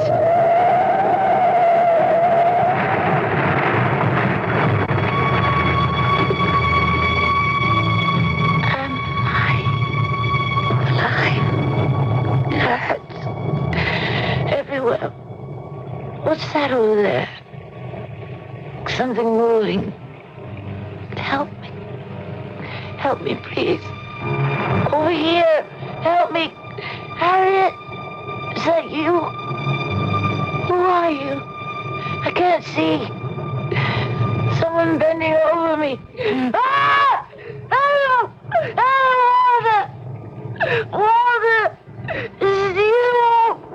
Walter!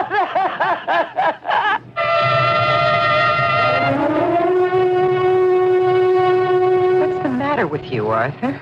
It was a rotten idea. I think we've gone too far. Oh, it's locked. Do you have a front door key, Harriet? Of course I have.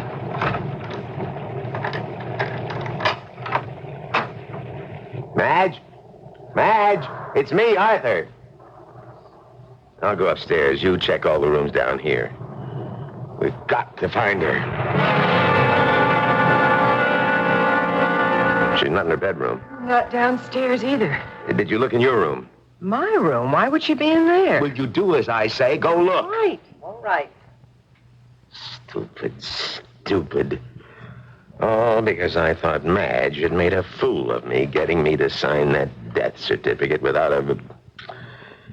I had a feeling something was wrong with my diagnosis of Walter's death.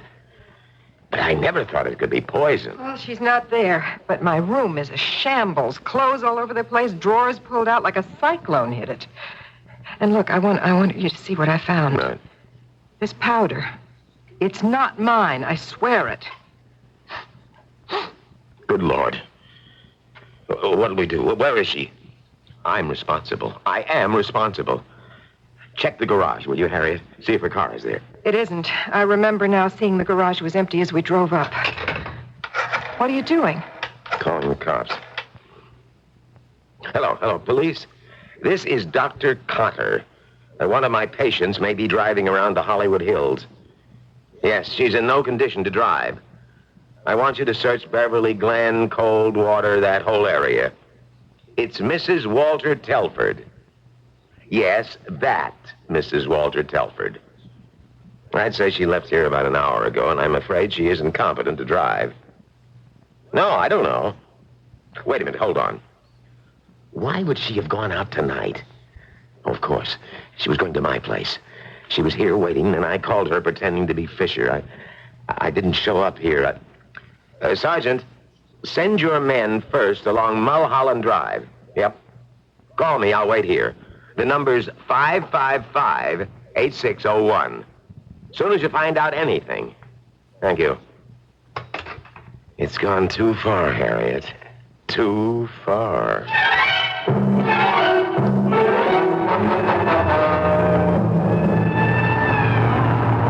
This is Sector 6, Edward to Central. We picked up female on Mulholland and Beverly Glen, unconscious. Thrown from car, which appears wrecked. What is it? Where am I? Where are you taking me, Walter? Ma'am, you just sit back there easy and wrap that blanket around your arm. There's blood on me. You on Walter? No, ma'am, I'm Patrolman Burns. You keep quiet now, and we'll have you in the hospital in no time. My name is Madge Telford. Is that Mrs. Walter Telford? Mrs. Walter Telford. 6 Edward to Central. Female has regained consciousness and identifies herself as Mrs. Walter Telford. Arsenic. She was poisoning me like she did Walter. In his food. Spicy foods. What time is it? A little after 7, Mrs. Telford. 7? Yeah. In the morning? Yes, ma'am, in the morning. I've been out there all night.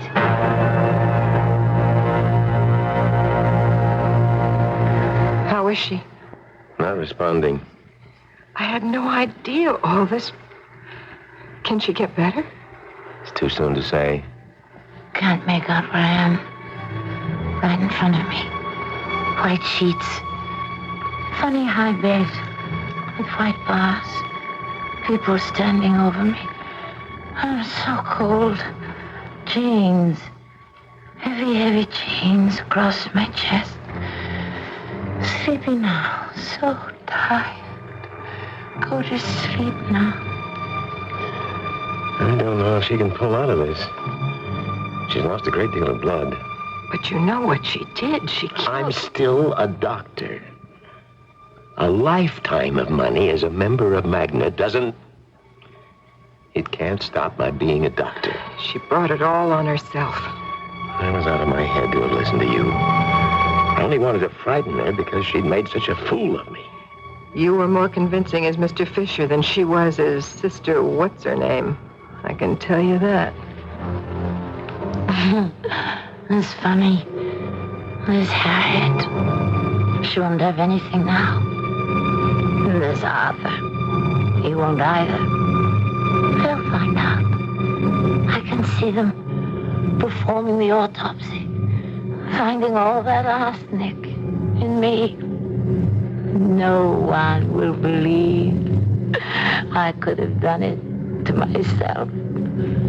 Do you mean to tell me, Dr. Cotter, you didn't know arsenic poisoning? Murder 1, that's the charge.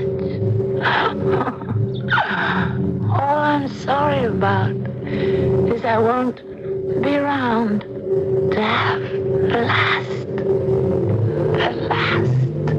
laugh.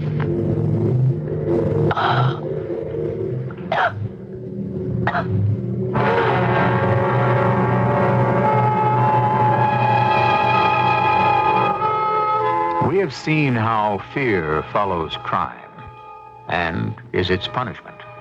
We have seen the hand of fate upset the plans of man and deal out its own brand of justice.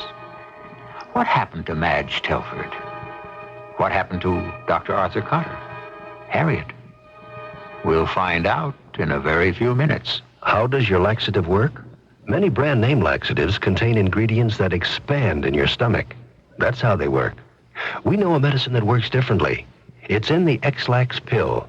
Overnight, the X-Lax pill gently stimulates your system's own regular rhythm, stimulates your system for relief in the morning. No surprises, just relief in the morning. That's the X-Lax pill. Try it tonight with confidence.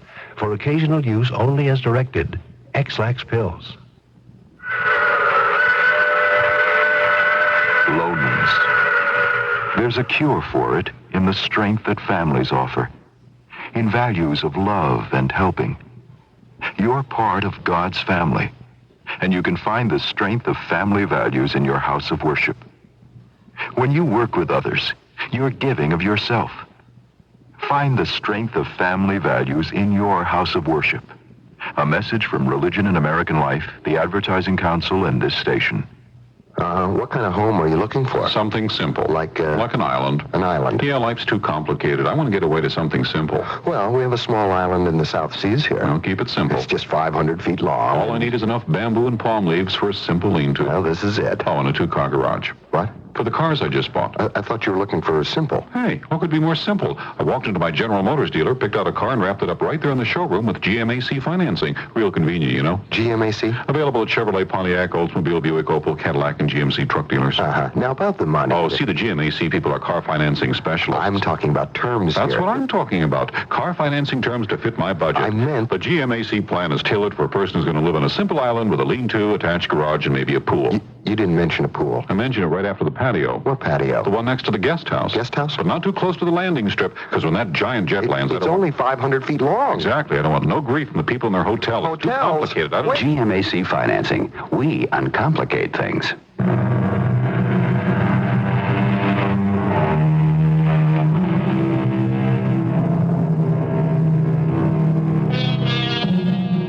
One hour after having been admitted to the hospital, Madge Telford died, like her husband, from a combination of death-dealing blows, from arsenic poisoning to a crushed body, even a destroyed mind.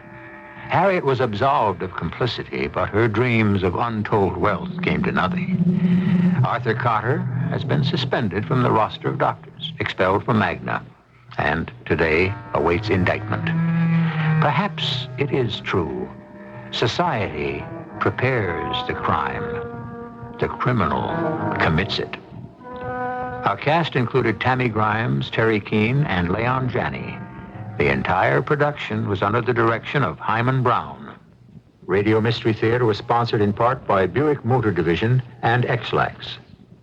This is E.G. Marshall inviting you to return to our Mystery Theater for another adventure in the macabre.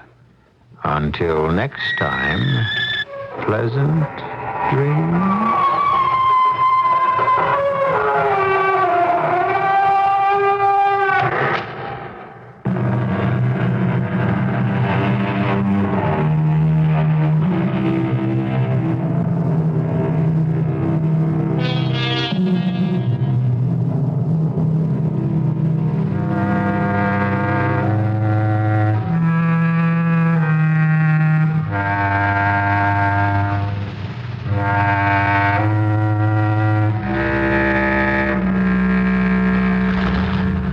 Muffler? Don't compromise. Midas size. The next time you hear that noise, Don't look around, 'cause it might be your car. The next time you hear that noise, the sound of your muffler announcing you're coming. Neutralize it, Midas it, and Midas today. The next time you hear that noise, don't compromise. Midas. Midas-size your car and you'll never have to buy a muffler for it again. Because at Midas, if anything ever goes wrong, we guarantee to replace the muffler free for as long as you own your American-made car. The next time you hear that noise, don't compromise. Midas. In case you didn't know, the 41 Chicagoland Midas dealers can install mufflers on most foreign cars with the same expertise with which they've been installing mufflers on American cars for the past 20 years. CBS News. Members of the Organization of American States are gathered on the island of Grenada for a meeting of the OAS General Assembly. This is Doug Poling reporting on the CBS radio network.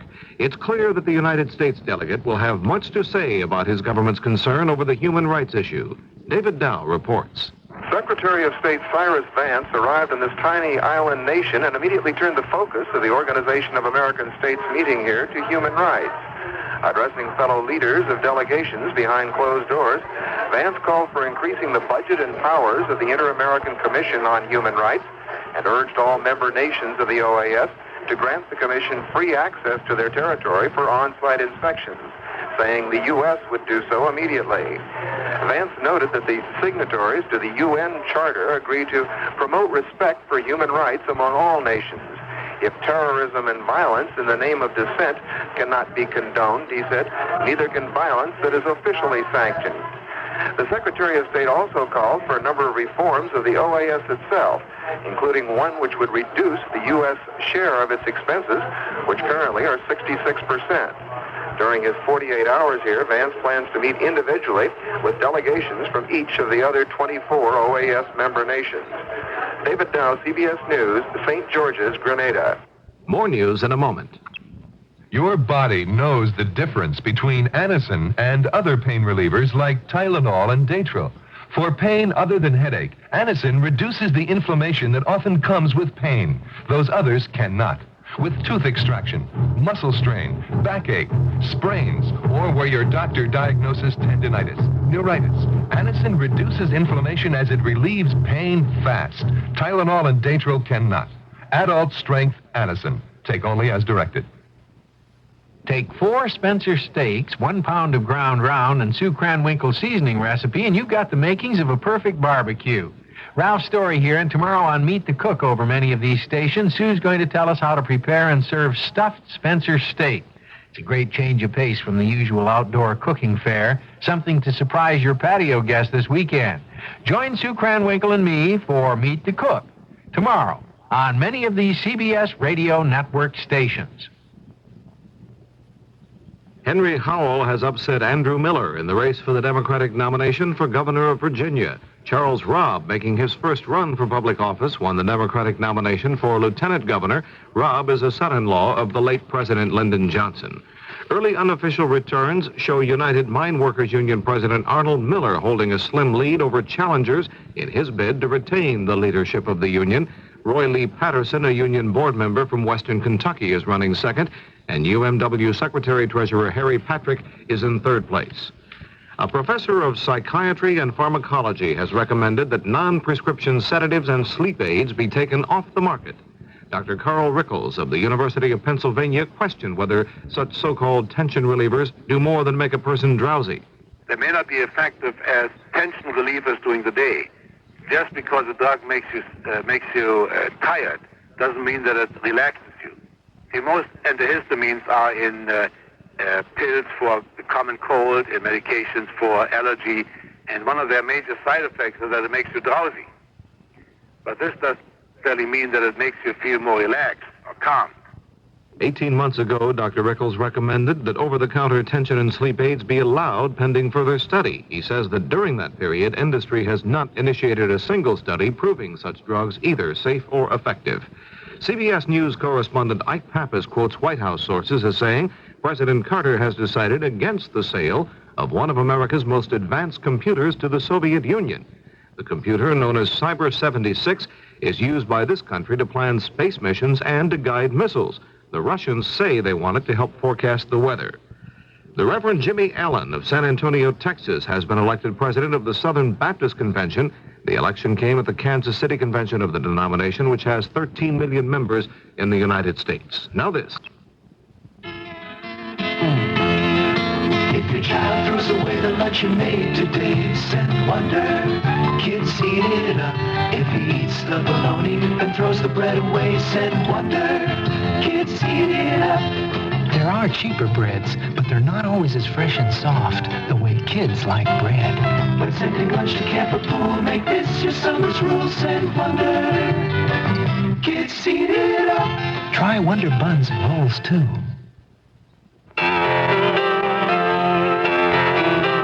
Hi, this is John Ford Coley.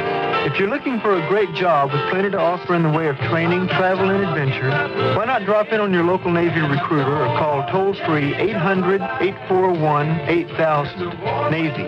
It's not just a job, it's an adventure. And I'd really love to see you tonight.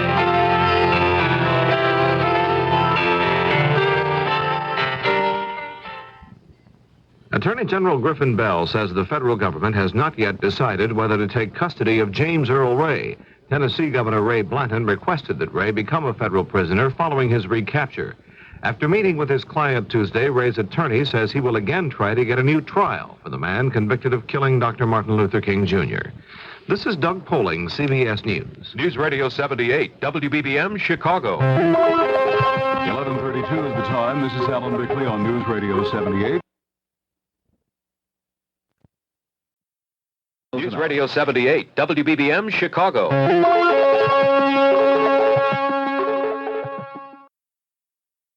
The CBS Radio Mystery Theater presents...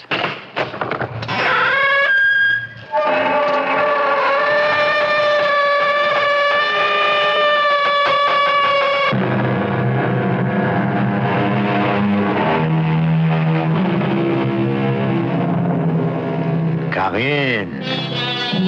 Welcome. I'm E.G. Marshall.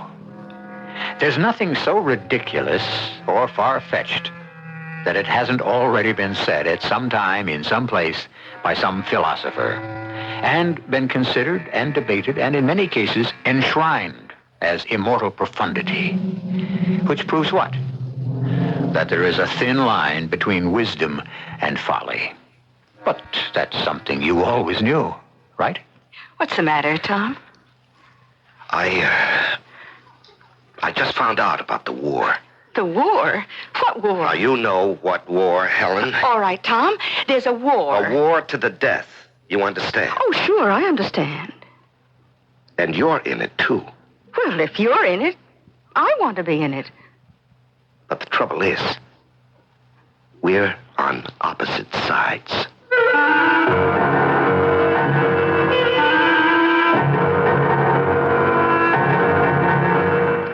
Our mystery drama, Little Lucy's Lethal Libation, was written especially for the Mystery Theater by Sam Dan and stars Larry Haynes.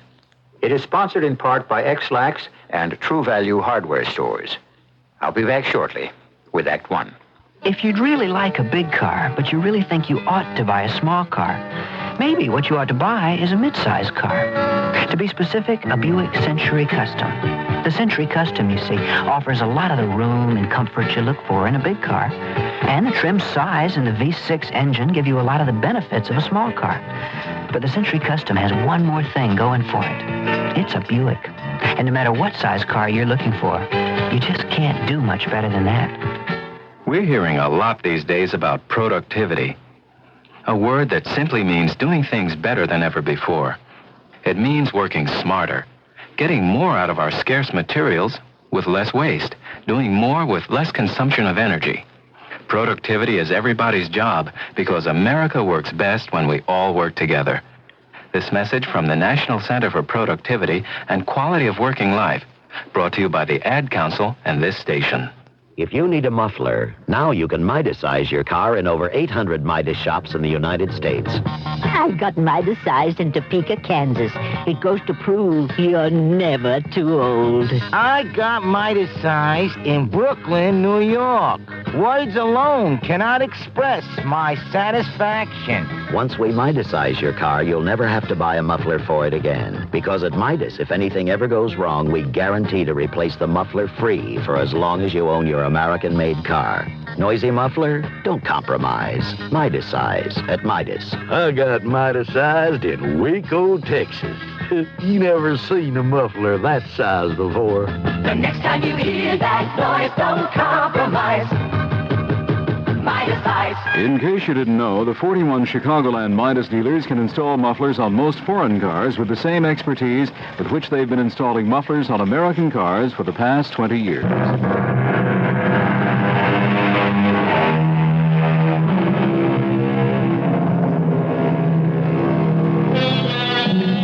If a man can write a better book, preach a better sermon, or make a better mousetrap than his neighbor, though he live in the wood, the world will make a beaten path to his door.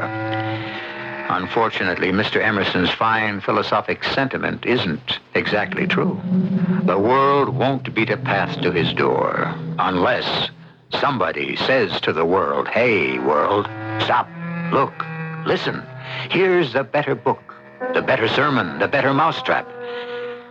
We find ourselves in a hospital for the criminally insane. Mr. Raglan, are you ready? Ready for what? Ready to attempt the beginnings of therapy. Why?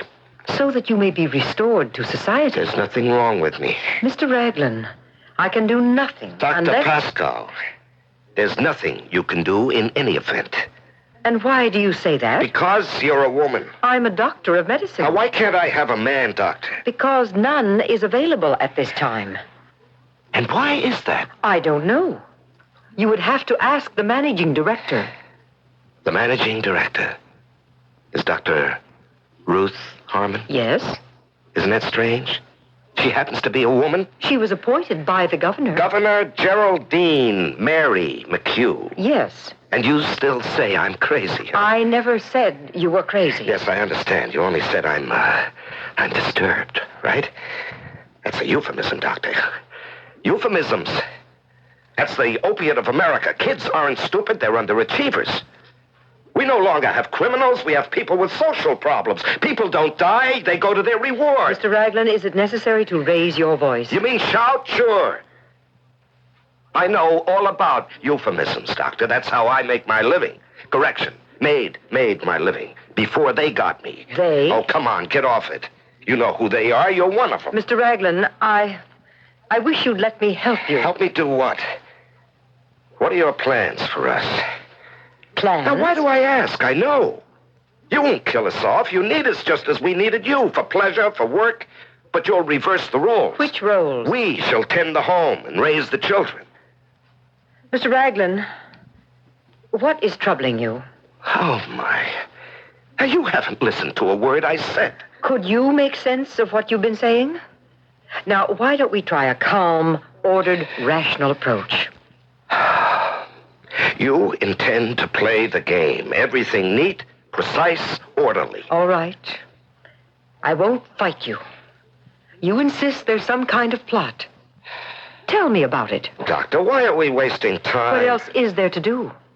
If you won't talk to me, you go back to your cell. I mean, room, and play solitaire. So, tell me about it. Why? You're not going to help me. Okay, then do it for yourself. What have you got to lose? Now tell me, when did it happen? How did it happen? Where did it happen? Where? When? That's easy. How? Well, how do these things happen, Doctor? How do you... Why do you get that sudden flash of insight that changes the appearance of the entire world? I remember I came home that night. Did anything happen today, Tom? What could happen? I don't know. What did you do? Anything unusual? No. Well, yes, I did an unusual thing, I suppose. Yeah? I went to the store and bought a case of... guess what? Just tell me, huh? Guess. A case of Chateau Lafite Rothschild. Guess again. Look, tell me or don't tell me. I bought a whole case of Little Lucy's Lively Libation. Oh, that insipid slop? Whatever made you do that? Because it has just become your account. Oh, yes, so it has. And for the sake of form, we should have it in the house. That's how I found out. Now, shouldn't we be out celebrating? Celebrating what? You were just promoted. Was I? Well, weren't you? Well, let's assume I was a colonel in the Russian army. Oh, please, And Tom. I was stationed in Moscow, where all the action is. The bright lights, the theaters, and so forth. How many did you have before you came And the home? top brass called me in and said, Tom, we have decided to make you a general and send you to a brand new post way out in Siberia. Well? Well, what? Would that be a promotion, really? Tom, what has this happened? Helen, I have just been sent to Siberia. What are you saying? Oh, look, I'm going inside to watch TV. If I have to tolerate incomprehensible nonsense, at least it won't be from my husband. You know, all along, I thought that I was on my way up. Well, aren't you? Oh, no. Everybody kept saying, Tom Raglan, he's the guy to watch in this agency. Well, aren't you? The Yum Yummy account, Barco the Mutt. He was all mine, wasn't he? Oh, yes, dear. The most fantastically creative gimmick in the entire history of dog food promotion. Absolutely. Well, I doubled their volume. Of course you did, dear. Will you quit patronizing me? I quadrupled the agency billings. And is this my reward, Little Lucy's Lively Libation? Little Lucy is a major American corporation. Do you know the kind of advertising they do? Ever hear any, read any, see any? Well, The answer is no. Do you know why? They don't do any. Oh, I'm sure they must do some advertising. Yeah, to the Little Lucy Company, advertising is the label on the bottle and the sign on the truck, period. Then why do they need an agency? Because they want professionals who make sure the printing is always legible and sharp. Ensure that the colors are always bright and true. Is that advertising? Well, obviously, they want you to upgrade the account. Yeah, sure. That's exactly what she said, the old girl herself. Big Mama, the boss lady, called me in and told me, Tommy, darling, right now, Little Lucy's Lively Libation is a moribund account. But we know that you will make it rise like a phoenix from the dead. Oh, there, you see? I'll tell you what I see. She wanted to put me in a spot where I have to fail. What? Now, you heard me. But why? Because she's out to get me. Why? Because I'm a man. Tom, what are you saying? What was I saying? What had I said, Doctor? Certainly the words had come out before I was even aware of them. It was the first time I had ever entertained any such idea. Do you understand, Dr. Pascal? Yes, I understand. And suddenly, I accepted that fact as truth. Truth? Suddenly? That you were being destroyed because you were a man? Oh, yes, absolutely. The entire conspiracy revealed itself right then and there. And what did your wife say? She said, That's ridiculous. Ms. Christabel Valentine, our big boss lady, is giving the knife to every male member of the agency. One by one, the men have been made to walk the plank. No, that can't be. That can't be true. You hear how she said that? First, you were going to deny it. It shows where your true sympathies are. Tommy. I am being sent out on a suicide mission, and I'm not supposed to come back. Sell more advertising to Little Lucy. Why, you might just as well try to sell freezers to Eskimos. Tommy, you know what you should do? Chuck it. The whole thing. You mean quit before I'm fired? Oh, you used to write plays, novels, poetry. Yeah, sure. I never sold a single one. But at least you were doing something creative. And just what do you think I'm doing now? The Barco the Mutt commercial is creative? Huh. My name is Barco the Mutt. And I love Yum Yummy and nothing else but... Well, it scans, doesn't it? Oh, it'll never get you buried in Westminster Abbey. It's where I live while I'm alive that worries me. I can't believe this is you talking, Tom. Why, you would read Shakespeare and Milton and Emily Dickinson. Tom, quit. Call boss lady Big Mama and quit.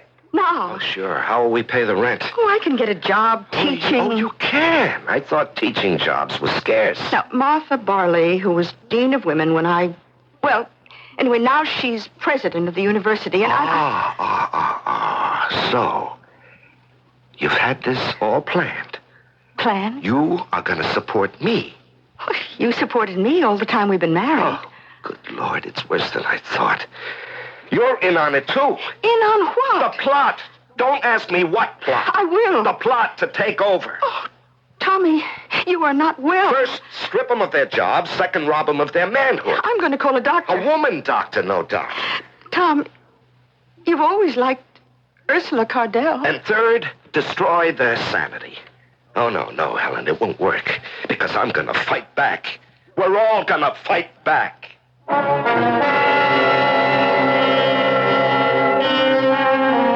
I don't know. You get to hear a great many extravagant things during these programs, but really, are they any more outrageous than what happens almost every day in real life? Obviously, Tom has detected a plot on the part of women to take over the world. Would you be willing to bet your life he's wrong? Or right? Well, it won't cost anything to wait just a few minutes to find out. There's a big difference between your flashlight and your transistor radio, just like there's a big difference in the batteries used to power them. Hi, Pat Summerall for True Value Hardware Stores to suggest ever-ready transistor batteries for your transistor radio. Sure, you could buy flashlight batteries, and they do cost less than transistor batteries, but flashlight batteries weren't designed for transistor use. Ever-ready transistor batteries were. They were especially created for solid-state devices to provide dependable, low-level power. That means you'll get more out of your transistor batteries, and you'll be buying them less often. True Value Hardware Stores offer ever-ready transistor batteries in a 4-pack of Type 10 15AA or a 2-pack of the 9-volt 216.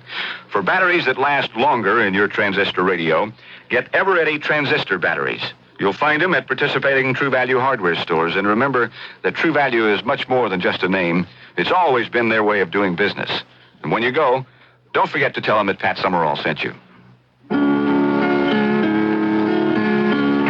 This is Jack Lemmon. Now, you know I took a lot of kidding about that name when I was a kid, but I got used to it, and things haven't turned out too badly for me. But take some other kids, though, kids who don't have a father around. There are almost 2 million of them in this country, and for them, although their name may not be a lemon, their life is pretty sour. Unless somebody like a big brother comes along to give them the companionship and sympathy and encouragement and the time and attention they need, they could easily stay sour. Will you give your time to one of these boys? Not your money, your time.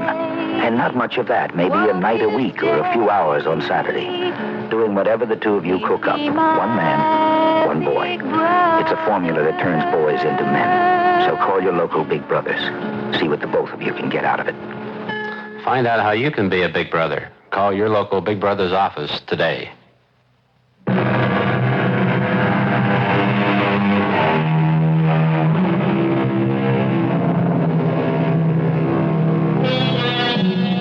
Slowly, silently, even secretly, the pressures build. And we are unaware of the gathering forces. The eruption of a volcano can create a week of horror. A revolution can impose a year of terror. But these are only the finales, the explosive climaxes to quiet and hidden dramas that were centuries, even millennia, in the making. Just remember, there's always something brewing somewhere. Mr. Raglan, what did your wife say when you told her you were going to fight back? She flounced out of the room, Dr. Pascoe. You know how women flounce. And? And I think I suddenly felt like a fool. Why? Well, it occurred to me that while the boss lady at the shop doesn't like men, the women she hired were a lot better than the men they replaced. Well, that was certainly a rational analysis. And Helen had always been after me to realize my creative potential. She wanted me to quit. Why didn't you? Obviously, you despise that job. Quit to do what, Doctor? My name is Barco the Mutt is just about as creative as I can get. And so I said, Tom, stop feeling sorry for yourself. Stop looking for plots.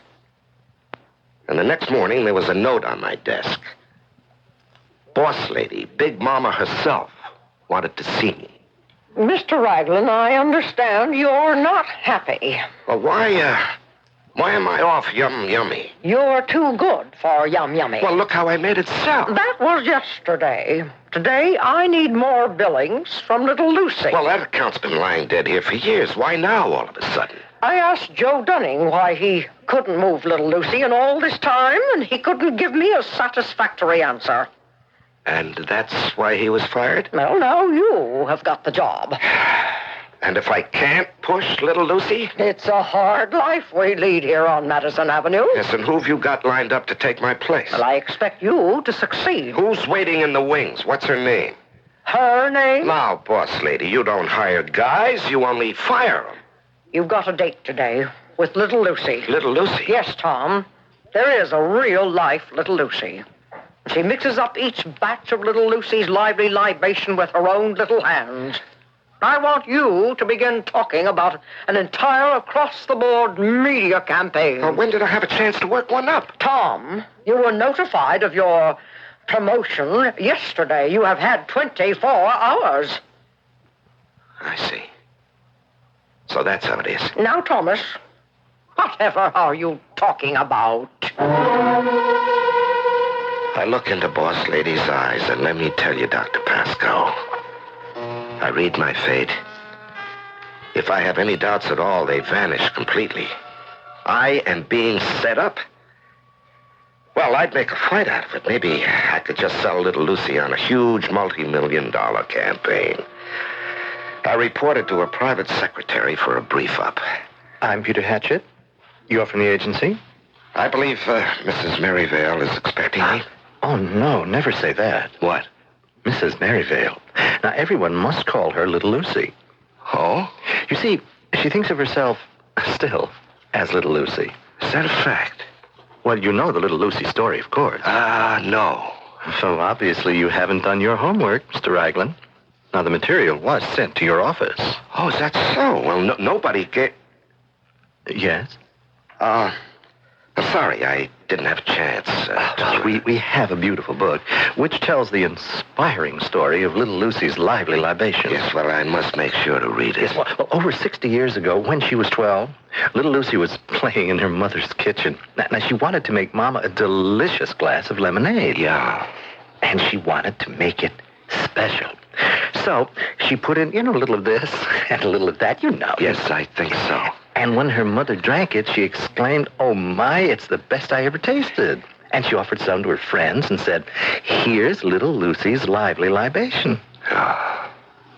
Is something the matter with you, Mr. Raglan? No, nothing at all. Oh, dear, you look ill. No, I'm fine. Well, everyone loved it so much they decided to bottle it and sell it. And everyone thought the name was so catchy. Well, it is, isn't it? Oh, yes. And so they put little Lucy's picture on the label, wearing her adorable white organza frock. Oh, isn't it beautiful? Yeah, it's charming. And that's how it's been for the past 60 years. Oh, they tell me you wrote that wonderful Barco the Mutt commercial. Yeah. Oh, wouldn't it be marvelous if you could do one just like it for little Lucy? Oh, excuse me. Yes. Oh, yes, at once. You ought to go right in. Well, Doctor, this was to be the selling job of my life. I walked into her office, and there she was, sitting at her desk. Little Lucy herself. An old lady. But she had a young face. It was exactly like the face of the little girl on the bottle. And I don't mind telling you, Doctor, it scared me. It was as if the rest of the body had grown old and withered, while the face remained ever firm and fresh and girlish. Who was her plastic surgeon, I wondered? You are the celebrated Tom Raglan. Well, I'm Tom Raglan. You're supposed to be a fireball. Yeah, I would like you to consider a new marketing approach. What's wrong with the way we've been doing it for the past 60 years? Well, for one thing... That's why I was so fond of Joe Dunning. He never bothered me to buy new advertising ideas. He knew it would be a waste of time. Yeah, but we have a splendid idea. There is no such thing as a splendid idea for little Lucy. I want you to make sure we have enough labels printed, that all the trucks have fresh, bright signs, and you will make me very happy. Excuse me. Yes? Yes, I'll be down to the syrup room presently.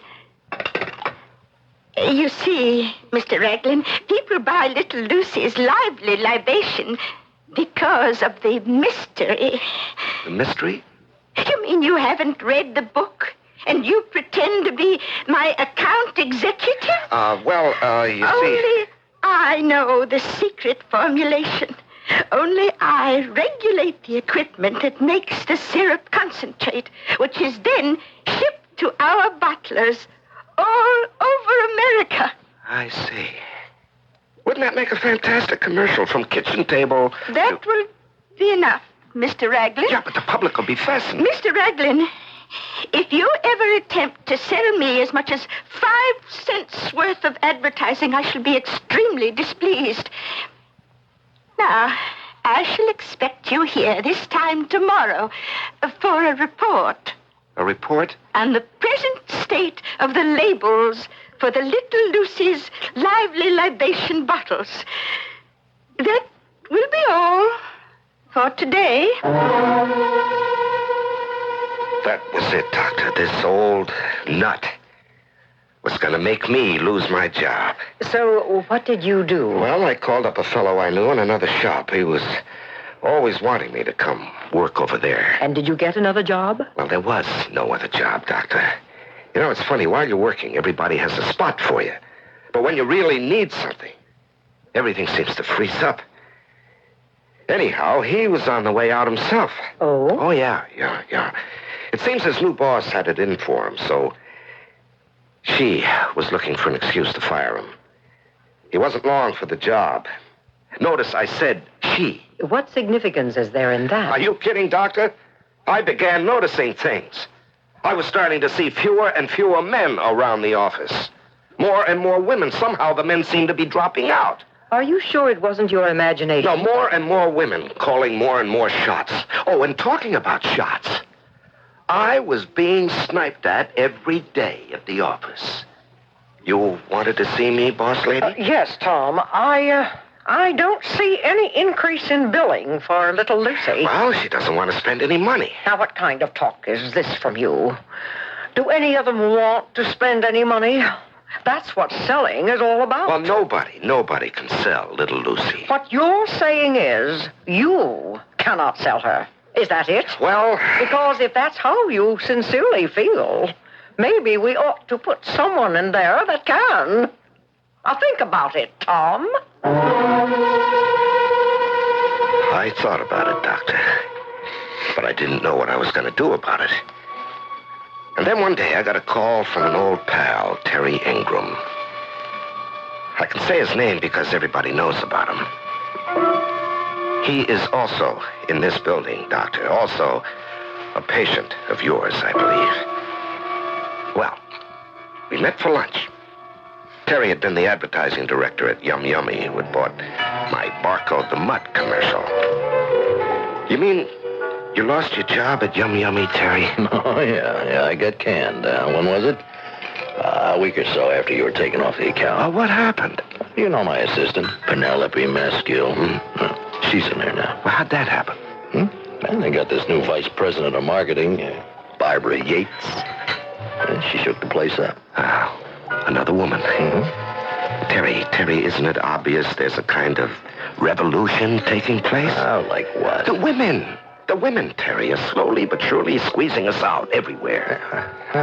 Look, I don't know. After all, that's philosophy. I leave that to you. You're a philosopher. Yeah. Tell me, what are you doing now? What am I doing now? I'm a thief. A what? A thief.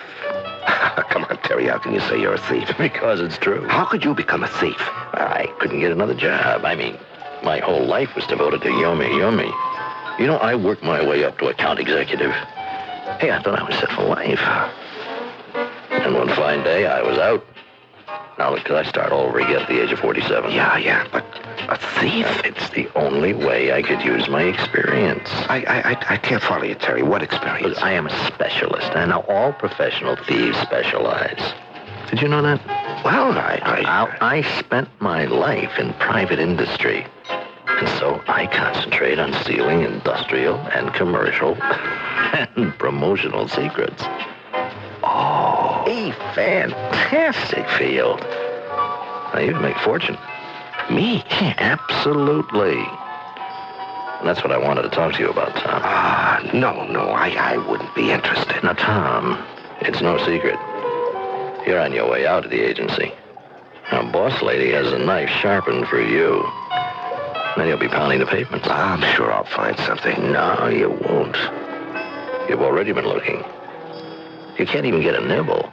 I wouldn't even know how to be a thief. Oh, that thievery is as old as mankind, so it must be something that comes naturally.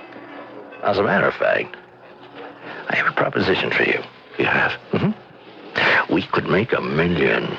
Split it down the middle, 500 grand apiece, huh? How does that sound? Wow. You know your account? Little Lucy's Lively Libation? Yeah, please, not while I'm eating. Well, the old lady who runs it, she has got that formula. That secret ingredient, right? Yeah, that's right. Mm-hmm.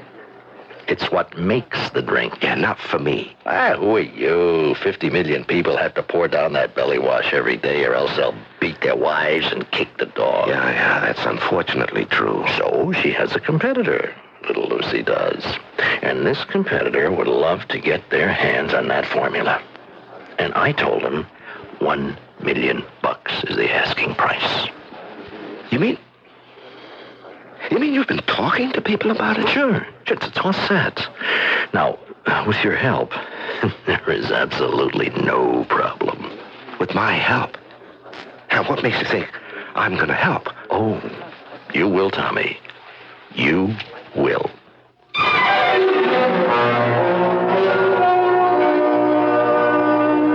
Will he? Tom Raglan has been an honest man all his life. But what does that mean? Are people honest from principle or because nothing has been worth stealing? Or is it a little of each? These are involved philosophical questions, so why don't you philosophize over them till I return with Act 3. I love my skin, so I don't play games with it. When I slip into my bikini, I always slip into my Sea & Ski. Any sun product will help me tan, but Sea & Ski gives me the kind of tan you want to touch.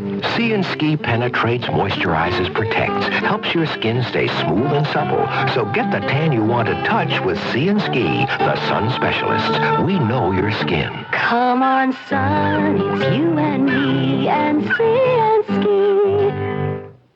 When it's so hot the thermometer is about to blow its top, it's time for country time.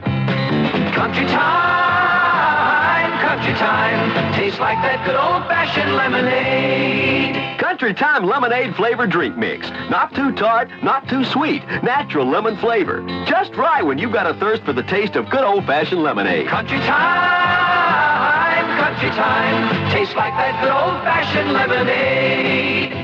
WBBM Chicago. We are preparing the mothers to learn how to make the use of local foods. Lee and Conchita Sanborn. They run the Catholic Relief Services program in Morocco.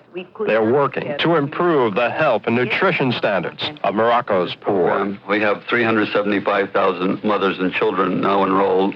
Once a week, they draw rations, and at the same time, they are given lessons in nutrition, simple sanitation, and hygiene. They do this and more, all aimed at giving the Moroccan poor a choice over their own destiny. We have started a new vocational school for girls from the ages of 11 to 16 who were left out before of any kind of a program. Now these girls who are not going to school come in and learn how to sew and to knit and to make rugs. This is a real step ahead towards community development. Touch a hungry world. Support Catholic Relief Services, 1011 First Avenue, New York, 10022.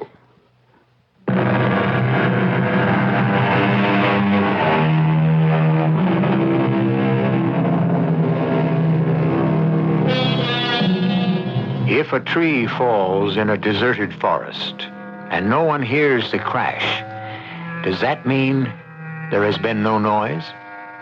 Or in other words, does sound exist only if someone can hear it? This may appear trivial to you, but there are basic principles of science and even philosophy involved here. And what does it have to do with our story? Just this.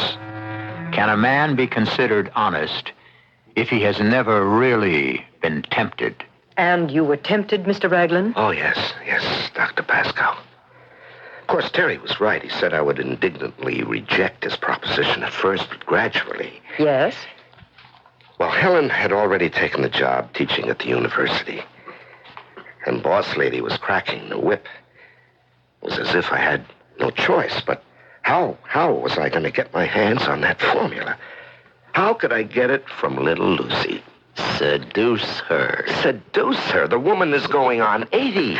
That's the age when they love to hear about it. All right. What do you expect me to do? Get the formula from her. The formula? It's like her life's blood. So if we have to, we'll take that too. But now, Terry, you said you ran a clean operation. For the most part. Now, how? How can I get that formula? Think of $500,000. Something will occur to you. The enormity of what Terry suggested, Doctor. When I realized its implications, it overwhelmed me. I fought against the idea. But not too hard and not too long.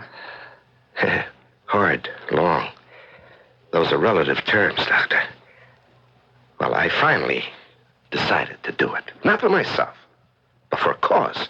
What cause? I wanted to alert man to the dangers that threaten him. Dangers? From the insidious, all-pervasive takeover of the world by the women. Oh, we're back to that. No, we never left it, Doctor. And that's when I figured out the way to get the formula. And what was that? I was inspired by poetry. By Browning's poem, How Do I Love Thee? Let Me Count the Ways. How would this help you to steal the formula? Now, listen. How do I love thee? Let me count the ways. What's that? What did you say? It's just a poem. What kind of poem?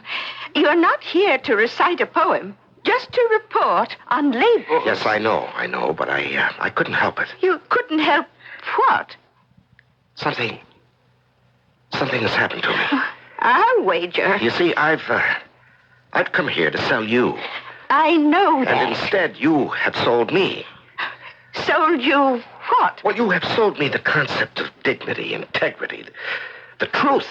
The truth must be in the product. Yes? And so I shall return to my office and write my letter of resignation. In other words, you'll quit before you get fired. You failed your assignment. Oh, no, I didn't fail. I succeeded. I lost the Little Lucy account, but I found myself. That's why I love you. And not like a lover, but as an angel. Because you have reclaimed me. What is your angle, young man? You know, it's strange. For the first time in my life, I don't seem to have one. Well, I'll miss you. Thank you.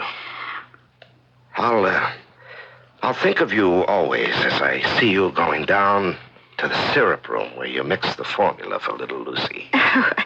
I suppose you see it as a huge kitchen with an enormous vat and a ladle. I suppose. No, it's nothing like that. It's a huge computer. Oh? It's a computer, and each day I feed into it the information that controls the formulation in every Little Lucy bottling plant in the world. Oh. You seem genuinely interested. Well, I'm fascinated. Would you like to come with me? Oh, yes. Yes.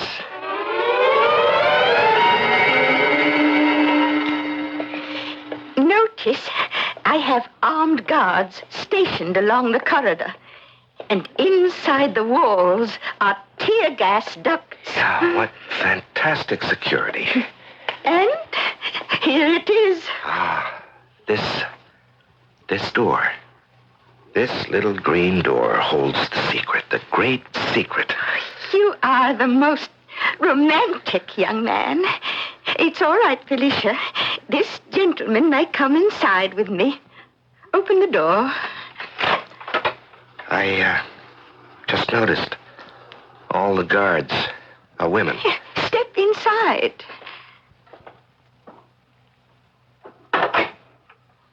Why, there's nothing here. Just a desk with a computer terminal. Of course. You know, you shouldn't have done this to me. You've destroyed my illusions. Now, you stand by the door. That's it. And I shall walk over here and sit at my computer keyboard. No one must ever get close enough to see. Oh, this is remarkable. Remarkable? Yes, the gap between the generations. How this unique lady spans it from coal stove to computer. Yes, I suppose you could say that. No mixing bowls, no fancy jars. Her fingers reach and touch the stars. Oh, my. Oh, that's beautiful. Well, I'm inspired. This room inspires me. Oh, I love poetry. My favorite poet died some years ago. Edgar Guest. He wrote a poem in the newspaper every day. It takes a heap of living in a house to make it home. A heap of sun and shatter. And you sometimes have to row. Oh, my. You know him, too. Oh, I want to cry when I hear that. Oh, Tom, you are a good, decent man. Why can't they all be like you? Oh, my, the signal. The vats are ready to receive the syrup. I shall punch out the formula. All over the world, little Lucy Lively Libation essence is flowing into thousands of vats, and the thirst of millions shall be slaked for another day. Oh, thank you for this experience, ma'am. Oh, please, you must call me Little Lucy. And only you know the formula. Only I. So, how's it coming, Tom? Oh, great. Here, every day we go into the computer room. She punches out the formula. Yeah. And every day I get to stand a little bit closer. So soon I'll actually be in a position to watch her fingers on the keyboard of the computer terminal. Yeah? Soon I'll actually be standing over her shoulder. So what you'll get for me is a miniature motion picture camera, which I can then... Say no more. I know just the thing. It's like a fountain pen. You have it in your pocket. No, I don't want to go into details. Just get it and give it to me. When? When can we get the money? As soon as you're ready to hand over the formula. We'll have a motion picture of it. Oh, let me alert the guys. Yeah, I was all ready, Doctor. All systems would go. It seemed so easy. And then... Yes? I don't know. Maybe it was because I was gonna become a thief and betray the confidence of a sweet old lady. Well, that wasn't easy. And then there was my wife.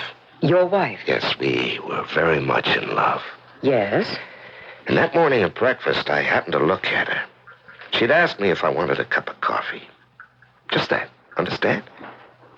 There was something in her voice. Tom, darling, would you like another cup of coffee? Tom, what are you staring at? You? At me? Why? I don't know why. Maybe I just remembered something.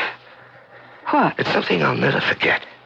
Then how could you just remember? Well, it's something you remember and forget every day of your life. It's a fact. The fact that you're in love. I love you, Helen. Oh, Tom. Tom, I love you, too. And so, Doctor, I went to little Lucy's office on this morning, prepared to commit a crime.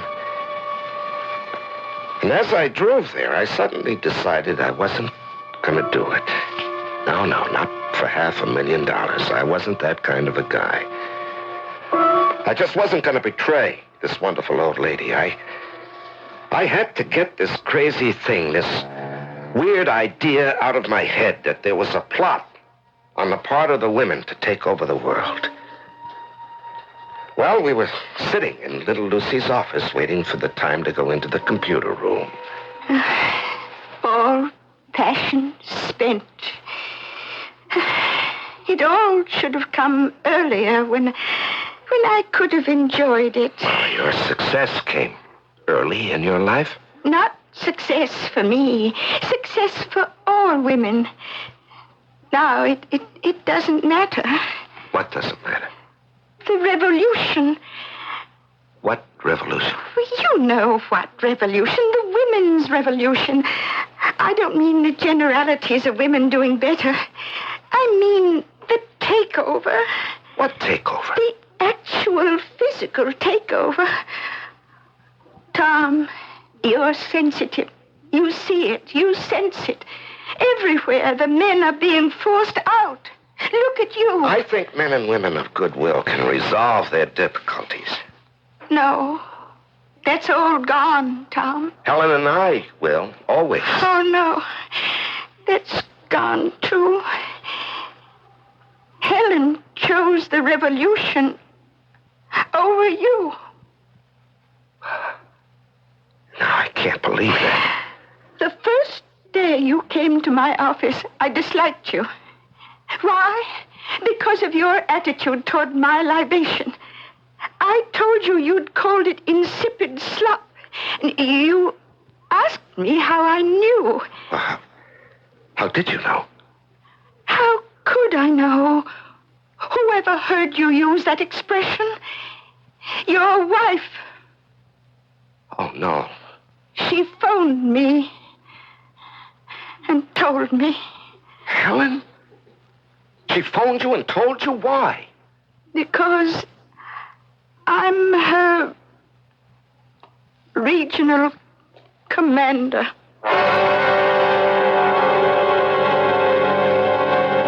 I don't know what happened after that, Doctor. The next thing, I was on the floor of the living room.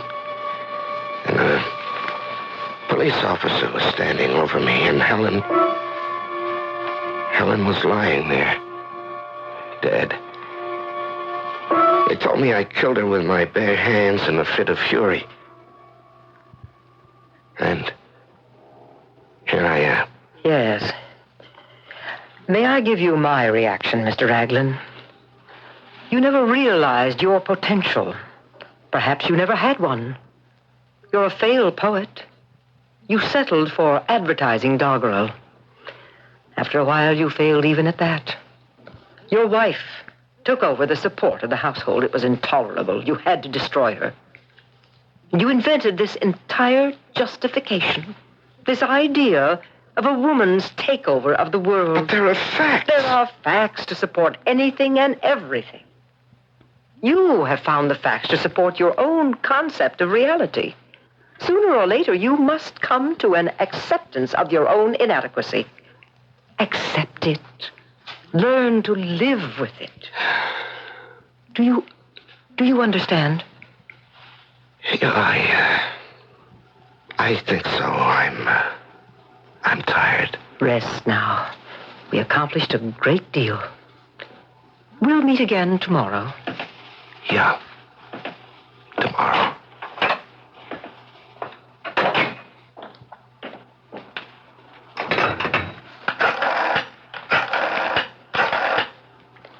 Hello? Boss lady? Dr. Pascoe here. Look, little Lucy has got to be relieved of her command. Why? She talks too much. That's why. Would you like to hear a nice male chauvinist comment? Here's one for what it's worth. Women will never be able to successfully plot or plan a secret takeover. Because how can you expect a woman to keep a secret? Oh, I'm not too good at keeping too many secrets myself. I'll have a few for you in just a few minutes. You've never had a really exotic car, have you? Because you've always felt that you needed something a little more down to earth. But you still want that exotic car, don't you? You know what you need? A Buick Skyhawk. It's small, it's V6 powered. Hey, it's even got a hatchback. Now that's down to earth. But with things like bucket seats, available 5-speed manual transmission, and that laid-back, low-down styling, it's not exactly plain vanilla. The Buick Skyhawk, the car you need and the car you want. Yes, it does. Indeed, it does. Quaker State Motor Oil helps your car last because we refine to strict quality control standards, which means if you use Quaker State regularly, you can help avoid expensive engine repairs. Is it any wonder Quaker State is America's best-selling motor oil? And Quaker State's available wherever they care about cars. Change to Quaker State. Quaker State helps cars last. Yes, indeed it does. I guess I'm lucky. My family's always been healthy. Oh, a touch of constipation now and then. But we've got X-Lax for that. When you need a laxative, shouldn't your first choice be the one more families buy than any other? That's today's X-Lax. Families like the chocolated taste. You like the way X-Lax works, gently overnight for relief in the morning. Next time, make gentle chocolated X-Lax your first choice. For occasional use only as directed. We've always been healthy, and X-Lax is part of that. Hello, I'm Cliff Robertson. In this modern age, we're quick to assume that no matter what the problem, somebody's doing something about it, right? Wrong. Strong and continuous citizen action is needed to assure more and better mental health services. Your Mental Health Association is doing just that. We care about the mental health of this country, and we know you do too. Today, now, call your Mental Health Association, be a member, and help assure. Don't just assume.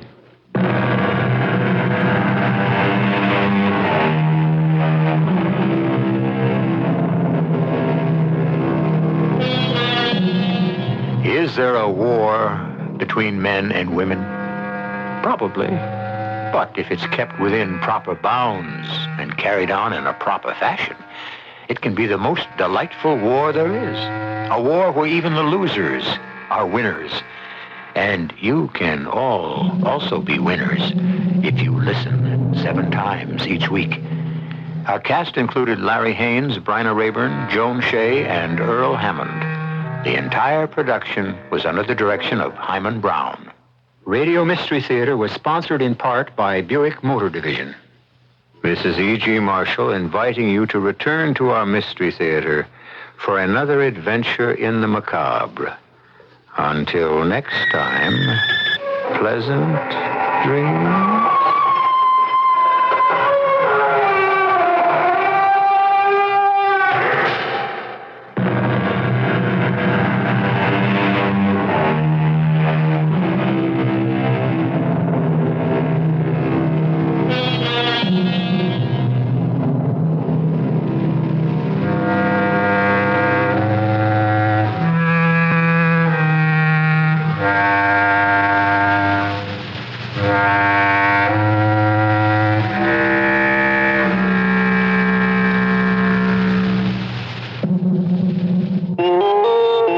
CBS News. Some big-name Republicans got together in New York Thursday evening, and some of them had an eye toward the future. This is Doug Poling reporting on the CBS radio network. The story on the political gathering from Richard C. Hotlett.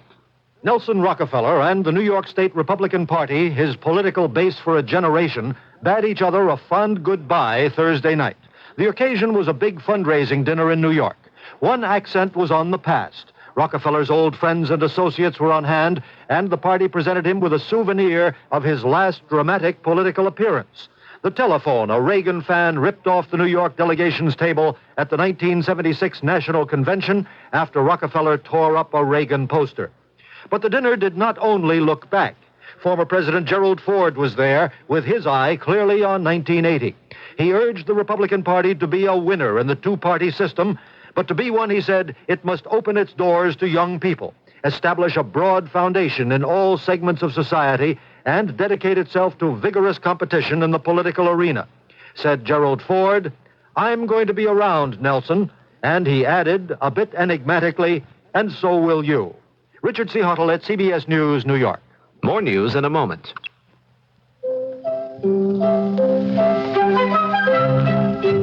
At the turn of the century, time seemed less hurried, and family life went on at a more leisurely, relaxed pace. In those days, caring wives and mothers knew the value of Nature's Remedy laxative for the relief of occasional constipation. Yes, Nature's Remedy was part of that life then, and is still helping thousands to enjoy today's modern pace with comfort. Nature's Remedy is an all-vegetable compound made without mineral and phenol derivatives. It's a dependable, pleasant-acting laxative the whole family can use for occasional constipation.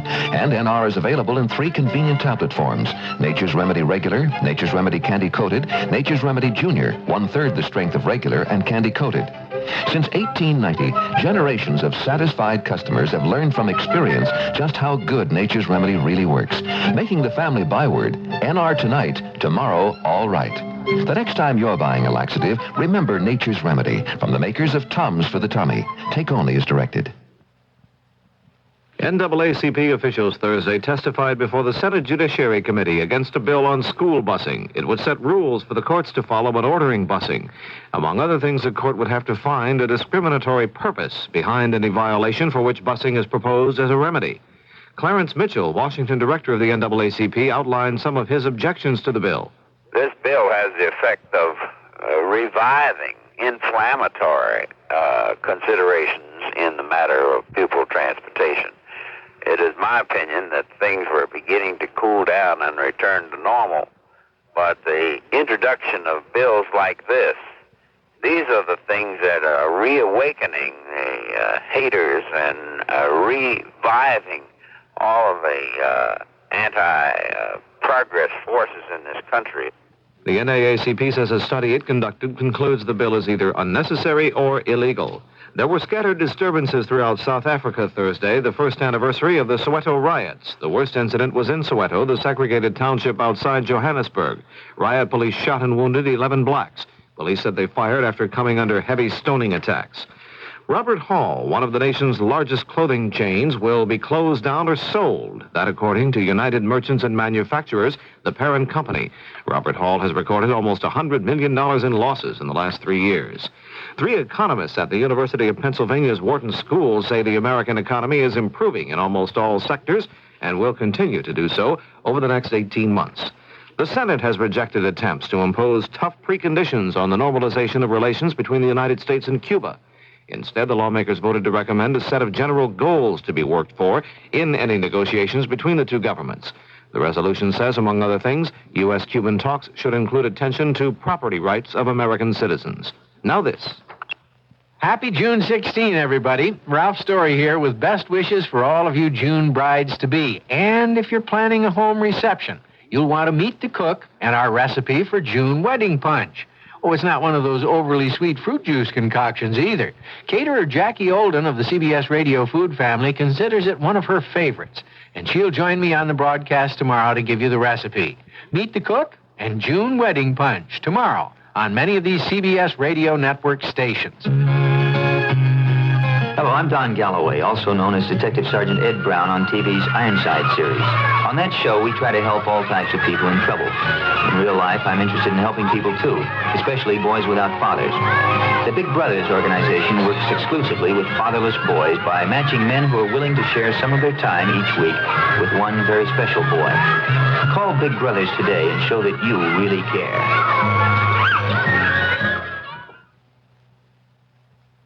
In London, the Daily Express newspaper reports that Britain's Prince Charles, the heir to the throne, has definitely decided to marry Princess Marie Astrid of Luxembourg. Buckingham Palace quickly denied the report. In Washington, Charles' sister, Princess Anne, and her husband had lunch at the White House with President Carter's son, Chip, and his wife. Anne is in the United States officially to unveil a statue of her 18th century ancestor, Queen Anne.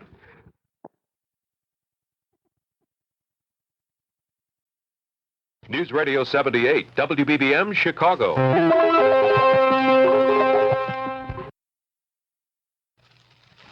The CBS Radio Mystery Theater presents...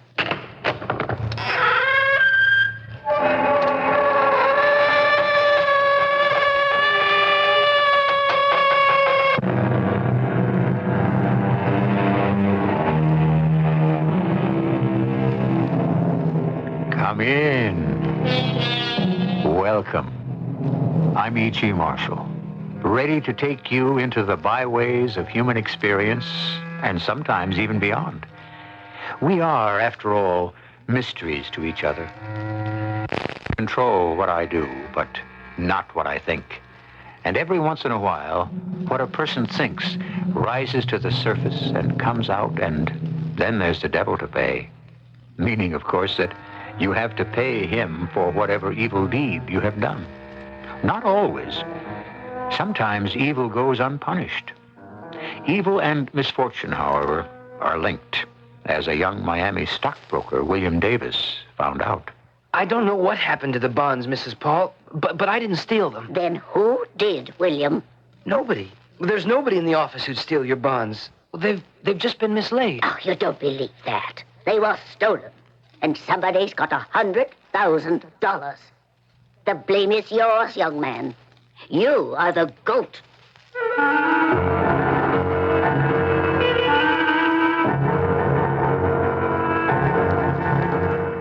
Our mystery drama, Two Motives for Murder, was written especially for Mystery Theater by Roy Windsor and stars Don Scardino. It is sponsored in part by Buick Motor Division and Sign-Off, the sinus medicines. I'll be back shortly with Act One. Once upon a time, there was a couple with entirely different tastes. One liked exotic things, I'll have a banana split with chicken livers. while the other was practical and down to earth. American cheese on white. Invariably, the exotic things she liked, he hated.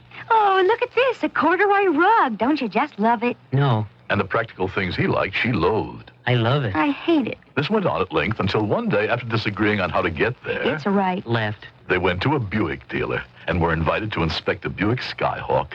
She found the low, lean styling and things like the bucket seats and standard 4-speed manual transmission exciting and exotic, Oh, it's so exciting and exotic. while he found the V6 engine, the practical hatchback, very down to earth. Oh, how practical and down to earth. Unfortunately, while they agreed on a Skyhawk, they couldn't agree on which Skyhawk. Air conditioning. Heater. White walls. Black walls. Home wheels. Hubcaps. I want a stereo. We have a radio at home. Buick Skyhawk. It's exotic, it's practical. It's a little Buick for everybody. I'll drive. I'll drive. No, I'll drive. I'll drive. I'm driving.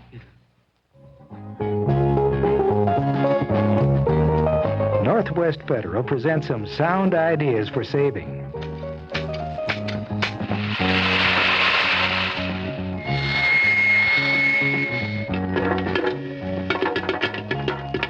Hear anything you like? You've just been listening to the sounds of some nice-sounding gifts. Gifts you can get free or for special low prices when you deposit $250 or more at any Northwest Federal Savings Center. You'll find everything from a nice-sounding pair of True Temper pruning shears to Sunbeam's Great American Popcorn Machine. Just to name a few of the over 30 gifts you should see and hear for yourself. Take advantage of this sound offer from Northwest Federal Savings. A sound place to save. Soon. It's Northwest Federal Savings Time, 63 hours a week.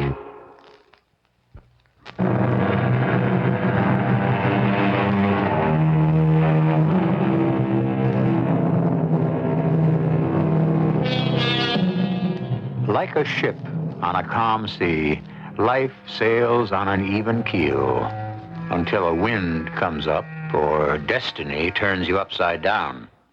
The ship is driven off course, and you are so beset that your life is completely changed. You may recover from a loss or an injury, but you won't forget them, and so you are changed. A person who is prejudiced can become tolerant. Another who loses his security learns what survival means, and an escape from death makes life very precious. Upset? Of course I'm upset. What kind of word is... Don't yell at me. I didn't steal the bonds. Steal? Will you stop repeating my words? The way you say it, you think I stole them. Are you crazy, Carol? All I know is that you handled dear old Fanny's account and some of her bonds have disappeared. So? Well, Mrs. Paul gave me an order to sell $100,000 of her negotiable bonds, so I did. Mm-hmm. I had the bonds on my desk. When I came to deliver it to our man at the exchange, they were gone. That's it. Well, then what happened? I panicked. Old Fanny's a family friend. She gave me her account, and I handle her portfolio, and it's a big one, over $1 million. Have you told her? Oh, how could I, Carol? You think they were stolen? No. Who'd be crazy enough to do a thing like that? But just say they were stolen. What happens then? Well, the bonds were assigned to the brokerage. I have Fanny's authorization to sell them and to send her a check for the money. Yes, but if the bonds are assigned to your brokerage, a check for the money would be made out to your company, isn't that right? Yeah, that's the way it works. But if negotiable bonds are stolen, a clever person could claim to be Mrs. Paul, fake her identity, and get the money. Well, have you told your boss? Yeah. And? Mr. Wall's a very calm guy. He said to relax. We'd talk it over tomorrow. And if the bonds are really gone, Bill? That's it, baby. I'm finished as a stockbroker. But what about the 100,000? Well, the brokerage will pay Mrs. Paul and take the loss. Maybe. Oh, yeah. They take the loss and try to collect from you. Ha, ha, ha. And we've got $720 in savings. You know, that's pretty good. I know you're trying to calm me down, and I love you, but this is serious, Carol. I didn't steal the bonds. Oh, honey, I know that. They're lost or stolen. Unless they're found, no one will ever trust me. I will. Well, that's because you're my darling wife, not a judge and jury.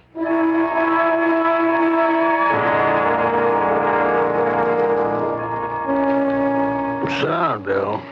Thank you, Mr. Wall. I had Evelyn bring in 2 cups of coffee. Oh, great, thanks.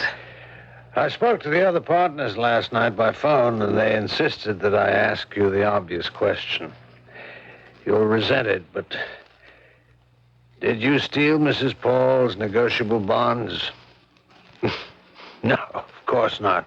Forgive me for asking. There's nobody here who'd steal from the customers, Mr. Wall. The bonds were mislaid. I've got to believe that. How could that happen, Bill? Well, I don't know. I'm pretty careful if I do say so. I had the bonds, and then I didn't. Or could they have been lifted? Were you away from your desk? Oh, only for a few minutes. Well, when Evelyn said you wanted to see me. Oh, yes, I remember. Well, it's a nasty situation. I don't want it to get to the papers. We'll turn the office upside down this morning and try to find them. What about me? Nobody thinks you stole the bonds, Bill. Just go about your business in a normal way. Yeah, I'll try. What about Mrs. Paul? She's a family friend, you know, and... All right, I'll tell her. You might do that today. You can assure her that her $100,000 is safe. The firm will make it good. What happens to me if the bonds don't turn up, Mr. Wall?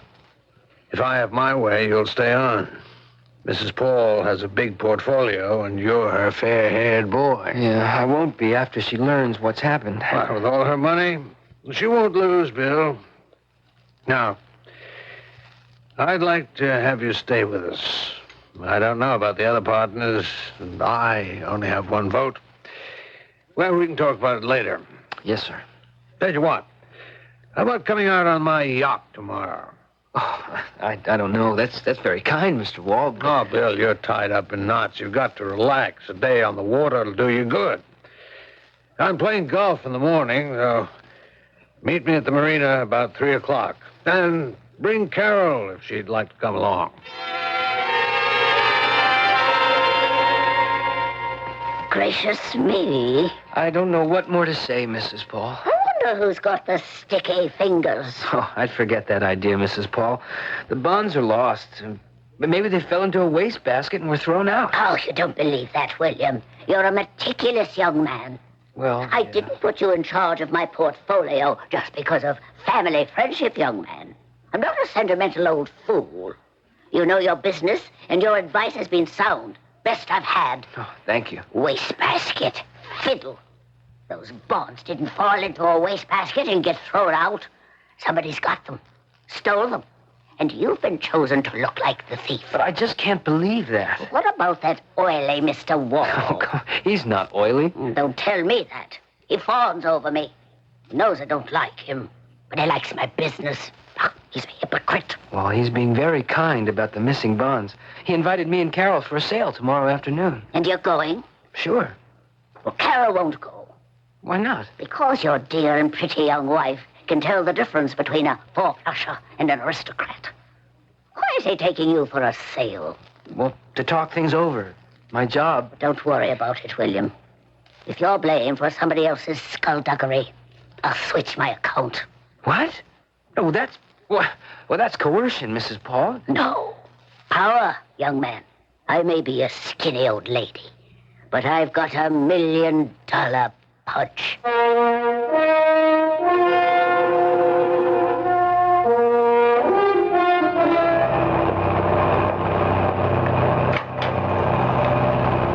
Sit down, relax, Bill. Oh, this is Frank Turner. Yeah. Hello, Bill Davis. My pleasure. Frank's a Broadway producer. Oh. You've heard of Aladdin's Court, the musical? Oh, sure. That's a big hit. I've had as big flops as Bert knows. They cost him a lot of money, huh? A few shows win, a few lose. We've done all right. Well, I can see that, Mr. Wall. The Pelican is a beautiful yacht. Not bad. Can sleep 6. This cabin is comfortable. Air conditioned. Ah, what about a drink? I'll mix them, Bert. Good. Gin and tonic for me. That suit you, Bill? Fine. I'll make that too, Frank, and ask the mate for the snacks, okay? Sure, I won't be long. Gin and tonic and snacks. I spoke to the partners, Bill. Oh. Bad?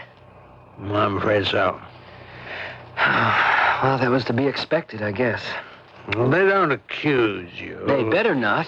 No, certainly not. But the bonds are missing. And there'll always be those who think you took them. Next, you'll tell me that the company holds me responsible for their loss of $100,000. Well, we did sustain that loss. I'll fight it. I'll ask my brother to recommend a lawyer. You'll hear from him. Oh, and you'll also hear from Mrs. Paul. Oh, yes, that's right. You were going to speak to her, weren't you? I did. She doesn't think I stole her bonds, and she doesn't believe that it was accidentally thrown out with the trash. She thinks they were stolen. I told you, Bill. That's what everyone will think. She suggested that maybe you took them. What? I'll sue her for saying that. Well, you'll have your chance.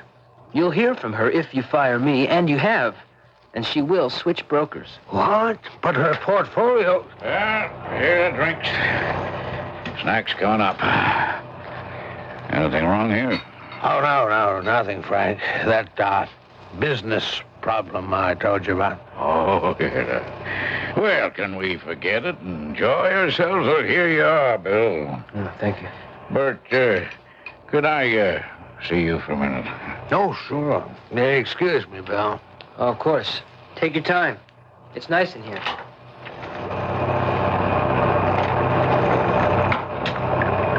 Well? It's all set up. How long? Oh, 5-10 minutes. Be out far enough, huh? Just about.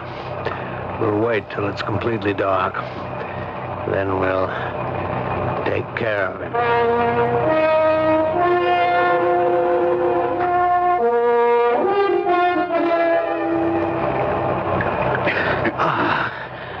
That's done.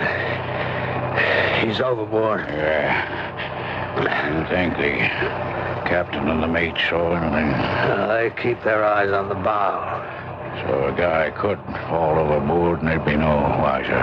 It's not uncommon. Yeah. Wait a minute. What's that off there to starboard? Tanker? Looks like it. You don't think? No, not a chance. And the water's full of sharks. All right, come on below. Yeah. Now we better wash out this glass. I'm grateful for your help, friend. Oh, that's okay. I'll have the money for you in a week or so. Yes, the sooner the better. You know, I took a bath on that last production. You owe me quite a chunk. You'll get it. Now, how do you report a thing like this? There's nothing to it. Guy's stolen $100,000 of negotiable bonds. He knows he'll be exposed. Jumps overboard. It's no problem. If you say so. I do. Now, come on, let's relax. As I told Davis, there's nothing quite as relaxing as a sail on a yacht.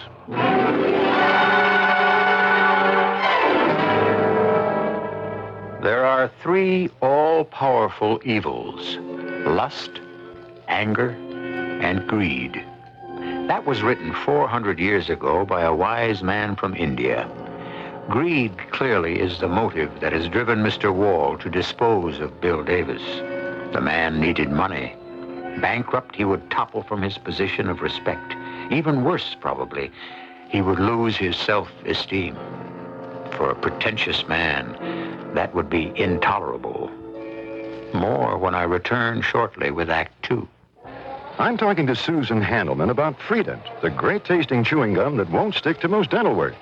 Mrs. Handelman, what do you like best about Freedent? Best? Well, it's got to be the fact that Freedent doesn't stick to my caps. It's just amazing.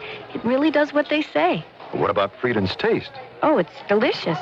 I wasn't expecting Freedent to taste as good as regular gum, but it really does. It's got a nice, refreshing taste. And you know something? What's that? Because I've been chewing Freedent, my whole family's tried it. And none of them have a sticking problem but me.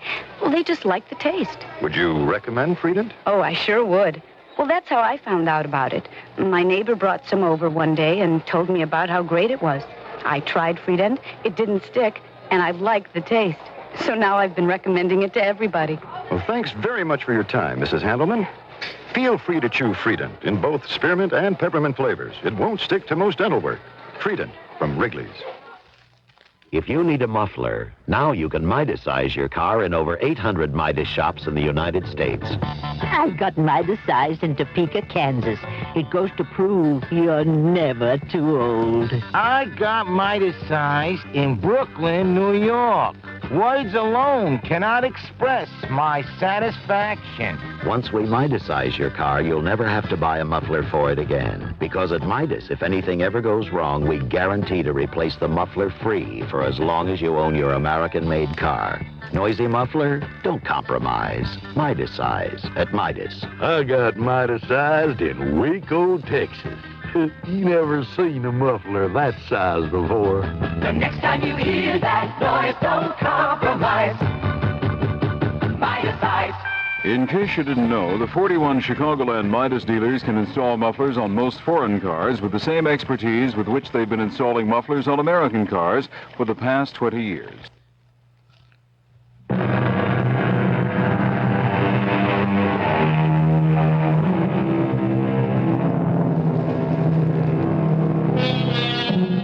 When Browning wrote that a man's reach should exceed his grasp, what he meant was that each of us should reach beyond what we can get our hands on. It has nothing to do with greed. The poet wanted every man to grow in wisdom, to reach for understanding, not to grasp for material things, often at the expense of others. That is not Mr. Wall's philosophy. He is in debt, and he is an ambitious man. Remember that tanker looming dark in the night? Well, aboard it, several hours later... What's your name? What? Who are you? Captain Olson. We found you floating half dead 5 miles off the Florida coast. I was? I've notified New Orleans. The police will question you there. Where am I? On the Delta Queen, oil tanker out of Charlotte. And you found me floating out at sea? That's right. Your boat go down?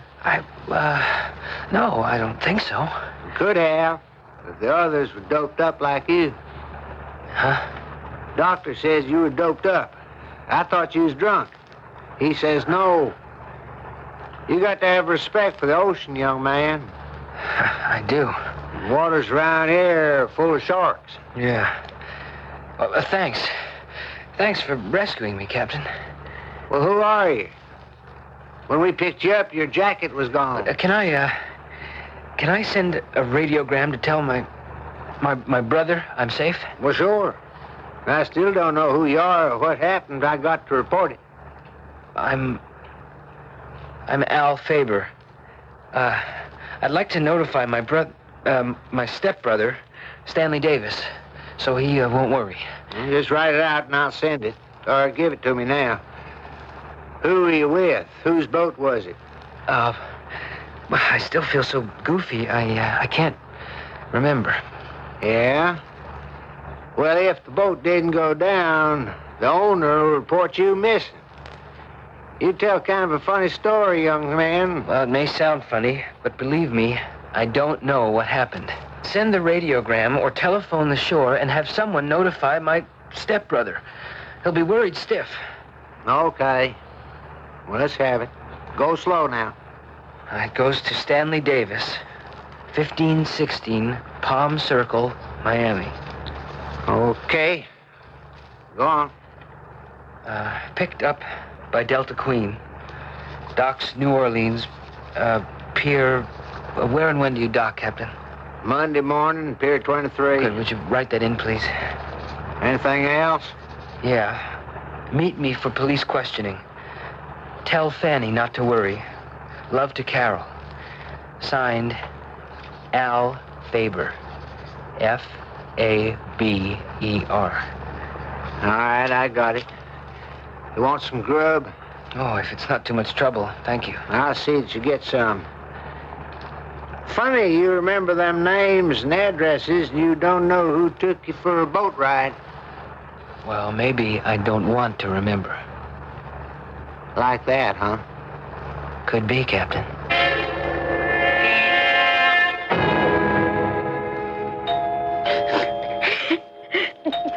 Bill! Hello, Carol. Oh, Stan. I heard on the late news. Mr. Wall and the Frank Turner. Wall was shaking when he told what happened. Carol, listen to me. Bill is alive. Now, control yourself, Carol. Bill's alive. Close the door. But I heard that... Now, be quiet, Carol. Just listen to me. Bill didn't fall overboard. No. Look at this radiogram. Who's Al Faber? Don't be silly, honey. That's from Bill. Bill? But why did he use the name Al Faber? Because he must be in danger. Oh, he didn't fall overboard. Someone tried to feed him to the fishes. I don't know why. Carol, was Bill in some kind of trouble? Missing bonds. $100,000 worth. They belong to Fanny Paul. And the office thinks Bill stole them. I see. And Wall is a member of the firm. Partner. Well, it's pretty simple, isn't it? Wall steals the negotiable bonds and makes it appear that Bill stole them. And then, regretting what he'd done, he was supposed to have committed suicide. Wall is the bird I want, Carol. I'm going to New Orleans. Now, wait a minute, not so fast. You're going to do what Uncle Stan tells you to do. You got it? Well, but Bill... Bill is all right, and you're all right, honey. Now, let's keep it that way. You're the young, grief-stricken widow. All you know is your husband jumped from the ship. You don't believe he's a thief, and you know nothing about the missing bonds. All right, Stan. But you said Bill's still in danger. If Burton Wall knows Bill's alive, he'll hire somebody to murder him. Wall tried once, he'd try again. He stole those bonds, and he intends to cash them in. But what are you going to do? Well, tomorrow's Saturday. I'm going to fly to New Orleans and huddle with the police. I need their cooperation. You're not going to hear from me or Bill until you see us. So can you keep quiet till then? Sure, Stan. What about Mrs. Paul? Well, I'm going there now. She's an old friend of the family's. She knows Bill didn't steal her bonds. I'll prove it to her somehow. Good night.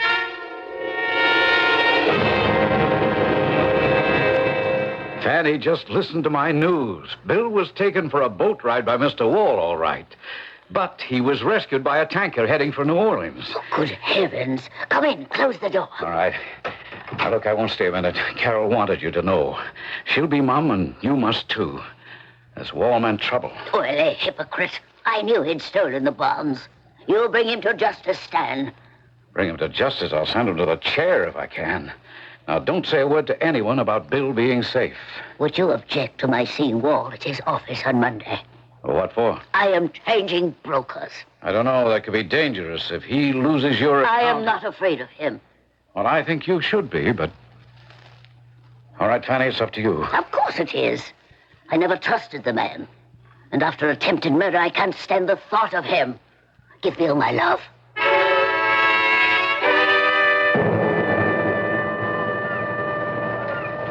I'm glad that's over with. Thanks, Stan. Well, I briefed the police, and they agreed to bury the story, but it sure took some persuading. I only had a telegram and the story about the stolen bonds. But your position... Well, that helped. Oh, quite a weekend. Was Carol upset? Well, of course she was. But don't worry, I calmed her down. Oh, and I spoke to Fanny Paul, too. They're going to keep quiet. All right, now, boy, tell me what happened. Why were you on Wall's yacht? Well, I was uptight. He said a sail would help me unwind, that's all. There was a guy there named Frank Turner. He left to prepare drinks and... Yeah, and Wall? Well, he said I was through and that I owed the firm the money. That barracuda. All right, Bill, go on. Well, Turner stayed away for a few minutes, and I was left there.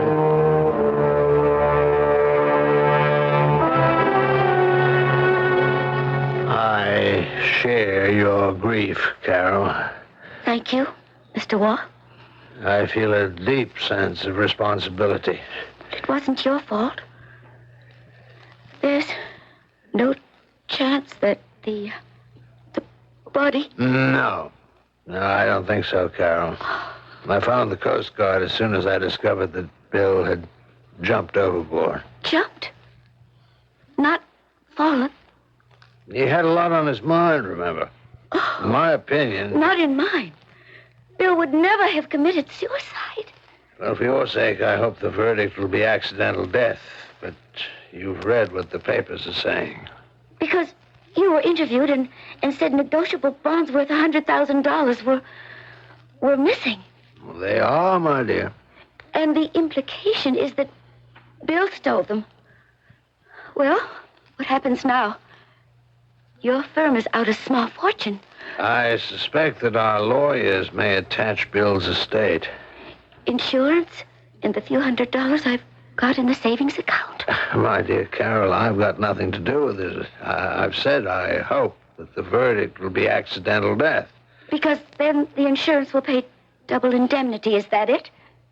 I came here to say how sorry I am that your husband is dead. Not to listen to your abuse. You know that Bill didn't steal those bonds. Did you? If you dare suggest such a sick idea to the news reporters, I'll drag you into court and make you retract your words. Go ahead. Maybe you'll be there before you know it. What does that mean? Nothing. Wishful thinking.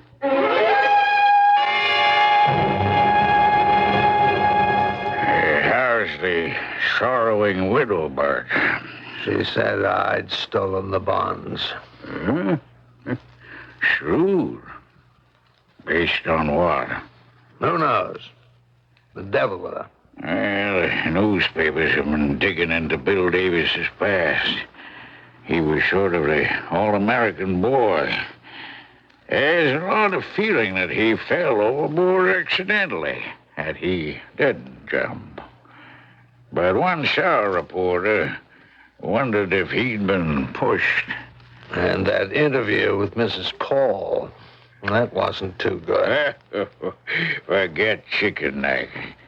It'll soon die down. Yes, Ellen. Who? Well, sure. Show her in. The chicken herself. I'd better fade. No. I want you to meet her. Let's hear what she's got to say. Oh, Mrs. Paul, a pleasure. This is Mr. Turner, Broadway producer, and a good friend of mine. You'll need a friend after you hear what I've got to say, Mr. Wall. I beg your pardon? I'll come to the point. You are no longer my broker. What? Now, a check for $100,000 is being sent to you today, or you may pick it up if you wish. The stolen Bill bond... Davis is not a thief. Very well. He's not a thief. The bonds were lost, an accident, human error or stupidity. But you've had nothing but praise for our firm. Not your firm. for William Davis, whose reputation has been destroyed by those interviews you've given to the papers and to the television. And you've slandered his memory by hinting that he jumped overboard to escape prosecution. Well, I regret... You never touched those bonds. Did you? Oh, surely I did. They're in my desk drawer. Shall I get them for you? Do you know something, Mr. Wall? I believe you. But my mind is made up. Without Bill Davis to look after my investments, I shall not do business with you. My lawyer will see to the transfer of my stocks and bonds to another firm. Just be mighty sure that nothing else is missing due to human error. Goodbye. Why, that miserable old... Frank, I can't lose that business. She's got a few million with us. Yeah, well, maybe we ought to knock her off. Makes sense. Okay. Pay me my money and I'll go back to New York. You'll have to wait.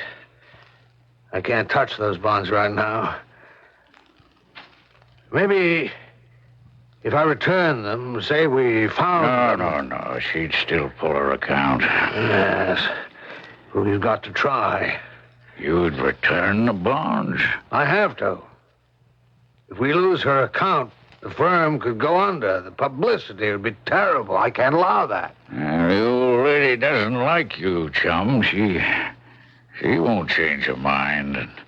And we can't resurrect Bill Davis. Now, I got debts to pay off. And you owe a chunk for your share of my last flop. Well, I can't pay it. I'm in worse trouble than I was in before. All right, go ahead. Sue me. Who doped Bill's drink? And who threw him overboard? He fell overboard. Sure he did, Bert. Sure he did.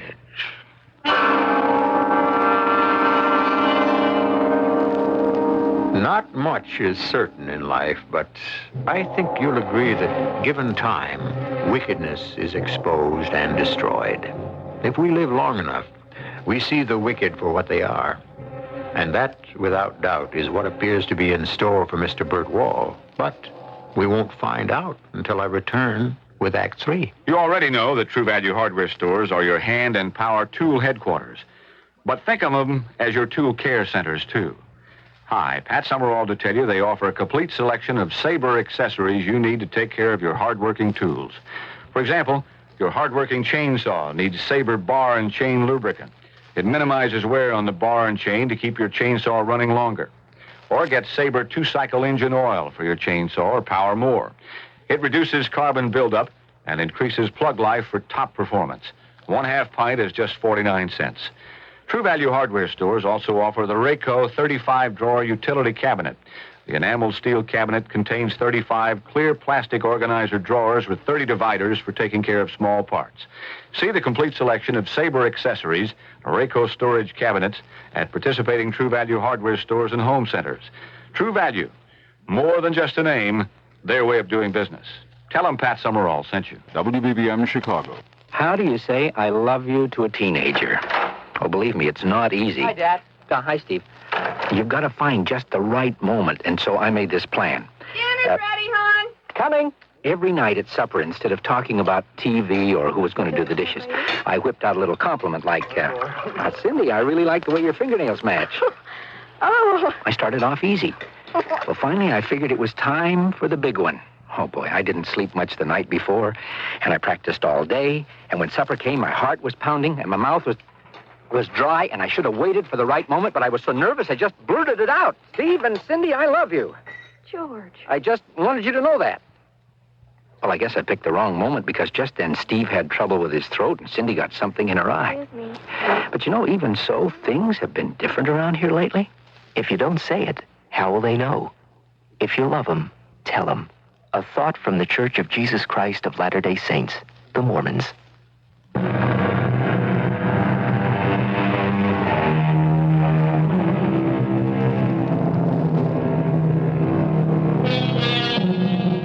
Greedy folks have long arms, according to an 18th century Scottish proverb, and Mr. Burton Wall is certainly one of those greedy folks.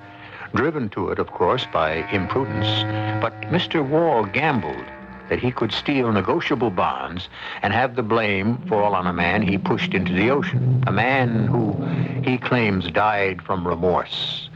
Well, it hasn't worked out that way, because the ocean gave back the man.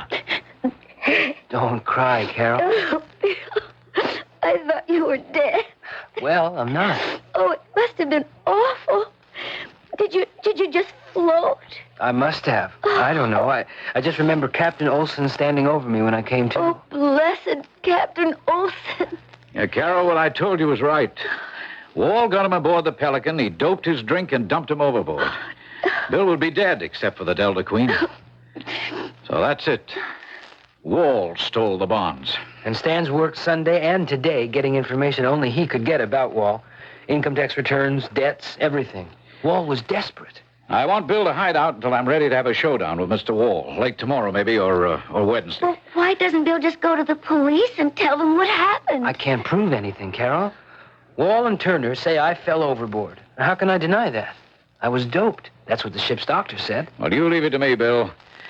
I know how to stage my meeting with Bert Wall. Stan told Fanny Paul. I know. She's something else. I think she should be in on the showdown, Stan. Yes, I agree. I'm going right over there after I leave here. Whew. It's all pretty awful, isn't it? Oh, grotesque. It happens. Bert Wall's a four-flusher and an evil man. Okay, Bill, keep hitting. I'll be on my way. Remember, if you're still lost at sea...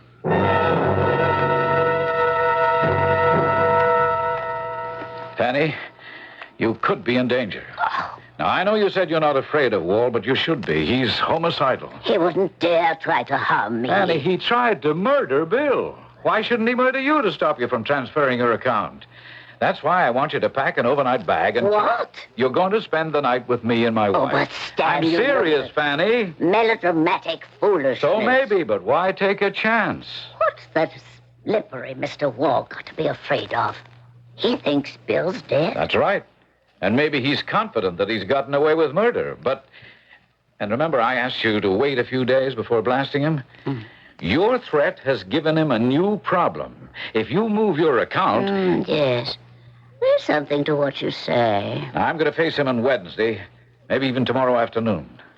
Until I do, I've got Bill hiding out in his house, and I want you away from yours, so do what I say, Fanny, will you? Now, come on, pack your bag and hurry it up.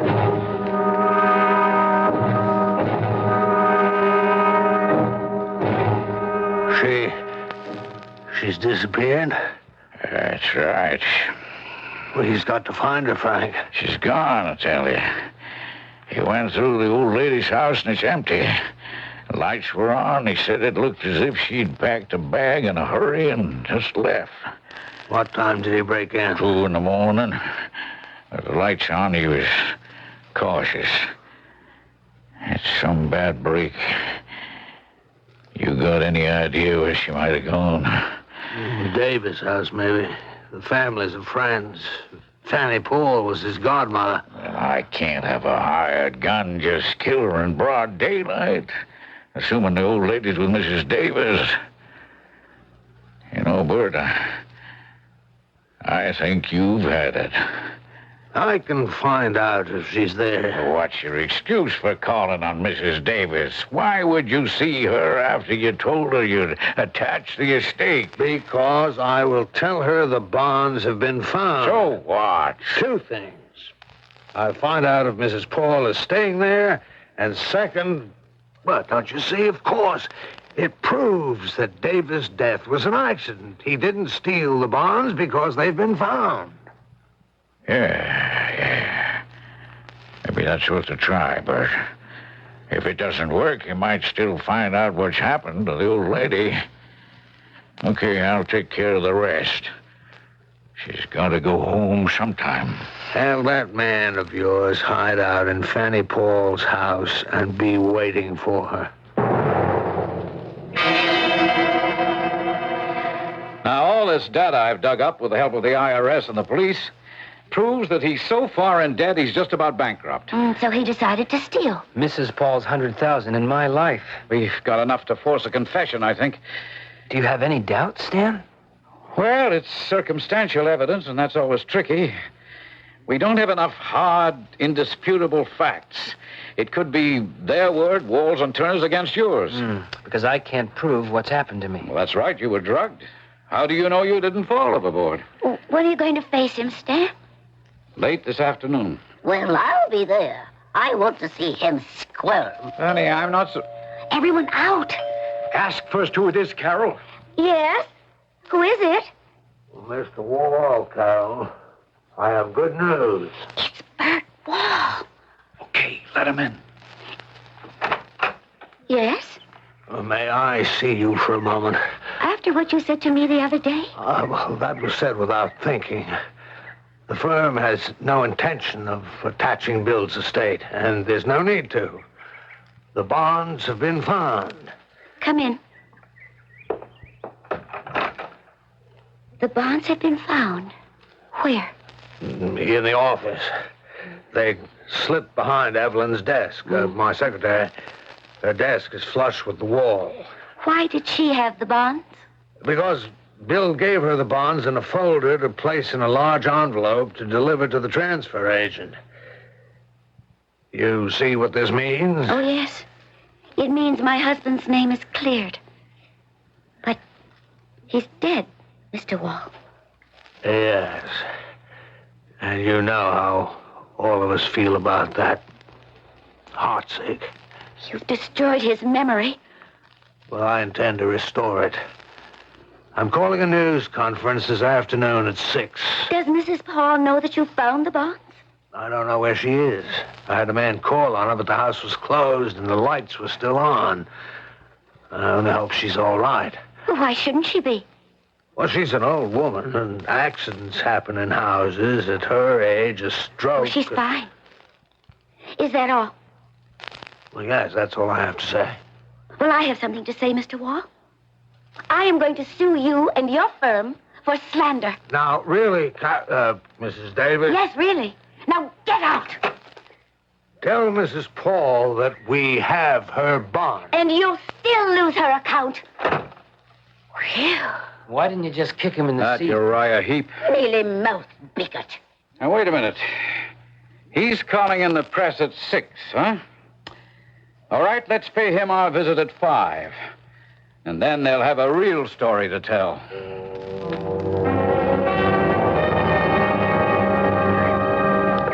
You run along, Stan. I'll change and... I'm coming in. Oh, foolishness. My business, you can't trust anyone, Fanny. Well, come on in, then. But goodness, what an unpleasant kind of job you have. Well, all of us need a watchdog. Now, just don't argue with me. Wait a minute. Let me go in first. What? Gracious. You have a gun.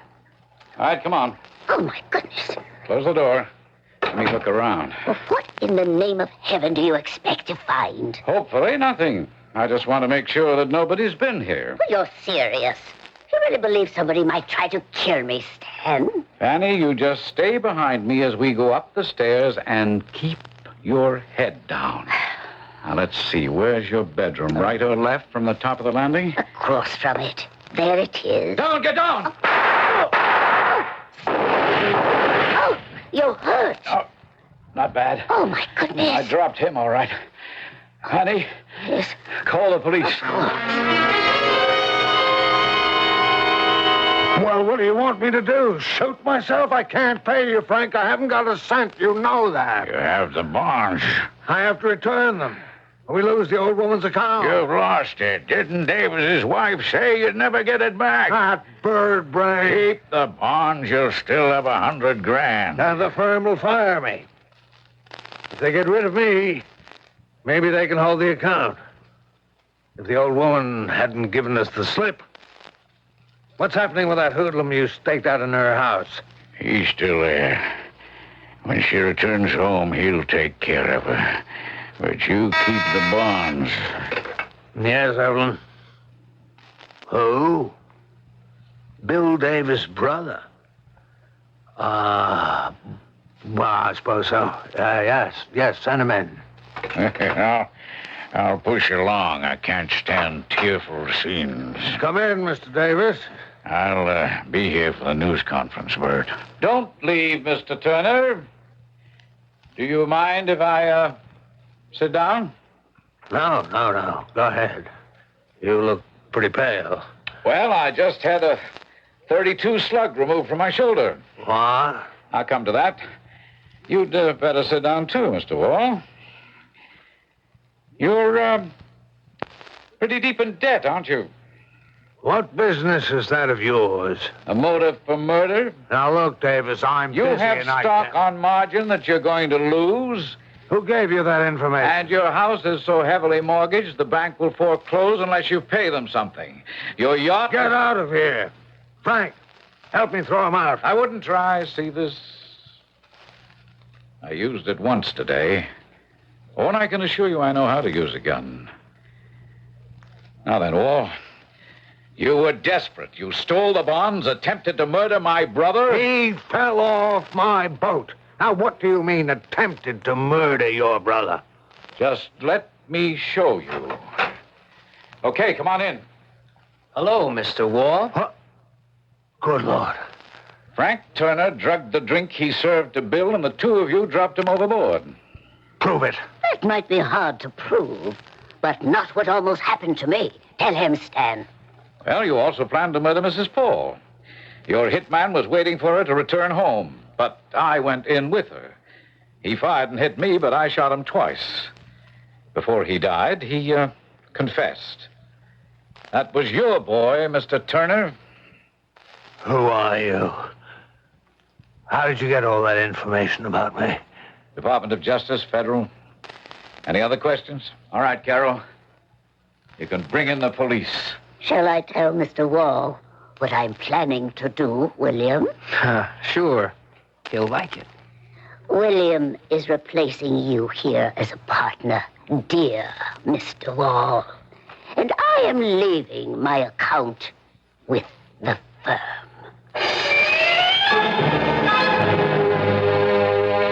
And so, one evil deed begets another. Greed planted a seed that grew into an attempted homicide and then into another.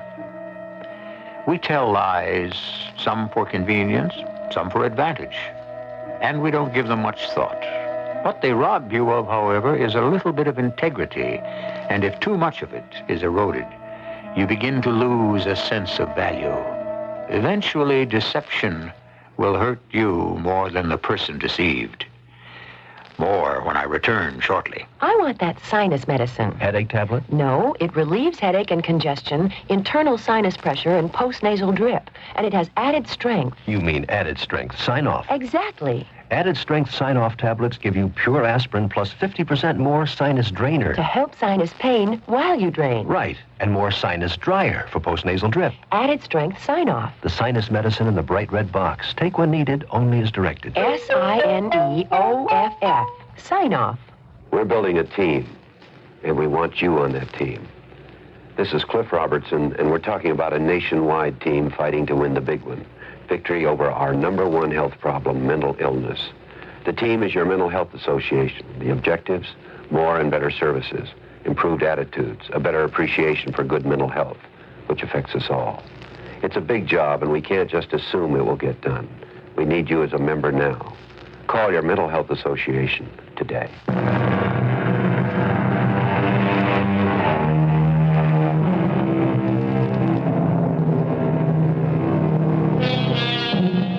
Shakespeare's line, "To thine own self be true," is so well known it has whiskers on it.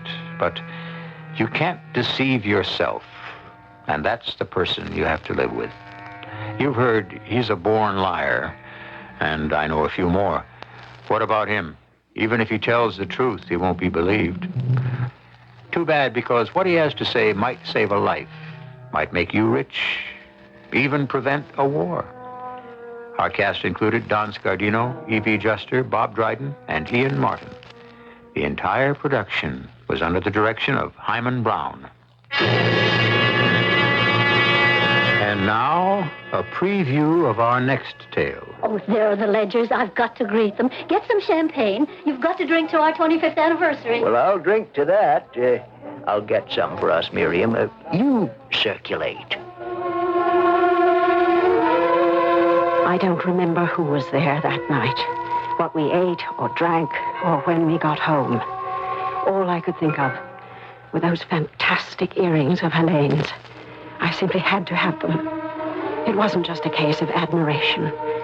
It was physical. I had to have those earrings the way a starving man has to have food. I knew Helene wouldn't dream of giving them to me, or even selling them to me. I had to think of a way of getting them, because those earrings had to be mine. Radio Mystery Theater was sponsored in part by True Value Hardware Stores. This is E.G. Marshall inviting you to return to our Mystery Theater for another adventure in the macabre. Until next time, pleasant dreams.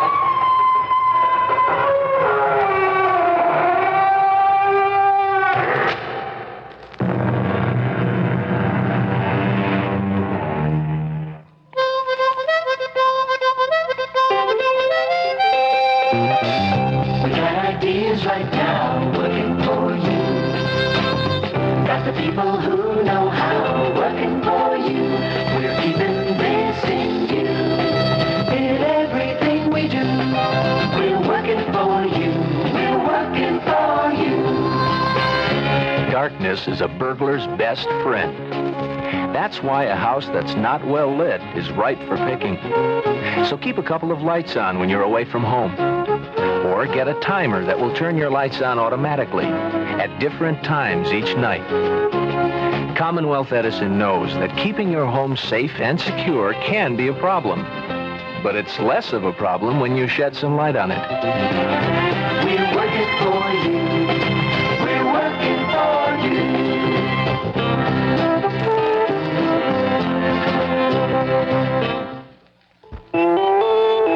CBS News. More trouble on the African continent involving two countries with serious problems, Rhodesia and South Africa.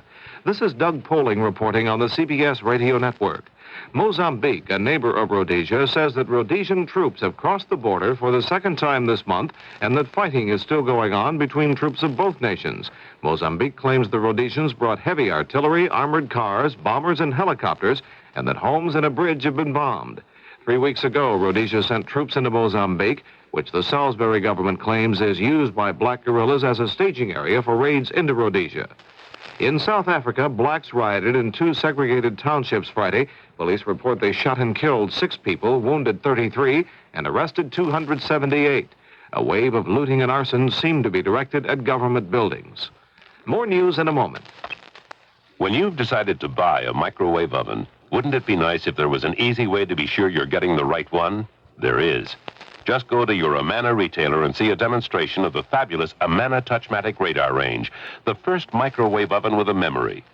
The Amana Touchmatic radar range can take foods from the freezer to the table, simple as 1, 2, 3. Because Amana's Touchmatic radar range remembers how long to defrost, then remembers exactly how long to cook. And after it calls you for dinner, the timer even remembers and displays the time of day. And just look at these other performance and convenience features. Stainless steel interior, big enough for a family-sized turkey. Cookmatic Power Shift lets you choose the cooking speed you need. 675 watts of cooking power. Cooks almost everything in 1/4 the usual time, with 50 to 75% less energy than a conventional electric range. That's energy saving. The Amana Touchmatic radar range. Once you see it in action, you'll know it's the one for you. Army officials Friday night rebuked a 3-star general who made a speech in West Germany saying he thought the United States would become involved in a war between China and the Soviet Union. Lieutenant General Don A. Starry was called to the Pentagon for a meeting with Chief of Staff Bernard Rogers and Army Secretary Clifford Alexander. They issued a statement saying such remarks on obviously sensitive topics without prior clearance was a lapse in good judgment. General Starry has been nominated to full general, but Senator Gary Hart, Democrat of Colorado, wants that held up pending study by the Armed Services Committee.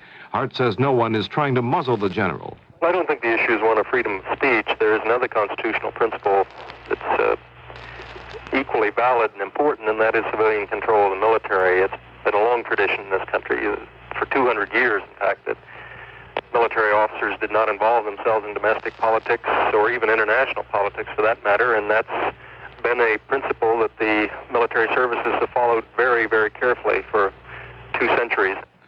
The House has passed a bill to bar the use of federal funds to help pay for abortions. Republican Henry Hyde of Illinois, the sponsor, was asked what the chances are for passage in the Senate. I believe there are more pro-life senators over there now than last time, but I am not confident that we have a majority, and it's just difficult to predict. This time we have the president and we have the secretary of HEW both supporting the position that I hold, and I hope that they will exercise their influence in the Senate to tip the scales. Another congressman, Democrat Louis Stokes of Ohio, says a ban on abortions would have adverse effects in some particular classes. I think that it affects mostly the poor, and particularly minorities, because they are a large part of America's poor. And this doesn't stop abortions in America. What it does, it relegates that poor woman to the illegal abortion that we thought was done and over with once and for all in this country. The Environmental Protection Agency says it has found traces of the suspected cancer chemical PPB in New York and New Jersey. The chemical was discovered near 2 plants in Bayonne and Sayreville, New Jersey, and near a plant in Staten Island, New York. It was the first reported discovery of the contaminant in the vicinity of manufacturing plants. Prime Minister Liam Cosgrave of Ireland has conceded defeat in that country's national elections. Voters were in an anti-government mood when they ousted Cosgrave and voted in former Premier Jack Lynch. Now this. If your child throws away the ones you made today, send wonder to gas. Kids eat it up. If he eats the bologna and throws the bread away, send wonder. Kids eat it up. There are cheaper breads, but they're not always as fresh and soft, the way kids like bread. When sending lunch to camp, a pool like this, your summer's rule, send wonder. Kids eat it up. Try Wonder buns and rolls, too.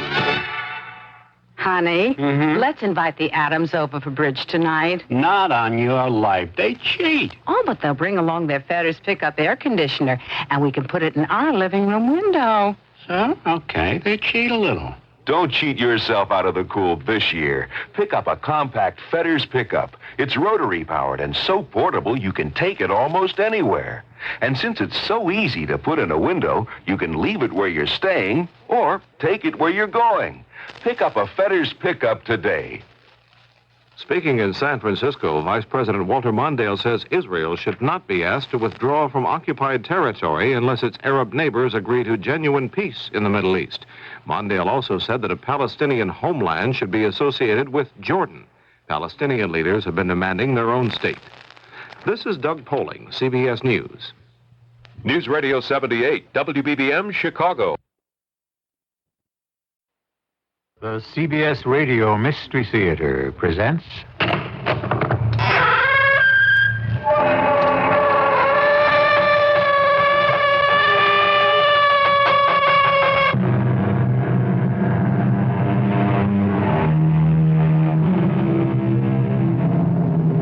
Come in. Welcome. I'm E.G. Marshall.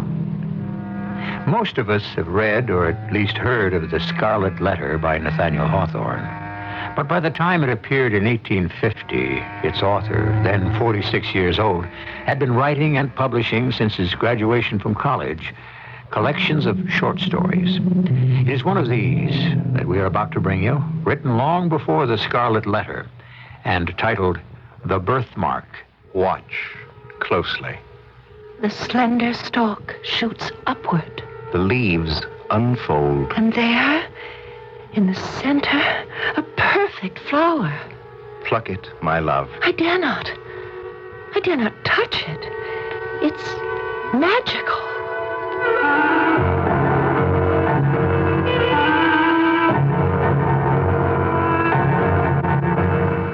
Our mystery drama, The Birthmark, was written especially for the Mystery Theater by Elspeth Eric and stars Tony Roberts and Gordon Heath. It is sponsored in part by General Electric Citizen Band Radios and Buick Motor Division. I'll be back shortly with Act One. If you'd really like a big car, but you really think you ought to buy a small car, maybe what you ought to buy is a mid-size car. To be specific, a Buick Century Custom. The Century Custom, you see, offers a lot of the room and comfort you look for in a big car. And the trim size and the V6 engine give you a lot of the benefits of a small car. But the Century Custom has one more thing going for it. It's a Buick. And no matter what size car you're looking for, you just can't do much better than that.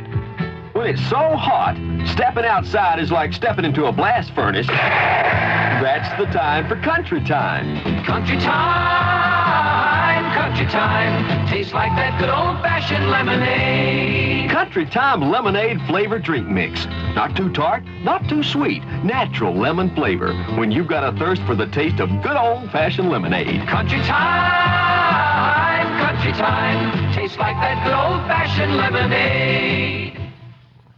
Here's Artie Johnson as Professor Abalone.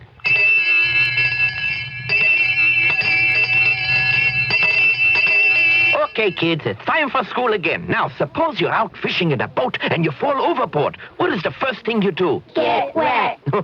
That's very good. But what's the rule I taught you about PFDs? You remember what a PFD is. Joey, how do you make a kid float? With 2 scoops of ice cream and a lot of root beer. No, dum-dum. You put him in a PFD, a personal flotation device, such as a life jacket. You should always wear one when you're out in a boat. And if someone falls in who isn't wearing one, you throw him a flotation cushion or a lifesaver, which are also PFDs. Hey, how do you help a rodent that falls in the river? Mouse to mouse resuscitation. You've been doing your homework, haven't you? Okay, just remember to wear your PFDs, and if you accidentally fall in, you float, even without root beer. This has been a public service announcement from the United States Coast Guard.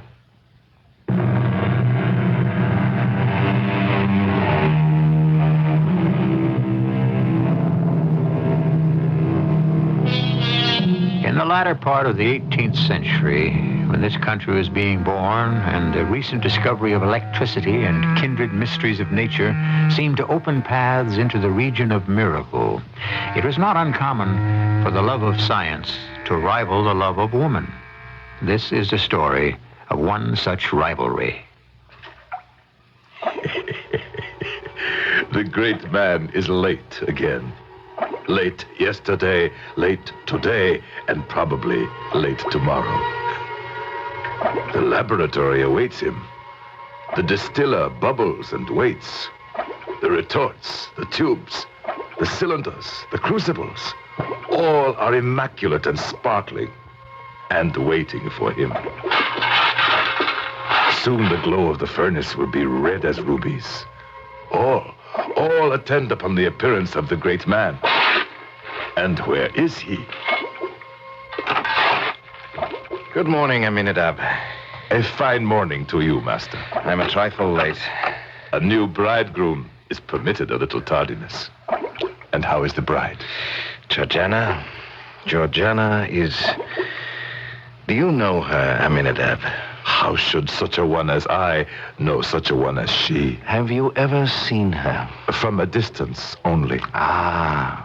I know what I hear. That she is adored by men. Envied by women. That's true. In short, perfection. That's not quite true. Oh? Did you not know that the beautiful, the exquisite Georgiana has a birthmark? I may have heard something. In the center of her cheek, her left cheek. A peculiar mark, woven deep, you might say, into the texture and substance of her face. The mark is shaped like a hand, a tiny hand. They say many an enamored swain would have risked his life to press his lips to that hand. I suppose that's true. Conversely, some ladies call it the bloody hand. They go so far as to say that it quite destroys the effect of her beauty, even renders her hideous. Of course, it is the ladies who say that. But the gentlemen, if their admiration is not actually heightened by the little flaw, they simply wish it would go away, so that this imperfect world might possess one living specimen of ideal loveliness. They say that is the feeling of some. It's beginning to be my own. Oh? Before we were married, I gave it no thought. So caught up was I with her incomparable loveliness. But now, your feeling has changed? In the usual state of her complexion, which is a healthy though delicate bloom, the birthmark wears only a tint of deeper crimson, imperfectly defining its pygmy hand shaped amid the surrounding rosiness. When Georgiana blushes, as she so often does, it becomes more and more indistinct, and finally vanishes amid the triumphant rush of blood that bathes her whole cheek with its brilliant glow. But if any shifting motion causes her to turn pale, there is the mark again. A crimson stain upon the virgin snow. If only she were less beautiful, I could forgive it. She is otherwise so perfect. The birthmark disturbs you. I find it intolerable. Intolerable? And more so with each passing moment. The fatal flaw which nature stamps ineffaceably on all her productions. Why must it be so? I will not accept it. It sucks at the very heart of her beauty. It crushes my love for her. It poisons my marriage. I will not accept it. No, never. What can you do, Master, but accept it? Remove it. Remove it? I'm convinced it can be done. That you can do it? Would I entrust my beloved to the coarse, indifferent hands of another? Have you suggested this possibility to your wife? Shortly after we were married, yes. And what was her response? At first she smiled. Then she saw that I was serious. She blushed and said that her birthmark had often been considered one of her charms, and that she herself had been simple enough to imagine it might well be.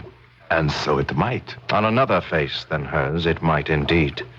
But not on yours, I told her. You came so nearly perfect from the hand of nature, I said, that the slightest possible defect shocks me as being the visible mark of earthly imperfection. That you should be shocked by her imperfection? Oh, my. Yes, shocked. That was the word that did it. She burst into tears and said I could not possibly love what shocked me. Better we had never married, she said. But try as I might, I could not retract my words. God help me. God help us both. They were true. With that, the great man turns away from me. To hide tears, perhaps. Who knows? And he applies himself to a study of the notes for his current experiment. I dare not presume further upon our relationship by pursuing the topic. But the demeanor of the great man continues downcast through the next days. Nothing goes right. Nothing. Master, consider resting from your efforts for a brief span. Very well. And you will rest from yours. Agreed. We'll smoke a pipe together and try to cleanse our minds. Sit down. Thank you, Master. You remember what we talked of a few days back? Your wife, her birthmark, the possibility of removing it. Yes, I remember too well.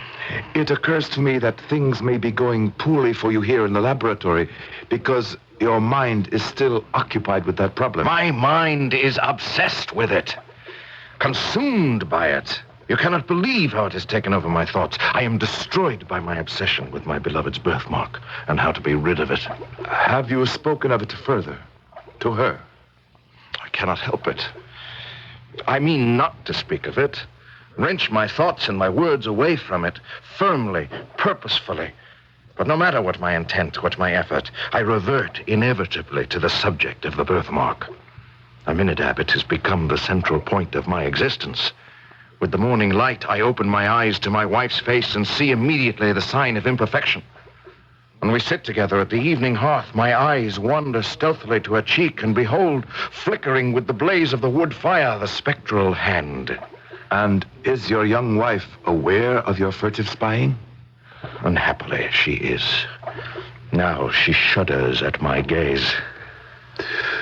My poor master.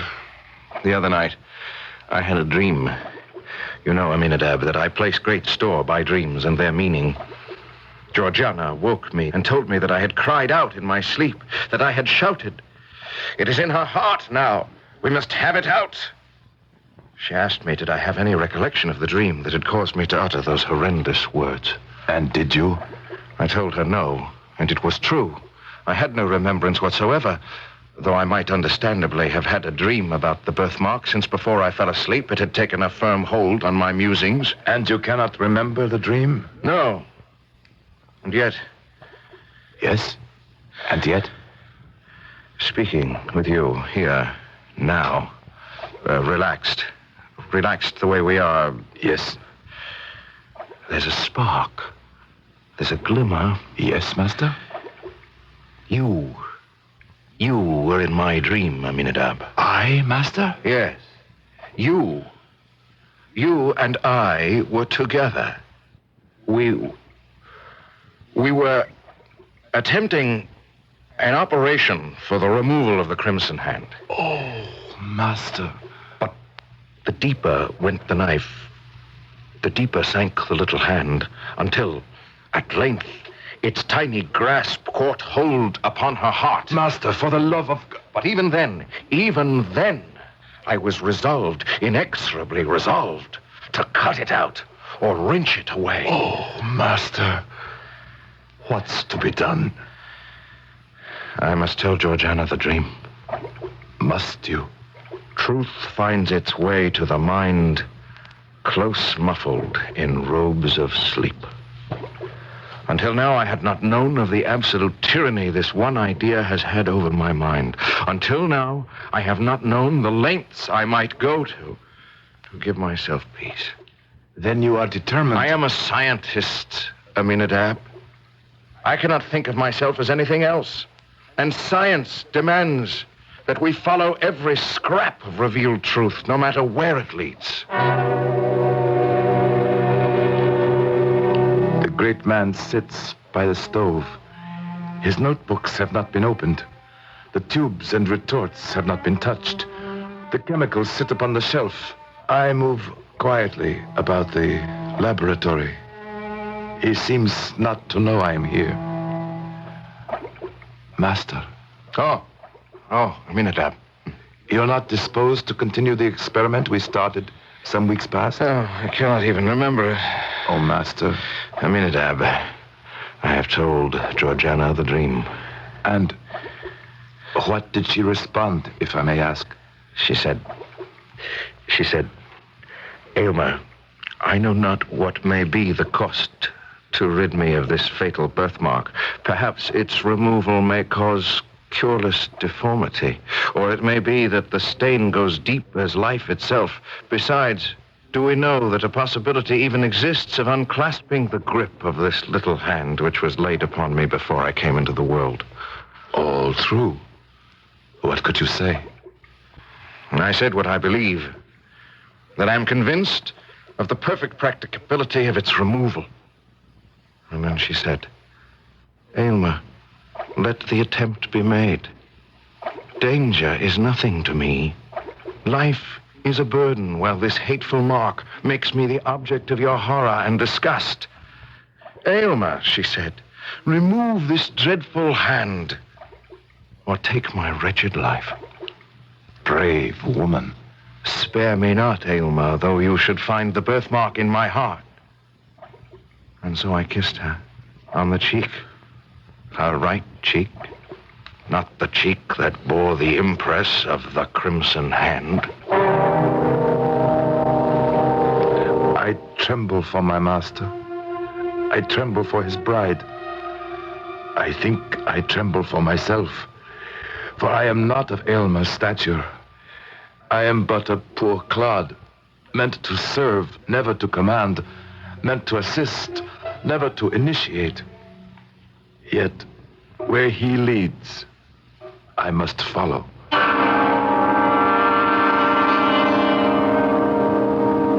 Let me not to the marriage of true minds admit impediment. Love is not love that alters when it alteration finds. Shakespeare wrote that in a sonnet. What would he say of a birthmark in the shape of a tiny hand, and the alteration necessary to remove it, and the insistent desire to do away with it? We'll return shortly with Act Two. This is Howard Cosell introducing the one subject about which I cannot speak with authority, CB radio, but I'm not alone. Therefore, for everyone who hungers for knowledge, I question General Electric. Their answers make it apparent why GE is expert in CB. Listen to the words of Jim Tillman, GE CB Engineering Manager. Jim, give me one good reason to buy GE CB. Performance, Howard. A hackneyed phrase. Be specific. Okay. There's been much speculation that 40-channel units have less power than 23s. However, GE's 40-channel models are engineered for maximum allowable power and exceed FCC guidelines on interference. Maximum allowable power? Sounds like my good wife, Emmy. But seriously, Jim, it argues persuasively for GE CB.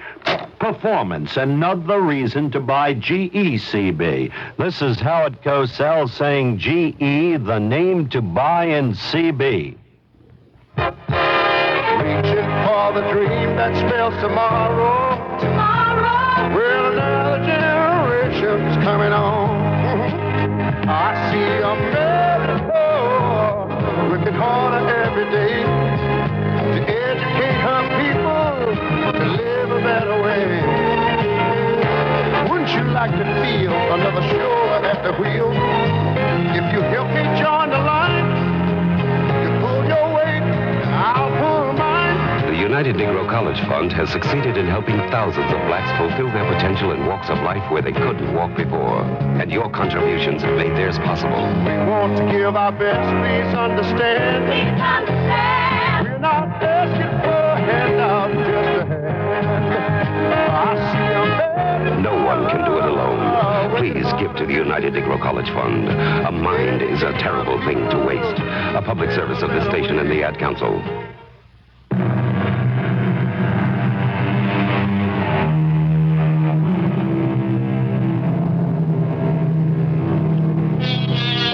No sooner had the great scientist married the most beautiful of women than his critical eye fastened upon a flaw in her beauty. A tiny birthmark in the shape of a hand, which glowed fiery red against the pallor of one cheek.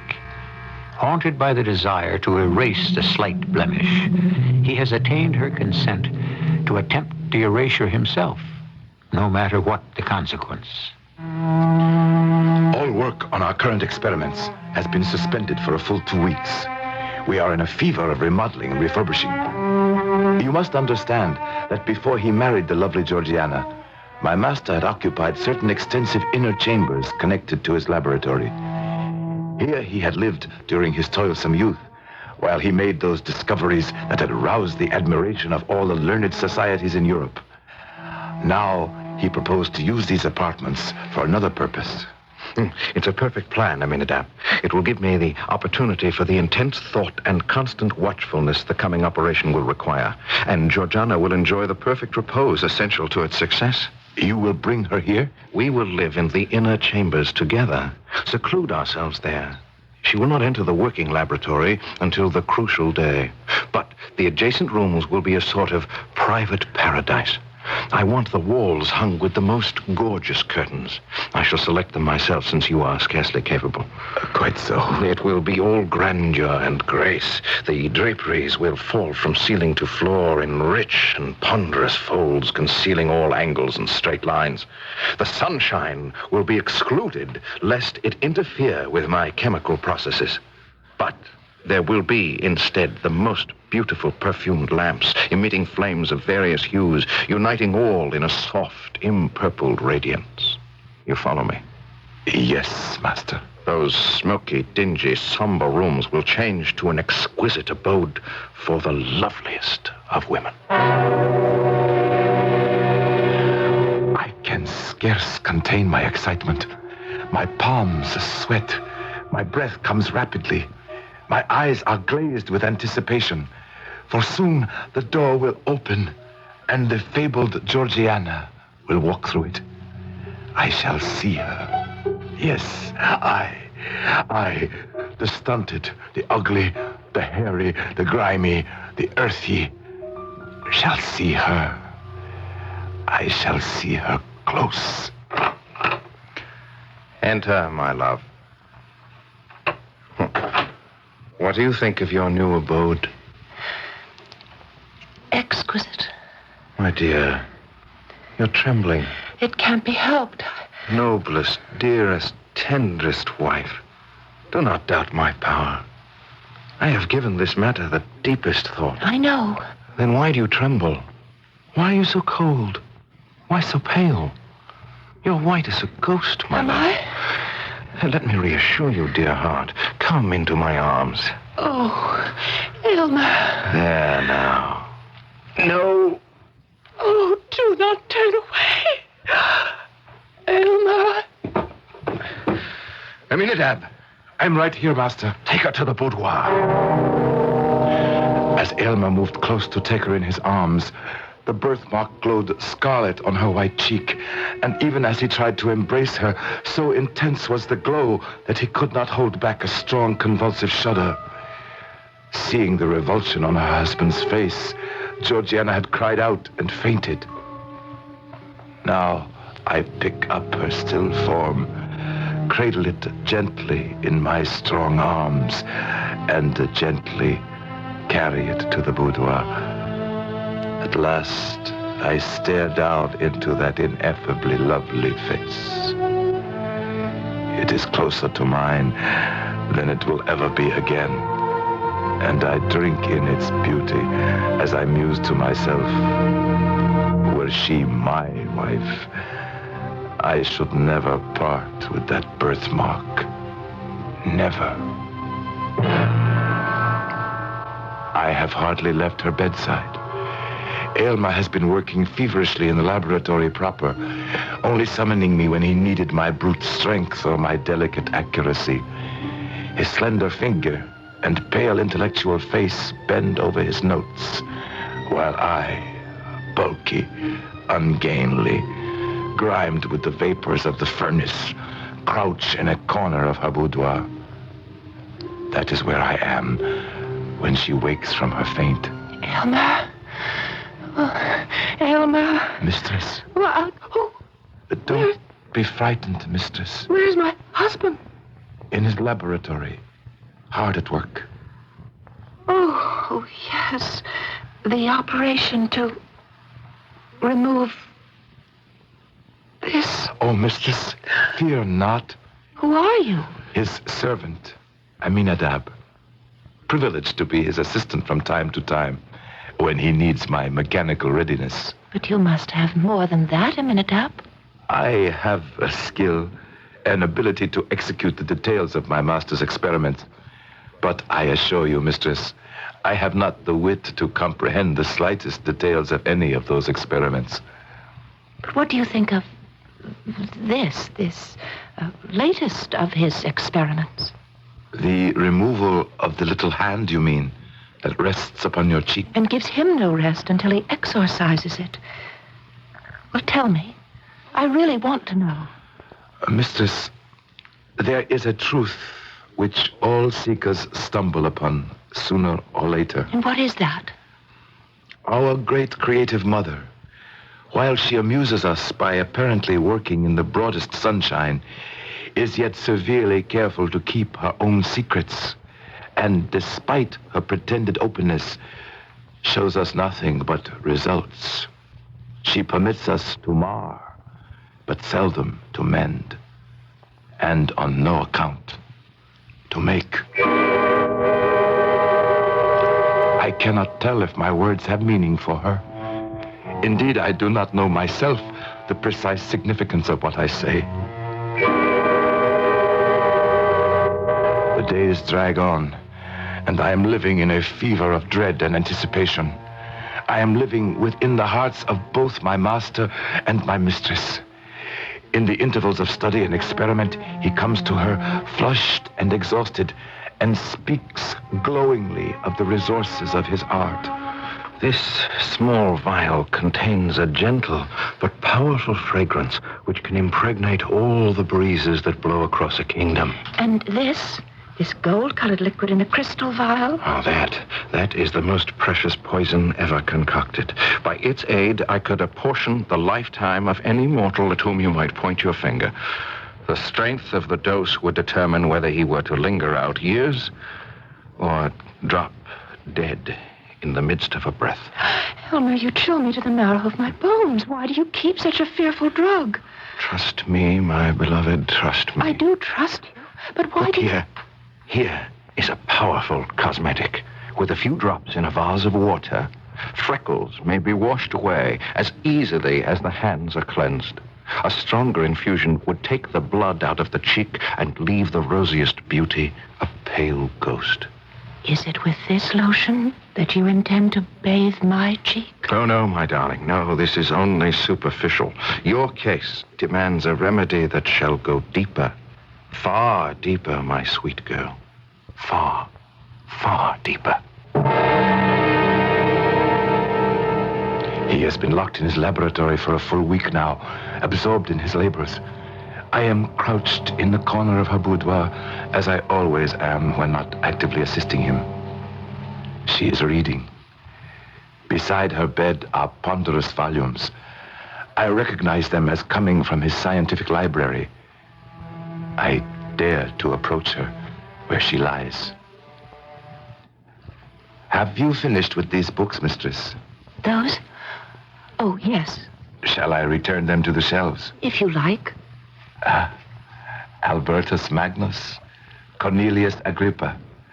You have been reading the antique naturalists. Paracelsus and the rest. Paracelsus, the great Swiss physician and philosopher of the 16th century.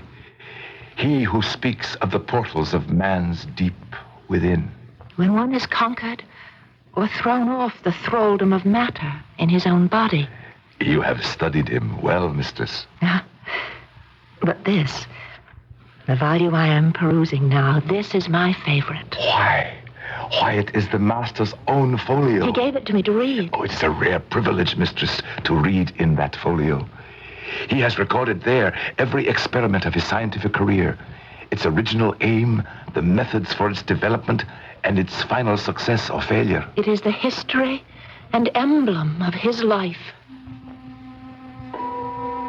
She reads on. I return to my corner. She grows more and more absorbed in the folio. The color comes and goes in her face. The birthmark appears and disappears as her cheek alternately flushes and pales. Then, all at once... A minute up. Yes, mistress. You know that each time he has been with me here, he has inquired as to my sensations, whether the confinement of the room and the temperature of the atmosphere agree with me. Yes, mistress. I've begun to think that I'm being subjected to certain influences, that I have been for some time. What influences? I'm not sure. Nor am I sure how they are brought to bear, whether breathed in with the fragrant air or taken with my food. Merely your fancy, perhaps? Perhaps. But if so, then I have another fancy. And what is that? That there is a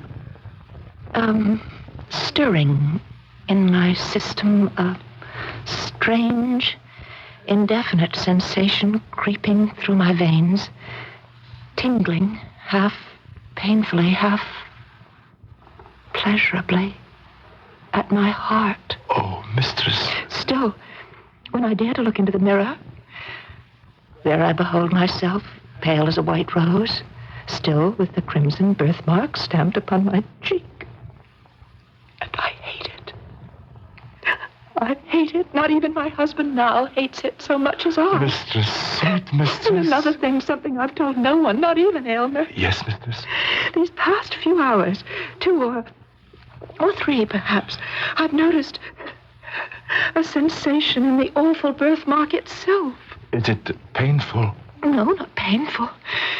But it induces a certain restlessness throughout my system, a stirring craving, a desire to...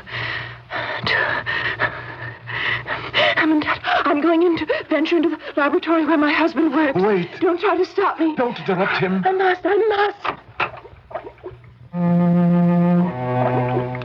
Through the open door, I can see him, pale as death, anxious and absorbed as he hangs over the distiller, as though it depended upon his utmost watchfulness whether or not the liquid within would be the draught of immortal happiness or eternal despair.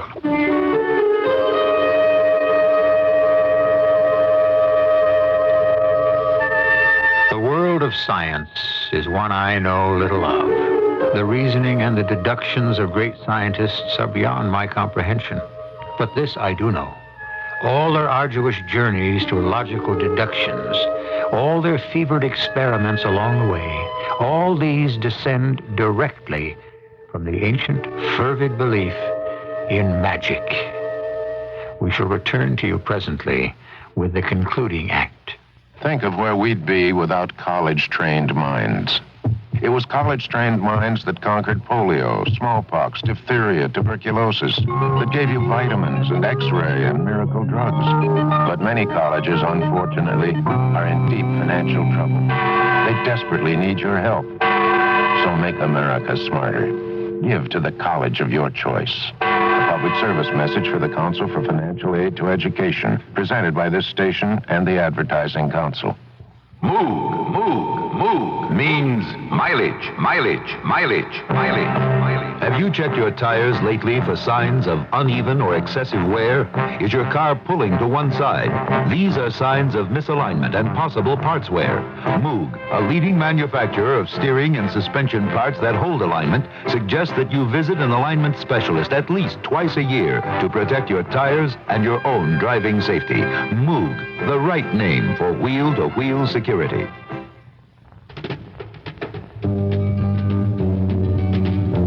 Avondale Savings invites you to take home those summer items you've wanted without spending a cent. Our new selection of summer gifts includes durable garden tools, lawn sprinklers, ice chests, tool boxes, fishing rods, and a whole lot more. They're yours free with a deposit of as little as $350. Our quantities are limited, and our offer ends July 23rd. So stop in at Avondale Savings at 2965 North Milwaukee Avenue or at Milwaukee and Oakton in Niles. Summer's a good time to start saving, and now Avondale has a good way to start you out right with a savings gift that's worth a lot but doesn't cost a cent. From Avondale Savings, of course. We'll be with you tomorrow. Avondale Savings. We'll be with... This is WBBM in Chicago.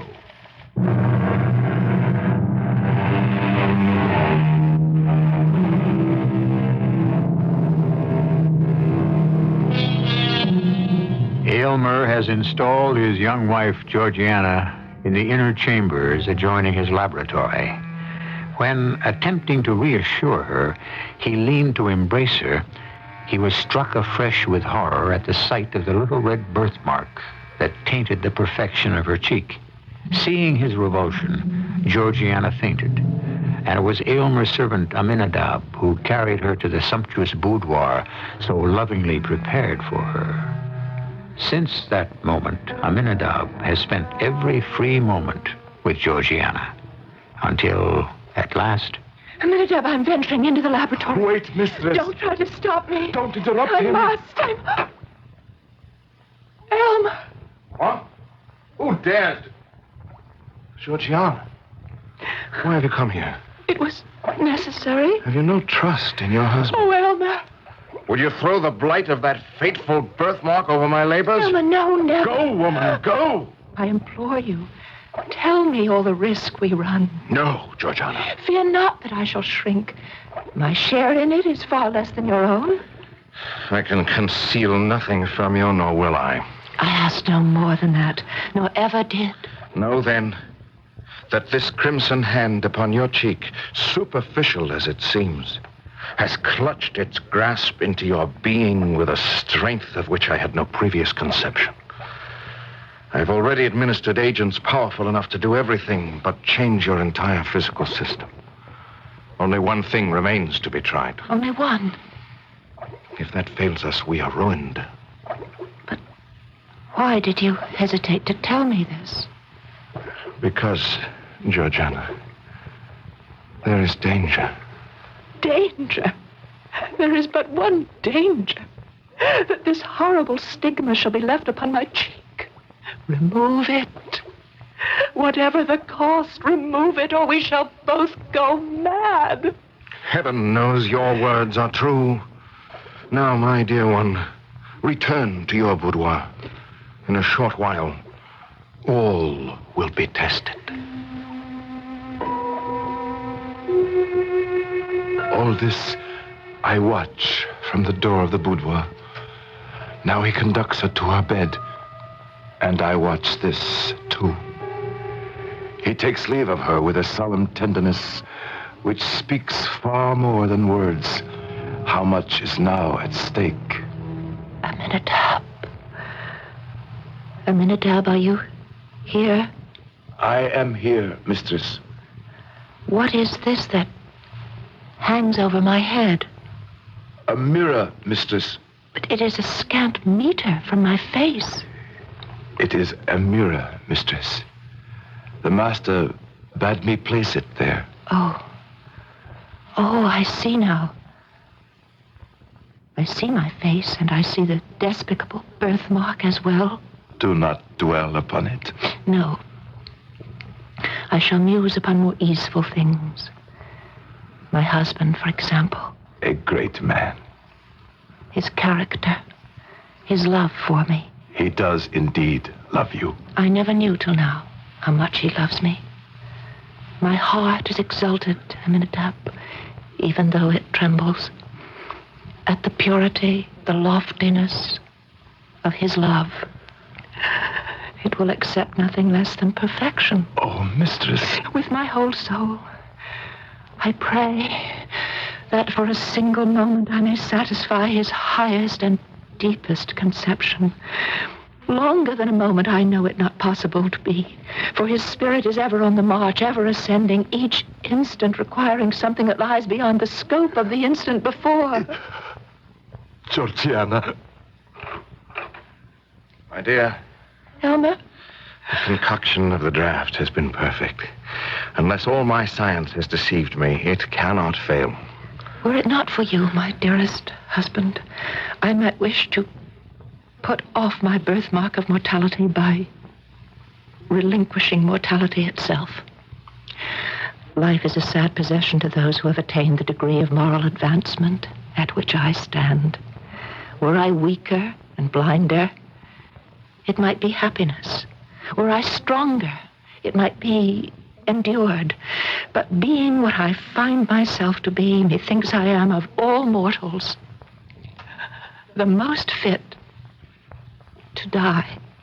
Why do we speak of dying? The draft cannot fail. Give me the goblet. Georgiana. I joyfully stake all upon your word. Drink, then. Drink. The liquid is like water from a heavenly fountain. Now, my dearest, let me sleep. My earthly senses are closing over my spirit like the leaves around the heart of a rose at sunset.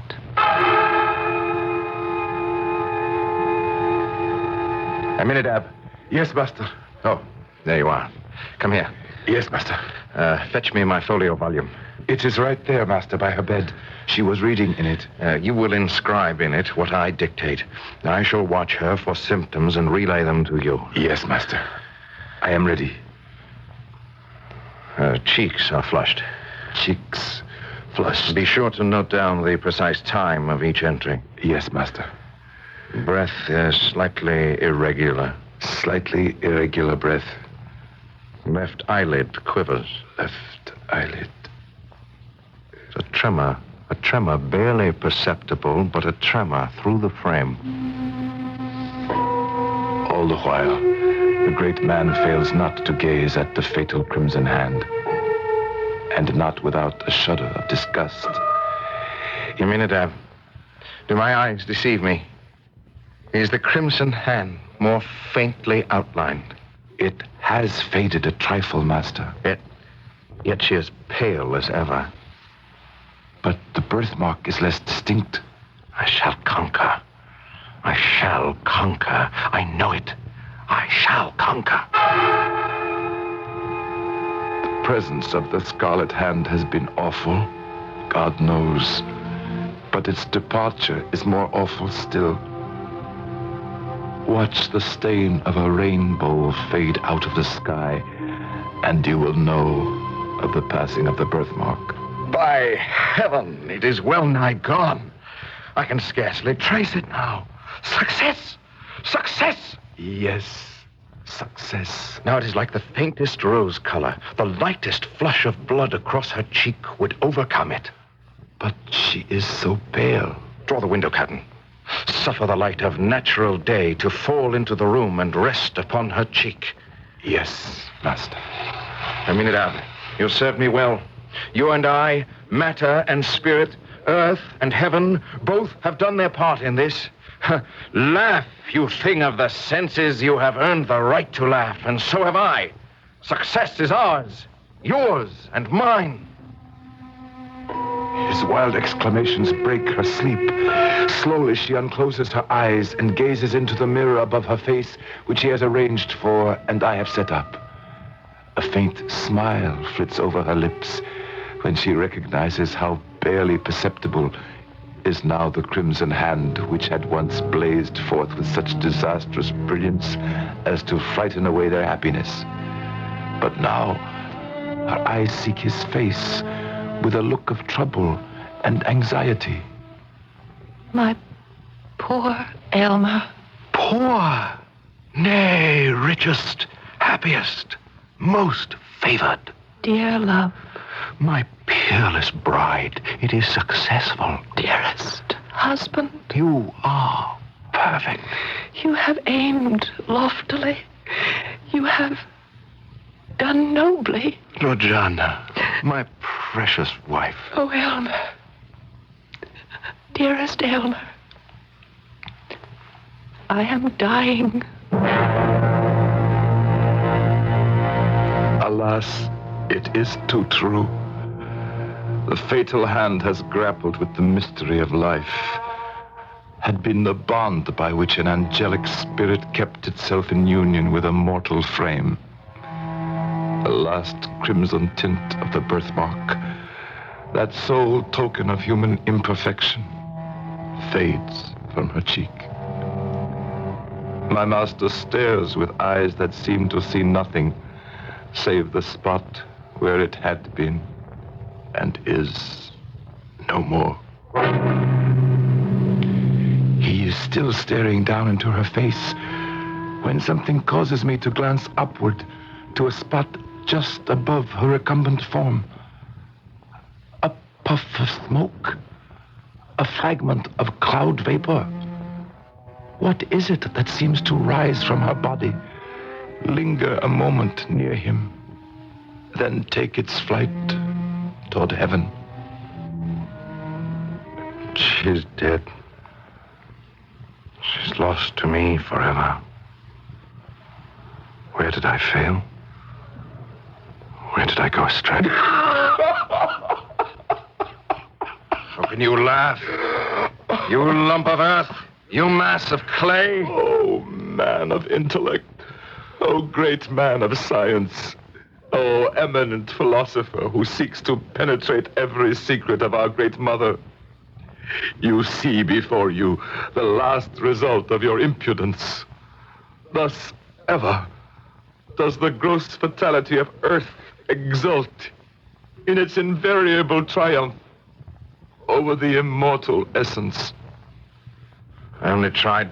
Had you, oh great man, reached a profounder wisdom, You need not thus have flung away the happiness which would have woven your mortal life of the self-same texture with the celestial. I only wish... A momentary circumstance was too strong for you. You did not look beyond the shadowy scope of time, and living once and for all in eternity, you failed to find the perfect future in the present. I pity you, great man, from the depths of my soul. You loved her. You loved her. You. I loved her. Yes. Just as she was. I loved her. Just as God sent her into this world. I loved her. And would have loved her all my days. What have I done? What have I done? What men of your stamp must inevitably do. You have pursued your dream, followed your star. That is what you have done, master. Given what you are, that is what you must always do.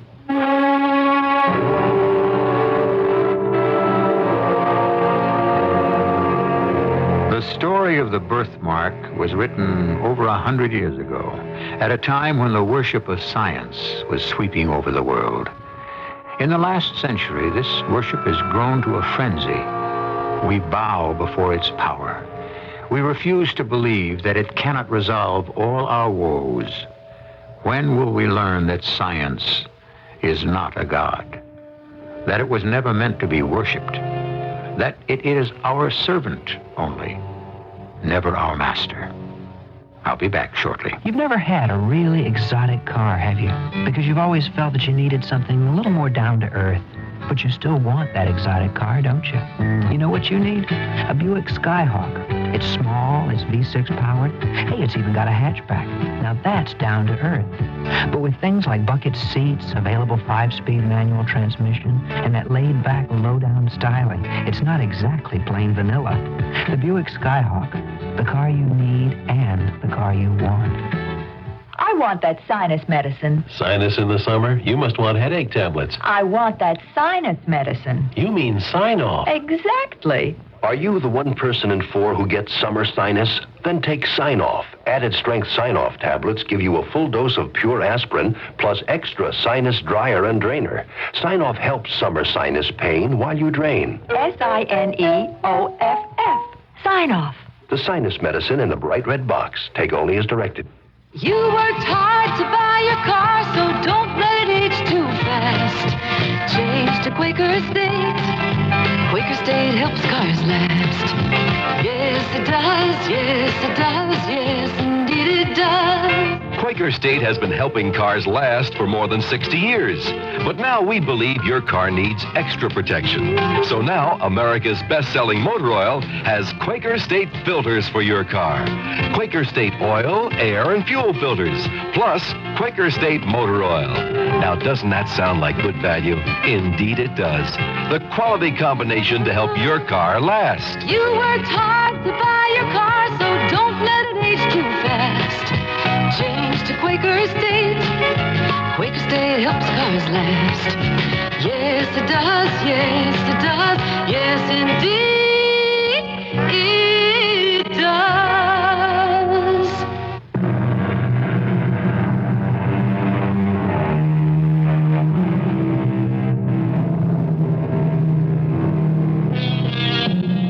Though Nathaniel Hawthorne lived in relative obscurity until the Scarlet Letter made him famous, he was never ignored by his fellow writers. Longfellow admired him hugely, and so did Herman Melville. And Edgar Allan Poe called him the example par excellence of the privately admired and publicly unappreciated man of genius. Our cast included Tony Roberts, Gordon Heath, and Marion Seldes. The entire production was under the direction of Hyman Brown. Radio Mystery Theater was sponsored in part by Sign-Off, the sinus medicines. This is E.G. Marshall inviting you to return to our Mystery Theater for another adventure in the macabre. Until next time, pleasant dreams.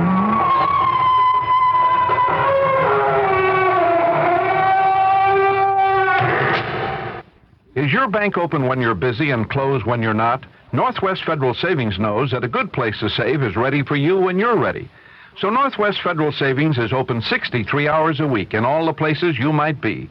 Because there are 5 convenient Northwest Federal Savings Centers throughout Chicagoland's great Northwest Territory. If you're shopping around 6 Corners, there's a Northwest Federal west of Cicero Avenue on Irving Park. Saving in Des Plaines, Northwest Federal's just east